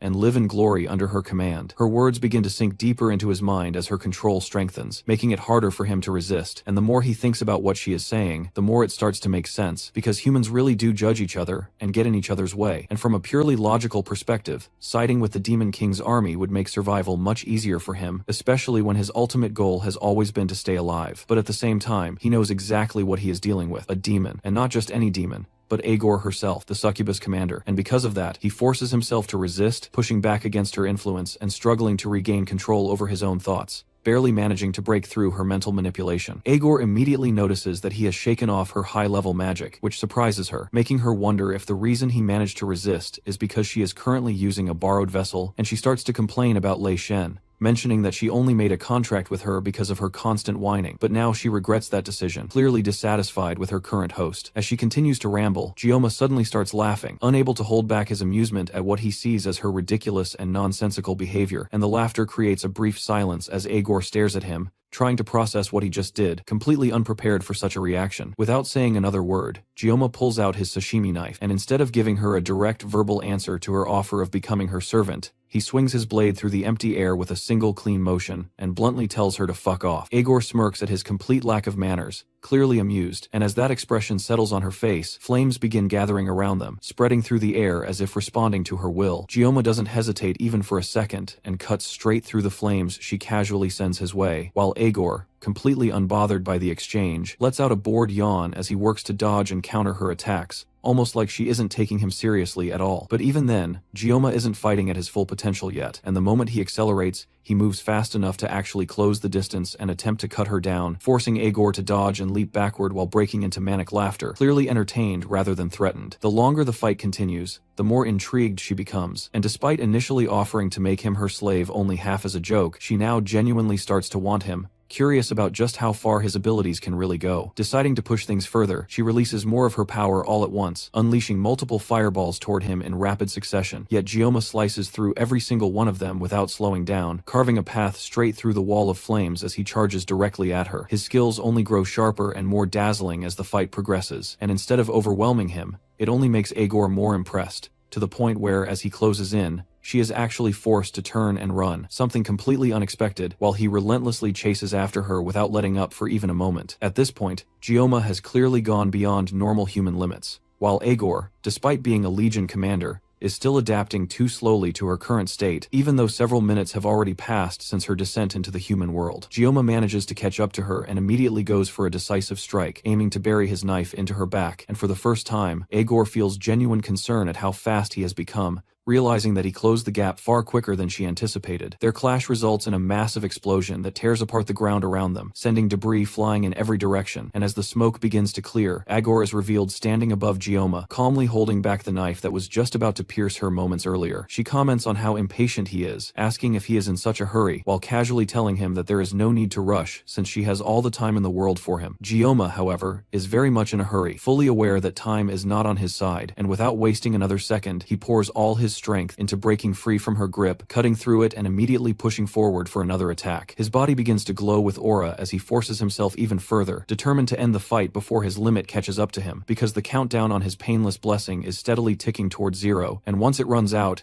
he will be left completely exposed. Aegor notices this shift immediately, realizing that despite already surpassing human limitations, he is somehow still getting faster, pushing himself beyond what should even be possible. The two of them continue clashing repeatedly, their attacks colliding and sending sparks of flame scattering across the battlefield, the intensity of their fight growing brighter and more violent with each passing second. However, as time runs out, the inevitable happens, and the moment his painless blessing ends, Gioma's body gives in to the accumulated strain, leaving him completely exhausted as he pants heavily, barely able to remain standing while Aegor looms over him. In contrast, she shows almost no signs of damage from the battle, aside from a heavily cut up hand, flames flickering around it as blood drips from the wounds. She looks at her injured hand with a hint of curiosity, almost as if the sight is unfamiliar to her, noting how strange it feels to see her own red blood flowing, as if she has become human herself, and then without any effort, she activates her flames and completely heals her arm, restoring it instantly as if the injuries never existed. With her body fully recovered, she walks toward Gioma, who can barely stand upright anymore, and tells him that it would be a waste to leave someone like him as just a human. She can feel the burning determination inside him, a fire that seems to consume his entire being, and that intensity captivates her interest. Even though he lacks manners, she finds his fiery resolve appealing, and considering his age, she even believes that he might have more potential than the other boy who was prophesied to become the vessel of the past hero. Aegor laughs softly as Gioma continues to glare at her with defiance despite his condition, and now that she has mostly adjusted to her borrowed body, she begins to view him differently, wondering if he might actually be the one capable of fulfilling the desires of the demons. To confirm that thought, she decides to give him one final test, wanting to see whether he truly possesses the qualities she is searching for. Aegor begins gathering even more flames around Gioma, the heat intensifying rapidly as she slowly rises into the air, her presence becoming heavier and more oppressive, and while floating above him, she casually declares that if he can survive her next attack, then he passes her test. The flames around her compress and condense into a blazing sphere in her hand, glowing brighter and burning hotter than anything she has used so far, looking almost like a miniature sun formed purely out of destructive magic. Gioma's eyes begin to glaze over as he watches her charge the attack, his body completely drained, with no strength left to even react properly, and Aegor, noticing his condition, coldly tells him that he must at least endure this much, before casually tossing the blazing sphere straight toward him. At that exact moment, a figure rushes in from the side with incredible speed,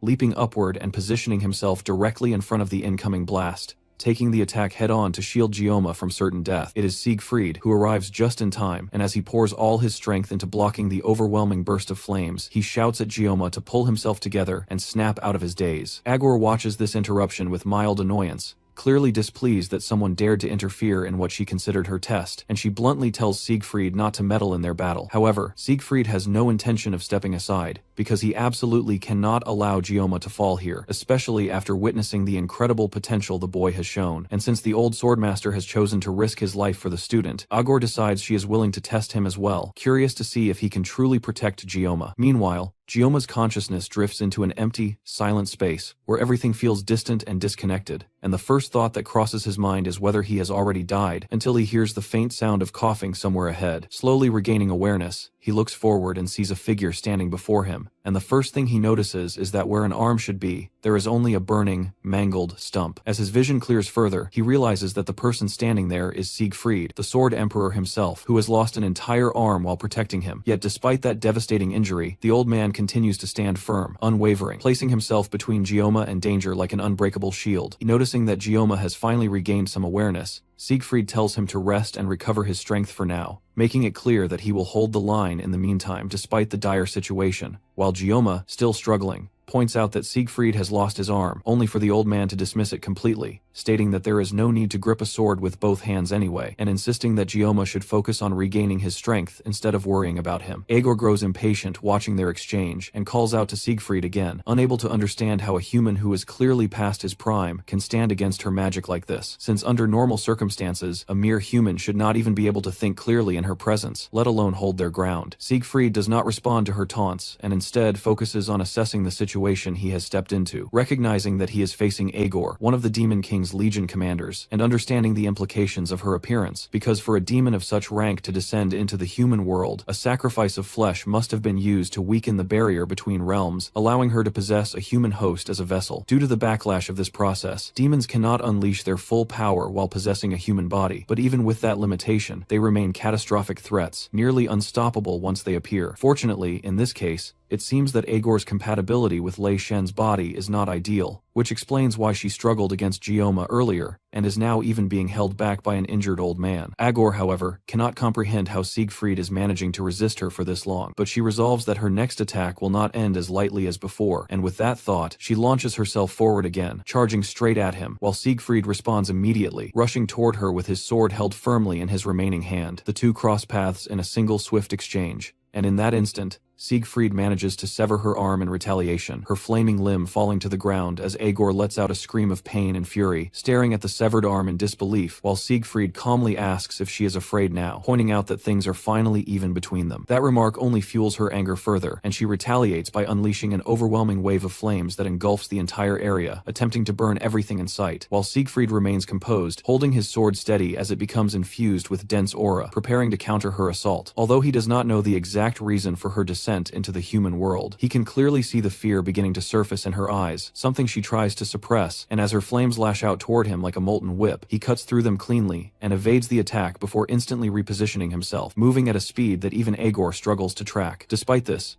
Agor continues to underestimate him, too focused on mocking him to fully concentrate on the fight, and because of that, she nearly loses her head when Siegfried suddenly appears beside her and swings his sword at her neck, an attack she barely manages to avoid at the last possible moment. The density of Siegfried's aura is so overwhelming that she cannot properly sense his movements, forcing her to finally take a closer look at him, and in that moment, she realizes his true identity, that he is a descendant of Aron, one of the legendary heroes of the past. Even after recognizing this, Agor forces herself to calm down before panic can take over, reminding herself that no matter his lineage, Siegfried is still just a human whose body has long passed its prime, and that there is no reason for her to lose composure over someone like him. Agor suddenly ascends into the sky, creating distance between herself and her opponents, and as she hovers high above, countless flaming spears begin forming behind her, multiplying rapidly until they fill the entire sky. Even if Siegfried is a descendant of Aran, she is confident that a body as worn and aged as his cannot possibly evade what comes next, and the sheer heat radiating from those spears becomes so intense that even the clouds begin to scatter and dissolve under the pressure. She lets out a manic laugh, clearly enjoying the overwhelming advantage she holds, while both Gioma and Siegfried instantly understand that what is coming is going to be nearly impossible to avoid. Without giving them even a moment to properly react, Agor unleashes the attack, sending a storm of blazing spears crashing down toward the ground like a catastrophic rain of fire. Despite his age and injuries,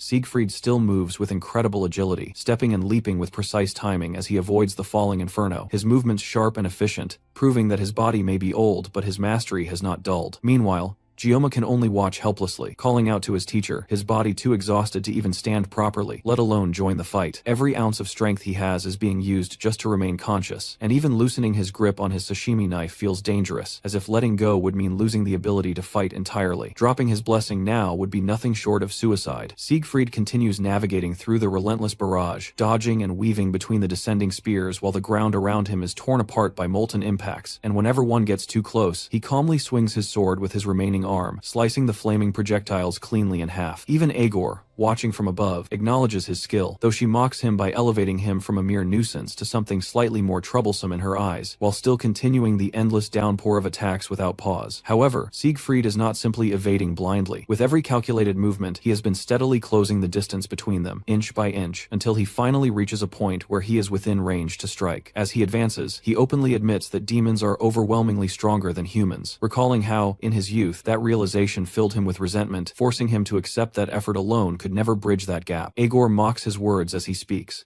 dismissing them outwardly. Yet inwardly, she cannot ignore the sheer refinement and experience behind his swordsmanship, something that continues to pressure her despite her superiority. As he draws closer, she studies him carefully, searching for an opening, and finally notices it. The left side of his body, where his arm is missing, is completely exposed, leaving him vulnerable. A smirk forms on her face as she prepares to exploit that weakness, telling him to keep talking as if indulging his final moments. Siegfried leaps into the air, raising his sword high above his head for what is clearly meant to be a decisive strike, and as he closes in, he declares that humans have the ability to grow and evolve even in the most hopeless circumstances, and that very trait is what demons fear the most, which is why they continuously attempt to invade the human world. Just as he reaches striking distance, Agor suddenly bursts into laughter, and with a swift gesture of her hand, a spear of fire erupts from the ground beneath him, piercing straight through his foot mid-leap, instantly disrupting his momentum and leaving him suspended and vulnerable. She does not hesitate for even a moment, closing the gap instantly, She places her hand directly against his chest, clearly done listening to his words, and releases a concentrated blast of fire from her palm that tears through his body, piercing his stomach completely. The attack detonates a moment later, engulfing him entirely in an explosion of blazing flames. As the fire dissipates, Agor casually turns away, already bored with what she sees as a concluded fight, while behind her, Siegfried collapses to his knees, coughing violently as blood spills from his mouth. His condition is devastating, his body engulfed in flames, one arm completely gone, and a massive hole torn through his abdomen, leaving him barely alive. Now completely overpowered, he no longer has the strength to stand, and Agor walks back toward him, placing her foot on his head and pressing him into the ground, asserting total dominance. In his current state, he cannot even muster the strength to respond, his voice gone along with his ability to resist. Agor looks down at him with clear disdain, remarking on how predictable humans are, whether centuries ago or now, always clinging to the same heroic ideals and stubborn speeches. The once mighty Sword Emperor, now crushed beneath her, cannot even argue back as she tears into him with cold, dismissive words. Gyoma calls out to his teacher once again, but he is still barely able to move, completely powerless to do anything that could save him. Agor, who had almost forgotten about him, shifts her attention back toward him after hearing his cry. For the first time since they met, she calls him by his name and walks toward him, continuing the conversation they had before Siegfried arrived. Now that the interruption has been dealt with, she calmly states that it is time to give him the result of the test she had given him earlier. The Sword Emperor tries desperately to shout at his student to run, but it is already too late. Gyoma has passed her test, and instead of freedom, his reward is another wave of mind control. His already weakened mind can barely resist as the Legion commander places her flaming hands on his body. In her eyes, Gyoma is the perfect vessel, someone who can carry the hopes of demonkind as an ideal host. With a gentle and almost affectionate tone, she tells him that they will meet again in hell. Behind her, Siegfried continues to shout, warning her not to turn her back on the enemy just to go after a young cadet, but Agor simply laughs at him, completely dismissing his words as she prepares a seal on her tongue. She has no interest in dealing with an old man like Siegfried anymore, and her focus remains entirely on Gyoma. She leans closer and presses her tongue against his forehead, marking him with a devil's seal as proof that he passed her test. The moment the mark is placed, Gyoma collapses to the ground, his body going limp as if he has been completely taken over by her power. The demonic mark begins to spread from his head, slowly covering his entire body as her influence fully takes root within him. At the same time, the system detects the intrusion as an unauthorized external force and immediately reacts, attempting to activate its self-defense program. However, just like with the sword, God's Blessing, the program fails to execute because the user's level and the current world line are too low. Instead of stopping the intrusion directly, the system uses Yggdrasil as a catalyst to temporarily boost Gyoma's level. It then activates its restraint function to readjust and synchronize the world line. If you have no idea what this means, dear viewer, it means that our OPMC is about to get absolutely busted and Agor is cooked. As this process continues, Gyoma's synchronization rate begins to rise rapidly, jumping from 12.7% all the way up to 99%, and then finally reaching 100%. With that,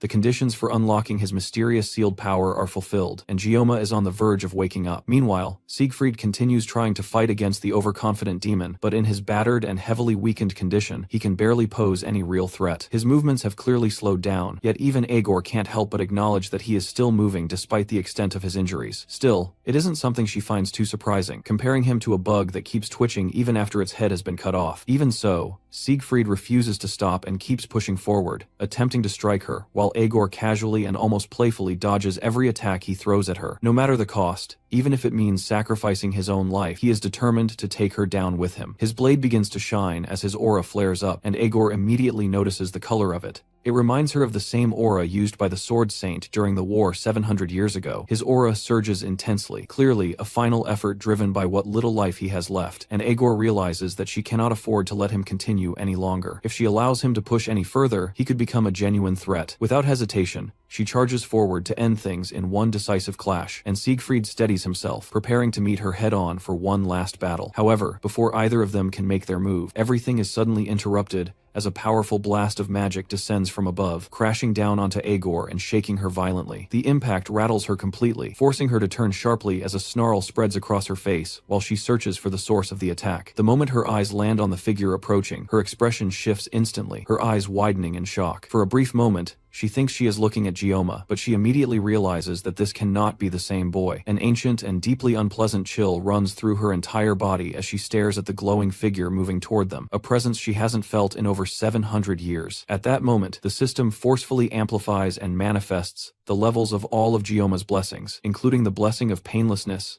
and the blessing of regeneration. Then, through the blessing of transference, it uses those abilities to suppress and stabilize the pain and damage affecting the world line itself. A low growl escapes Agor as she fixes her gaze on the being that dared to interfere with her plans, her voice tightening as she calls out to the figure in the sky above them, Joaquin. Gioma then descends from the sky toward them, but the blessing of the sword god is now temporarily disabled. In its place, the system makes an announcement, declaring that the gods themselves should bear witness, as he now wields the blessing of pseudo-invocation. Elsewhere on the island, Abel walks through the dense forest with her sword resting against her back, moving steadily as the final day of the training exercise begins. Yet with each step, a strange sense of unease settles over her, something clearly feeling off. It is already close to 7:00 inches the morning, and at another part of the island, Ryozo checks her phone, her face filled with disbelief as she notices something unusual. Speed Weapon wakes up behind her and questions why she is already up and walking around when it is supposedly not even dawn yet, but she immediately corrects him, telling him that dawn had already passed long ago. Despite that, the sky remains completely dark, as if it were still the middle of the night, with no sign of sunrise at all. Regardless of this unnatural situation, it is already time for the cadets to start heading back to the academy, as everyone is supposed to regroup at the return point, including Chloe and Rachel, who are still asleep, both dreaming about Kang Gioma. Other cadets across the island also begin waking up, realizing that it is time to gather and leave. Ryozo tightens her grip on the strap of her bag, a strong sense of certainty forming in her chest that something about all of this is seriously wrong. Back at the battlefield, thick smoke continues to swirl through the air without clearing, as Gioma slowly descends, floating down calmly. Agor's thoughts spiral as she struggles to process what she is seeing, unable to believe that Joaquin could suddenly appear in front of her. For the first time, the faint fear that Siegfried had noticed in her eyes completely takes over her expression. But as Gioma's feet finally touch the ground, electricity crackling around him, she gets a clear look at his face and realizes that this is not Joaquin at all. It is Gioma, the same boy she had been toying with just minutes ago. Realizing her mistake, she understands that it was foolish to think that Joaquin could still be alive after 700 years, since no matter how strong he once was, he was still human. Even so, that realization does nothing to stop the overwhelming sense of dread washing over her as Gioma approaches. The feeling is so intense that her normally sharp and calculating mind begins to slow down, clouded by an unfamiliar fear. Meanwhile, Siegfried can do nothing but stare, his breath caught in his throat as he watches, almost as if witnessing the emergence of a god. As soon as Gioma steps close enough, Siegfried's knees give out, and he instinctively kneels in respect. Gioma looks at him briefly before raising his hand, and in that instant, Siegfried's wounds begin to heal rapidly, knitting themselves back together as if they had never been there. Once Siegfried has recovered, Gioma closes his eyes for a moment, focusing, and when he opens them again, a surge of raw power bursts outward from his body. Electricity erupts around him, spreading across the entire area, and in the next moment, he vanishes. Before Agor can even react, he reappears behind her and begins walking toward her calmly. She stands completely frozen, unable to process what just happened, her mind failing to grasp his movements or even his presence. It feels as if his very existence has become something beyond her comprehension. She briefly considers whether it is because of the weak body she is inhabiting, but quickly realizes that it is far more than that. At that moment, she becomes certain of one thing: the being standing before her is no longer human. Accepting this, she withdraws her earlier words and apologizes, immediately preparing for a decisive attack as she draws magma from deep within the earth. The ground cracks open as molten energy rises, gathering in front of her before forming into a massive fireball that she lifts above her head. Siegfried watches with wide eyes and clenched teeth, overwhelmed by the sheer scale of the power she is unleashing. Meanwhile, Gioma remains completely calm, showing no emotion as he observes the growing inferno. Agor then hurls the enormous fireball toward Gioma, bidding him farewell and promising that they will meet again in hell. The massive sphere tears through the ground as it flies, its size so overwhelming that Siegfried can only watch in horror, unable to do anything to stop it. Gioma, however, simply steps forward, walking directly toward the incoming destruction. For the first time since his transformation, he speaks, while within him, the system rapidly calculates the situation. The world line is unstable, and this current form can only be sustained for 60 seconds, but for what he intends to do, even that short time is more than enough. As the world seems to hold its breath, he continues forward, his focus entirely on cutting the fireball perfectly. Countless possible cutting paths appear before him, but his gaze locks onto a single precise line. He activates a new ability, Cosmic Blade, and in one smooth motion, his will slices forward, cutting not only through the fireball, but extending far beyond it, reaching Agor where she stands with her arm still extended. The fireball explodes in a blinding flash that engulfs everything in white light, and when it fades, Agor's body collapses, cleanly split into two by a flawless cut. She falls to the ground with no strength left, her blood spreading like molten magma as her mana core, the source of her existence, has been completely severed. As she lies there dying, she looks up toward the sky, and across the island, other cadets instinctively look upward as well, shocked, by what they see. The unnatural darkness covering the sky has been sliced open by a perfect cut, allowing the morning sunlight to finally break through. None of them understand what just happened,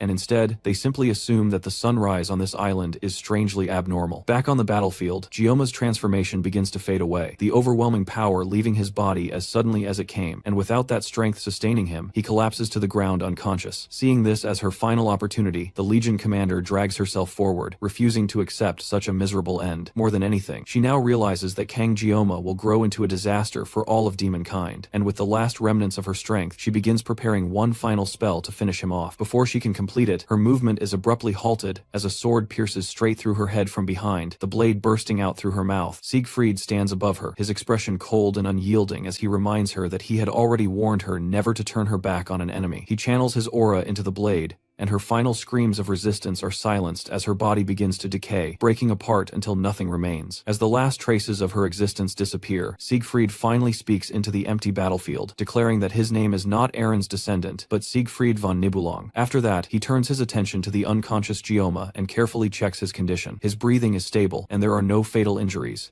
meaning his life is not in immediate danger. However, as Siegfried looks at him, a question lingers in his mind about what Gioma truly is. He recalls how his own body reacted earlier, how he had instinctively knelt without thinking, as if compelled by something beyond his control. It was not a conscious decision, but a deep instinct ingrained within him as a swordsman. Since ancient times, humanity has believed that there exists an incomprehensible will within all things. Phenomena like storms, comets, and lightning appearing out of nowhere, forces that surpass human understanding. These overwhelming powers have always been feared, yet at the same time, revered. Over time, people began giving them names, calling such existences calamities or even gods. And with that, we've reached the end of this recap and the first season of this manhwa. Honestly, I don't even know what score to give this manhwa. Gioma's journey has been incredible, full of ups and downs, and that fight was just epic. But now, I want to hear from you. What did you think? Let me know your rating from 0 to 10 inches, the comments below, and tell me what your favorite part was. Thanks for watching, and I'll see you in the next one.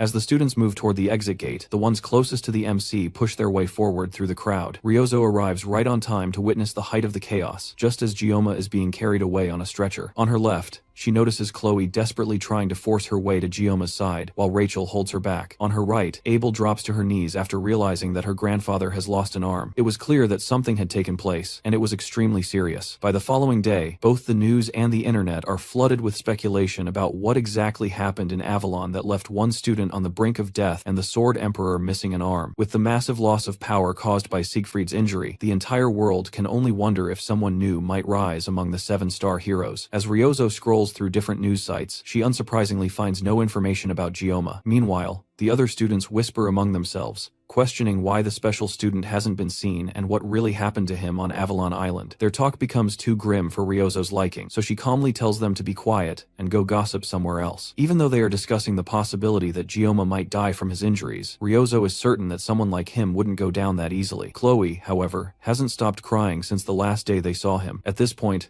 more than a week has passed since any of them have seen Gioma, so it's only natural for worry to start setting in. When they attempted to visit him in the medical bay, they were refused entry despite being cadets just like him. The order came directly from Director Medea, which suggested that the situation was connected to the Sword Emperor. After they completed their special exam, Avalon Island had transformed into a sea of boiling lava, with a strange and ominous layer of mana covering the entire area. Combined with the fact that humanity's strongest had lost his left arm, the only logical conclusion was that a demon or demonoid had invaded the island. Ryozo quickly reached that conclusion, and immediately started searching for any information about it, but she found nothing at all. On top of that, Director Medea had cut off all communication with the outside world, insisting that she would handle everything herself, meaning even the media couldn't obtain any new details. Because of that, there is nothing Ryozo can do to help Gioma, and that reality frustrates her. Adding to her frustration, the last time she saw him, he had flicked her on the forehead, and now she's left worried about him, while also wanting payback. In another class, Rachel and Abel have their own discussion about everything that happened. Abel, in particular, is deep in thought, reflecting on what happened to her grandfather. Fortunately, he is safe and even expected to make a full recovery aside from his arm, of course. But that isn't what's troubling her. When she visited him in the infirmary, she discovered that he was personally taking care of Gioma, though he refused to explain why. Every time she hears something about Gioma, there always seems to be some kind of mystery surrounding him, and now it appears he was injured while helping her grandfather. Elsewhere,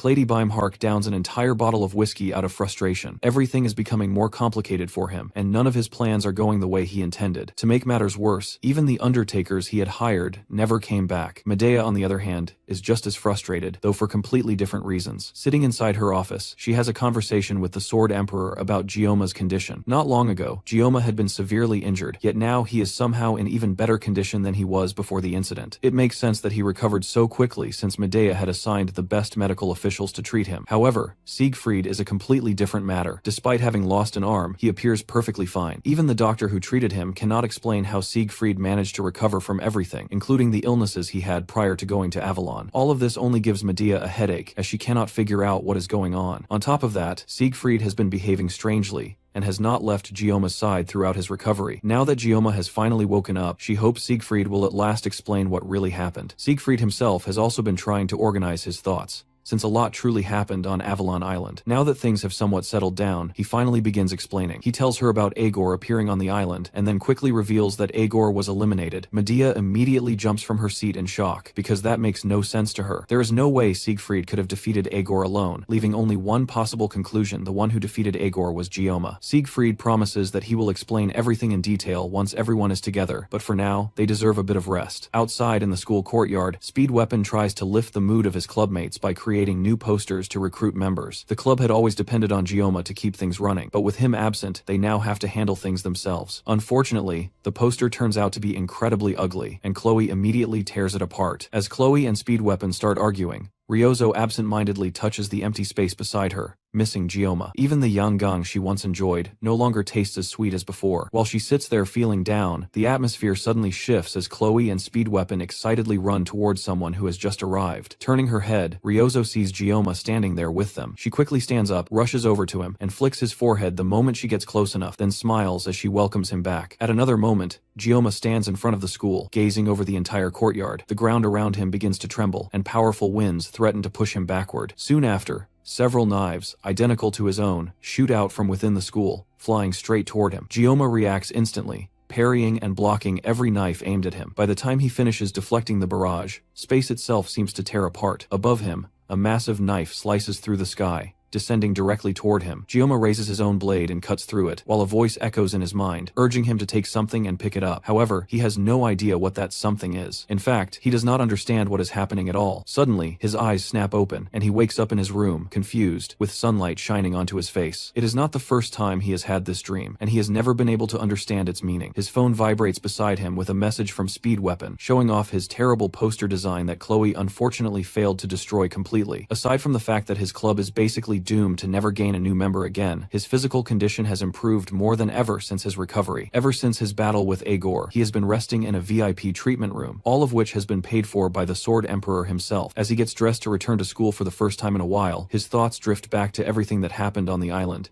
and he can only wonder how things will unfold from here. Ryozo had told him to do whatever he wanted, but nothing has been that simple so far. When he arrives at school, the first person to greet him with a smug expression is Ryozo, and the two of them walk to class together. She immediately gets straight to the point, asking him to explain what exactly happened in Avalon, and why he was hospitalized for so long. It is not an easy subject, and no matter how much she presses him, it is not something he can simply reveal. Gioma ignores her persistent and rather annoying questioning, instead distracting her by sending her the picture of the posters Speedweapon had made earlier. That successfully shifts her attention, and he sends her off to deal with it. Elsewhere, Medea and Siegfried meet once again inside her office. This time, Gioma politely steps in to join them, arriving just as their discussion is about to begin. Medea looks at him with concern in her eyes and immediately gets to the point, bringing up how he managed to defeat the 5th General Commander, Agor. Even though it clearly happened, Gioma himself remembers the entire event as if it were nothing more than a strange dream. Noticing his unease, Medea attempts to steer the conversation in another direction, but Siegfried brings it right back, firmly confirming once again that Gioma truly was the one who defeated the demon general. After all, he personally witnessed it, and as the world's strongest, he has no reason to lie. Beyond that, Siegfried explains that the demons have likely already sensed the disturbance, because until now, no human had ever been capable of standing against a demon at the level of a general. How Agor even managed to enter the human realm in the first place remains unknown, but her purpose is fairly obvious. She must have come to stop something, and if she came, then remaining idle would only make matters worse. Based on Siegfried's prediction, another war would likely break out within a few years, and this one would be on a completely different scale compared to the one from 50 years ago. In fact, The only reason the demons have not already launched an attack over the death of one of their generals is because Siegfried has not yet made any public statement, meaning there is no time to waste. The reason Siegfried called for this meeting becomes clear. Given his current condition, he can no longer fight on the front lines. With that established, he announces that he plans to step down from the 7 stars in the near future. Even Gioma, who is usually calm, rises from his seat in shock upon hearing this, but Siegfried reassures him, making it clear that this is not a hasty decision. He had thought about it repeatedly while he was hospitalized. Even if he has carefully considered it, the public and the press will not respond with the same patience. A press conference will need to be held in a few days to announce everything and settle the matter at once. Although Medea had remained composed up to this point, hearing him speak so casually about it finally pushes her over the edge. She grabs the collar of his shirt and shakes him aggressively. Gioma watches the scene with an uneasy smile. Up until now, he had worked hard to keep the story from straying away from its original plot, and he used to panic whenever characters acted differently from how they did in the game. But now, everything has changed so drastically that trying to control it feels selfish. These people are no longer just characters in a game, they are real individuals with their own thoughts and choices, and he has no choice but to accept whatever happens next. However, the next thing Siegfried says is something Gioma finds difficult to accept. Clearing his throat, Siegfried addresses him directly. The Sword Emperor intends to pass his 7-star seat on to Gioma. Later, after the intense discussion comes to an end, Medea quietly curses her old friend under her breath. Of course, Gioma will not immediately take over the position, since he should still be allowed to enjoy his life as a student at the academy. Even so, this is still a major decision. Medea is worried that such responsibility might be too heavy for a 17-year-old boy. Despite that concern, she cannot deny that no one is more suitable for the 7 stars than Gioma. They have not made his achievements public, but if even half of what he has done were to be revealed, it would throw the entire world into chaos. As she thinks about him, Medea cannot help but recall Balor Joaquin. She stops herself before fully saying the name out loud, but the thought lingers in her mind. It is not that she fails to understand Siegfried's decision after all. The absence of a 7-star hero could create unrest in both the human and demon worlds. Even so, they still need approval from the association and the other 7-star heroes. This whole situation is bound to become a massive headache. Meanwhile, out in the hallway, Gioma and Siegfried walk out of the administration quarters together. This is the perfect moment for Gioma to question him about the decision to give him a 7-star hero seat, and Siegfried is already aware of that. The older man apologizes for how suddenly everything has been decided, and begins by asking whether Gioma knows why there are only 4 seats filled among the 7-star heroes. The obvious answer would be that it is out of respect for the fallen allies, but that is not the full truth. The real reason those seats remain empty is because no one has ever been worthy enough to take them. Demons are far stronger than humans, and even in the game Blessing of Miracle, demons possessed overwhelming stats that made fighting them extremely difficult. Because of that, it only made sense for the heroes to accept individuals who were truly strong enough. If even one 7-star hero were to fall to a demon, humanity itself would face destruction. However, in the present day, the meaning behind the 7-star heroes has weakened, and greedy individuals now use the title as a tool for political influence. One name that immediately comes to Gioma's mind is the Prime Minister of Japan, Saki Kojima, known as the Absolute Bow. In the game, she never personally appeared and was only mentioned, and Ryozo had only once spoken about her family, saying that she hated the 7-star heroes. Although everything Siegfried says makes sense, it still does not explain why he specifically chose Gioma for the position. The answer is simple. Gioma is significantly stronger than Siegfried himself. At that point, Siegfried brings up a question of his own that needs to be answered immediately. He asks Gioma whether his power has some kind of time limit. That question causes Gioma to freeze, wondering how the Sword Emperor could have possibly discovered his secret. Siegfried quickly reassures him, explaining that it was only a guess. He had noticed during the test and again on Avalon Island that Gioma would collapse after about a minute. Since Siegfried has already grasped the general idea, Gioma decides to reveal more on his own. He explains the intense pain he experiences when using his sword god blessing, and how he counteracts it using his painless blessing. However, for his own safety, he avoids going into too much detail. While he does trust the Sword Emperor, there is no reason to recklessly expose all of his weaknesses. Instead, he treats this as an opportunity to gain advice from someone more experienced. Thankfully, Siegfried promises that he will not share Gioma's unique method of combining 2 blessings to complement each other. Gioma's talent is undeniable, but constantly fighting under a time limit is not sustainable. It is important for him to learn how to properly control and use his power, and for that, he will need a skilled mentor. Coincidentally, Siegfried himself is looking for a talented disciple. This leads to yet another decision from Siegfried. After retiring, he intends to take Gioma as his disciple. Before finally leaving, he hands Gioma a tie that Abel had asked him to deliver. With that, he departs, wishing Gioma a peaceful life at the academy. Gioma, however, is left completely overwhelmed by all the sudden revelations. He decides that he will eventually find a way to convince Siegfried to reconsider all of this. For now, he returns to his dorm for the night, and as he falls asleep, he once again finds himself trapped in the same dream. Just like before, he is fighting off waves of knives while the world around him collapses, and just like last time, the dream reaches its peak when a massive knife appears in the sky. However, this time, instead of rejecting it by cutting it down, he follows Siegfried's advice to make the power his own. He drops his own knife and chooses to accept the power descending toward him. The giant blade pierces straight through his chest, causing him to double over in pain as a strange energy fills his body. That power circulates through him briefly before leaving and forming into a figure behind him. A voice greets him, and when Gioma turns around, he sees a mysterious being made entirely of energy. At first, he assumes it might be the GM. The entity casually waves its hand, recreating the kitchen from Gioma's previous life, a place that should feel familiar to him. Then it clarifies that it is not actually the GM. It does not directly explain what it is, only vaguely stating that it is something not too different from the GM. Setting aside the cryptic explanation, the being tells Gioma that explaining everything would take too long, so it will keep things simple. It says that it is known by many names, ranging from a calamity to nature itself, but is most commonly referred to as the Sword God. There is no time for further explanation, but it reveals that the reason it can appear now is because its restraints were recently loosened. This happened during the island test when Gioma reached what seemed to be a higher form. However, it is still not fully released, meaning the form standing before him is incomplete. The fact that they can even communicate like this is already a miracle, but their time soon runs out as the space around them begins to shatter. As Gioma starts falling, the Sword God turns away and wishes him luck, telling him not to mess things up this time. With that, Gioma suddenly wakes up in his room, his hand still raised toward the sky. His status screen appears beside him, showing that his synchronization rate has increased. Without wasting a moment, he grabs a pen and a notebook to write down everything he can remember. However, after waking up so abruptly, his memories are already beginning to fade. Right now, the most important thing is to continue gathering clues. His biggest concern at the moment is the sudden spike in his synchronization rate. While he is trying to organize his thoughts, his phone starts ringing on the bed. The moment he answers the call, a loud shout blasts into his ears from the other end. It turns out that Speed Weapon's poster has actually worked after all. The next day, Gioma heads to the cafe where his club usually holds its meetings,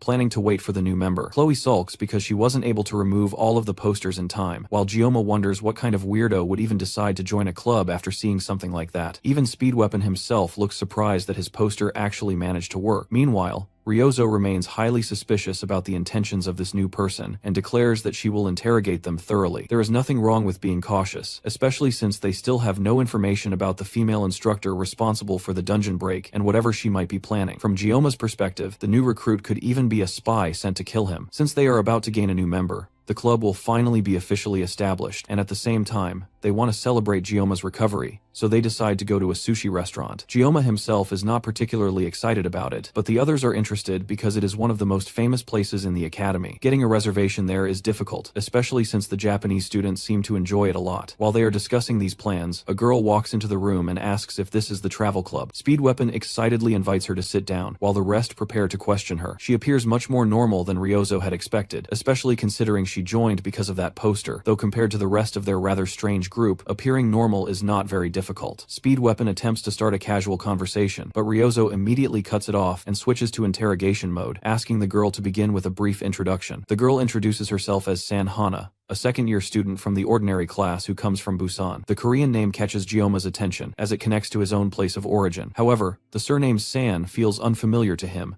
since he has never heard of it before. Then again, even the Kang family of the Seori region does not exist in real life either. Putting that aside, Gioma starts some small talk with her, discussing different foods and spices common in Korea, and Hana eagerly joins in. Their conversation is suddenly interrupted when Ryozo angrily jabs her elbow into his side. The blue-haired archer pulls the discussion back on track, and asks Hana about her motives and her reason for applying to the travel club. Hana gives a simple and honest answer. She saw the poster and noticed that the club's main activities involve traveling and clearing dungeons. Since her academic performance has been lacking this year, she wants to clear some dungeons to improve her scores. Ryozo corrects her, explaining that the club's primary focus is traveling, while dungeon clearing is only an additional activity. She also points out that there are other clubs that focus more heavily on dungeon clearing. Even so, for a second-year student in the ordinary class, it is difficult to find a club that would even accept her. Ryozo and the others are taken aback by how straightforward her answer is, and she shifts the conversation by asking what kind of weapon Hana prefers. Hana replies that she does not specialize in any particular weapon, and instead prefers to fight using her fists. Once again, Ryozo is caught off guard, and it is rare to see her lose ground in a conversation so many times. The two girls lock eyes in a brief staring contest, before Ryozo finally gives in. As the discussion continues, Gyoma observes Hana carefully. From his past job, where he dealt with many customers, he developed the ability to categorize people based on subtle habits. Relying on his intuition, along with small signals he notices from Ryozo, he decides to welcome Hana into the travel club. Now that she is officially part of the group, Gyoma tells her to speak more casually, and she immediately drops her polite tone. Hana also mentions that she does not want to be treated like a senior just because she is a year older, so everyone can speak casually with her as well. Speed Weapon hands her a form to complete so she can officially join the club. While filling it out, she notices that the club's chaperone is the school's director, Medea. Seeing that, Hana gives a subtle, cryptic smile and says that she is definitely going to enjoy being part of this club. After that, she leaves the cafe, and Gyoma remarks that she reminds him of someone, although he cannot quite figure out who. As they continue chatting, Gyoma's phone suddenly rings with a message from Medea. When he checks it, his eyes widen as he sees information related to his student records. After reading the message, he leaves the meeting early. The information reveals that everything about his background, from his relationship with his parents to his personal history, has been completely erased. This means that the current status of his parents is unknown. On top of that, all of his records have been wiped clean, not just details about his parents but even his broader family connections. The only information that remains is from after he enrolled in the academy. Even when he tries to recall his own memories, it leads nowhere, as it feels like his entire life before entering the academy has been erased. His only remaining option is to try contacting his parents directly. He has not spoken to them since before his midterms because he did not want to worry them, but now he has no other choice. Taking out his phone, he dials the familiar number, but the call immediately disconnects, and an automated voice informs him that the number does not exist. At that moment, Gyoma's fears are confirmed. He walks to a nearby bench as rain begins pouring down around him and looks at the photos of his family. Even those images are slowly fading, leaving him with no proof that his life before the academy ever existed. His parents now seem like nothing more than constructs created to help him adapt to this new world. Someone has clearly set up this entire situation like a chessboard for him to play on, whether it is the GM, the sword god, or perhaps both. One day, he is certain that he will uncover the truth behind everything. Elsewhere, as the sky darkens over the school, Rachel walks through the hallways with her usual crowd of simps following behind her. Before stepping into her classroom, she turns around and calmly rejects every one of them, then heads inside. As the guys continue arguing outside, Rachel lets out an annoyed sigh and takes her seat beside Abel. The blue-haired girl quickly notices that something feels off about her seatmate today, but Rachel is the one who breaks the silence first, asking Abel for advice. Despite being confident in both her looks and her strength, her self-confidence has recently started dropping, and the reason for that is Kang Gyoma. At the mention of his name, Abel blushes immediately, and Rachel notices it right away. It does not take much to realize that something must have happened between them on Avalon Island. Abel nervously tries to brush it off as nothing, explaining that she was injured that day and Gyoma stayed with her, taking care of her until morning. However, the clear blush on her face makes it obvious that she has developed feelings for him. Rachel decides not to push that topic further, and instead shifts to something more interesting. She reminds Abel that she once claimed she had absolutely no interest in Gyoma, but that is no longer true. The moment Rachel realizes this, she leans right into Abel's space. Feelings can change at any time, and human emotions are no exception, so something like this was bound to happen eventually. Returning to the main point, Rachel reveals that Gyoma has created a club, but it is so exclusive that when she tried to join, she was outright rejected. Apparently, Gyoma made it clear that he would not accept anyone from the star class, because it would be troublesome. However, just the previous day, when she went to her favorite cafe for a drink, she saw Gyoma happily talking with someone who seemed to be a new member of his club. She had never seen him wear such a cheerful expression before. It looked like they were conducting interviews, but the fact that she was rejected while he seemed so happy talking to another girl made her feel insecure. Strangely though, Abel reacts even more strongly to that news than Rachel herself. The next day, Gyoma heads to the place where he planned to meet his friends to celebrate. It is a Korean sushi restaurant, and his friends are already waiting inside. Sanhana could not make it, saying that she does not like raw fish, so she chose not to attend. That seems a bit odd, considering she is from Busan, but regardless, their plans continue without her. They enter the restaurant and request a table for 4, and the person who greets them at the entrance turns out to be an unexpectedly familiar face. Chloe freezes on the spot and ends up bumping into Gioma as she locks eyes with her brother. Gioma immediately becomes serious and asks Nox what he is doing there, but it appears that he is simply working a part-time job, as if he has forgotten the real reason he is there. The Auditor family is a globally influential and wealthy clan, so there is no real reason for him to take on part-time work, especially while hiding his identity. The only conclusion Gioma can come to is that Nox might be on some kind of assassination assignment nearby. Their tense stare is interrupted when the restaurant owner comes out and yells at Nox for standing around doing nothing. The group decides not to interfere further and heads inside, leaving the redhead to continue working. They take their seats and begin looking through the menu to decide what to order, while Chloe remains uneasy because of her brother's presence. Their relationship is still strained, which makes it even more unfortunate since she had been looking forward to this gathering the most. Ryozo nudges Gioma to get his attention and asks what he wants to order. As she speaks, Gioma cannot help but notice the difference in their backgrounds. Soon, their food arrives, and while everyone else is impressed and immediately starts eating, Gioma hesitates, carefully examining the dishes. As he criticizes the chef's poor knife skills, a rough voice suddenly calls out in broken Korean, demanding to know what he just said. Gioma, who is used to sudden confrontations, calmly repeats his criticism, which only angers the man further. The chef then challenges him to come to the kitchen and demonstrate proper knife skills himself. Gioma remains composed, though he wonders how the man managed to hear him so clearly. Regardless, he is not the type to back down from a challenge involving food, so he stands up and accepts. The chef laughs at his confidence and raises the stakes, saying that if Gioma can prepare a better dish, he will let him eat for free. Confident that Gioma is out of his depth, the blonde chef underestimates him, but Gioma escalates the challenge further by requesting to work with red snapper, one of the most expensive fish to handle. The chef tries to stop him, but Nox intervenes and holds the man back, stating that if there is anyone who can be trusted with a blade, it is definitely Kang Gioma. Gioma walks into the kitchen, almost as if he has returned home, removes his jacket, picks up a knife, and begins working. In no time, he produces perfectly sliced sushi, leaving the chef sitting on the floor in complete defeat. In his 12 years of wielding a blade, the chef has never seen such skill in preparing sushi. Completely overwhelmed, he even asks Gioma to accept him as a disciple. Gioma quickly tells him to stand up, even as the man insists on calling the 17-year-old his master from now on. Although Gioma does not want a disciple, he still offers the man some advice on improving his technique. After finally standing up, the chef listens as Gioma explains how to better handle a blade and gain more experience before attempting such work again. Even from this brief guidance, the chef can tell that Gioma is a true master. With the challenge settled and advice given, the chef honors his promise and allows Gioma and his friends to eat for free. He goes even further, declaring that everyone in the restaurant can eat for free that day. Gioma then continues working tirelessly in the kitchen, skillfully preparing fish with a smile on his face. From their table, his friends watch him, wondering if they have ever seen him look like that before. Seeing how hard he is working, Speed Weapon suggests that they go help him, and Ryozo agrees, calling for Chloe to join them. Just as Chloe is about to get up, her brother appears beside her and offers to teach her how to work in the kitchen. By the end of the day, Gioma stands outside as the gathering finally comes to an end. It was originally meant to be a simple club celebration, but he ended up getting carried away and could not resist showing off a little. Even so, 50 seconds was enough time for him to prepare 3 fish. After spending so long cutting down demonic beasts, returning to slicing fish like he used to feels strangely refreshing for him. Soon after, Nox steps out of the restaurant, mentioning that Chloe told him to go speak with Gioma. It turns out Nox has been working this part-time job because the last time they met, Gioma told him that he needed to get a real job to understand life better. It seems Nox took that advice far more seriously than Gioma ever expected. Even though he refuses to openly admit that he is following Gioma's words,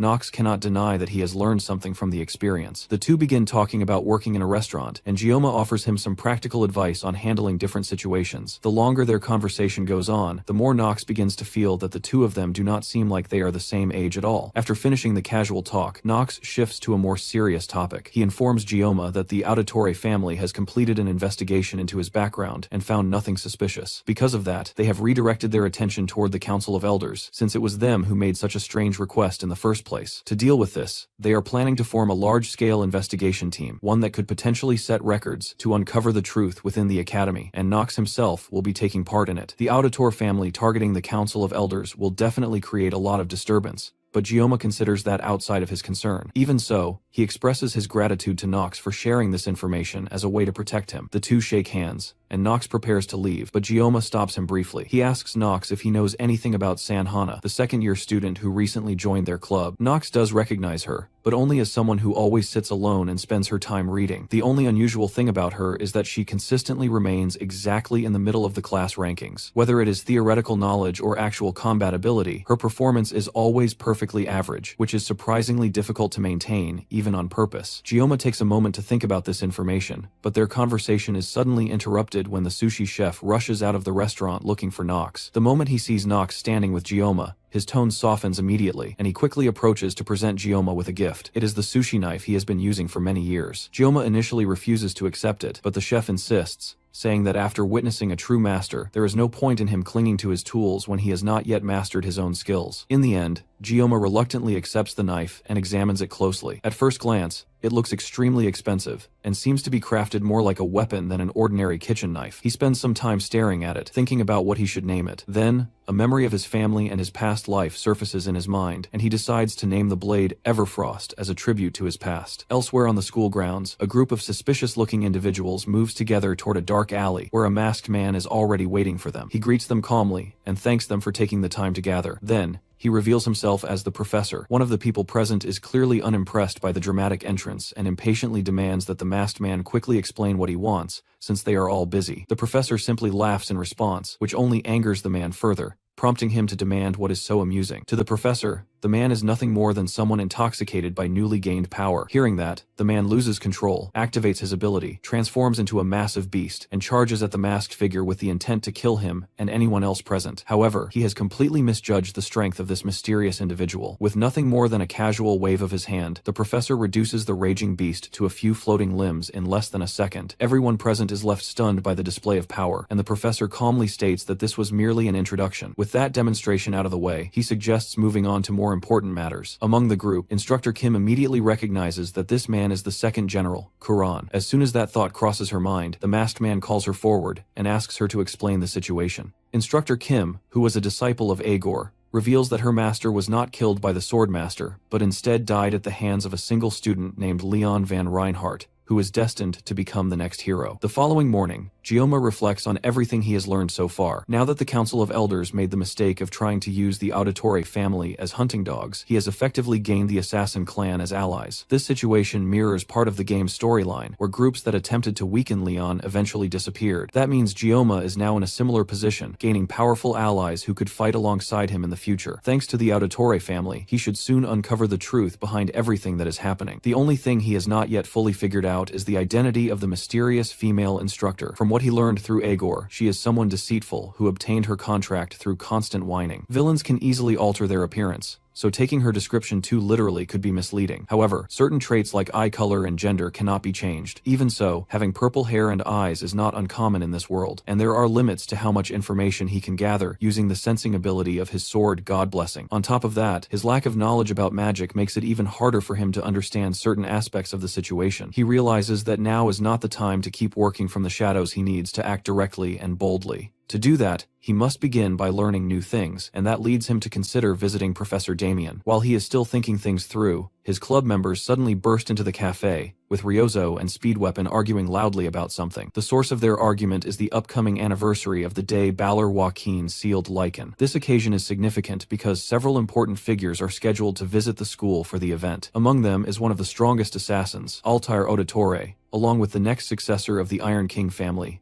Mao Lan. And finally, there is the Pride of America, and a candidate expected to become one of the 7-star heroes, All Mute. Speedweapon suggests that they should get some work done to keep the principal satisfied, but Ryozo immediately sees through him, knowing that he just wants an excuse to enjoy the festival. As the two continue arguing, Chloe turns shyly and tries to ask Gioma if he has any plans for that day. However, before she can even finish speaking, Speedweapon suddenly shouts that they should set up a tasting booth. Chloe clearly does not appreciate being interrupted, and she stands up, ready to cut Speedweapon down for what feels like the 5th time this week. Gioma quickly steps in to save him by agreeing to the tasting booth idea, which shocks everyone in the group. Ryozo, in particular, immediately confronts him, getting right in his face and demanding to know why he would agree to something something like that, even questioning if he just wants to show off in front of important figures. In reality, Gioma simply wants to use this opportunity to enjoy the festival, since they might not have many chances like this in the future. That statement instantly alerts Ryozo, making her realize that Gioma might know something about what is coming ahead. Without realizing it, he had been thinking about the second human-demon war that would happen in 3 years.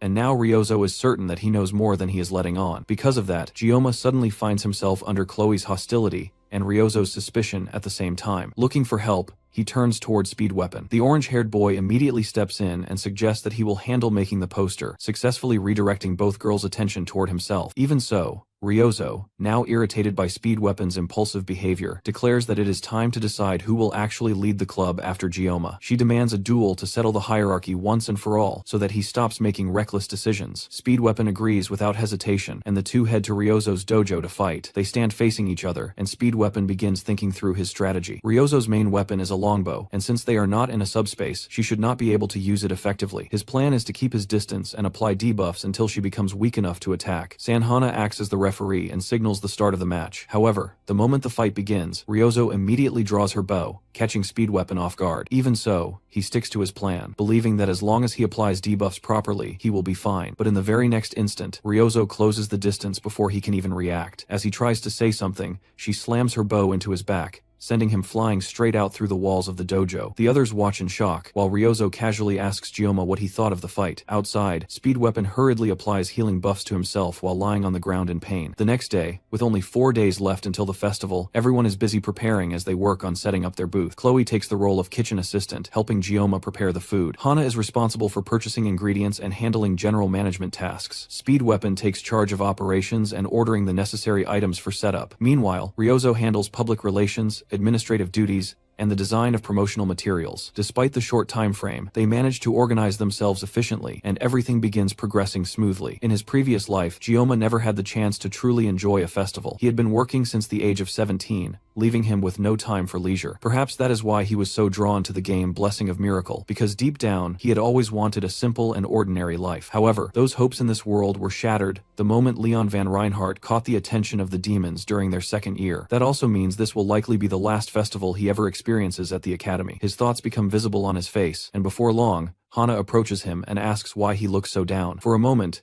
Gioma wonders if she can somehow read his mind, but he decides not to mention it. Instead, he tells Ryozo that he will step out for a while to take care of some matters. Gioma then heads over to the office of Professor Damien and finds him calmly brewing some Russian black tea. Gioma declines the offer to try it and immediately gets to the point, asking about the phrase he always sees whenever he draws his weapon, "May the blessing of God be with you." The topic is something that troubled the professor enough that he personally traveled abroad to research. During his journey, he went all the way to Russia, where he discovered a book containing information about that very phrase. According to the book, blessings are divided into 4 tiers: dead spirits, guardian spirits, elemental spirits, and soul spirits. Each category is determined by the type of spirit that grants the blessing. However, when it comes to gods, it is already known in the current era that no gods exist anymore. That said, this only applies to the present age. In ancient times, during what is referred to as the Mythic Age, there were countless gods. These gods were not like the spirits known today. Instead, they were closer to pure concepts, existing beyond the limits of mortal beings. Even so, not even these entities were able to escape death. Among all of them, only one god managed to bring that entire era to an end, the god of the sword. The phrase, "May the blessing of God be with you," was originally used by humans of that age as a prayer directed toward the sword god, seeking power. After hearing all of this, Gioma leaves Professor Damien's office with just as many questions as answers, though he is still grateful that the professor went to such lengths to help him. As he walks away, he notices a strange feeling of suffocation that has been bothering him since earlier. The reason becomes clear: it is because he did not bring his sashimi knife with him, which has effectively become his ultimate sensory tool. He has grown so accustomed to having the blade with him that being without it now makes him feel restricted. As the days pass and the festival approaches, the group continues preparing for their kimchi stall. They spend their time practicing cooking, setting up their booth, and arranging outfits for the event. By the time the festival finally arrives, everything is fully prepared and ready to open. Over the roughly 20 years that Gioma spent living with a knife in his hand, he revived numerous struggling restaurants. Each time, he refused any form of payment and instead sought out places that were on the verge of collapse, doing it purely for his own satisfaction. In a way,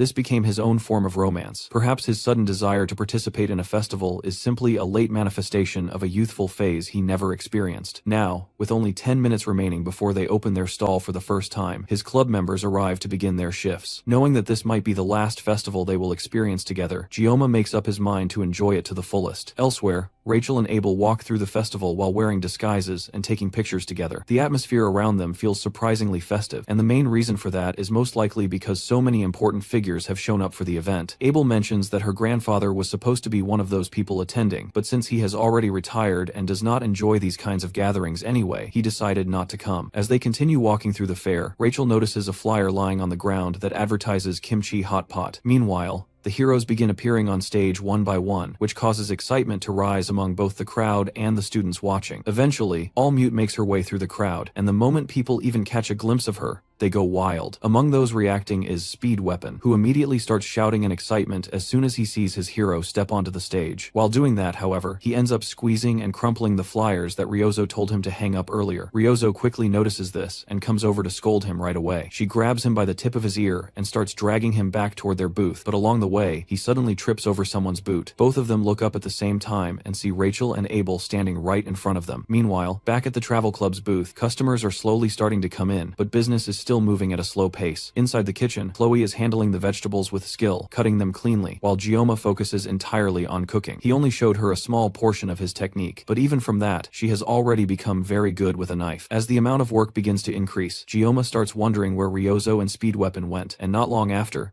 Ryozo returns while dragging a beaten-up Speed Weapon behind her. Right after that, Rachel suddenly rushes into the booth and runs straight toward Gioma, trying to hug him. However, she is immediately blocked by Chloe, who is fully ready to stop her, even if she has to use a kitchen knife to do it. Behind Rachel, Abel stands nervously and greets Gioma, her face completely flushed red. The two of them take their seats as customers and prepare to be served. While Gioma is cooking their food, he cannot help but wonder why they came here in the first place. Even though he was the one who promoted the booth, he never actually expected them to show up. Since he does not want any trouble, he thinks that the safest option would be to send them away before more customers arrive. Meanwhile, Rachel points toward Sanhana and mentions that she is the girl Gioma was smiling at earlier. This time, however, instead of reacting angrily like before, Abel responds in a more relaxed manner, although it is obvious that she is pretending not to care. The two girls did not take part in any festival activities, and Abel tries to justify it by saying that exams are coming soon, so they need to focus on studying instead of doing things like this. At the other end of the booth, Speed Weapon is in terrible condition after being dragged back by Ryozo. It is clear that she gave him a proper beating before they returned, and the bruises on his face are easy to see. Even so, he is not embarrassed about it, and continues defending his fangirling over All Mute and explaining why he went to see her. Gioma points him toward an ice cooler and tells him to use the ice to treat his injuries. As Speed Weapon walks away, Gioma's thoughts drift toward All Mute. Her real name is Con Elizabeth, and she is an American hero who has already been mentioned as a candidate for the next 7-star position. In this world, the United States stands as one of the top superpowers alongside Korea. Because of that influence, they have built their own independent system within the hero world, where heroes are treated more like celebrities, and the entire system functions almost like a business. The real heroes are the ones who leave behind their names through death, while the celebrity heroes live off their fame and reputation. This creates a strange middle ground, where heroes have gradually become nothing more than tools for cheap publicity. From Gioma's point of view, neither the traditional heroes nor the celebrity heroes match his ideals. He feels relieved that he was not reincarnated in America, because he would probably have ended up with some ridiculous name like Sashimi Man, and been forced to wear a tight spandex outfit. Up until now, he and Con Elizabeth have never officially crossed paths.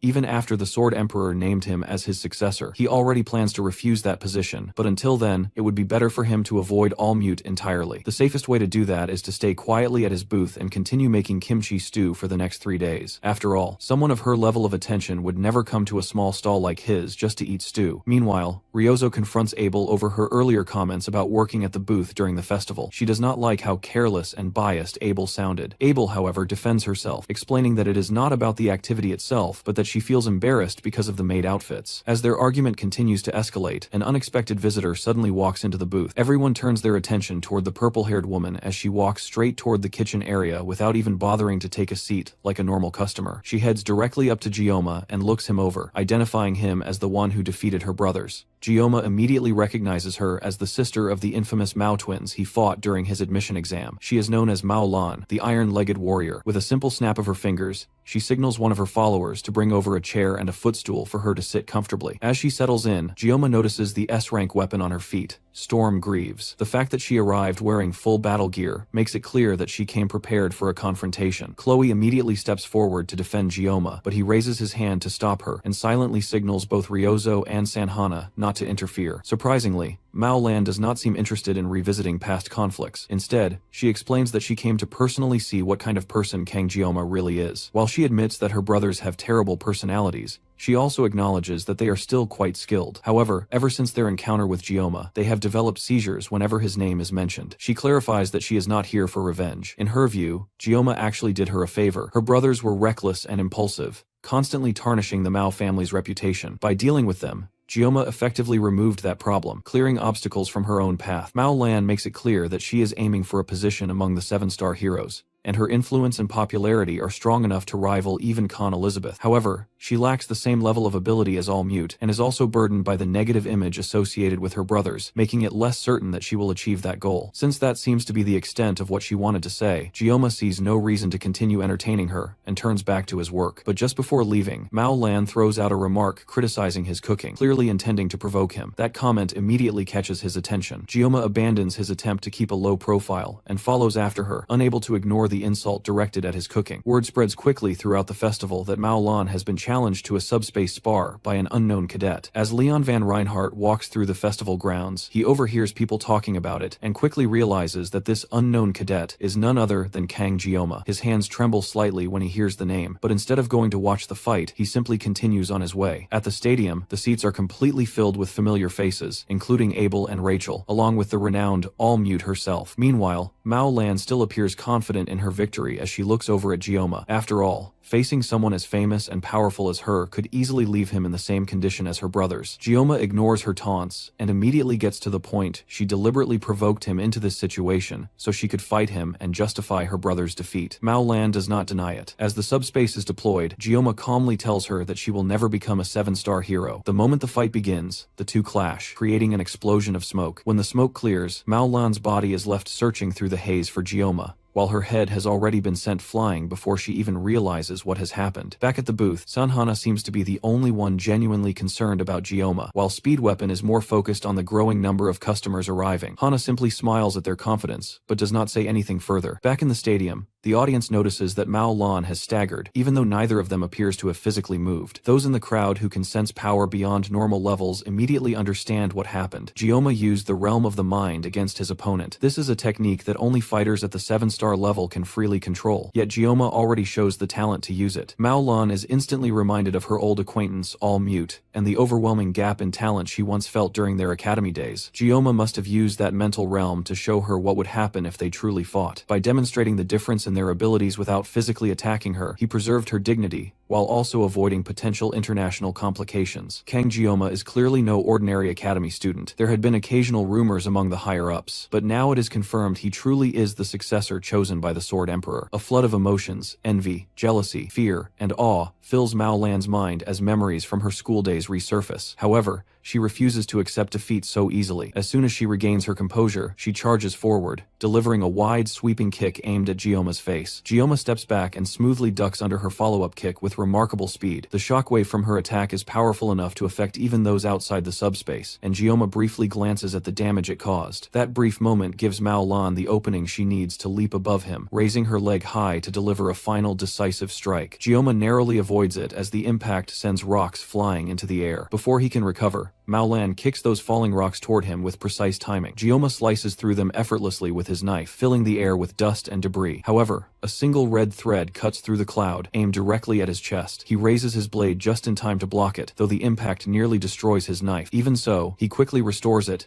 and immediately shifts to offense, moving at speeds that Mao Lan can no longer track. In an instant, despite her attempts to predict his movements, Gioma effortlessly slices off her arm, leaving her confused about what just happened. She screams in pain and turns toward him, only to see figures of equal strength standing alongside him. Gioma assumes a fighting stance as Mao Lan prepares to make one final attempt, but before she can even move, he dashes past her, and her head is sent flying once again. The entire stadium watches in stunned silence as the winner of the subspace duel is declared Kang Gioma. Back at the booth, the cheers from the stadium are loud enough for Ryozo to hear. She does not need to be present to understand what happened, and she claps her hands to gather everyone's attention, announcing that Gioma will be returning soon. Meanwhile, Abel and Rachel leave the training hall, appearing far less surprised than the rest of the crowd by Gioma's victory. In the end, they never even got to taste his stew, but Abel says that she already feels satisfied. After witnessing a fight like that, she feels like she does not need anything more. Meanwhile, Mao Lan slowly makes her way out of the arena. Physically, she is completely fine, but the situation is going to become a massive issue for her on a global scale. She has just publicly lost to a 17-year-old. Even so, she is not someone who will be crushed by a single defeat. Kang Gioma possesses overwhelming potential, and he is only going to grow stronger as time goes on. When that happens, she is certain that she will still gain recognition for having fought him before he reached his peak. With the level of strength Gioma has already shown, it is only a matter of time before even All-Mute is forced to bow before him.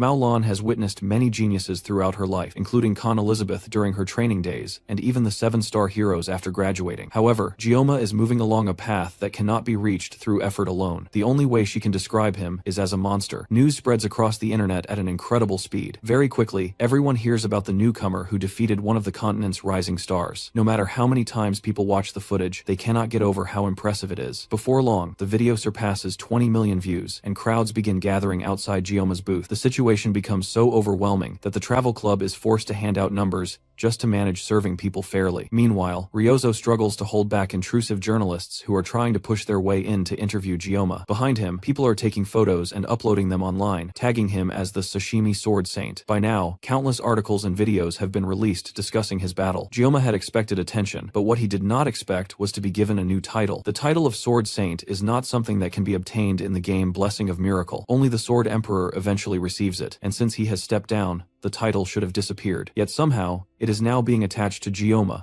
with sashimi added in front of it. Ryozo has not stopped teasing him about it since it started, and although it sounds almost like a joke, the consequences are very real. More than 1,000 people are already lined up outside the food stall, and it becomes far too much for them to handle. On top of that, Chloe is reaching her limit and is on the verge of hurting herself due to the workload. Things become so overwhelming that Gioma even considers using a sword to keep up. At that moment, the sushi chef he met earlier suddenly appears at the stall, accompanied by Nox. Gioma begins to explain that they are too busy to talk, but the chef clarifies that they are not there as customers. Instead, they came to help after seeing how much attention the stall was receiving on the news. With the additional help, the situation quickly improves, and the workload becomes much more manageable. By the evening, the crowd finally disperses, and everything settles down completely. Gioma heads to a quiet spot to rest and enjoy a small snack. It is not something he would want to go through again, but he admits that the experience was still enjoyable. Not long after he begins relaxing, Nox approaches him, and Gioma thanks him for coming to help at the stall. Taking advantage of the calm atmosphere, Nox asks whether Gioma will be available the next day. He explains that the head of the Auditore family wishes to meet him. This man is known as the greatest assassin of all time, someone who maintains order from the shadows. His name is Altair Auditore. For someone like him to request a meeting, Gioma can only assume that it is related to the Council of Elders who attempted to have him assassinated. There is no way Altair did not witness his battle against Mao Lan, which means he must have also seen Gioma use the realm of the mind. According to Nox, this is the first time the old man has shown interest in someone outside their circle. Not even a 7-star hero is considered worthy enough for him to personally appear. Nox is certain that Gioma would want to meet him as well, and he would not be wrong. There are many things Gioma would want to ask. After all, he still owes both the sushi chef and Nox for their help, and this meeting could serve as a way to repay them. However, after thinking it over in silence,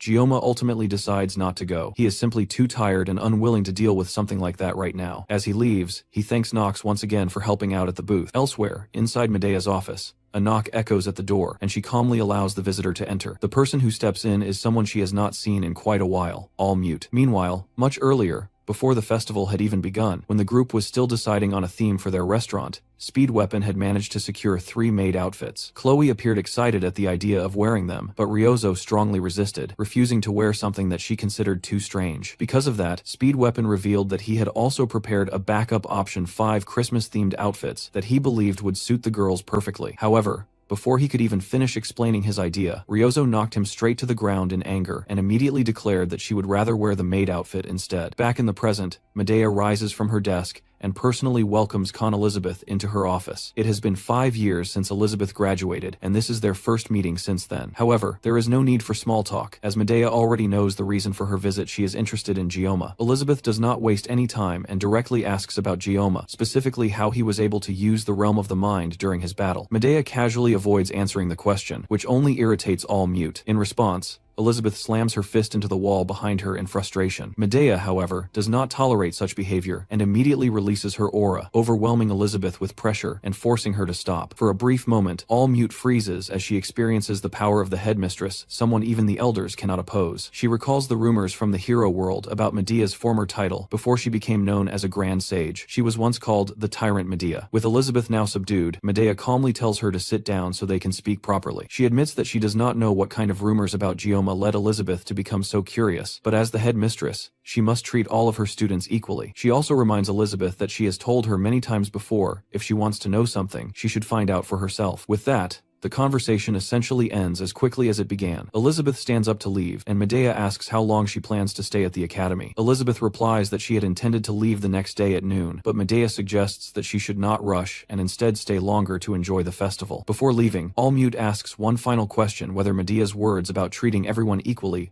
also apply to Gioma. Before Medea can give her answer, Elizabeth turns away, exits the room, and slams the door behind her, all while wondering who Kang Gioma truly is. By the final day of the festival, things have settled down and become much more manageable. Gioma suggests that they should only work during the morning and take the rest of the afternoon off. With things finally becoming less hectic, Chloe takes the chance to try asking Gioma to spend some time together again. She had handled most of the kitchen duties throughout the festival, and it was obvious that she worked the hardest among all of them. It is clear that she wants some kind of reward for all the effort she put in. Since there is nothing stopping them, Gioma asks Chloe if she would like to spend some time together after they finish closing the booth for the day. Chloe immediately agrees with excitement. However, when Gioma turns around, he notices Ryozo staring at him intensely. He wonders what her problem might be, but assumes it could be related to Speed Weapon. Regardless, the day passes without anything unusual happening, and everyone heads off to enjoy the rest of the evening. The only one who seems unhappy is Ryozo, though Gioma can tell why. Gioma then goes to the school courtyard to wait for Chloe, enjoying the calm atmosphere. However, even when he tries to relax, it does not come easily. The sound of a cane tapping nearby pulls him out of his thoughts as an old man approaches and asks if he can sit beside him. As soon as the man settles down, Gioma directly asks him to state his purpose, already realizing that the man is Altair Auditore, the head of the Auditore family. The old man smiles and praises Gioma for his sharp instincts. In reality, Gioma recognized him because of the cane he carries, the S-rank cane sword syndicate from the game, which is famously associated with the head of the assassin family. With his identity no longer hidden, Altair gets straight to the point,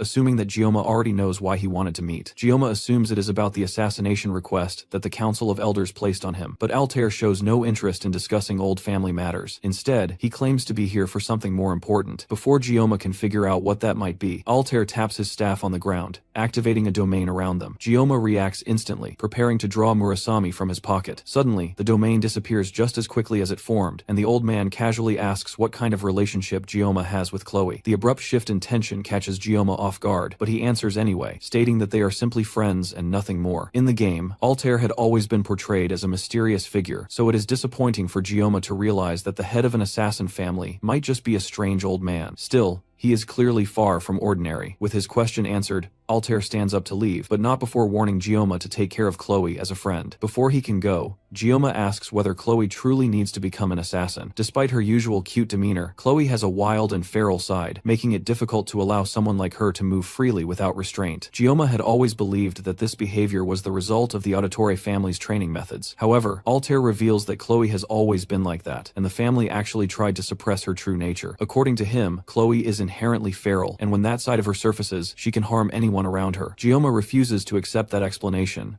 and tells Altair to stop pretending. He then pulls out Murasami, and in that moment, all the seemingly ordinary people nearby reveal themselves as assassins, aiming directly at him. Despite being surrounded, Gioma does not back down and prepares to face them all, until Altair orders everyone to stand down. Gioma has exceeded the old man's expectations, but at the same time, Altair has fallen below Gioma's expectations. The old man leaves, and Gioma is left wondering why he chose to behave in such a disturbing way toward the end of their conversation. Gioma's thoughts are suddenly interrupted when Chloe comes running up to him to meet for their date. He smiles at her, and in that moment, he makes up his mind that no matter what anyone else says, he will never lose faith in Chloe. Meanwhile, Altair Auditore lets out a low cackle as he walks across the academy grounds. His mind is filled with thoughts about Gioma's skill and potential. The boy is no longer just interesting, he is genuinely intimidating, even to someone as experienced as him. Altair eventually reaches an alley where Nox is waiting. There, he admits that meeting Gioma made the trip worthwhile, and that he is satisfied with how things went. He even reveals that it has been a long time since he has felt real fear towards someone. Hearing that, Nox is visibly shaken, as it is hard to imagine someone like Altair experiencing fear at all. Even so, Altair mentions that he would like to meet Gioma again someday. At the same time, Gioma continues his date with Chloe, deliberately avoiding any mention of his meeting with the auditory patriarch, so they can focus on simply enjoying their time together. According to the festival schedule, a parade will take place in the evening, followed by fireworks after sunset. Until then, they decide to walk around and take in the sights of the academy. The two of them spend the day exploring together, enjoying the festival atmosphere. By the time evening arrives, Gioma starts to feel tired, and Chloe notices it right away. She asks if he is exhausted because of her, feeling a bit self-conscious since she thinks she did not help enough during the festival preparations. In truth, without Chloe, the cooking booth likely would not have functioned at all. Gioma gently pats her on the head and reassures her that she did her best and was a huge help throughout everything. As they sit together and enjoy the moment, Chloe gathers the courage to ask Gioma something important, but before she can say it, Speed Weapon suddenly calls out to them. Gioma is confused, since they were supposed to spend their time separately. Speed Weapon shows him a message on his phone that appears to be from Gioma, telling everyone to meet up at 5. Gioma immediately realizes that he never sent such a message, and not long after, Ryozo gives him a teasing smile, making it clear who was responsible. As evening falls, the festival parade begins, and Chloe pulls Gioma along to watch it. The others excitedly try to drag him toward the crowd, but he resists and sends them ahead without him. Once they leave, he sits down alone on a nearby bench. Crowds have never been his thing, and he prefers to experience the festival quietly. From where he sits, he looks toward his friends, with Chloe standing at the center. Even from a distance, she looks happy, but he cannot help remembering that she had something she wanted to say earlier. Looking ahead, he notices several couples enjoying themselves, laughing and playing together. It makes him realize that he may have chosen the wrong place to sit. After spending so much time fighting demons and struggling to survive, it is easy to forget that the original game Blessing of Miracle always had a strong focus on romance. In his past life, he never had the time to think about relationships. He only appreciated the characters in the game, and although he was initially nervous around them, he still does not fully understand his own feelings now. It has only been 3 months since he entered the academy, yet he has already gone through countless life and death situations. There has been no opportunity for him to reflect on himself, especially over the past few days. He has constantly felt tense, without a single moment where he could truly relax. His thoughts are interrupted when a familiar voice approaches him. Ryozo walks over and casually drops down onto the bench beside him. Gioma glances at her as she settles in. She is one of the main heroines in the original game, and even though he has used her as a character before, he has never been able to fully understand her. Still, he trusts her abilities and her judgment. Ryozo begins to blush when she notices him staring at her and calls him clueless for not recognizing her advances. Gioma, however, takes her words too literally and grabs her shoulders, thinking she might be referring to some kind of danger. Being pulled so close to him makes her even more flustered, and she quickly pushes him away, complaining that he is hurting her. The two fall into an awkward silence. Ryozo then asks if he is upset about being pushed away. Gioma says he is not, and instead says he has something he wants to ask her. That immediately makes her blush even harder as she starts overthinking what he might say. As she struggles to form words, Gioma asks her if there is someone she likes. Ryozo blushes deeply at the question, but then Gioma follows it up by asking if she likes Leon Van Reinhardt. That instantly wipes the blush from her face. She crosses her arms and mutters that she should have known better than to expect anything from him. Gioma, however, is confused, since in the game he clearly remembers Ryozo being interested in Leon by the time of the final exams. Trying again, he asks if the person she likes is Speed Weapon, which immediately earns him a slap across the face. He walks away to tend to his injury, wondering how someone like an archer can hit that hard. In the meantime, Gioma takes the chance to look through his blessing window. His armament grade has increased to 6, and that is most likely because of the Everfrost blade that he recently received. But aside from that, his synchronization rate has also gone up, and that is probably because of his battle with Mao Lan. He still does not know whether this synchronization is something that benefits him or something that could harm him, but he is certain that it has something to do with the blessing of the sword god that he currently possesses. As the festival slowly comes to an end, even though the world is filled with monsters and magic, it does not look that different from Earth during moments like these. Gioma does not miss his past life either, since the only person he had there was his master. Even though he had been abandoned, he still learned how to use a knife for a period of time. Back then, he did not understand why he was being taught those skills, but now he realizes that learning different abilities allows a person to adapt to unexpected situations, so he is able to understand it a bit better. While he is thinking about everything that has happened in his life so far, he suddenly senses someone standing behind him. There is no mana coming from that person at all, which immediately makes him think that the individual must be some kind of villain. He pulls out his sword and activates the sword God's Blessing. Then, by using the ground beneath him as a medium, he scans the entire area to detect any intruders,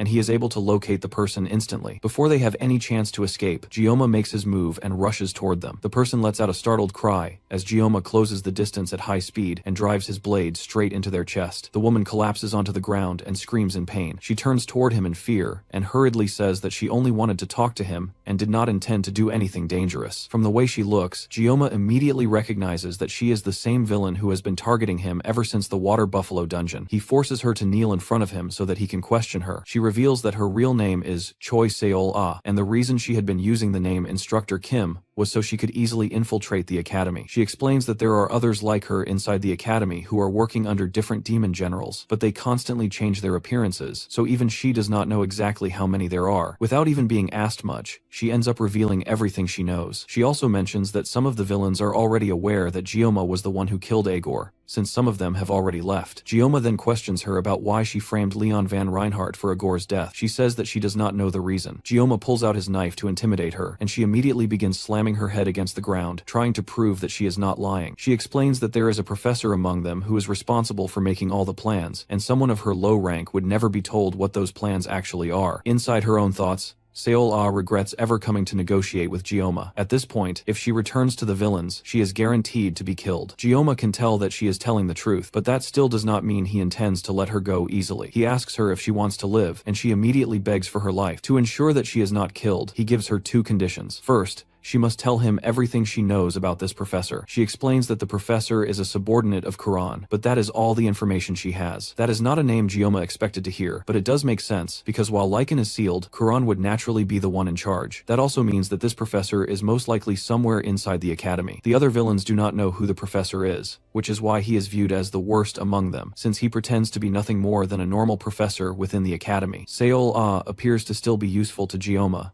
but it is clear that she has lost her position after Agor's death. Gioma can sense that she only has a very small amount of mana left, meaning she is not a threat to him at all. She really did come here to negotiate. The second thing he demands from her are the gems that allowed her to receive mana from Agor while he was alive. Before she can even attempt to lie about them, Gioma cuts them out of her himself. The pair of stones he obtains are what form a contract with a demon general. The general holds the stone that supplies mana, while the subordinate holds the one that receives it. The seal also contains the life force of the subordinate, which means that whoever possesses it can control them like a leash. Now that he has obtained everything he needed, Gioma leaves her behind, deciding that he will make use of her later. As he walks back toward the academy grounds, Ryozo sends him a message asking where he is. The two of them exchange messages for a bit, but when Ryozo starts typing her last message, she hesitates. Before she can send it, the sky suddenly lights up as a massive firework explodes, illuminating the entire area. She deletes what she was about to send, and instead asks him if he saw the firework, then tells him to hurry back to her. Gioma lets out a small smile before making his way back toward Ryozo, ready to enjoy the final moments of the last festival of his academy life. The next day, the festival has ended, and it is time for exams again. Gioma and the travel club gather together to plan what they will do over the next few days, but the discussion quickly turns into the usual argument between Speed Weapon and Ryozo. The argument continues until Chloe steps in and beats Speed Weapon up,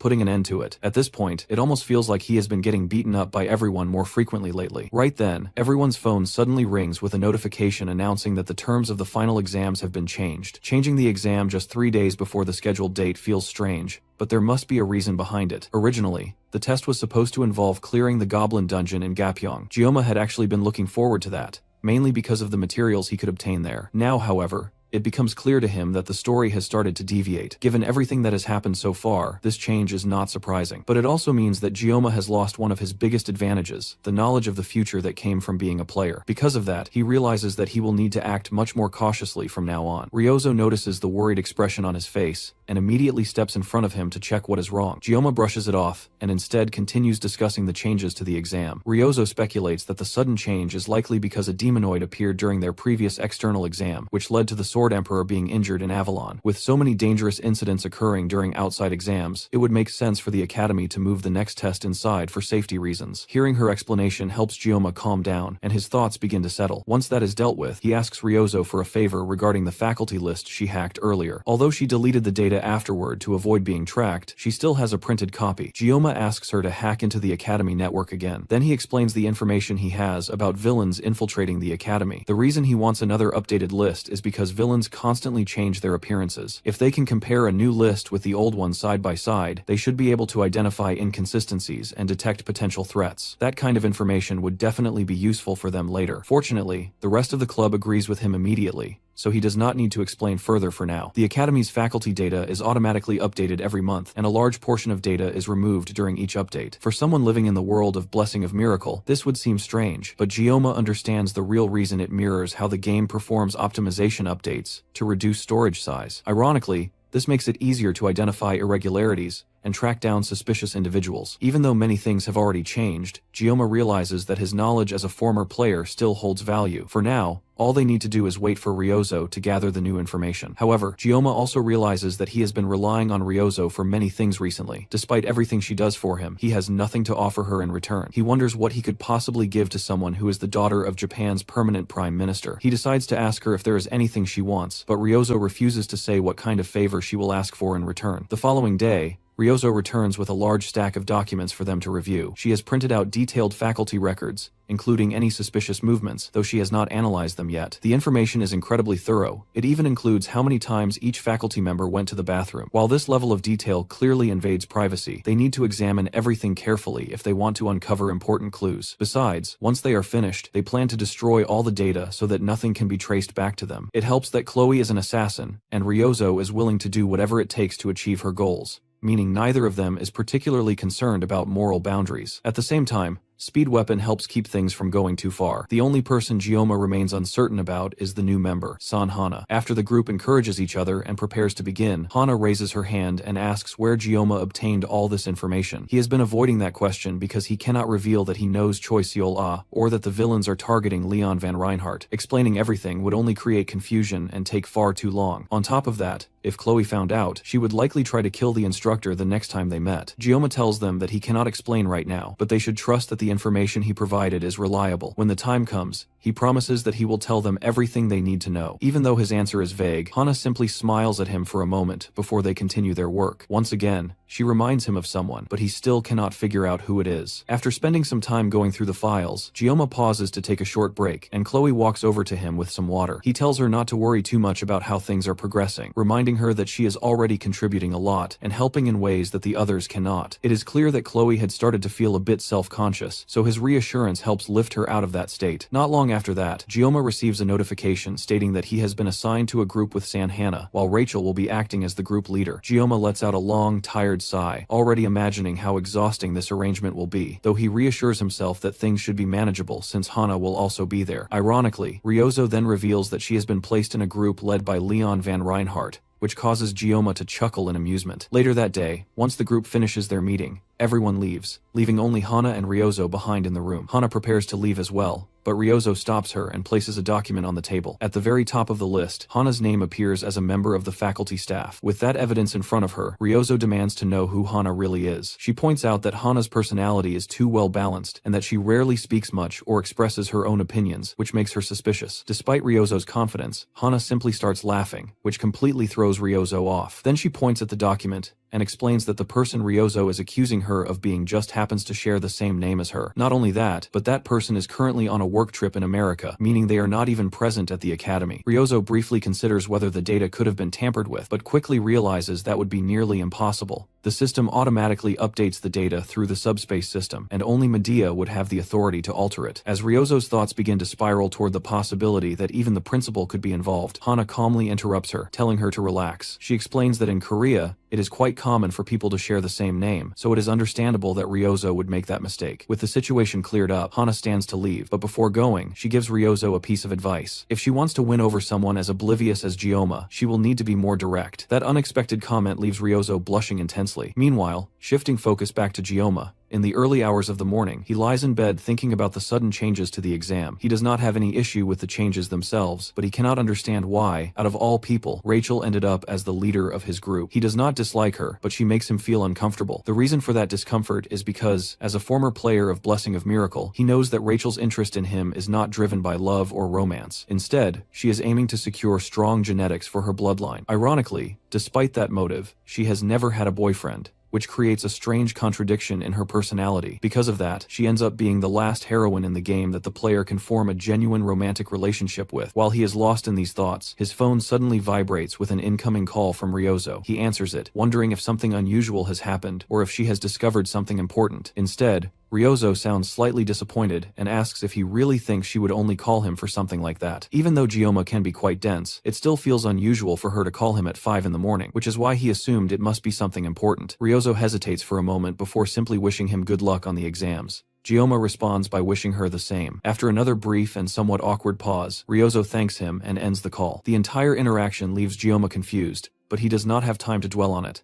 The sun has already begun to rise, and he needs to get ready for school. The exam is being held inside what appears, at first glance, to be just another school building. However, anyone who is familiar with it can immediately tell that the atmosphere around it feels completely different. The building is known as the Joaquin Academy Special Hall, a place designed to replicate the experience of Balor Joaquin during the 20 years he spent in Gehenna. It is essentially a perfect miniature recreation of that environment, except that it does not contain any monsters. Since the Academy places a strong emphasis on giving students practical, field-like experience, it is not surprising that the final exam is being conducted in a place like this. As Gyoma walks through the halls, someone suddenly rushes up behind him. He turns just in time to see Rachel crash into him and wrap him in a tight hug. Instinctively, Gyoma reaches for his knife, causing Rachel to immediately step back when she realizes just how dangerous he has become compared to before. Sanhana soon arrives after the commotion settles, holding a B-rank armament crowbar. Rachel immediately turns to scold her for being late, but Hana handles the situation calmly and easily, showing that she knows how to deal with Rachel's personality. Their conversation is interrupted when the instructors arrive at the staircase at the end of the hall. They call everyone's attention to explain the details of the special exam. The test is a team versus team event, where each group must pass through the hall's gate and reach a designated checkpoint within 1 hour. At first, it sounds like a simple race, which feels underwhelming for a final exam. However, the instructors clarify that the environment beyond the gate is a recreation of the demonic realm that Balor Joaquin experienced. Inside this replica, there will be no subspace protection at all. Because of this, the use of weapons during the exam is strictly prohibited to prevent casualties. Additionally, each team will be assigned an instructor who will both evaluate their performance and intervene if necessary, to avoid any dangerous situations. As the instructors move to their assigned groups, Gyoma's team is unexpectedly paired with Instructor Kim. She visibly flinches in surprise, but quickly masks it by claiming that she only recognizes him because of his impressive subspace duel. Internally, however, she is panicking, terrified at the thought of being grouped with someone like him. Despite her attempt to stay composed, Rachel immediately takes a dislike to her, and the two begin arguing until it is finally time for everyone to enter the gate. On the other side, Rachel immediately begins to struggle as the environment starts affecting her directly. Instructor Kim does not even try to hide her satisfaction at seeing Rachel's discomfort. Even Gyoma feels a slight tingling sensation from the environment, though he is not heavily affected. Rachel, however, is extremely sensitive to mana, so the conditions are far more exhausting for her. At the current pace, they will not be able to handle whatever comes next. Meanwhile, Choi Seola, due to her high mana affinity, appears completely comfortable in this environment. Gyoma briefly considers whether she might be planning something, but as long as he holds her seal of subordination, there is very little she can do against him. Behind him, Hana also appears to be struggling, likely because she does not have a strong affinity for mana either. It has only been 25 minutes since they entered, and they still have 35 minutes remaining. Given how much they are struggling, failure is becoming a real possibility. If Gyoma had his knife, he would at least be able to sense the flow of mana around him. However, without it, he needs to find another method. His attention turns toward Choi Seol, realizing that she can act as a substitute for detecting mana. Once he gives her the instruction, she immediately begins searching for mana like a trained tracker. He had not even meant it seriously when he thought of her as a mana-sniffing dog, but watching her now makes the comparison hard to ignore. Meanwhile, Rachel manages to steady herself and pushes forward with determination, moving ahead as if she is on a mission. It becomes clear that each of them is adapting in their own way. Hana also seems to recover slightly as they continue. As Rachel and Hana move ahead, Choi Seol leans closer to Gyoma and informs him that she can sense a concentrated source of mana toward the northwest. At this rate, they should reach the first checkpoint in about 10 minutes. Gyoma acknowledges her effort, and she responds with a cheerful salute, almost like a loyal subordinate. Even her behavior resembles that of a trained companion, but thanks to her ability, they are able to make steady progress. As they increase their pace and move toward their objective, Gyoma briefly wonders how the rest of his friends are managing in their own groups. Over with Ryozo's team, which is being led by Leon Van Reinhardt, they have already been walking for 32 minutes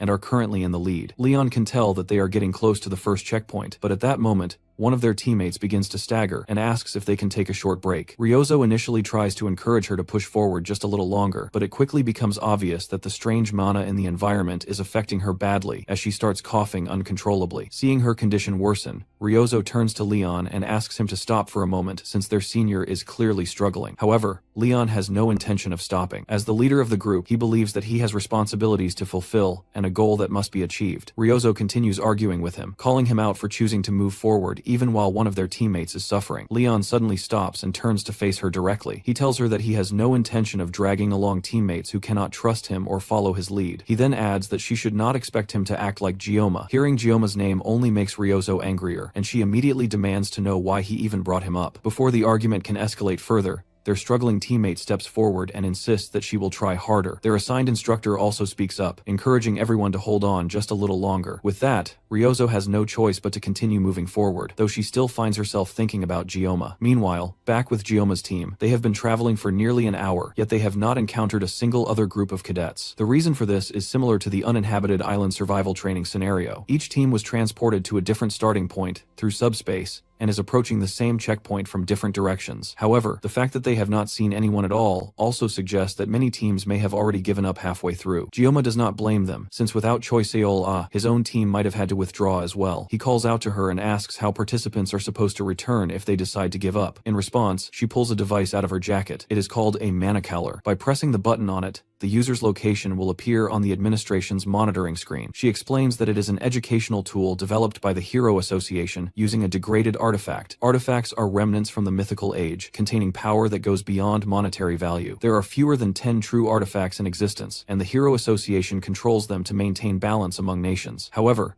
degraded versions of these artifacts are now being distributed to organizations. Hearing this, Gioma cannot help but think that this development does not sound like a good thing. Their discussion is suddenly interrupted when Rachel shouts that she has found the checkpoint. Choi Seol-ah glances back at Gioma with a smug smile, before heading over to congratulate Rachel. Having reached the checkpoint, they have successfully cleared the first stage. To proceed to the second stage, they must pass through a large, ominous door. Even Choi Seol-ah does not know what lies beyond it, but from what she can sense, the mana coming from the other side is so intense that it is distorting the surrounding space. Despite how ominous it appears, the next stage cannot begin until they go through the door. With that in mind, Rachel rushes forward excitedly and pushes the door open, eager to continue. However, instead of entering another room, she steps forward into empty space, nearly falling off a massive cliff. At the last second, Sanhana grabs her by the collar and pulls her back, saving her from falling to her death. Rachel immediately turns around and starts arguing with their instructor for not warning them about the danger ahead. Meanwhile, already inside the second stage, Leon Van Reinhardt's group continues moving forward through the dark and murky artificial Gehenna, where the ground is soaked with dirty water. His teammates begin to wonder if his fearless attitude comes from having experienced something like this before. However, their instructor can clearly tell that Leon is able to sense mana, which explains how confidently he is moving forward. At the same time, back in the first stage, two exhausted students struggle as they barely manage to reach the checkpoint leading into the second stage. Both of them are on the verge of collapsing, and they quickly apologize to their leader, Abel. Abel looks at the door ahead of them while thinking about what to do next. After a moment, she clenches her fist, realizing that pushing them any further would be reckless. She then turns to the instructor and asks them to officially record their forfeit. Outside in the main hall, Speed Weapon leans against a wall, struggling just to stay upright. The exam has been extremely harsh on him, and he even ended up throwing up the pizza he had eaten earlier that morning. Chloe runs over to him, having also failed the exam. Her team simply ran out of time, unlike Speed Weapon's team, which got eliminated after wandering around in circles. Both Gioma and Ryozo are still inside the exam. While neither of them is particularly worried about Gioma, they are genuinely concerned about Ryozo. Speed Weapon, in particular, worries about how she will handle being in a group led by Leon. To shift the mood, he suddenly suggests that he and Chloe should go hunt villains. Even though it is disappointing that they were eliminated so early, at least they can still do something useful for Gioma. Back inside the second stage, Gioma carefully guides his team through a steep and rocky path. Rachel suddenly takes the opportunity to jump onto his back in an ungraceful manner, but she immediately backs off when she senses his hostility. It seems that she has fully adapted to the environment now. Across from them, beyond a wide ravine, they can clearly see what appears to be the next checkpoint. Even though the destination is visible, they cannot afford to act recklessly. Since they have no subspace protection, rushing ahead could be dangerous. Gioma once again turns his attention to Choi Seol-ah, his so-called mana-sniffing dog. He has already relied on her once, so he sees no issue in doing it again. He approaches her and orders her to cross the bridge ahead of them first. Technically, this goes against the rules, but since they are not being actively monitored, it does not matter. Seol-ah tries to object, saying that she cannot interfere because this is an exam, but the rest of the team sides with Gioma. As she continues to resist, Gioma steps closer to her while she lies on the ground. In a firm tone, he orders her once again to cross first, and then promises that if she does it, he will grant her one wish, anything except removing her seal of subordination. That promise gives her enough courage to move forward. She steps onto the bridge and begins crossing. After making it partway, she suddenly freezes and collapses in fear, crying that she cannot continue. At that moment, she looks less like an instructor and more like a frightened child. Even so, thanks to her effort, the rest of them are able to follow safely. Gioma walks up to her and praises her for doing a good job. His words have a deeper emotional impact on her than he expected, and she almost breaks down in tears before regaining her composure and continuing across the bridge. Rachel laughs at her sudden burst of determination and follows behind her, while Hana and Gioma watch from behind. The two of them seem to have unexpectedly good chemistry, though Hana quietly thinks to herself that it is because Gioma is a sinful man, a thought that Gioma himself has no understanding of. Elsewhere, beyond the third gate known as the Tower of Ordeal, Leon's group has nearly reached the top. Even Ryozo is starting to feel exhausted at this point, and she begins to wonder what is driving Leon to push forward so relentlessly. After all, they have not encountered any other teams, so first place is practically guaranteed already. Behind her, their senior finally reaches her limit and collapses, completely drained of strength. Once again, Ryozo tries to convince Leon to slow down. This time, however, his response is much colder. He blames her for not being able to keep up with him. Everyone, including the instructor, is shocked by how harsh he sounds. That reaction seems to snap Leon back to his senses, and he quickly apologizes to Ryozo. He then suggests that they take a break on the 5th floor of the tower. He decides to go ahead and check the 5th floor first, while the rest of them rest and make their way up slowly afterward. Meanwhile, their senior lies on the ground, crying as she admits that she truly cannot continue any further, no matter how hard she tries. As the instructor attempts to encourage her, Ryozo kneels down and offers to carry her on her back. Since Ryozo can still move, this will allow the senior to rest. In truth, Ryozo herself is not in good condition either, and she never considered herself the kind of person who would go out of her way to help someone else. However, as the senior climbs onto her back and she begins to struggle under the added weight, she starts to realize that she may have changed more than she thought. Suddenly, both girls snap their gaze forward as they sense something ahead. At the exact same time, Gioma also senses something, and looks up toward the tower his team is about to enter. Rachel lightly teases him, saying he looks scared, and he brushes it off, but deep down, he knows that something has just happened. Meanwhile, on the 4th floor of the tower, 2 members of Leon's group collapse onto the ground, while a figure stands over them, holding a sword soaked in blood. Ryozo curls up in pain as her consciousness begins to fade, her blood pooling beneath her. The final thought that crosses her mind before everything goes dark is Gioma.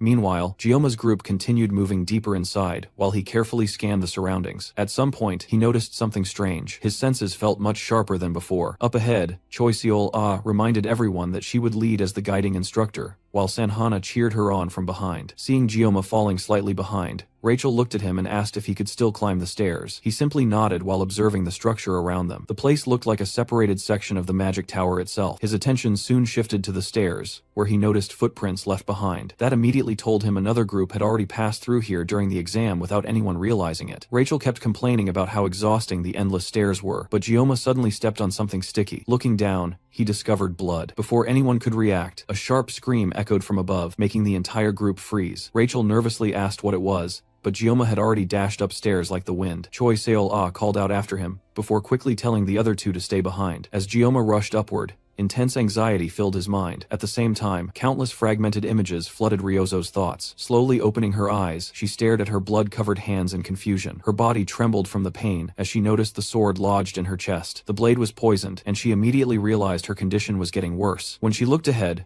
she saw Leon fighting instructor Paul. At that moment, the truth became clear. Paul really was the undercover traitor they had suspected earlier. Their clash violently shook the area, and one of Leon's attacks completely shattered the wall behind Paul. Watching this, Paul admitted Leon truly deserved his title as a hero candidate. But the moment Paul noticed something strange, Leon suddenly appeared behind him. Before Leon could finish the attack, a hand pierced straight through his abdomen and tore out from his side. It was the blue-haired girl from earlier. She mocked him, saying that even a hero candidate was still just human. She then turned toward Paul and commented that the others still seemed inexperienced at controlling Lord Permersha's power. Paul apologized to Irio, while she calmly examined Leon. Honestly, he did not look worthy enough to become Lord Permersha's vessel. She even wondered if Agor had really been defeated by someone like him. Paul, however, analyzed the situation differently. Leon had managed to survive this long in the demon realm without proper equipment, which already proved his ability. He speculated that Agor may simply not have been compatible with the body she possessed. With even the Sword Emperor involved, the story was probably true. Ario still seemed doubtful, but she knew there was no better vessel available. If Lord Permersh successfully adapted to Leon's body, everything would work out perfectly. Paul is sure the results will be satisfactory. After all, Permersh is the one who took them under his wing after Agor's death. Just then, Ario's attention shifts towards Ryozo. Ario then turned toward Ryozo, who was trembling helplessly on the ground, and slowly walked closer. Noticing she was awake, Ario casually greeted her while Ryozo struggled to endure the unbearable pain. At that moment, only one thought filled her mind. She did not want to die like this. As her consciousness faded in and out, memories of her life surfaced. Everything had always felt empty to her. Every day was the same dull cycle, surrounded by a cold family and a meaningless existence, with nothing she truly enjoyed. She never entered the academy because she dreamed of becoming a hero. Deep down, she had only wanted an excuse to die. Ario interrupted her thoughts and calmly asked how her performance had been. She admitted she had been worried about getting exposed, but thanks to the chaos Ryozo created herself, everything became much easier. Ryozo weakly questioned why she would do something like this. Ario laughed before answering honestly. She explained that she had always believed the two of them were alike. Ryozo's tired eyes and lifeless expression reminded her of someone who had already grown exhausted with life itself. While speaking, Ario cruelly twisted the sword lodged in Ryozo's chest, forcing out a painful scream. She confessed that she once intended to introduce Ryozo to Lord Permersh after the mission was over, because she thought Ryozo was one of her own kind. But everything changed earlier when Ryozo tried to protect her, and even wanted to carry her on her back. To Ario, that moment proved Ryozo had become attached to humanity after all. In the end, she was still just another human, and that disappointed her deeply. Ario eventually decided the conversation had gone on long enough. There was no point hearing explanations from someone about to die. She coldly remarked that Ryozo would not feel lonely in death before turning around and walking away. Left behind with ragged breaths and fading strength, Ryozo clung desperately to one thing. For the first time in her life, she wanted to live. Over and over, that thought echoed in her head. She remembered the moments she had spent with Gioma and realized she had finally found a reason to keep living. Even though she believed there were no gods in this world, she still desperately prayed. Through her blurred vision, she suddenly heard approaching footsteps. Unconsciously, she whispered Gioma's name and weakly reached out her hand,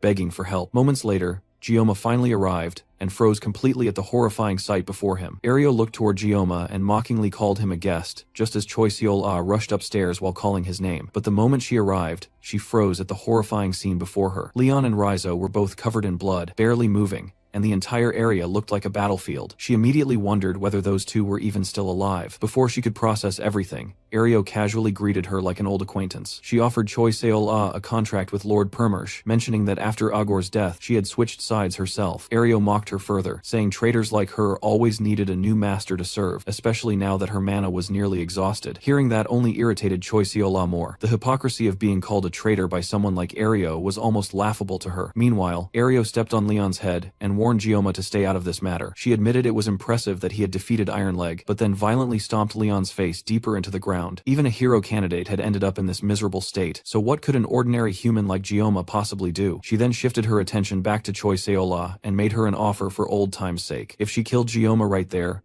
Ario would personally report her loyalty to Lord Permersh. Her gaze moved toward Choi Seol-ah's bag as she pointed out the weapons hidden inside. The offer immediately caught Choi Seol-ah's attention, and for a brief moment, she hesitated. But before anyone realized what she was thinking, Gioma subtly gestured toward her as if asking for something. Then Choi Seol-ah finally made her decision. Her expression hardened while purple mana glowed through her eyes. She instantly opened her bag, pulled out Gioma's weapon, and loudly called his name while rushing forward. The two villains watched with satisfaction, believing she had chosen their side, but their expressions completely changed in the next few seconds. Instead of attacking Gioma, Choi Seol-ah suddenly knelt before him and offered him the sword. She declared that Gioma was now her new master. Ario's expression twisted in anger at the unexpected betrayal. At the same moment, Gioma grabbed the weapon, and the sword god's blessing surged through his body. His right eye turned bloodshot with fury as he stared directly at them. With killing intent overflowing from his voice, Gioma declared that he would cut them down. Paul stepped forward and declared that he would handle Gioma himself, while Ario reminded him not to kill Choi Seol-ah. The moment Paul attacked, a violent blast of dust and smoke filled the area, but within the smoke, a sharp slash suddenly tore straight through it. Gioma effortlessly cut apart the dust cloud and calmly walked forward. Seeing that, only excited Paul even more. Since Gioma had defeated Ironleg, Paul decided he would fight seriously from the start. Placing his hand on the ground, Paul began gathering mana from the tower itself. The environment was overflowing with magical energy, making it the perfect place to maximize his power. Soon, countless stones rose into the air and became engulfed in blazing flames. At Paul's command, they all shot toward Gioma at once. Explosions violently shook the entire area as the attacks rained down non-stop. Watching from behind, Choi Seol-ah quickly realized what was happening. Through his new pact, Paul could now wield the powers of both Agor and Permersh simultaneously. Paul confidently mocked Gioma, claiming a mere human should know there were limits he could never cross. But before he could finish speaking, a clean slash suddenly cut across his side. Paul instantly looked ahead, only to realize Gioma had vanished from sight. Another slash came from nowhere, forcing him back again. His frustration rapidly grew as Gioma continuously avoided his vision while striking from blind spots. Ario warned him to stay calm, but Paul had already lost his composure. In rage, he unleashed countless flaming stone attacks in every direction,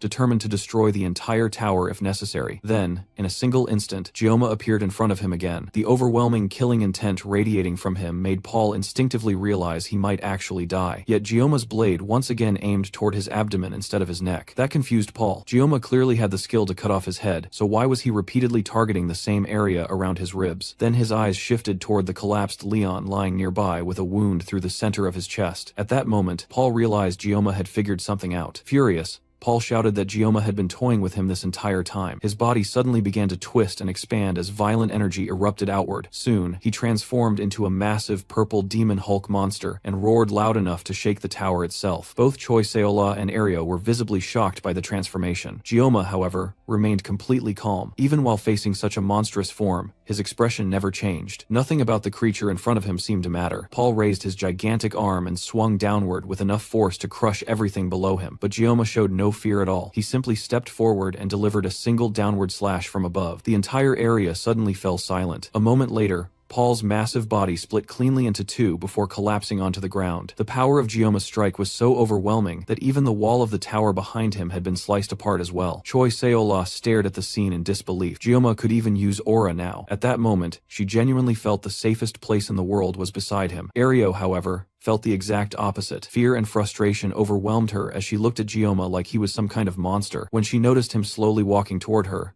panic immediately crept into her voice as she warned him not to come any closer. But Gioma never stopped moving. His eyes had turned a blazing red, and the pressure around him no longer felt human. Ario could sense it clearly. To her, he looked more like a demon than anything else. As she stared at the glowing blade in his hand, her thoughts spiraled into panic. She was going to die if she stayed there. Her mind desperately searched for a way out. If she could somehow survive and offer Leon's corpse to Lord Permersh, maybe that alone would satisfy the ritual. She tried thinking of escape methods. Running was impossible because he was far too fast. Using magic to blind him should have worked, especially in a place overflowing with mana like this tower. But suddenly, she realized she could not sense any mana at all. Confused, Ario quickly understood the reason. The strange sashimi knife in Gioma's hand was rejecting mana itself. In desperation, she grabbed Ryozo by the hair and threatened Gioma. If he took another step forward, she would slit Ryozo's throat without hesitation. But even then, Gioma continued advancing toward her without fear. Ario cursed in frustration, knowing she was running out of options. Then she suddenly noticed something strange. The dagger embedded in Ryozo's chest had disappeared. Before she could react, Ryozo weakly spoke from behind her. She told Ario to let go because it hurt. Then, without hesitation, Ryozo drove the dagger straight into Ario's chest. Ario stared at her in shock and rage, unable to believe she had been tricked. Ryozo smiled faintly and revealed that poison resistance was a natural trait of the Absolute Bow clan. Carrying the blood of her beloved did not make Ario immune to poison after all. In the end, Ryozo admitted she was disappointed in her too. As the poison spread through her body, Ario's strength completely disappeared. Her body collapsed to the ground like a puppet, with its strings cut while she cursed Ryozo's name in disbelief. But Ryozo herself was already at her limit. Her body staggered weakly before collapsing as well. Gioma immediately rushed forward and caught her before she hit the ground. Not long after, Rachel and Sanhana finally arrived upstairs. The moment they saw Choi Seola, they were about to speak, but she quickly signaled for silence. Meanwhile, Ryozo struggled to endure the pain while resting in Gioma's arms. Weakly, she complained that his grip hurt before reminding him about the favor he had promised her a few days ago. She quietly asked him to stay with her for a little longer. After saying that, Ryozo's eyes slowly closed, and she leaned on him. A few days later, the scene shifted to a quiet hospital room,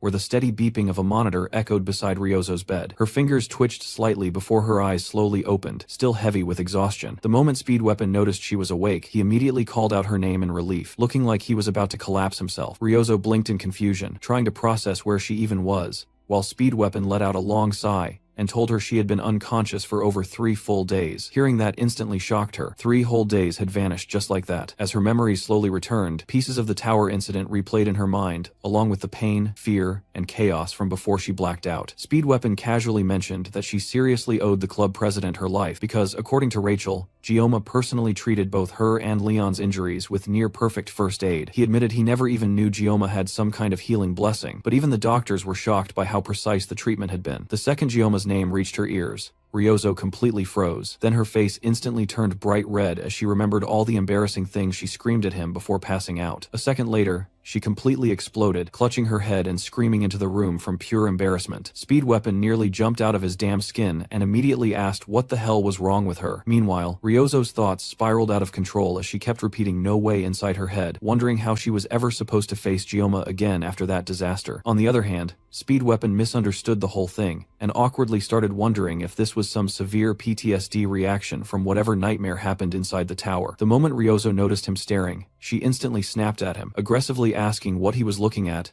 and whether he had a problem. Speed Weapon quietly thought she was always sharp-tongued, but today she somehow felt extra radioactive. Trying to calm her down, he carefully placed a piece of Yanggang beside her and awkwardly suggested she relax a little, even calling her a good girl while offering it. Ryozo slowly looked at the snack, then back at him with complete disbelief before immediately smacking him across the face with a pillow hard enough to nearly send his soul flying out of his body. She yelled at him, asking if he seriously thought she was some kind of dog who could be bribed with a single red bean wagashi. Speed Weapon held his face in pain, complaining that she really did not need to hit him that hard, before quickly retreating from the room and shutting the door behind him like a defeated stray cat. Once the room became quiet again, Ryozo slowly calmed down and realized she had completely taken her embarrassment out on Speed Weapon for no reason. Quietly, she admitted to herself that she should probably apologize later. After that, she leaned back against the hospital bed with a long, exhausted sigh and covered her eyes with one arm while softly muttering that she was alive. Fresh air drifted through the slightly opened window, and the peaceful sounds outside made the reality sink in even harder. She whispered the words again under her breath, saying she was alive, and before she noticed it herself, tears quietly slipped from beneath her arm. Then suddenly, almost like someone rediscovering life itself, she grabbed the abandoned Yanggang from beside her and bit into it without even unwrapping it properly. Hunger, relief, exhaustion, survival instincts, everything crashed into her at once. She devoured it like a starving animal that had barely crawled back from death, and despite how ridiculous she looked, a small, grateful smile finally appeared on her face. Through tears and half-chewed red bean paste, she quietly muttered that it was delicious. The scene then shifted outside Ryozo's hospital room, where Gioma quietly walked through the corridor, thinking about how 3 entire days had already passed since the final exams ended. Both Leon and Ryozo had suffered horrifying injuries during the battle, and had practically been standing at death's door afterward. Thankfully, the reckless gamble Gioma took by activating all of his blessings somehow worked out in the end. Even now, just remembering how close they came to dying still left a heavy feeling in his chest. As Gioma stopped in front of Ryozo's room, Medea's worried expression suddenly flashed through his mind, along with the guilt he still carried for dragging other people into his battles. That realization kept pressing against him harder and harder lately. Strength alone was not enough anymore. No matter how powerful he became, he still needed something beyond simple power if he truly wanted to protect the people around him. Right then, the door suddenly opened, and Speed Weapon stepped out while muttering to himself about how he had only been trying to be nice. Gioma looked surprised to see him there, and immediately called out to him. Speed Weapon explained that he was handling watch duty for the day, then jokingly acted touched that Gioma had personally come to visit him. Gioma brushed it off casually, saying he had simply been nearby anyway. Speed Weapon then revealed that Ryozo had finally regained consciousness. Physically, she seemed completely fine thanks to Gioma's treatment, but according to him, there was now a completely different problem. Curious, Gioma asked what happened, and Speed Weapon struggled for a moment, trying to describe Ryozo's bizarre behavior. Eventually, he concluded that she had probably developed some severe PTSD after everything that happened inside the tower. Out of nowhere, she had started screaming,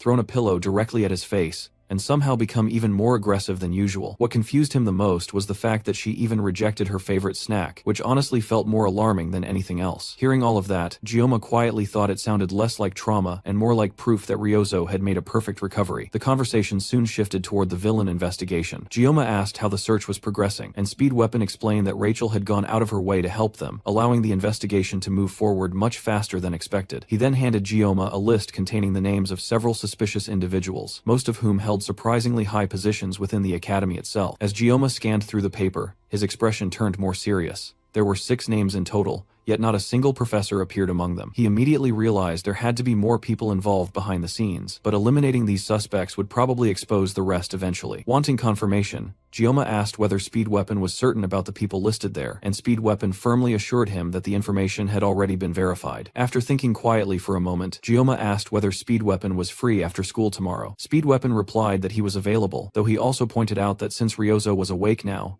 maybe the group should visit her together instead. Gioma immediately understood how badly that idea would backfire. Knowing Ryozo's personality better than most people, he explained that she was absolutely not the type to feel happy about everyone suddenly crowding around her hospital bed. The explanation instantly made sense to Speed Weapon, and his curiosity quickly shifted toward Gioma's real intentions for tomorrow. Gioma slowly tightened his grip around the paper in his hand while his expression hardened. After spending so long reacting to attacks from the shadows, he had finally decided it was time for them to move first. Their turn to go on the offensive had finally arrived. The scene then shifted to Medea's office, where the atmosphere already felt heavy before anyone even spoke. Altair revealed that among the elders, Clady was confirmed to be the main culprit behind the recent incidents. According to him, Clady had manipulated the others, and was also the mastermind responsible for the demonoid appearing during the midterm exams. Medea immediately questioned whether the final exam incident was connected as well, but Altair explained that the investigation into that part was still ongoing. However, they had already uncovered transaction records proving that Clady secretly hired the Undertakers. The moment Medea heard that name, her expression darkened instantly. Rage exploded out of her as she cursed the Undertakers as filthy subhuman killers. Altair continued by revealing that the group was last spotted near a port close to Avalon Island, which only made Medea's frown deepen even further. The involvement of Avalon Island clearly bothered her more than she wanted to admit. Meanwhile, Siegfried remained unusually calm the entire time, leisurely sipping tea while Medea burned with anger beside him. That calm attitude only irritated her more. She vented her frustration about how impossible it was to stay composed while people inside the academy itself were endangering students, despite all the precautions they had taken. As chairman, the safety of every student was her responsibility, and the fact that someone from the Council of Elders was involved made the situation even worse. Siegfried slowly placed his teacup back onto the saucer, and quietly reminded her that she was not the only one angered by this situation. His own granddaughter was also a student at the academy. Then his gaze shifted toward Altair, and Medea followed it immediately. Without even opening his eyes, Siegfried calmly asked whether they had enough evidence to act. Altair responded without hesitation, explaining that they had spent the past 2 months verifying every piece of information. According to him, there would be no problems even if they eliminated the targets immediately. Hearing that, Medea fixed her eyes on Siegfried, silently waiting for his decision. Slowly, he opened his eyes, golden light glowing from within them as a terrifying aura suddenly burst out of his body. The pressure alone shattered the teacup resting on the table. Even Medea and Altair froze for a second as unease crawled through the room. Siegfried then calmly declared that they would strike tonight. But right as the decision was made, the office door suddenly opened after someone announced an urgent matter. Everyone looked over in surprise and saw Gioma entering alongside Speed Weapon. Medea immediately questioned why Gioma was here, and Gioma explained that besides the final exam incident, there was something important he needed to report. Afterward, Speed Weapon carefully explained everything they had uncovered regarding the final exams and the undercover villains hidden inside the academy. The room stayed completely silent as everyone listened. Once he finished, Medea suddenly smiled and casually mentioned that although she already knew Speed Weapon was part of the travel club, this was actually her first time meeting him personally. Hearing someone as beautiful and intimidating as Medea speak to him so casually instantly made Speed Weapon flustered. Medea then lifted the list of suspects and asked whether the people written there were likely connected to the half-demon faction. Speed Weapon quickly confirmed that every investigation into those individuals had exposed suspicious hiring records and abnormal work histories. Medea immediately activated her blessing to verify the authenticity of the information herself. After checking the list personally, she concluded that those people had definitely not been officially hired by the academy. The moment Gioma heard that confirmation through Medea's blessing of the poet, he knew the information was undeniable. The others listened carefully as Medea's expression suddenly turned serious again. Her attention shifted toward the two students as she questioned how exactly they even managed to access the academy's faculty records in the first place. The atmosphere instantly became awkward. Speed Weapon visibly panicked while Medea pressed harder for an explanation. Unsure how to respond, Speed Weapon quietly glanced toward Gioma for help. Without hesitation, Gioma stepped forward and admitted that both of them hacked into the Academy's network under his orders as club president. Medea looked genuinely skeptical that two students could infiltrate what was considered one of the most secure systems on the planet. Even while panicking internally, Speed Weapon stayed quiet as Gioma continued explaining that although Speed Weapon usually acted carefree, he was still one of the top-ranked students academically and extremely talented with computers. Gioma admitted that hacking the network was wrong, but they had no time to waste before before the school break started. In the end, he trusted that Medea would understand why they made that decision. Medea let out a long sigh before deciding to overlook the incident because of the circumstances. However, she firmly warned them never to attempt something like that again. Gioma thanked her calmly while Medea admitted that the only reason she trusted them was because of everything Gioma had accomplished until now. Any normal student would have been expelled immediately for doing something like this. The moment the situation settled, Speed Weapon finally released a huge sigh of relief. Watching him, Gioma quietly realized how much Speed Weapon had supported everyone lately. Even after everything happened, he never exposed the situation involving Ryozo and stayed loyal until the very end. The longer Gioma spent time with him, the more he realized what a genuinely good friend Speed Weapon really was. Then suddenly, Siegfried broke the silence by revealing something even more alarming. According to him, the villains were still planning to target the elders tonight. Hearing that immediately shocked the students, while Medea shot Siegfried an irritated glare, practically telling him to shut up without saying a word. However, Altair pointed out that the students deserved to know the truth at this point. Siegfried then explained that they originally planned to visit Clady's personal quarters tonight. Gioma looked confused, so Siegfried elaborated further. The Council of Elders had been responsible for spreading rumors and targeting Gioma along with his friends, and Clady orchestrated most of it personally. Thanks to information gathered through the auditors, they finally secured enough evidence to confront them directly. Still, Siegfried admitted there was a problem. Despite all the proof, he was currently no longer one of the 7-star heroes, meaning he was still bound by political rules and restrictions. Gioma quickly understood the issue. No matter how justified the attack might be, openly targeting members of the Council of Elders would shake one of the largest power structures in existence. Siegfried then revealed the biggest concern of all. If they moved against the Elders tonight, the hidden villains inside the academy would immediately flee before they could capture them. Medea agreed that once those people escaped, tracking them down again would become nearly impossible. At the same time, they also could not allow the corrupt Elders to continue operating freely. As Gioma listened to both sides, he quickly realized the only solution was to strike both groups at the same time. After thinking for a moment, he calmly declared that he could gather every single one of them into one place at once. The moment those words left his mouth, everyone in the room stared at him in surprise. Without wasting a second, Gioma immediately contacted Choi Seola. On the other side of the call, she was casually chewing on some disgusting worms before hurriedly answering the phone. Confused, she asked what was going on, and Gioma reminded her that although she previously claimed not to know the names or identities of the others involved, she also mentioned there were still a few exceptions. Choi Seola confirmed that part, but her expression instantly changed once Gioma revealed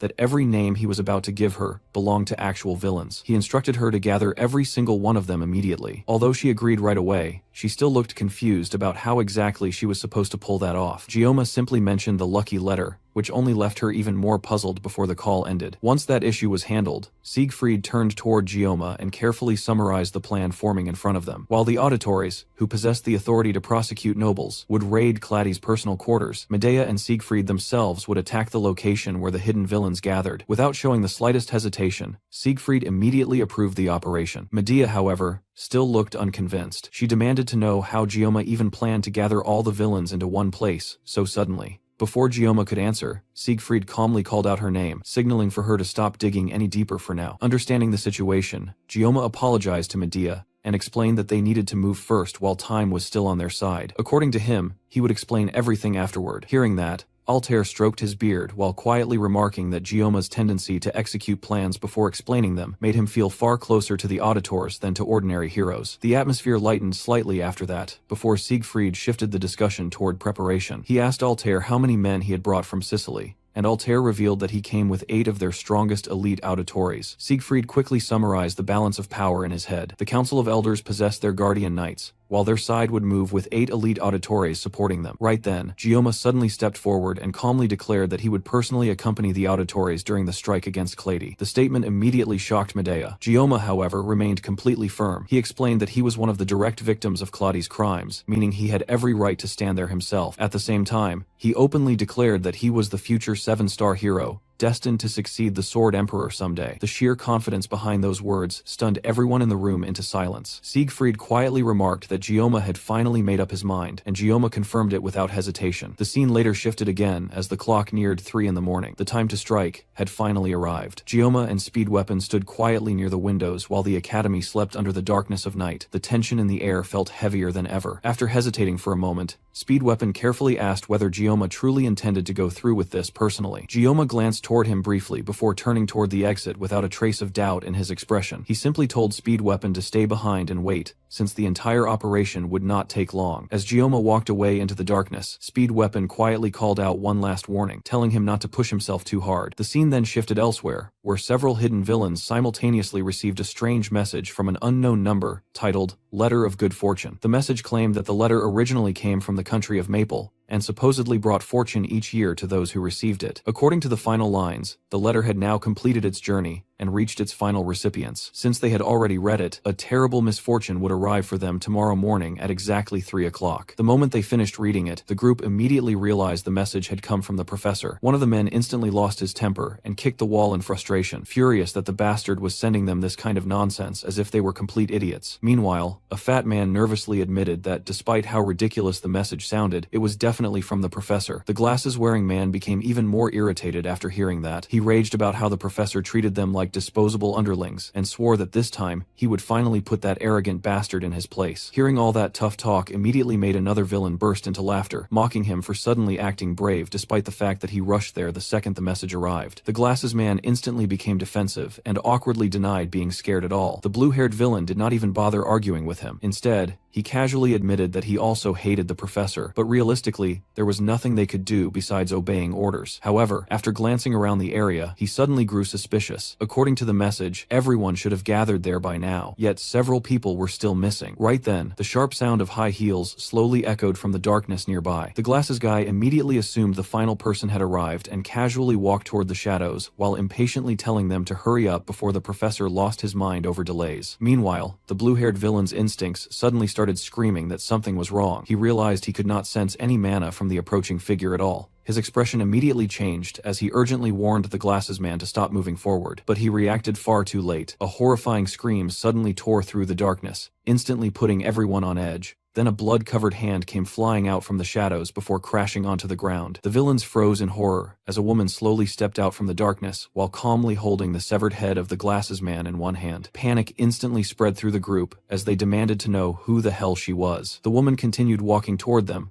without the slightest trace of fear or hesitation. Her voice remained disturbingly calm as she remarked that while they had been drowning in chaos, she had apparently been the one drowning in peace this entire time. Then she greeted the villains as scum with complete indifference, as if their deaths were already decided. The scene then shifted once again to another location where Gioma and Altair had finally arrived near Claudi's residence. Hidden deep within the woods, the atmosphere felt unnaturally cold and silent. As they moved through the darkness, Altair suddenly remarked that Gioma was an unusually peculiar young man. Gioma looked slightly confused by the statement, so Altair calmly elaborated further. Out of everyone he had ever met, Gioma was the only person he genuinely could not read. No matter how much he observed him, he could never figure out who Gioma truly was or what kind of thoughts hid behind those dark eyes. Considering Altair's profession and experience reading people, that alone said far more than normal. Gioma simply stared at him silently, while Altair continued studying his expression. According to him, Gioma's pitch-black eyes looked completely empty, almost as if his emotions, desires, and even his humanity itself had been carved out and replaced with something colder, sharper, and lifeless, like a blade forged from coal. Then Altair suddenly asked him a strange question about what truly separated humans from monsters.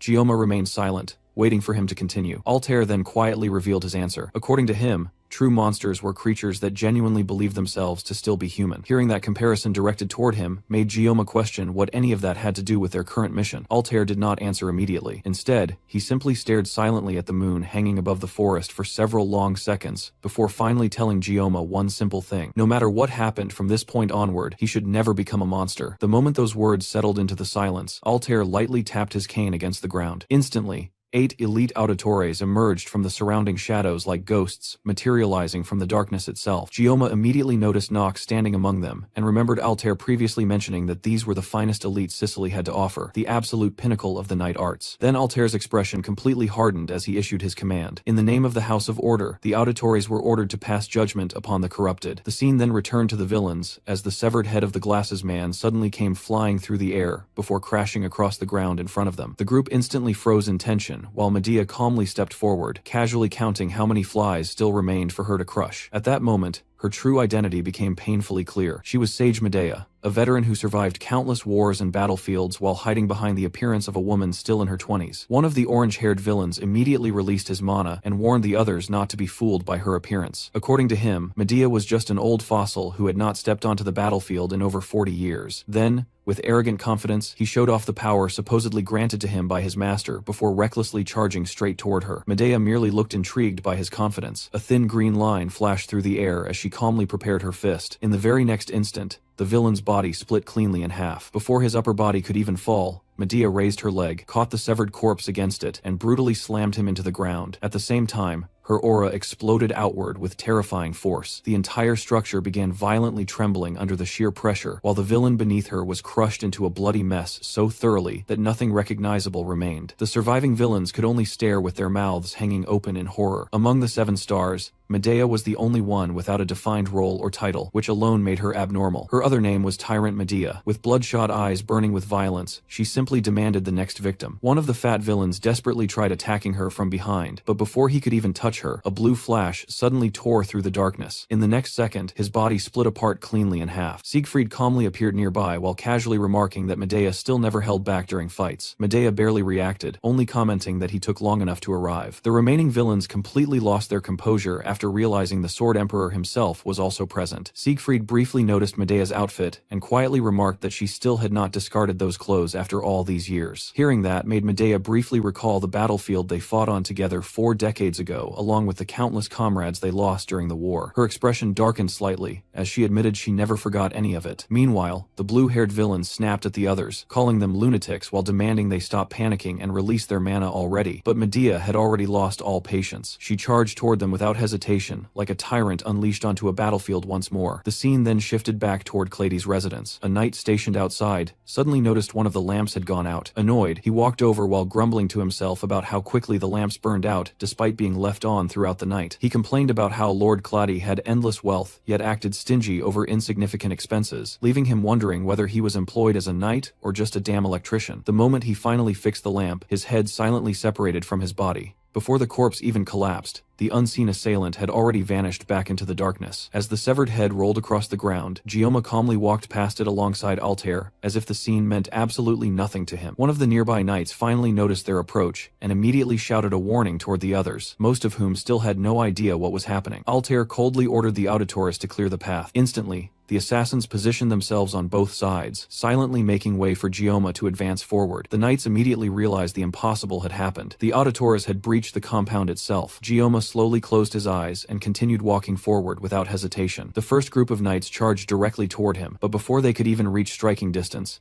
the auditores instantly reduced them to pieces. Gioma continued walking without slowing down once. Another wave of knights rushed him moments later, only to meet the exact same fate. Bodies were carved apart around him, while Gioma calmly advanced through the slaughter completely unfazed. One desperate knight lunged forward alone and aimed his sword directly at Gioma, but the auditores erased the threat before the blade even came close. At that point, the remaining knights completely broke down in terror. Some started fleeing while screaming for help into the compound. Gioma slowly opened his eyes again, only to find every single knight already dead around him. He had crossed the battlefield without personally facing even the slightest resistance. Watching the massacre unfold so effortlessly, Altair quietly remarked that regardless of how classified the operation was, executing an elder of the council was still no small matter. Gioma then questioned whether Altair truly felt no concern despite the massive risks involved, even with undeniable proof backing them. Altair calmly explained that the House of Order existed to act upon corruption. Now that they possessed undeniable evidence, refusing to move would itself become the greater crime. Besides that, Gioma's presence changed everything. With the future successor of the 7 stars standing beside them, there was nothing left for them to fear. Right then,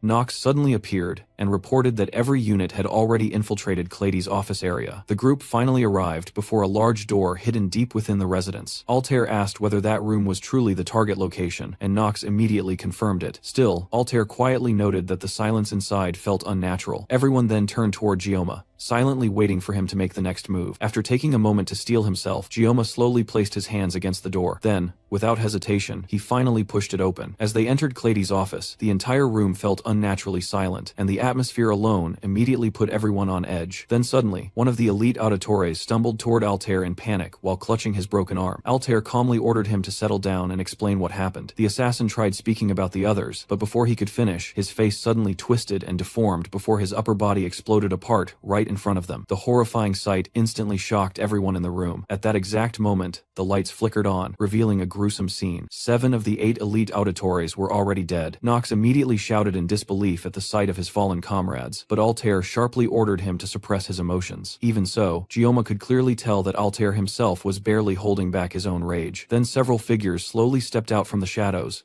while casually applauding the scene in front of them. One of them mockingly praised Altair for still telling his subordinate to hide his emotions even after witnessing such slaughter, sarcastically wondering whether the leader of the auditores was simply incapable of feeling anything at all. The 6 villains standing there looked completely relaxed and smug about the massacre they caused. Nox exploded in fury and screamed at them for murdering his brothers, but the apparent leader casually stepped forward and coldly told him to stop interrupting while adults were speaking. Then, with disgusting mockery, he tossed a severed hand toward Nox and sarcastically suggested he keep it safe since it belonged to family. According to him, he originally considered taking the remains as souvenirs, but carrying them around would have attracted too much attention. Hearing those words finally shattered Altair's restraint. Rage exploded out of him as he screamed at them in fury. The villain leader simply grinned in amusement before casually remarking that there it was, the emotion he had been waiting to see. Then his attention shifted toward Clady, while mockingly asking whether he agreed. Clady slowly stepped forward with complete arrogance, claiming that he would never dare question the judgment of such great villains. He openly admitted that the existence of the auditores disgusted him and sneered at Altair for trying to stand among nobles despite being nothing more than a butcher in his eyes. Hearing that instantly made Altair explode again as he cursed Clady for joining hands with demon-loving vermin despite being an elder himself. Clady immediately snapped back in fury, screaming that a lowly butcher had no right to lecture someone from the Council of Elders. He even vowed that after tonight, he personally intended to wipe out the entire auditores bloodline himself. Altair retaliated by calling Clady a parasite, feeding off demons, and declared that Clady's own father would feel ashamed of him if he saw what he had become. Those words visibly shook Clady. Before the argument could spiral even further, Gioma quietly called out to Altair, helping him regain a little composure. Clady, however, remained furious and demanded to know how someone as lowly as Altair dared to mention his father at all. The villain leader finally grew irritated by the pointless screaming and casually placed a hand on Clady's head while warning him in a threatening tone to stop embarrassing himself already. The moment the pressure shifted toward him, Clady instantly quieted down. Then the leader's attention slowly moved toward Gioma. Stepping forward, he calmly observed him while speaking about the golden generation that had shaken Academy history. Among all the monsters within that generation, Gioma stood at the very top after effortlessly claiming first place. The villain leader also referred to him as another vessel candidate before offering a twisted proposal. If they handed over Leon and Gioma willingly, the villains promised unlimited glory in return. Gioma never responded. Instead, his attention remained fixed entirely on Altair for a few moments, before he slowly turned his gaze toward the villains. The instant his eyes met theirs, a crushing pressure filled the room. Even the villain leader looked confused for a second, because this situation was turning out far differently from what he expected. What should have been an easy confrontation suddenly felt dangerous. Meanwhile, Clady completely failed to understand the shift in atmosphere, and arrogantly screamed at Gioma for daring to glare at them despite being nothing more than a commoner. He proudly declared that without Medea protecting him, Gioma's life would end tonight. Gioma silently stared at him while cold thoughts ran through his mind. Elder Clady had continuously targeted him from the shadows alongside all the undercover villains who failed to uncover his true nature. To Gioma, there would never be a better moment than now to settle every single debt at once. Without hesitation, Gioma slowly unsheathed his sashimi knife. Calmly, he declared that the villains' necks would belong to the auditores, while he himself would deal with the magic. The villains immediately burst into laughter after hearing that. They mocked him for bringing nothing more than a kitchen knife into a battle against magic users, wondering what exactly he planned to cut with such a ridiculous weapon. Then Gioma activated the blessing of the sword god. With absolute confidence, he slowly walked toward them, and silently answered their question through his actions alone. The villains immediately attacked first, unleashing a barrage of different magic spells toward Gioma and the auditores. Explosions tore through the office as the entire room became heavily damaged within seconds. Thick smoke rapidly swallowed the surroundings, while the shattered lamps made visibility even worse. Watching his office get destroyed in the middle of the chaos, Clady completely lost his temper and screamed at the villains to stop attacking already, since that amount of firepower should have been enough to kill everyone several times over. However, the leader ignored him entirely and simply ordered the others to finish the job properly. Right then, one of the masked villains spotted figures standing inside the smoke and immediately lunged forward while arrogantly claiming he could already see where they were hiding. and that the fight would be easy from here. The next second, he got sliced apart just as easily as the cake he bragged about. The auditors handled him effortlessly. Seeing that instantly confused the villain leader, because Gioma and the others did not even have a scratch on them. For a moment, he genuinely wondered whether all the magic somehow missed. Furious, he started screaming at his subordinates for being idiots and demanded they aim properly this time. The villains unleashed another barrage immediately, but Nox vanished before the attacks could land and suddenly reappeared directly in front of the sleek-haired villain. The leader panicked and warned the others, causing the fat villain to quickly create a massive boulder before hurling it toward Nox. But before the attack could interfere, Gioma casually sliced straight through the magic with his sashimi knife. The shattered boulder exploded apart instantly, leaving the villain stunned that someone had actually cut through magic itself. The sleek-haired villain froze in disbelief for a split second, and that single moment was enough for Nox to send him straight to hell. At that point, the villain leader finally started feeling uneasy. He instinctively moved behind his own subordinates while desperately yelling at them to keep attacking. Even the fat villain looked confused and questioned why their leader was hiding in the back now. The man awkwardly stuttered out a pathetic excuse about overseeing the battle from a safer position. Meanwhile, the two female villains became strangely excited at the opportunity to spam powerful magic freely without restrictions. Laughing wildly, they unleashed fire and ice attacks together at the same time. Unfortunately for them, both spells collided midair and instantly canceled each other out in a massive burst of steam. The two idiots immediately started arguing with each other for firing simultaneously, like complete morons. The moment the ice girl turned away during the argument,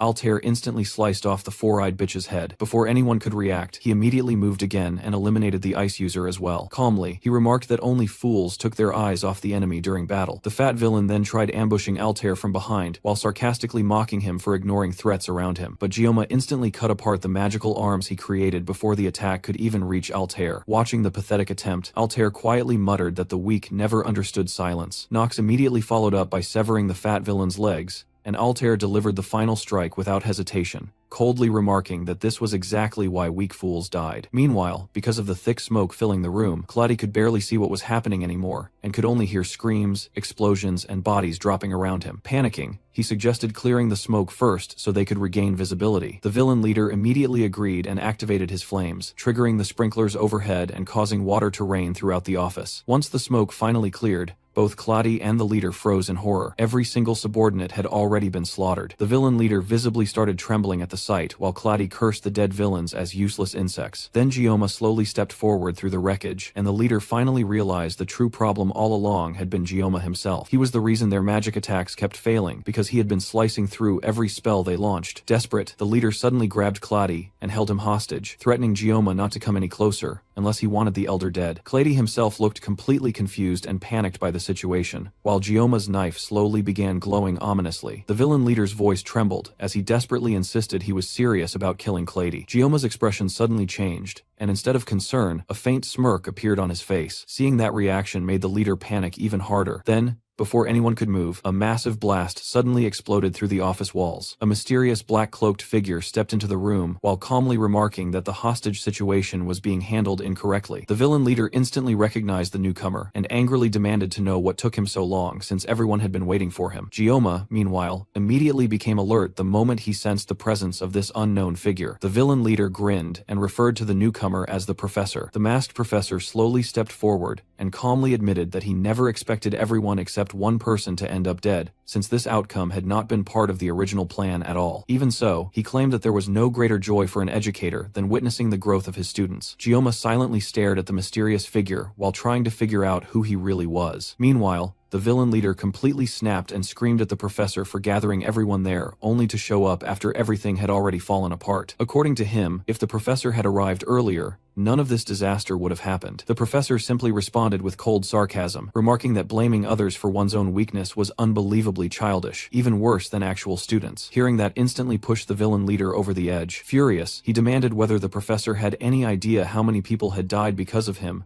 before accusing him of casually showing up late just to mock everyone. The professor remained silent for a brief moment, before dryly commenting that empty vessels always made the loudest noise, though even he did not expect it to be this unbearable. That final insult completely broke the villain leader's sanity. He lunged straight toward the professor in pure rage, while screaming that the bastard talked far too confidently behind a mask. And the scene then shifted back to Medea, as she pinned the final surviving villain against the wall with overwhelming force. The man desperately begged for mercy, and and promised to reveal everything he knew if she spared him. Medea slowly leaned closer, as if genuinely interested in hearing him out, and the villain quickly doubled down, nervously insisting that he would answer any question she asked. But Medea never believed a single word coming from his mouth. In the next instant, she crushed his head without hesitation. Siegfried calmly observed the aftermath and remarked that everything seemed cleaned up on their side. Medea agreed at first, but Siegfried suddenly became suspicious about whether there were truly only 6 villains present from the beginning. Right then, the entire building started trembling violently. The two immediately looked outside and realized the disturbance was coming directly from Claddy's villa. Without wasting another second, both of them rushed toward the source of the explosions. The scene then returned to the villa, where the villain leader suddenly collapsed onto the floor, after Damien casually flicked a finger and blew his head clean off. Damien calmly apologized for the noise, claiming the man had become too loud. The surviving auditories immediately became alarmed by the absurd display of magic, but Gioma had already experienced this exact type of deadly trick before. The moment he saw it, he instantly realized Damien belonged to the Quarren. Meanwhile, Claddy foolishly assumed Damien had arrived to rescue him. Damien slowly removed his hood before casually greeting Gioma like an old acquaintance, calmly asking how he had been lately. The sight instantly shocked Gioma because the mysterious professor turned out to be Damien himself. Damien noticed Gioma's confusion immediately and casually explained that Gioma was probably wondering how he managed to appear here at the perfect time. According to Damien, he had secretly planted a wiretap spell on Choi Siola long ago. Since she possessed an obsessive instinct for survival, he correctly predicted that she would cling to Gioma the moment a real emergency occurred. At that moment, everyone finally realized Damien had been the true mastermind behind everything from the very beginning. Gioma slowly sheathed his knife before directly questioning whether the information Damien previously shared about blessings had been genuine or not. Damien casually reassured him that his curiosity as a scholar was completely sincere, and that every piece of information he provided had indeed been the truth. Gioma then demanded to know why Damien was doing all of this in the first place. Damien answered with brutal simplicity. Everything revolved around creating a vessel. However, according to him, things had slightly gone wrong, because 2 annoying pests still remained alive. Then Damien casually flicked his finger again, preparing another spell. The moment Gioma noticed the movement, he instantly realized what was coming, and urgently warned Nox. A green-black void suddenly shot toward Nox,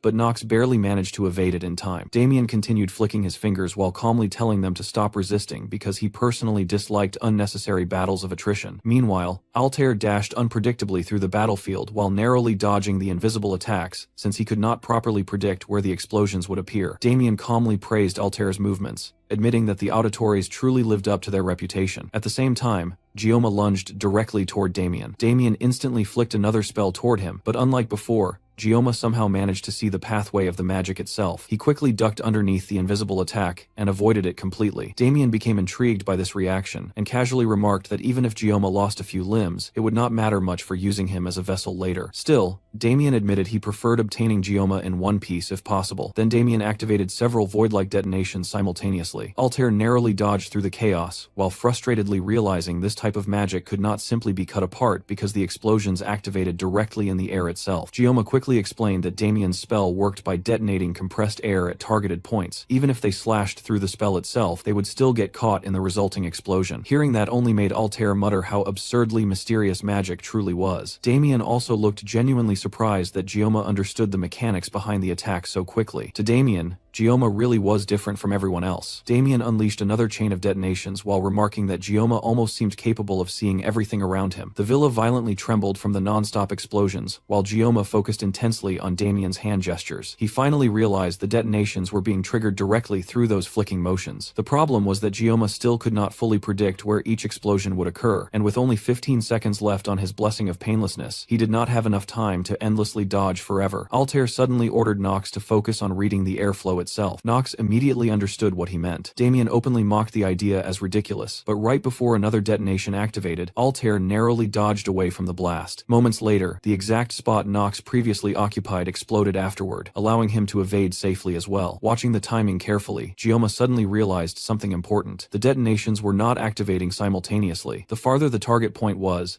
the longer the delay before the explosion triggered. Gioma quickly tested the theory several more times and confirmed it completely. Damien's attacks appeared simultaneous on the surface, but in reality, each explosion activated with tiny delays depending on distance. Meanwhile, Claddy foolishly continued praising Damien's overwhelming magic while begging him to kill everyone there. But right in the middle of his celebration, Claddy suddenly felt his head nearly explode apart before barely dodging at the last second. Damien looked mildly impressed that Claudia managed to avoid it somehow. Completely confused, Claudia questioned why Damien attacked him, despite supposedly arriving to save him. Damien looked genuinely baffled by the misunderstanding before bursting into laughter. According to Damien, there was absolutely no reason for him to save an elder like Claudia. To him, Claudia was nothing more than worthless trash, desperately clinging to whoever offered protection. Damien openly insulted him as filth, an insect, and a disgrace so pathetic that even those words failed to describe him properly. He even claimed Claudia's father was probably screaming in shame down in hell. Claudia stood there completely stunned as Damien slowly approached him. Damien then calmly revealed the truth. Claudia had merely been bait from the very beginning, nothing more than a convenient tool to scatter powerful enemies apart. Even Damien admitted he could not handle the Sword Emperor, the Headmaster, and the Auditores all at once. As for summoning the villains, Damien clarified that it had never been about protecting Claudia. The entire purpose was simply to stop Claudia from fleeing in fear like the cowardly trash he always had been. Then Damien raised his hand again and prepared another spell, while casually stating that the villains were already dead now, meaning Claudia's usefulness had finally expired. Trembling in terror, Claudia cursed Damien as a monstrous bastard, while Damien coldly prepared to kill him. But before Damien could flick his fingers again, Gioma activated Mind's Eye. Suddenly, the entire battlefield became crystal clear inside his mind. He could finally perceive the air bubble surrounding Claudia,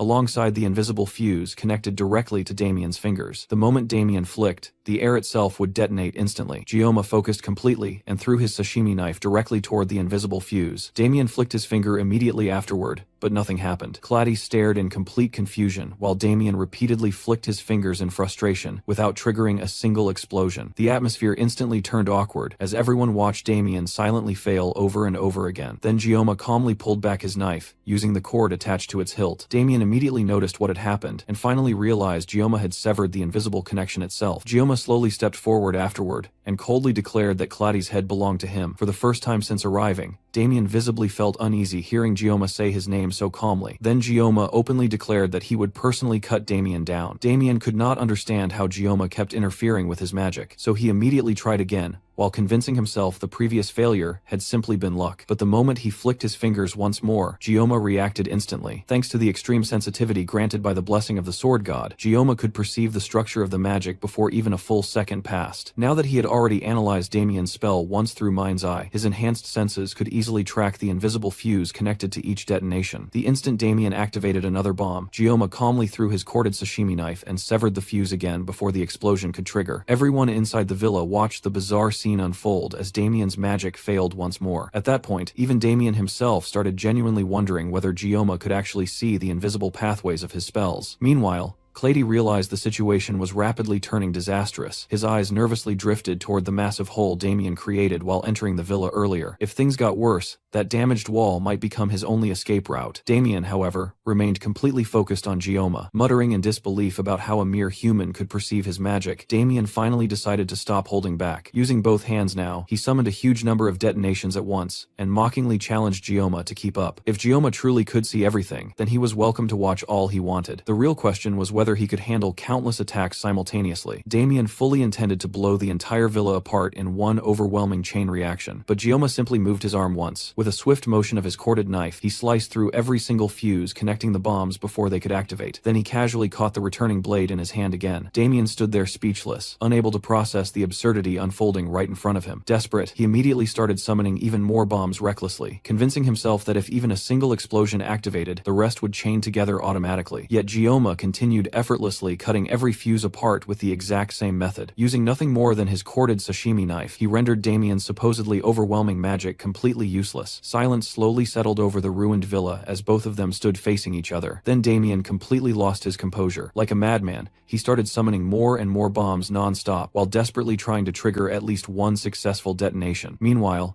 Gioma calmly continued cutting through every fuse while cold thoughts ran through his head. The hidden enemy manipulating everything from the shadows, the mastermind who dragged innocent people into danger, the person responsible for all this chaos, had been Damien from the very beginning. As Gioma effortlessly neutralized every attack, Damien's desperation became uglier and uglier. He screamed at the bombs to explode while repeatedly flicking his fingers so violently that blood eventually started dripping from them. Then, finally, after countless attempts, one detonation successfully activated. Damien's face instantly lit up in relief, because he believed the remaining bombs would now chain together and wipe everyone out. But Altair quietly noticed something Damien completely failed to realize. According to Altair, it was already over. Only then did Damien finally understand the horrifying truth. Every single bomb Gioma had cut apart earlier had secretly been redirected and tangled together around Damien himself. Using his corded sashimi knife, Gioma had slowly manipulated the invisible fuses and repositioned the detonations toward their original caster. Then he intentionally allowed one activation to succeed, so the entire chain reaction would explode in one concentrated location. The next moment, a massive explosion erupted from Clady's villa and shook the surrounding area violently. Once the smoke finally cleared, Altair remained standing while Damien lay collapsed on the ground with half his body blown apart. Ironically, the man who lived through explosions was ultimately destroyed by his own bombs. Gioma quietly sheathed his knife afterward and slowly turned his attention toward Clady. Terrified beyond reason, Clady immediately tried using the chaos as an opportunity to escape from the monsters surrounding him. But before he could flee even a few steps, Nox suddenly appeared and pressed his sword against Clady's throat, completely blocking his path. Altair then calmly slashed across Clady's face, making the elder scream in agony. Even while trembling in pain, Clady still tried threatening them by ranting that the nobles would never stay silent about this, and that they should simply kill him already. Altair immediately silenced him, coldly remarking that Clady talked far too much for someone who had already thrown away his humanity. Then Gioma slowly stepped forward and stood directly above him, sunlight entering through the destroyed villa reflected against the blade of his sashimi knife. Even in that situation, Clady still looked down on him as a mere subhuman. In response, Gioma instantly slashed across his face, causing Clady to shriek pathetically like a slaughtered chicken. But before the injury could become fatal, Gioma healed him immediately. Clady stared at him in confusion. Then Gioma slashed him again, and healed him again. Over and over, Gioma repeated the process while Clady screamed in fury and terror, demanding to know whether Gioma intended to mock him endlessly by cutting and healing him repeatedly. Eventually, before Clady could continue ranting any further, Gioma cleanly sliced off his head and ended everything permanently. After the silence settled once more, Altair quietly remarked that Nox appeared surprisingly calm, despite witnessing everything that just happened. Nox denied it and explained that he had simply become used to Gioma by now. Curious, Altair questioned what he meant by that. Nox then admitted that he personally experienced Gioma's slashes before. Back then, Nox arrogantly mocked Gioma as someone beneath him while believing himself to be a genius. Yet despite all his pride, he could not even leave a scratch on Gioma. At the time, the humiliation filled him with anger, but now he finally understood the truth. According to Nox, Chloe once claimed that Kang Gioma alone possessed more power than the entire Auditore family combined. Back then, Nox dismissed those words as nonsense, but after witnessing everything tonight, he no longer had any choice except to accept it. In his eyes, Gioma was overwhelmingly stronger than anyone he had ever met by a ridiculous margin, yet despite that terrifying power, he still chose to use it for righteous reasons. Nox finally understood why Chloe became so fascinated by him. Altair quietly called out to Nox afterward, and Nox immediately answered while repeating the lesson Altair taught him countless times throughout his life. A member of the family should fulfill their duties, but if they truly believed in something, they should follow their own convictions without regret. Then Nox slowly removed his hood and openly declared his intention to become Kang Gioma's shadow from this day onward. Altair carefully asked whether he truly would not regret such a decision later. Nox answered without the slightest hesitation that he never would. Just then, Medea and Siegfried finally arrived at the villa. The moment they stepped inside, both of them looked visibly confused by the destruction surrounding the room. The entire place had practically turned into ruins. Bodies were scattered everywhere, and Gioma silently stood in the middle of it all,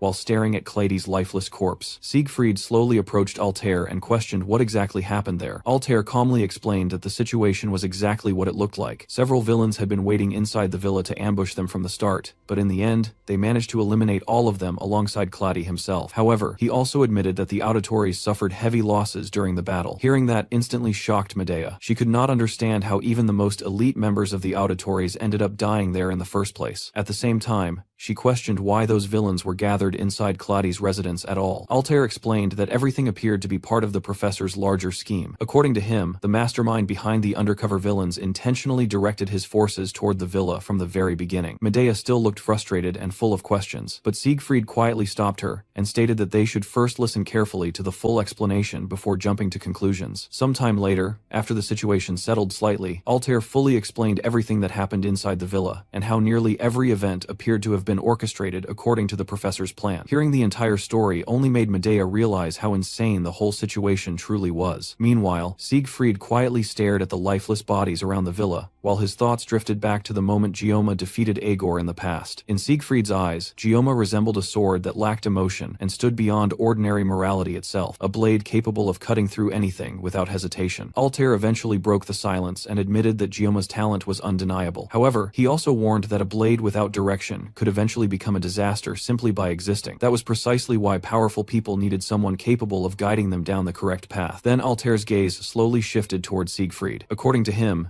if anyone in the world was capable of taking on that role, it would be the Sword Emperor himself. After quietly stroking his beard for a moment, Altair suggested something even more important. Since the academy break was approaching soon, perhaps it was finally time to allow Kang Jioma access to it. The dream passed down through generations within the Nibulong family, the dream of the Sword Saint. The scene then shifted to a few days later as the academy atmosphere completely changed with the arrival of summer break. Students everywhere were buzzing with excitement while talking about travel plans, vacations, and everything they wanted to do during the month off. Even the classrooms felt far livelier than usual. As always, Chloe casually walked over to Gioma's desk while he sat there completely lost in thought. His mind remained focused on the aftermath of Claudi's death. Both the headmistress and the Sword Emperor promised they would handle everything from there, but Gioma understood better than anyone that covering up an incident involving the death of an elder would never be simple. Thankfully, there was already overwhelming evidence connecting Clady to the villains, which at least gave them leverage to work with. Right then, Gioma noticed Chloe standing nearby, and she immediately started acting clingy again, clearly unhappy about being separated from him during the break. Gioma quietly stayed silent until another presence suddenly approached his desk. It was Ryozo. Chloe instantly became concerned and asked whether she was fully recovered now. Meanwhile, the moment Ryozo saw Gioma, she visibly flustered and awkwardly remarked that he was unusually early today. She reassured Chloe that she was mostly fine now, though Chloe still fussed over her and reminded her to keep taking her medication properly. Ryozo then sat beside Gioma, and he casually asked what the hospital doctors told her. According to Ryozo, she still needed to continue regular treatment visits for a while longer. Gioma then asked whether she planned to return to Japan for treatment during the summer break, catching her slightly off guard with the sudden question. Curious herself, she immediately asked what Gioma planned to do during the break. Gioma answered honestly that he did not have anything specific planned and was considering simply staying around the academy the entire month. Both girls looked genuinely shocked hearing that. To them, spending an entire summer break alone at the academy sounded ridiculous, but Gioma calmly admitted that he really had nowhere else to go anyway. Ryozo quietly stared at him for a moment afterward, before mentioning that his appearance somehow looked slightly different lately. She especially noticed that there seemed to be more white hair mixed into his hair now. Hearing that immediately pulled Gioma back into his thoughts. Ever since the night he killed Clady, subtle changes had continued appearing throughout his body. After returning to his dorm that night, Gioma noticed it while staring into the mirror after taking a shower. Day by day,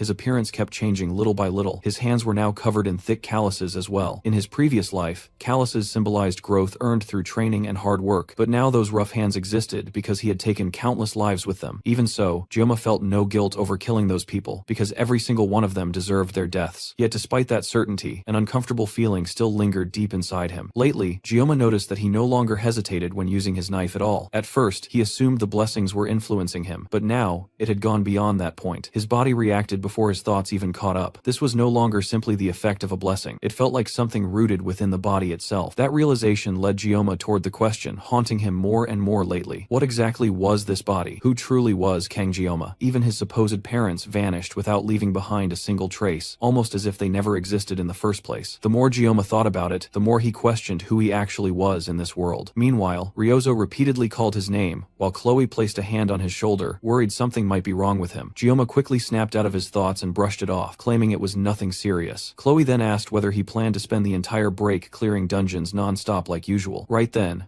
Ryozo suddenly pulled something out from her pocket and confidently acted out what she imagined Gioma would be doing all summer. To Gioma's horror, she revealed that she had actually been carrying around a sashimi knife this entire time, while dramatically striking a pose like some overdramatic swordsman obsessed with cutting everything down. The sheer cringe of the situation instantly hit Gioma, and he questioned why she was even carrying that thing around in the first place. Ryozo casually replied that Gioma himself was already far from normal anyway. Hearing that unexpectedly reminded Gioma of Altair's warning that monsters often believe themselves to be ordinary. After thinking about it for a second, Gioma quietly asked Ryozo whether she genuinely believed he was abnormal. Without hesitation, she immediately confirmed it completely. Chloe also agreed right away, pointing out that pretty much every student in the academy already knew Gioma was nowhere near ordinary anymore. Hearing both of them say it so naturally honestly embarrassed Gioma a little. At the same time, Altair's warning echoed inside his mind once again, telling him not to become a monster. Trying to shift away from those thoughts, Gioma casually mentioned that maybe he should simply rest during the break instead. The moment Ryozo heard that, she immediately tried working up the courage to suggest staying with him at the academy during summer break. Unfortunately for her, the timing could not have been worse. Before she could properly say it,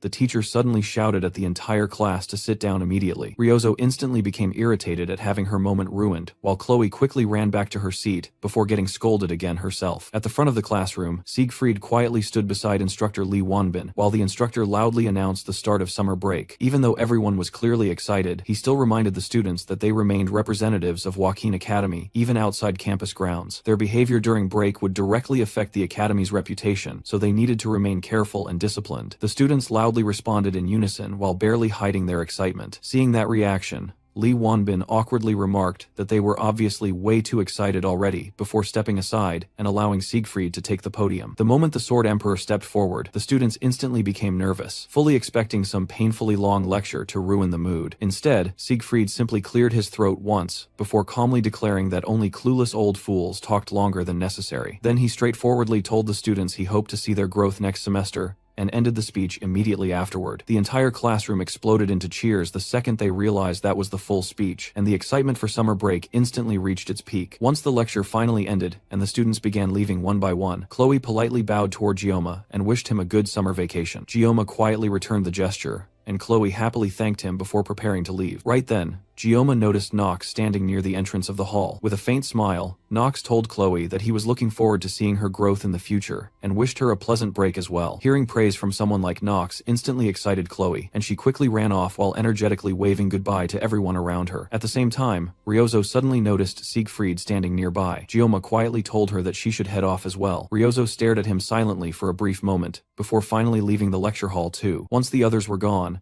Siegfried calmly asked Gioma whether he had any plans for the summer break. Gioma admitted that he originally intended to remain at the academy and continue training by himself. Hearing that, Siegfried quietly remarked that Gioma had probably already exhausted everything he could accomplish alone. Gioma remained silent, and that reaction alone confirmed Siegfried's assumption. After that, Siegfried casually suggested that Gioma come with him instead. Curious, Gioma asked where exactly he meant, and Siegfried finally revealed the destination: the Nibelung family. The next day, after summer break officially began, Ryozo hurried through the academy grounds while checking the time and realizing it was already 9 in the morning. She excitedly entered the club room expecting to see Gioma there, but the room was completely empty. Thinking he might be somewhere else, she quickly checked the lecture halls as well, yet there was still no sign of him anywhere. Eventually, Ryozo ended up sitting outside alone on a bench while quietly complaining to herself that he was nowhere to be found. She clearly remembered Gioma mentioning that he planned to stay at the academy during the break, which was exactly why she cancelled all her own plans and decided not to return home to Japan. Trying to contact him, she sent Gioma a message asking whether he was awake yet, but the message never even went through. While waiting, she suddenly remembered how close she leaned toward him recently, and instantly became embarrassed all over again. On top of that, she still had not properly thanked him for everything he had done. After struggling with herself for a while, Ryozo finally gathered enough courage to head toward the male dormitory. Even then,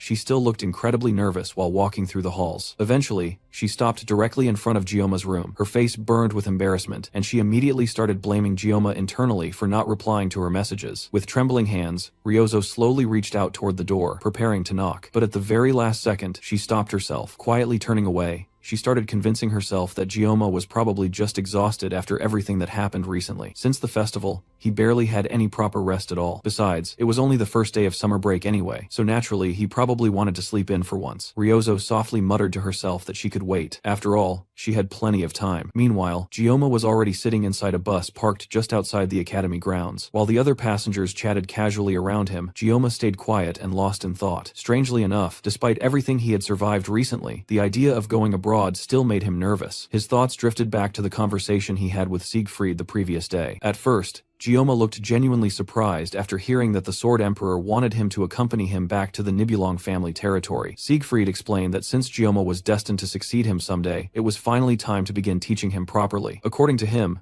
Gioma could simply think of the trip as transitional training. However, there was an even more important reason behind the invitation. Although they possessed enough evidence to justify Clady's execution, the Council of Elders would eventually discover Gioma's involvement in the incident. During summer break, with fewer people around the academy, it would become the perfect opportunity for enemies to move against him. Even though the auditors were doing everything possible to suppress the information, Siegfried admitted it was only a matter of time before the truth leaked out completely. Since stopping the rumors entirely was impossible, the safest option for Gioma was to temporarily disappear somewhere the elders could not easily reach. That place was the Nibelung family domain. Gioma immediately understood how absurdly secure that territory truly was. The Nibelung family had protected heroes for over 700 years, and was even considered the birthplace of the first sword himself, Aaron Nibelung. In the game, Gioma only briefly saw Castle Sigurdur, yet even from that glimpse alone, it felt more like a small independent nation than a simple family estate. Inside that territory, the Sword Emperor's authority practically functioned as absolute law. Only a complete lunatic would ever consider invading a place like that. After thinking everything through, Gioma realized Siegfried was right. Hiding there during the summer was the smartest decision possible, so he accepted the offer. Siegfried then prepared to leave and advised Gioma to depart alone the next day, while avoiding all communication devices, including his phone, until he safely arrived at the Nibelung territory. Curious, Gioma asked how exactly he was supposed to navigate all the way there by himself. Siegfried casually reassured him that a guide would appear when the time came. Back in the present, Gioma suddenly snapped out of his thoughts after hearing several students loudly reacting to his presence inside the bus. They immediately recognized him as the black-haired fighter from the festival who battled Ironleg. Some of them excitedly referred to him as the Sashimi Sword Saint, while others openly admitted he looked even more attractive in person than in the videos spreading around online. Meanwhile, Gioma sat there dying from secondhand embarrassment because he could hear every single word they were saying. A few girls quickly decided they should try approaching him while they had the chance, since someone like him would probably become an incredibly valuable marriage candidate later in life. Hearing that only made Gioma internally reject the idea even harder, while silently thinking that he had absolutely no intention of marrying some random rich girl from a noble pond. Right then, the attention inside the bus suddenly shifted toward another passenger entering through the door. The male students instantly started freaking out after seeing a stunning blonde girl board the bus. Just as one of the girls nearby gathered enough courage to approach Gioma, the mysterious blonde calmly walked over and sat directly beside him instead. Gioma looked genuinely surprised the moment he recognized her. It was Abel. Crossing her legs casually, Abel immediately questioned why he was staring at her like that. Gioma quickly asked why she was there in the first place. Hearing that instantly made Abel flustered because she assumed Siegfried already explained everything beforehand. A second later, Gioma finally remembered Siegfried mentioning that someone would guide him once the time came. Realizing the meaning behind those words,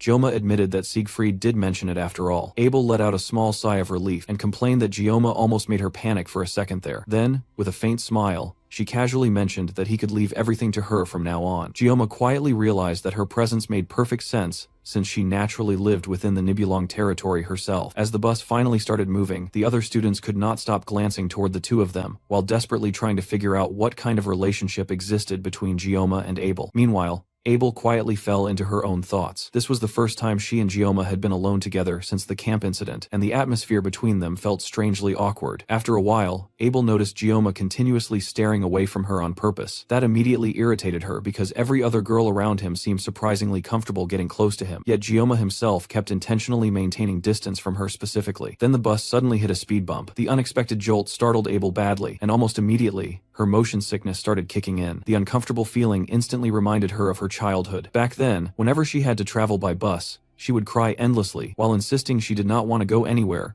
because she got carsick too easily. Her father would always patiently crouch down beside her and gently comfort her instead of forcing her. One day, he handed her a special sticker and explained that sticking it behind her neck would make the sickness go away. The memory played vividly in Abel's mind as she remembered placing the sticker on herself while her father smiled warmly and told her it was time to head back home. That memory hurt even more now because nearly 10 years had already passed since the day she lost both of her parents. At the same time, Siegfried lost his own child as well. Thinking about home only left Abel feeling emptier and more depressed. Right then, Gioma's voice suddenly pulled her back to reality. Without saying much, he quietly held out a motion sickness sticker toward her. Abel stared at it for a second, while memories of her father resurfaced again inside her head. Then Gioma casually asked whether she still remembered how to use it. Quickly hiding her emotions, Abel immediately placed the sticker behind her neck before softly thanking him for it. Once they finally arrived at the Korean International Airport, Gioma and Abel stepped off the bus, carrying their luggage alongside the other passengers. Abel rubbed her eyes tiredly and awkwardly apologized for falling asleep during the ride. Meanwhile, Gioma quietly thought to himself that she was supposed to be acting as his guide, yet somehow she ended up slacking off the entire trip instead. Then he remembered how she instantly passed out the second she placed the motion sickness patch on herself. Thankfully for her dignity, Gioma decided not to mention the fact that she had been drooling in her sleep too. Trying to regain her composure, Abel quickly put on a pair of sunglasses while casually claiming she was definitely not disguising herself because she feared rumors spreading about the two of them. According to her,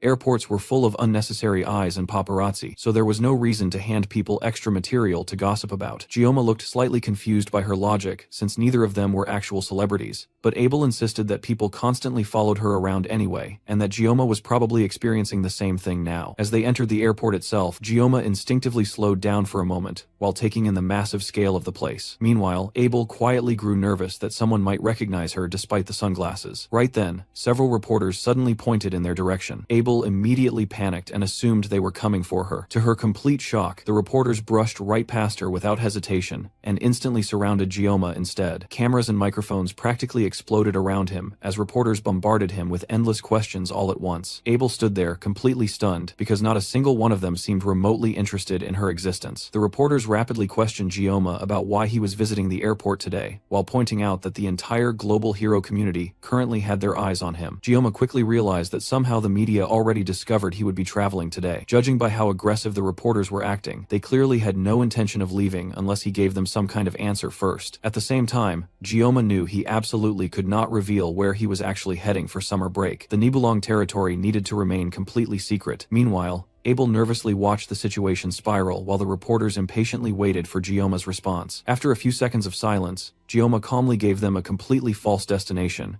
and bluntly claimed that he was traveling to the United States instead. The airport suddenly went dead silent for a moment. Then the reporters instantly exploded with even more excitement while asking whether Gioma planned to challenge All Mute next as his next opponent. Before the situation could spiral even further into complete madness, Abel immediately grabbed Gioma by the hand and forcefully dragged him away from the reporters before they got trapped there forever. Meanwhile, back at the academy, Ryozo sat alone while watching a YouTube video covering Gioma's supposed trip to the United States. The moment she heard the news, her mood instantly crashed. She became genuinely pissed after realizing Gioma apparently left without telling her anything at all. What made it even worse was the fact that she already canceled all her plans to return to Japan during the break, because she expected him to stay at the academy. Now she was stuck there alone, while Gioma disappeared overseas without a word.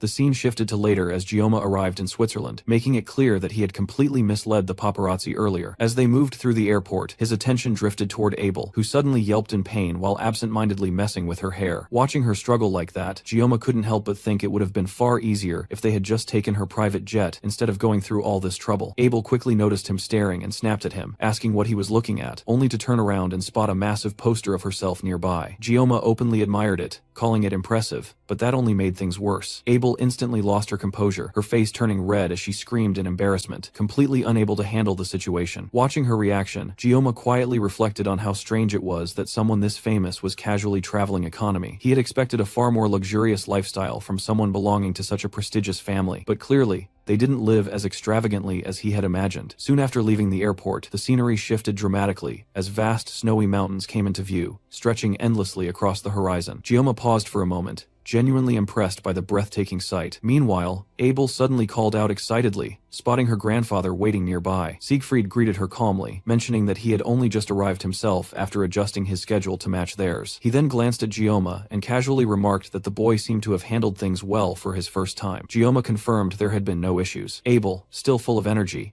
immediately asked when Gaines would be arriving, and Siegfried replied that he would be there soon, casually referring to her as dear. That single word instantly triggered her embarrassment again, and she began protesting, insisting that he stop calling her that. Gioma, hearing it, muttered the word in confusion, while Siegfried simply laughed and explained that he had called her that since she was born, and saw no reason to change it now. Abel argued that she was already grown up, but he brushed it off, saying she would always be his little dear no matter what. Completely overwhelmed, Abel shouted for him to stop, clearly on the verge of dying from embarrassment, while Gioma silently observed the entire scene, realizing she was turning into a complete mess. At that moment, several luxury vehicles arrived, and security personnel quickly stepped out, scanning the surroundings with sharp focus. Siegfried's attention shifted toward one particular limousine as an imposing figure stepped out. The man wore a formal suit with a flowing cape, carrying himself with undeniable authority. Gioma watched curiously as the man approached and stopped before Siegfried, bowing respectfully while welcoming both him and Abel back. The surrounding guards immediately saluted, showing clear respect toward Siegfried. Siegfried chuckled lightly, commenting that the reception felt overly extravagant, but the man, identified as Gaines, responded calmly that such treatment was only natural for someone known as the hero of humanity. His gaze then shifted toward Gioma, and he began asking about him. But Siegfried quickly interrupted, stating that he would explain everything later, and asking him to keep the boy's identity confidential for now. Gaines immediately understood and gestured toward the limousine, inviting them to proceed. Gioma quietly observed the interaction, instantly picking up on the subtle power dynamic between them. The man clearly held immense authority, yet he treated Siegfried with deep respect, which made the situation even more intriguing. Curious, Gioma finally asked Abel who the man was. Without hesitation, she revealed the answer. He was the president of Switzerland. That single fact caught Gioma completely off guard. Later, as the limousine sped smoothly along the mountain roads, Abel lightly tapped Gioma's shoulder and gestured for him to look outside. When he turned his head, his eyes landed on a massive structure in the distance, Castle Sigurd, standing tall against the snowy landscape like something out of a story. The sight alone carried a quiet weight, and for a moment, Gioma just stared at it in silence. Once they arrived, Siegfried thanked Gaines Sebastian for the ride, but Gaines brushed it off casually, saying it was nothing, and that he had even enjoyed getting some fresh air out of it. As the moment seemed to wrap up, Gaines suddenly approached Gioma directly, his demeanor turning more formal as he extended his hand and introduced himself properly. Gioma responded in kind, shaking his hand and giving his own introduction. Gaines mentioned that he had watched the footage from the Academy Festival and expressed that it was an honor to meet him in person, adding that he hoped they could maintain a good relationship moving forward. Siegfried lightly stepped in, reminding him that Gioma was still young, but Gaines simply smiled and remarked that talent like his naturally drew attention, admitting he had been captivated by it. With that, he politely excused himself and left. After the limousine disappeared, Siegfried turned to Gioma and asked for his impression. Gioma answered honestly, saying Gaines felt surprisingly casual for someone holding such a high position. Siegfried nodded slightly and began explaining the deeper reality behind that calm attitude. The world was currently watching closely to see who would succeed him, and inviting Gioma into his home would not go unnoticed. A man like Gaines, who prioritized logic above all else, would choose silence if it benefited him, just like many others in positions of power. Siegfried explained that the higher one climbed, the more people like that they would encounter, individuals who constantly analyzed, doubted, and used situations to their advantage. He warned Gioma not to reject such favors outright, but also not to indulge in them too deeply, because failing to maintain that balance would only weaken one's position. It was complicated, but something he would eventually learn, and part of the reason he had brought him here in the first place. Then, as if switching gears completely, Siegfried casually mentioned that they should eat, but Gioma chose to stay outside a bit longer to take in the scenery. Abel quietly glanced back at him before heading inside, and soon the massive gates of the castle slowly closed behind them. The next scene shifted to early morning. At exactly 5 o'clock, a maid entered Gioma's room and opened the curtains, greeting him politely and informing him that the Sword Emperor was waiting. This was Shiel, the maid who carried an oddly strong presence despite her calm demeanor. By 6, breakfast was served. As they sat at the table, Abel noticed Gioma struggling slightly with the formal utensils and pointed it out, teasing him for not being used to using a knife and fork properly. Before the moment could stretch further, the butler Sharon calmly reminded her that conversation during meals was not appropriate. Abel had no choice but to stay quiet, though her eyes remained fixed on Gioma as he awkwardly handled the situation. By 7, Gioma was already outside chopping firewood with an axe. Sweat dripped down his face as he worked through the exhausting routine. 4 days had passed since his arrival, and he had slowly adjusted to life inside Castle Sigurd, though the presence of the unusually strong maid and the strict, disciplined butler still felt strange. Taking a short break, he checked his phone and let out a quiet sigh, realizing there was no signal out here anyway. Not that it mattered much, since there wasn't really anyone he needed to contact. What surprised him more was the fact that such a massive estate only had 2 servants managing everything. It made him understand why Abel lived so modestly despite her background. The Sword Emperor clearly had no interest in unnecessary luxury, which explained why Gioma himself was out here chopping wood manually instead of relying on convenience. Still, with the fresh air and stunning view around him, he found himself oddly satisfied. The part he disliked the most came later in the day. At 4 in the evening, they entered their daily meditation routine. Siegfried explained that while the foundation of Gioma's blessing was already complete, its raw and primal nature made it dangerous to simply increase its power further. The next step was not growth, but control, learning to understand himself by confronting his own mind. Gioma's body trembled slightly as he listened, realizing the importance of what was being taught, even if the process itself felt exhausting and tedious. Flying all the way here just to sit still and meditate felt like a pain, and he couldn't help but complain internally as his legs began to ache. Siegfried, however, dismissed his discomfort immediately, reminding him that he was still young and should endure it. Just then, a knock interrupted the moment. Gioma recognized it instantly as Charon. The butler stepped in and quietly informed Siegfried that there was something important to discuss. He leaned in and whispered the details, and for a split second,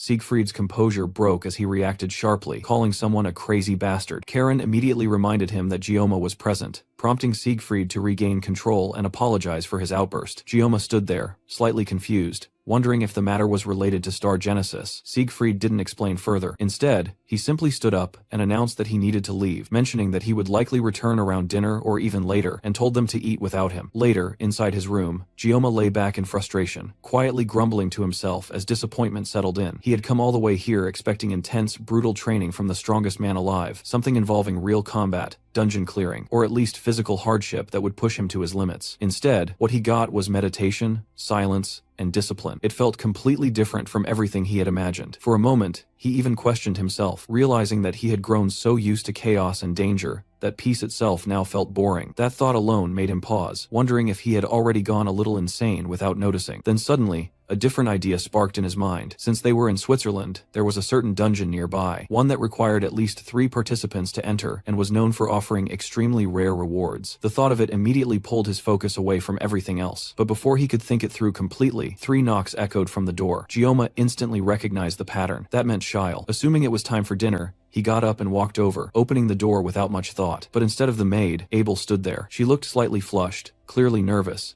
and was hiding something behind her back. Gioma blinked in surprise, quietly saying her name as he tried to process the situation. Abel hesitated for a second before softly asking if she could come in. A few minutes earlier, Abel had been standing in front of the mirror inside her room, staring at her own reflection. It had already been 4 days since Gioma arrived at Castle Sigurd, and despite seeing him every single day, she had barely managed to speak to him properly. Every attempt had been cut short by strict rules during meals, especially with Sharon constantly reminding her to remain silent, and Siegfried enforcing discipline without exception. Her thoughts drifted back to a memory from her childhood. She remembered training with her grandfather, listening as he told her that she must always choose her man carefully, never entrusting her life to someone weaker than him. Back then, she had laughed innocently, declaring that her grandfather was the strongest in the world and no one could ever beat him. He had simply chuckled at her childish confidence. Now, back in the present, she muttered under her breath, realizing how often he had repeated that same lesson over the years. And then she remembered something more recent. Just a few days ago, Siegfried had told her again that strength alone was not enough when choosing someone. He had explained that personality mattered just as much, warning her that someone who offered help without hesitation could sometimes be more dangerous than someone who openly pointed a sword at her. Those who acted without ulterior motives were the hardest to understand, and therefore the hardest to guard against. At the time,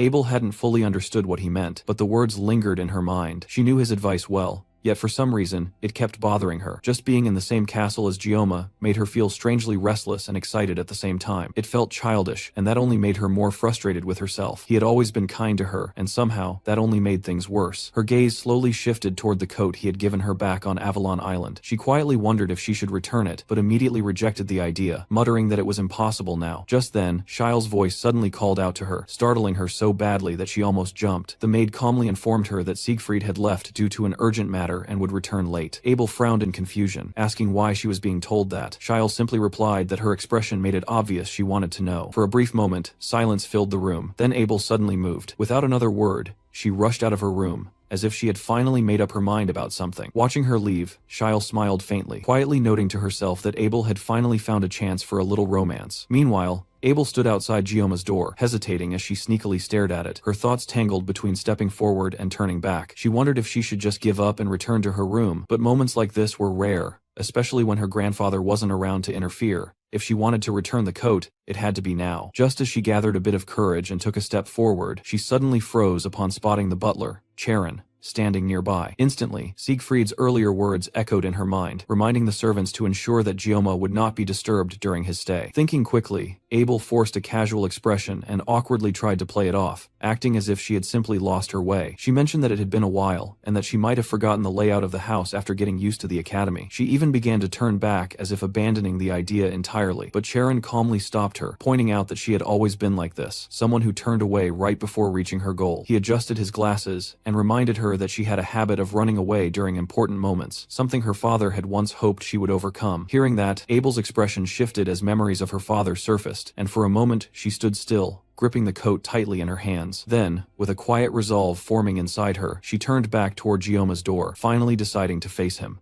Later inside the room, Abel sat there feeling unexpectedly happy, though her usual tsundere attitude quickly kicked in as she tried to act indifferent. Gioma thanked her for returning the coat, and even told her that she didn't have to go through the trouble, which only made her feel oddly flustered. As he casually moved to wrap things up and send her off, she suddenly blurted out a question, asking if he was free the next afternoon. When he asked why, she snapped back, telling him not to answer a question with another question, and demanded a proper response. Gioma replied that he was free since Siegfried wouldn't be around, and in his mind, he admitted that going for a walk didn't sound bad at all, especially since he also had something he wanted to ask her. Without much thought, he suggested they grab lunch instead, reasoning that since he had come all the way to Switzerland, he wanted to try something outside. That single suggestion hit Abel harder than expected, freezing her in place as her thoughts spiraled. She awkwardly tried to play it off, twisting it into something casual while internally panicking, convincing herself that it was just a better alternative than a walk. She mentioned a sushi place in Geneva, pretending her interest was purely about the taste, but Gioma casually rejected the idea, saying he wanted to try local food instead, since he had already eaten sushi recently. That detail immediately caught her attention, and she stepped closer, pressing him about whether he had eaten with Ryozo. Gioma was slightly caught off guard but answered honestly, mentioning that he had gone with Speed Weapon and Chloe as well, since they all liked fish. Before he could even finish, Abel suddenly snapped, throwing the coat at him in frustration and calling him a cheater, leaving him completely confused. Despite her outburst, she didn't cancel their plan, and instead told him to be on time the next day before storming off like a full-on tsundere. Gioma stood there holding the coat,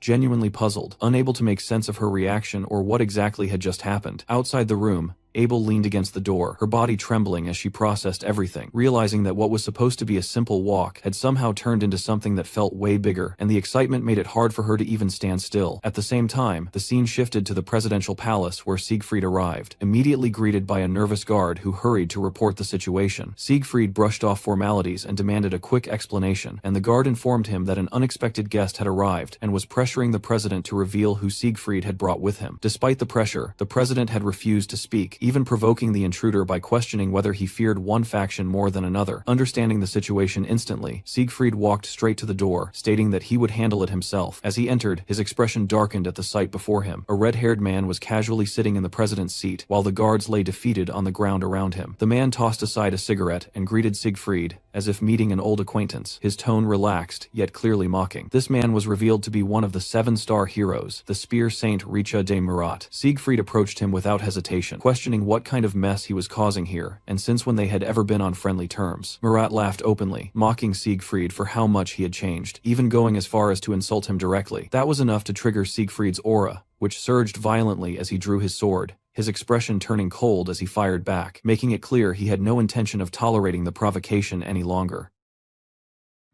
As the room filled with tension, Siegfried finally called out to Richa Murat. He admitted that he already knew Murat was an idiot, but even then, he never imagined the man would be bold enough to march straight into the country where he lived and start causing trouble. Right at that moment, Gaines arrived at the scene. Murat simply laughed and asked whether Siegfried was seriously questioning whether a man from the Murat family could feel fear. He then mocked him further, reminding him of the earlier threat about turning him into a woman, and joking that it seemed hanging around younger people had dragged Nibelung back to his younger years as well. Siegfried immediately fired back, calling the sight pathetic, and questioning how someone so unbelievably stupid had managed to become one of the 7-star heroes in the first place. That insult instantly set Murat off. He shot to his feet and shouted Siegfried's name, while the atmosphere in the room grew even heavier. Gaines stood awkwardly to the side, caught between two absolute monsters, and having absolutely no idea what to do. Looking at them, he couldn't help wondering whether these two were even the same species as normal humans. One was the Sword Emperor who stood at the peak of technique, while the other relied almost entirely on raw power. Yet Murat's overwhelming strength was so absurd that it felt as though technique itself became unnecessary. This was the Spear Saint, the man known for pure, invincible force. Gaines genuinely wondered if any human on the planet could ever hope to match him in sheer physical power. Realizing things were about to spiral out of control, the president desperately reminded them that they were currently standing inside the presidential residence. Fortunately, Murat calmed down enough to sit back down. He admitted he got a little excited before explaining that he hadn't come here to fight. He wanted answers. He casually revealed that everyone already knew one of the 5 generals, Agor, was dead, and suggested skipping that part entirely. Gaines was immediately stunned, because this was the first time he had heard anything about it. Seeing the reaction,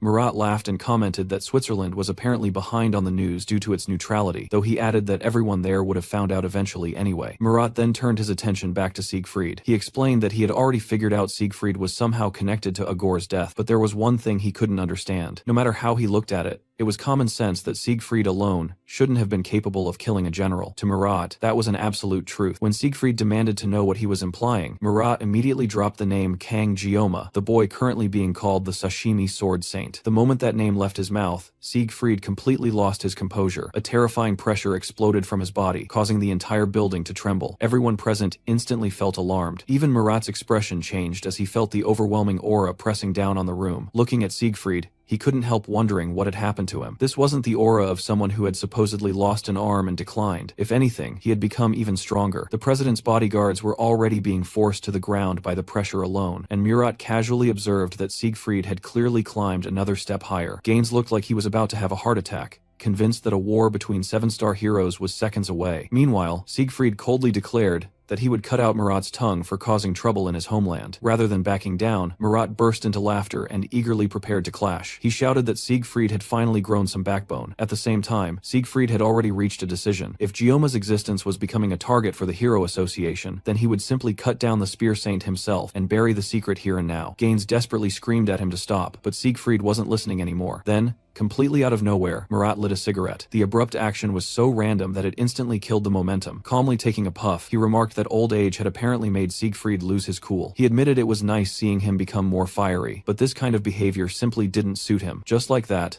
the terrifying pressure vanished and silence returned to the room. After observing Siegfried for a moment, Murat admitted that his reaction alone told him everything he needed to know. If Siegfried had become this sensitive over the topic, then he clearly cared about Kang Jioma a great deal. Murat assured him that he had no intention of pushing the matter any further. Standing up, he honestly admitted that the kid had become rather interesting. Between Siegfried's protectiveness and the fact that his own niece Rachel seemed completely smitten with the boy, there had to be a good reason for all of it. Then, with a grin that instantly annoyed everyone present, Murat casually wondered what kind of expression Siegfried would make if Jioma eventually married his niece. After dropping that little bomb, he announced that he was leaving. As a final remark, he asked Siegfried to tell Media and her twin sister that he was doing just fine. Siegfried looked genuinely confused. Apparently, everyone had just learned a shocking new fact at the exact same time. Once Murat finally left, the pressure inside the presidential residence disappeared with him. Siegfried let out a breath and apologized to Gaines for making a fool of himself. However, Gaines quickly shook his head and replied that, if anything, Siegfried had saved them. Then, almost immediately, the president changed the subject and casually asked whether Siegfried had any free time next week. He mentioned that he would really like to have that dinner they had talked about before. The moment Siegfried heard that, he became irritated. This guy was obviously trying to get closer to Kang Jioma through him. Without even bothering to hide his annoyance, Siegfried simply turned around and stated that he probably wouldn't have time that day. Gaines immediately pointed out that he hadn't even mentioned the date yet. Unfortunately, Siegfried was already walking away while declaring that he was busy for the entire next week. That left Gaines standing there alone, looking like a man who had just been rejected before he could even ask properly. The scene then shifted back to the castle. Morning had arrived, and while Abel woke up overflowing with excitement, Jioma was as lazy as ever. For Abel, preparing for today's outing had become a full-scale battle. Her closet contained countless outfits, leaving her trapped in an endless dilemma over what to wear. Meanwhile, Jioma's entire fashion selection consisted of basically one t-shirt. While Abel spent time brushing her hair, carefully doing skincare, Jioma solved his preparation in record time by splashing water on his face, fixing his hair, and putting on the only shoes he owned. After spending ages preparing, Abel finally decided this should be good enough. At almost the exact same time, Jioma also concluded that his single shirt was good enough. Somehow, both reached the same conclusion through completely opposite levels of effort. As Jioma walked downstairs, his thoughts drifted toward the real reason he had agreed to this outing. Getting some fresh air with Abel was nice, but his actual goal was different. Since they would be staying together for several more weeks, he figured spending some time together was better than letting things become awkward. More importantly, the undead dungeon he was interested in was located here in Switzerland, deep within the Alps. It was technically only a D-rank dungeon, weaker than the Buffalo dungeon, but its hidden boss, the Lich King Dronzer, was a completely different story. Thinking back, Jioma remembered how his master had recommended the game years ago, only to quit shortly afterward. Jioma himself had continued playing alone until eventually quitting too. Because of that, he had never actually fought Dronzer and didn't know the boss patterns. Now, he was honestly regretting not sticking with the game longer. Since the dungeon required a minimum of 3 people, he intended to ask Abel for help. She had originally been expected to rank first in their class,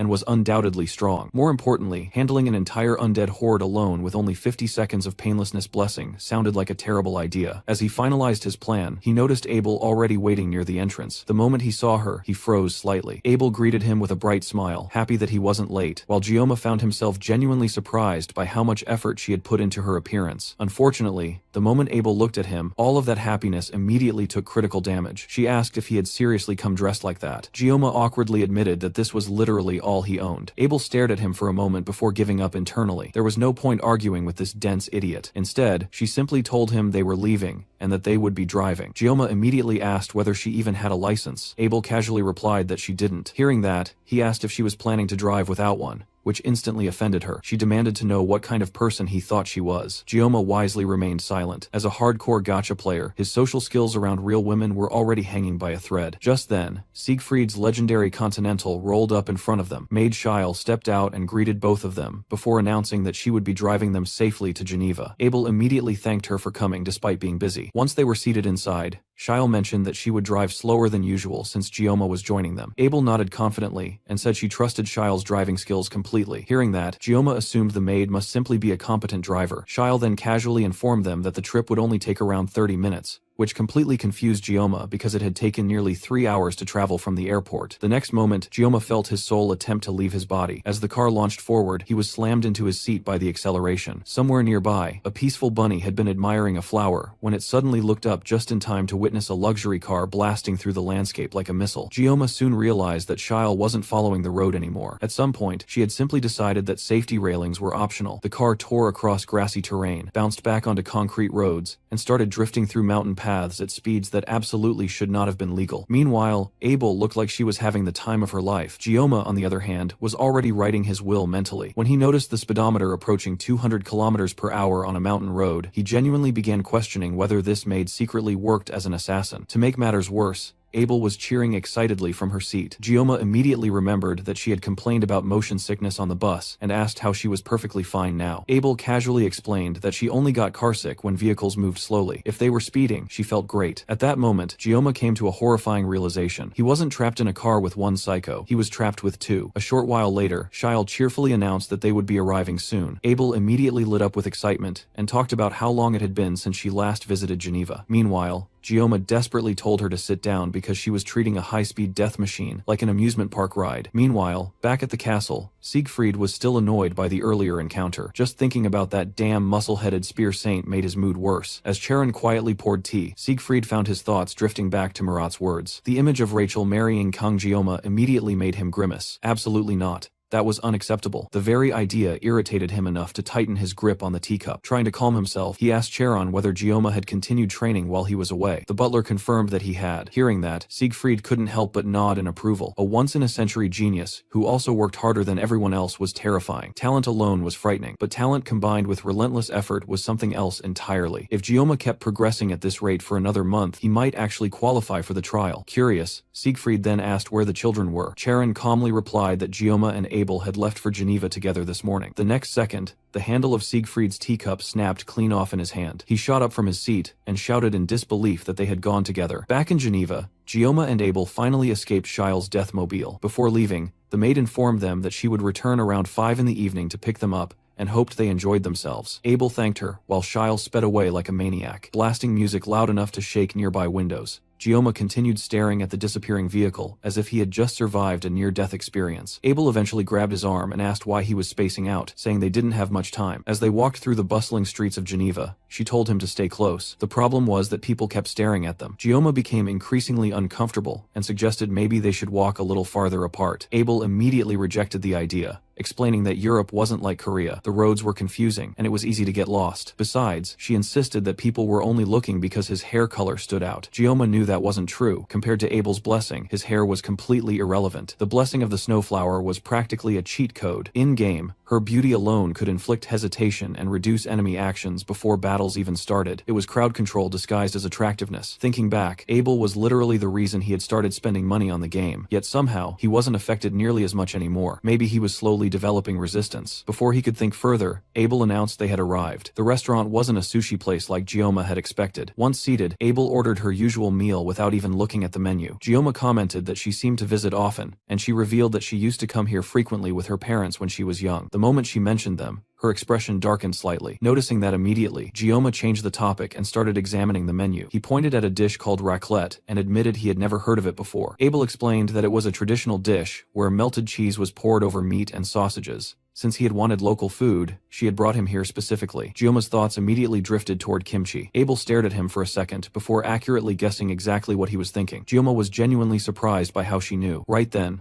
the waiter arrived with their food. Looking down at the massive chunk of meat on his plate, Gioma realized he had another problem. Because of his blessing, using knives under 39 centimeters could trigger his blessing. Meanwhile, Abel was busy taking photos of the food. Watching her do something so normal made her seem like an ordinary girl for once, instead of an overpowered game character. When she noticed him staring, she awkwardly apologized for taking pictures. Gioma simply asked whether she liked photography. Abel admitted she had and revealed recently created an Instagram account before shyly asking if she should give him hers. Completely oblivious, Gioma asked what exactly she meant. After awkwardly clarifying that she meant her Instagram account, Gioma casually replied that he didn't use social media. Abel visibly deflated. A moment later, Gioma called her name. Her mood instantly recovered, only for him to slide his plate toward her and ask if she could cut the meat for him. Abel froze. The request immediately dragged her into an old memory. Years ago, in this exact restaurant, she had stubbornly insisted on cutting her own food. Her father had gently taken the knife away and explained that members of the Nibulong family weren't allowed to hold knives until age 7. When she complained that Grandpa said he had used knives much younger, both of her parents had burst into laughter. Her father had then taken her plate and cut the food himself. When little Abel complained that she wasn't a child anymore, her mother had explained something she never forgot. Entrusting someone else with your food meant trusting and caring about them. Meals were one of the most important things in life, and letting someone handle yours was a sign of affection. Back in the present, Abel understood that meaning perfectly now. The memory hit her so hard that tears suddenly formed in her eyes. Across the table, Gioma was completely lost. All he had done was ask her to cut his food because of his blessing. Seeing her tear up made him wonder what the hell he had done wrong. After gathering herself, Abel apologized and quietly took the plate. A few moments later, she handed it back with every piece perfectly cut. They ate in silence for a while before Abel finally broke it. She asked why he wasn't curious about why she had started crying. Gioma honestly didn't want to pry into something personal, so he stayed quiet. Abel sighed before asking why he acted differently around her compared to everyone else. She already knew he was the academy's top student. Then, with a weak smile that didn't reach her eyes, she admitted what had really been bothering her all this time. Looking directly at him, she quietly asked if he truly had no interest in her. Gioma completely froze. Meanwhile, somewhere far away, Ryozo was suffering. She had set alarms, searched endlessly, and spent days trying to figure out where Gioma had gone. According to the media, he was supposedly in America. Unfortunately, that was all the information she had. For days she wandered around the academy alone. Even during archery practice, her mind remained somewhere else entirely. She drew her bow, fired, and hit the bullseye perfectly. She had missed several shots before because Gioma kept occupying her thoughts. Eventually, the scene shifted to an airport in the United States. A private jet touched down, and Ryozo stepped out wearing a full American-style outfit. In one hand, she carried her yanggong, while the other held her passport. The destination stamp clearly showed Los Angeles. Looking ahead with smug determination, she confidently declared that Gioma just needed to wait for her,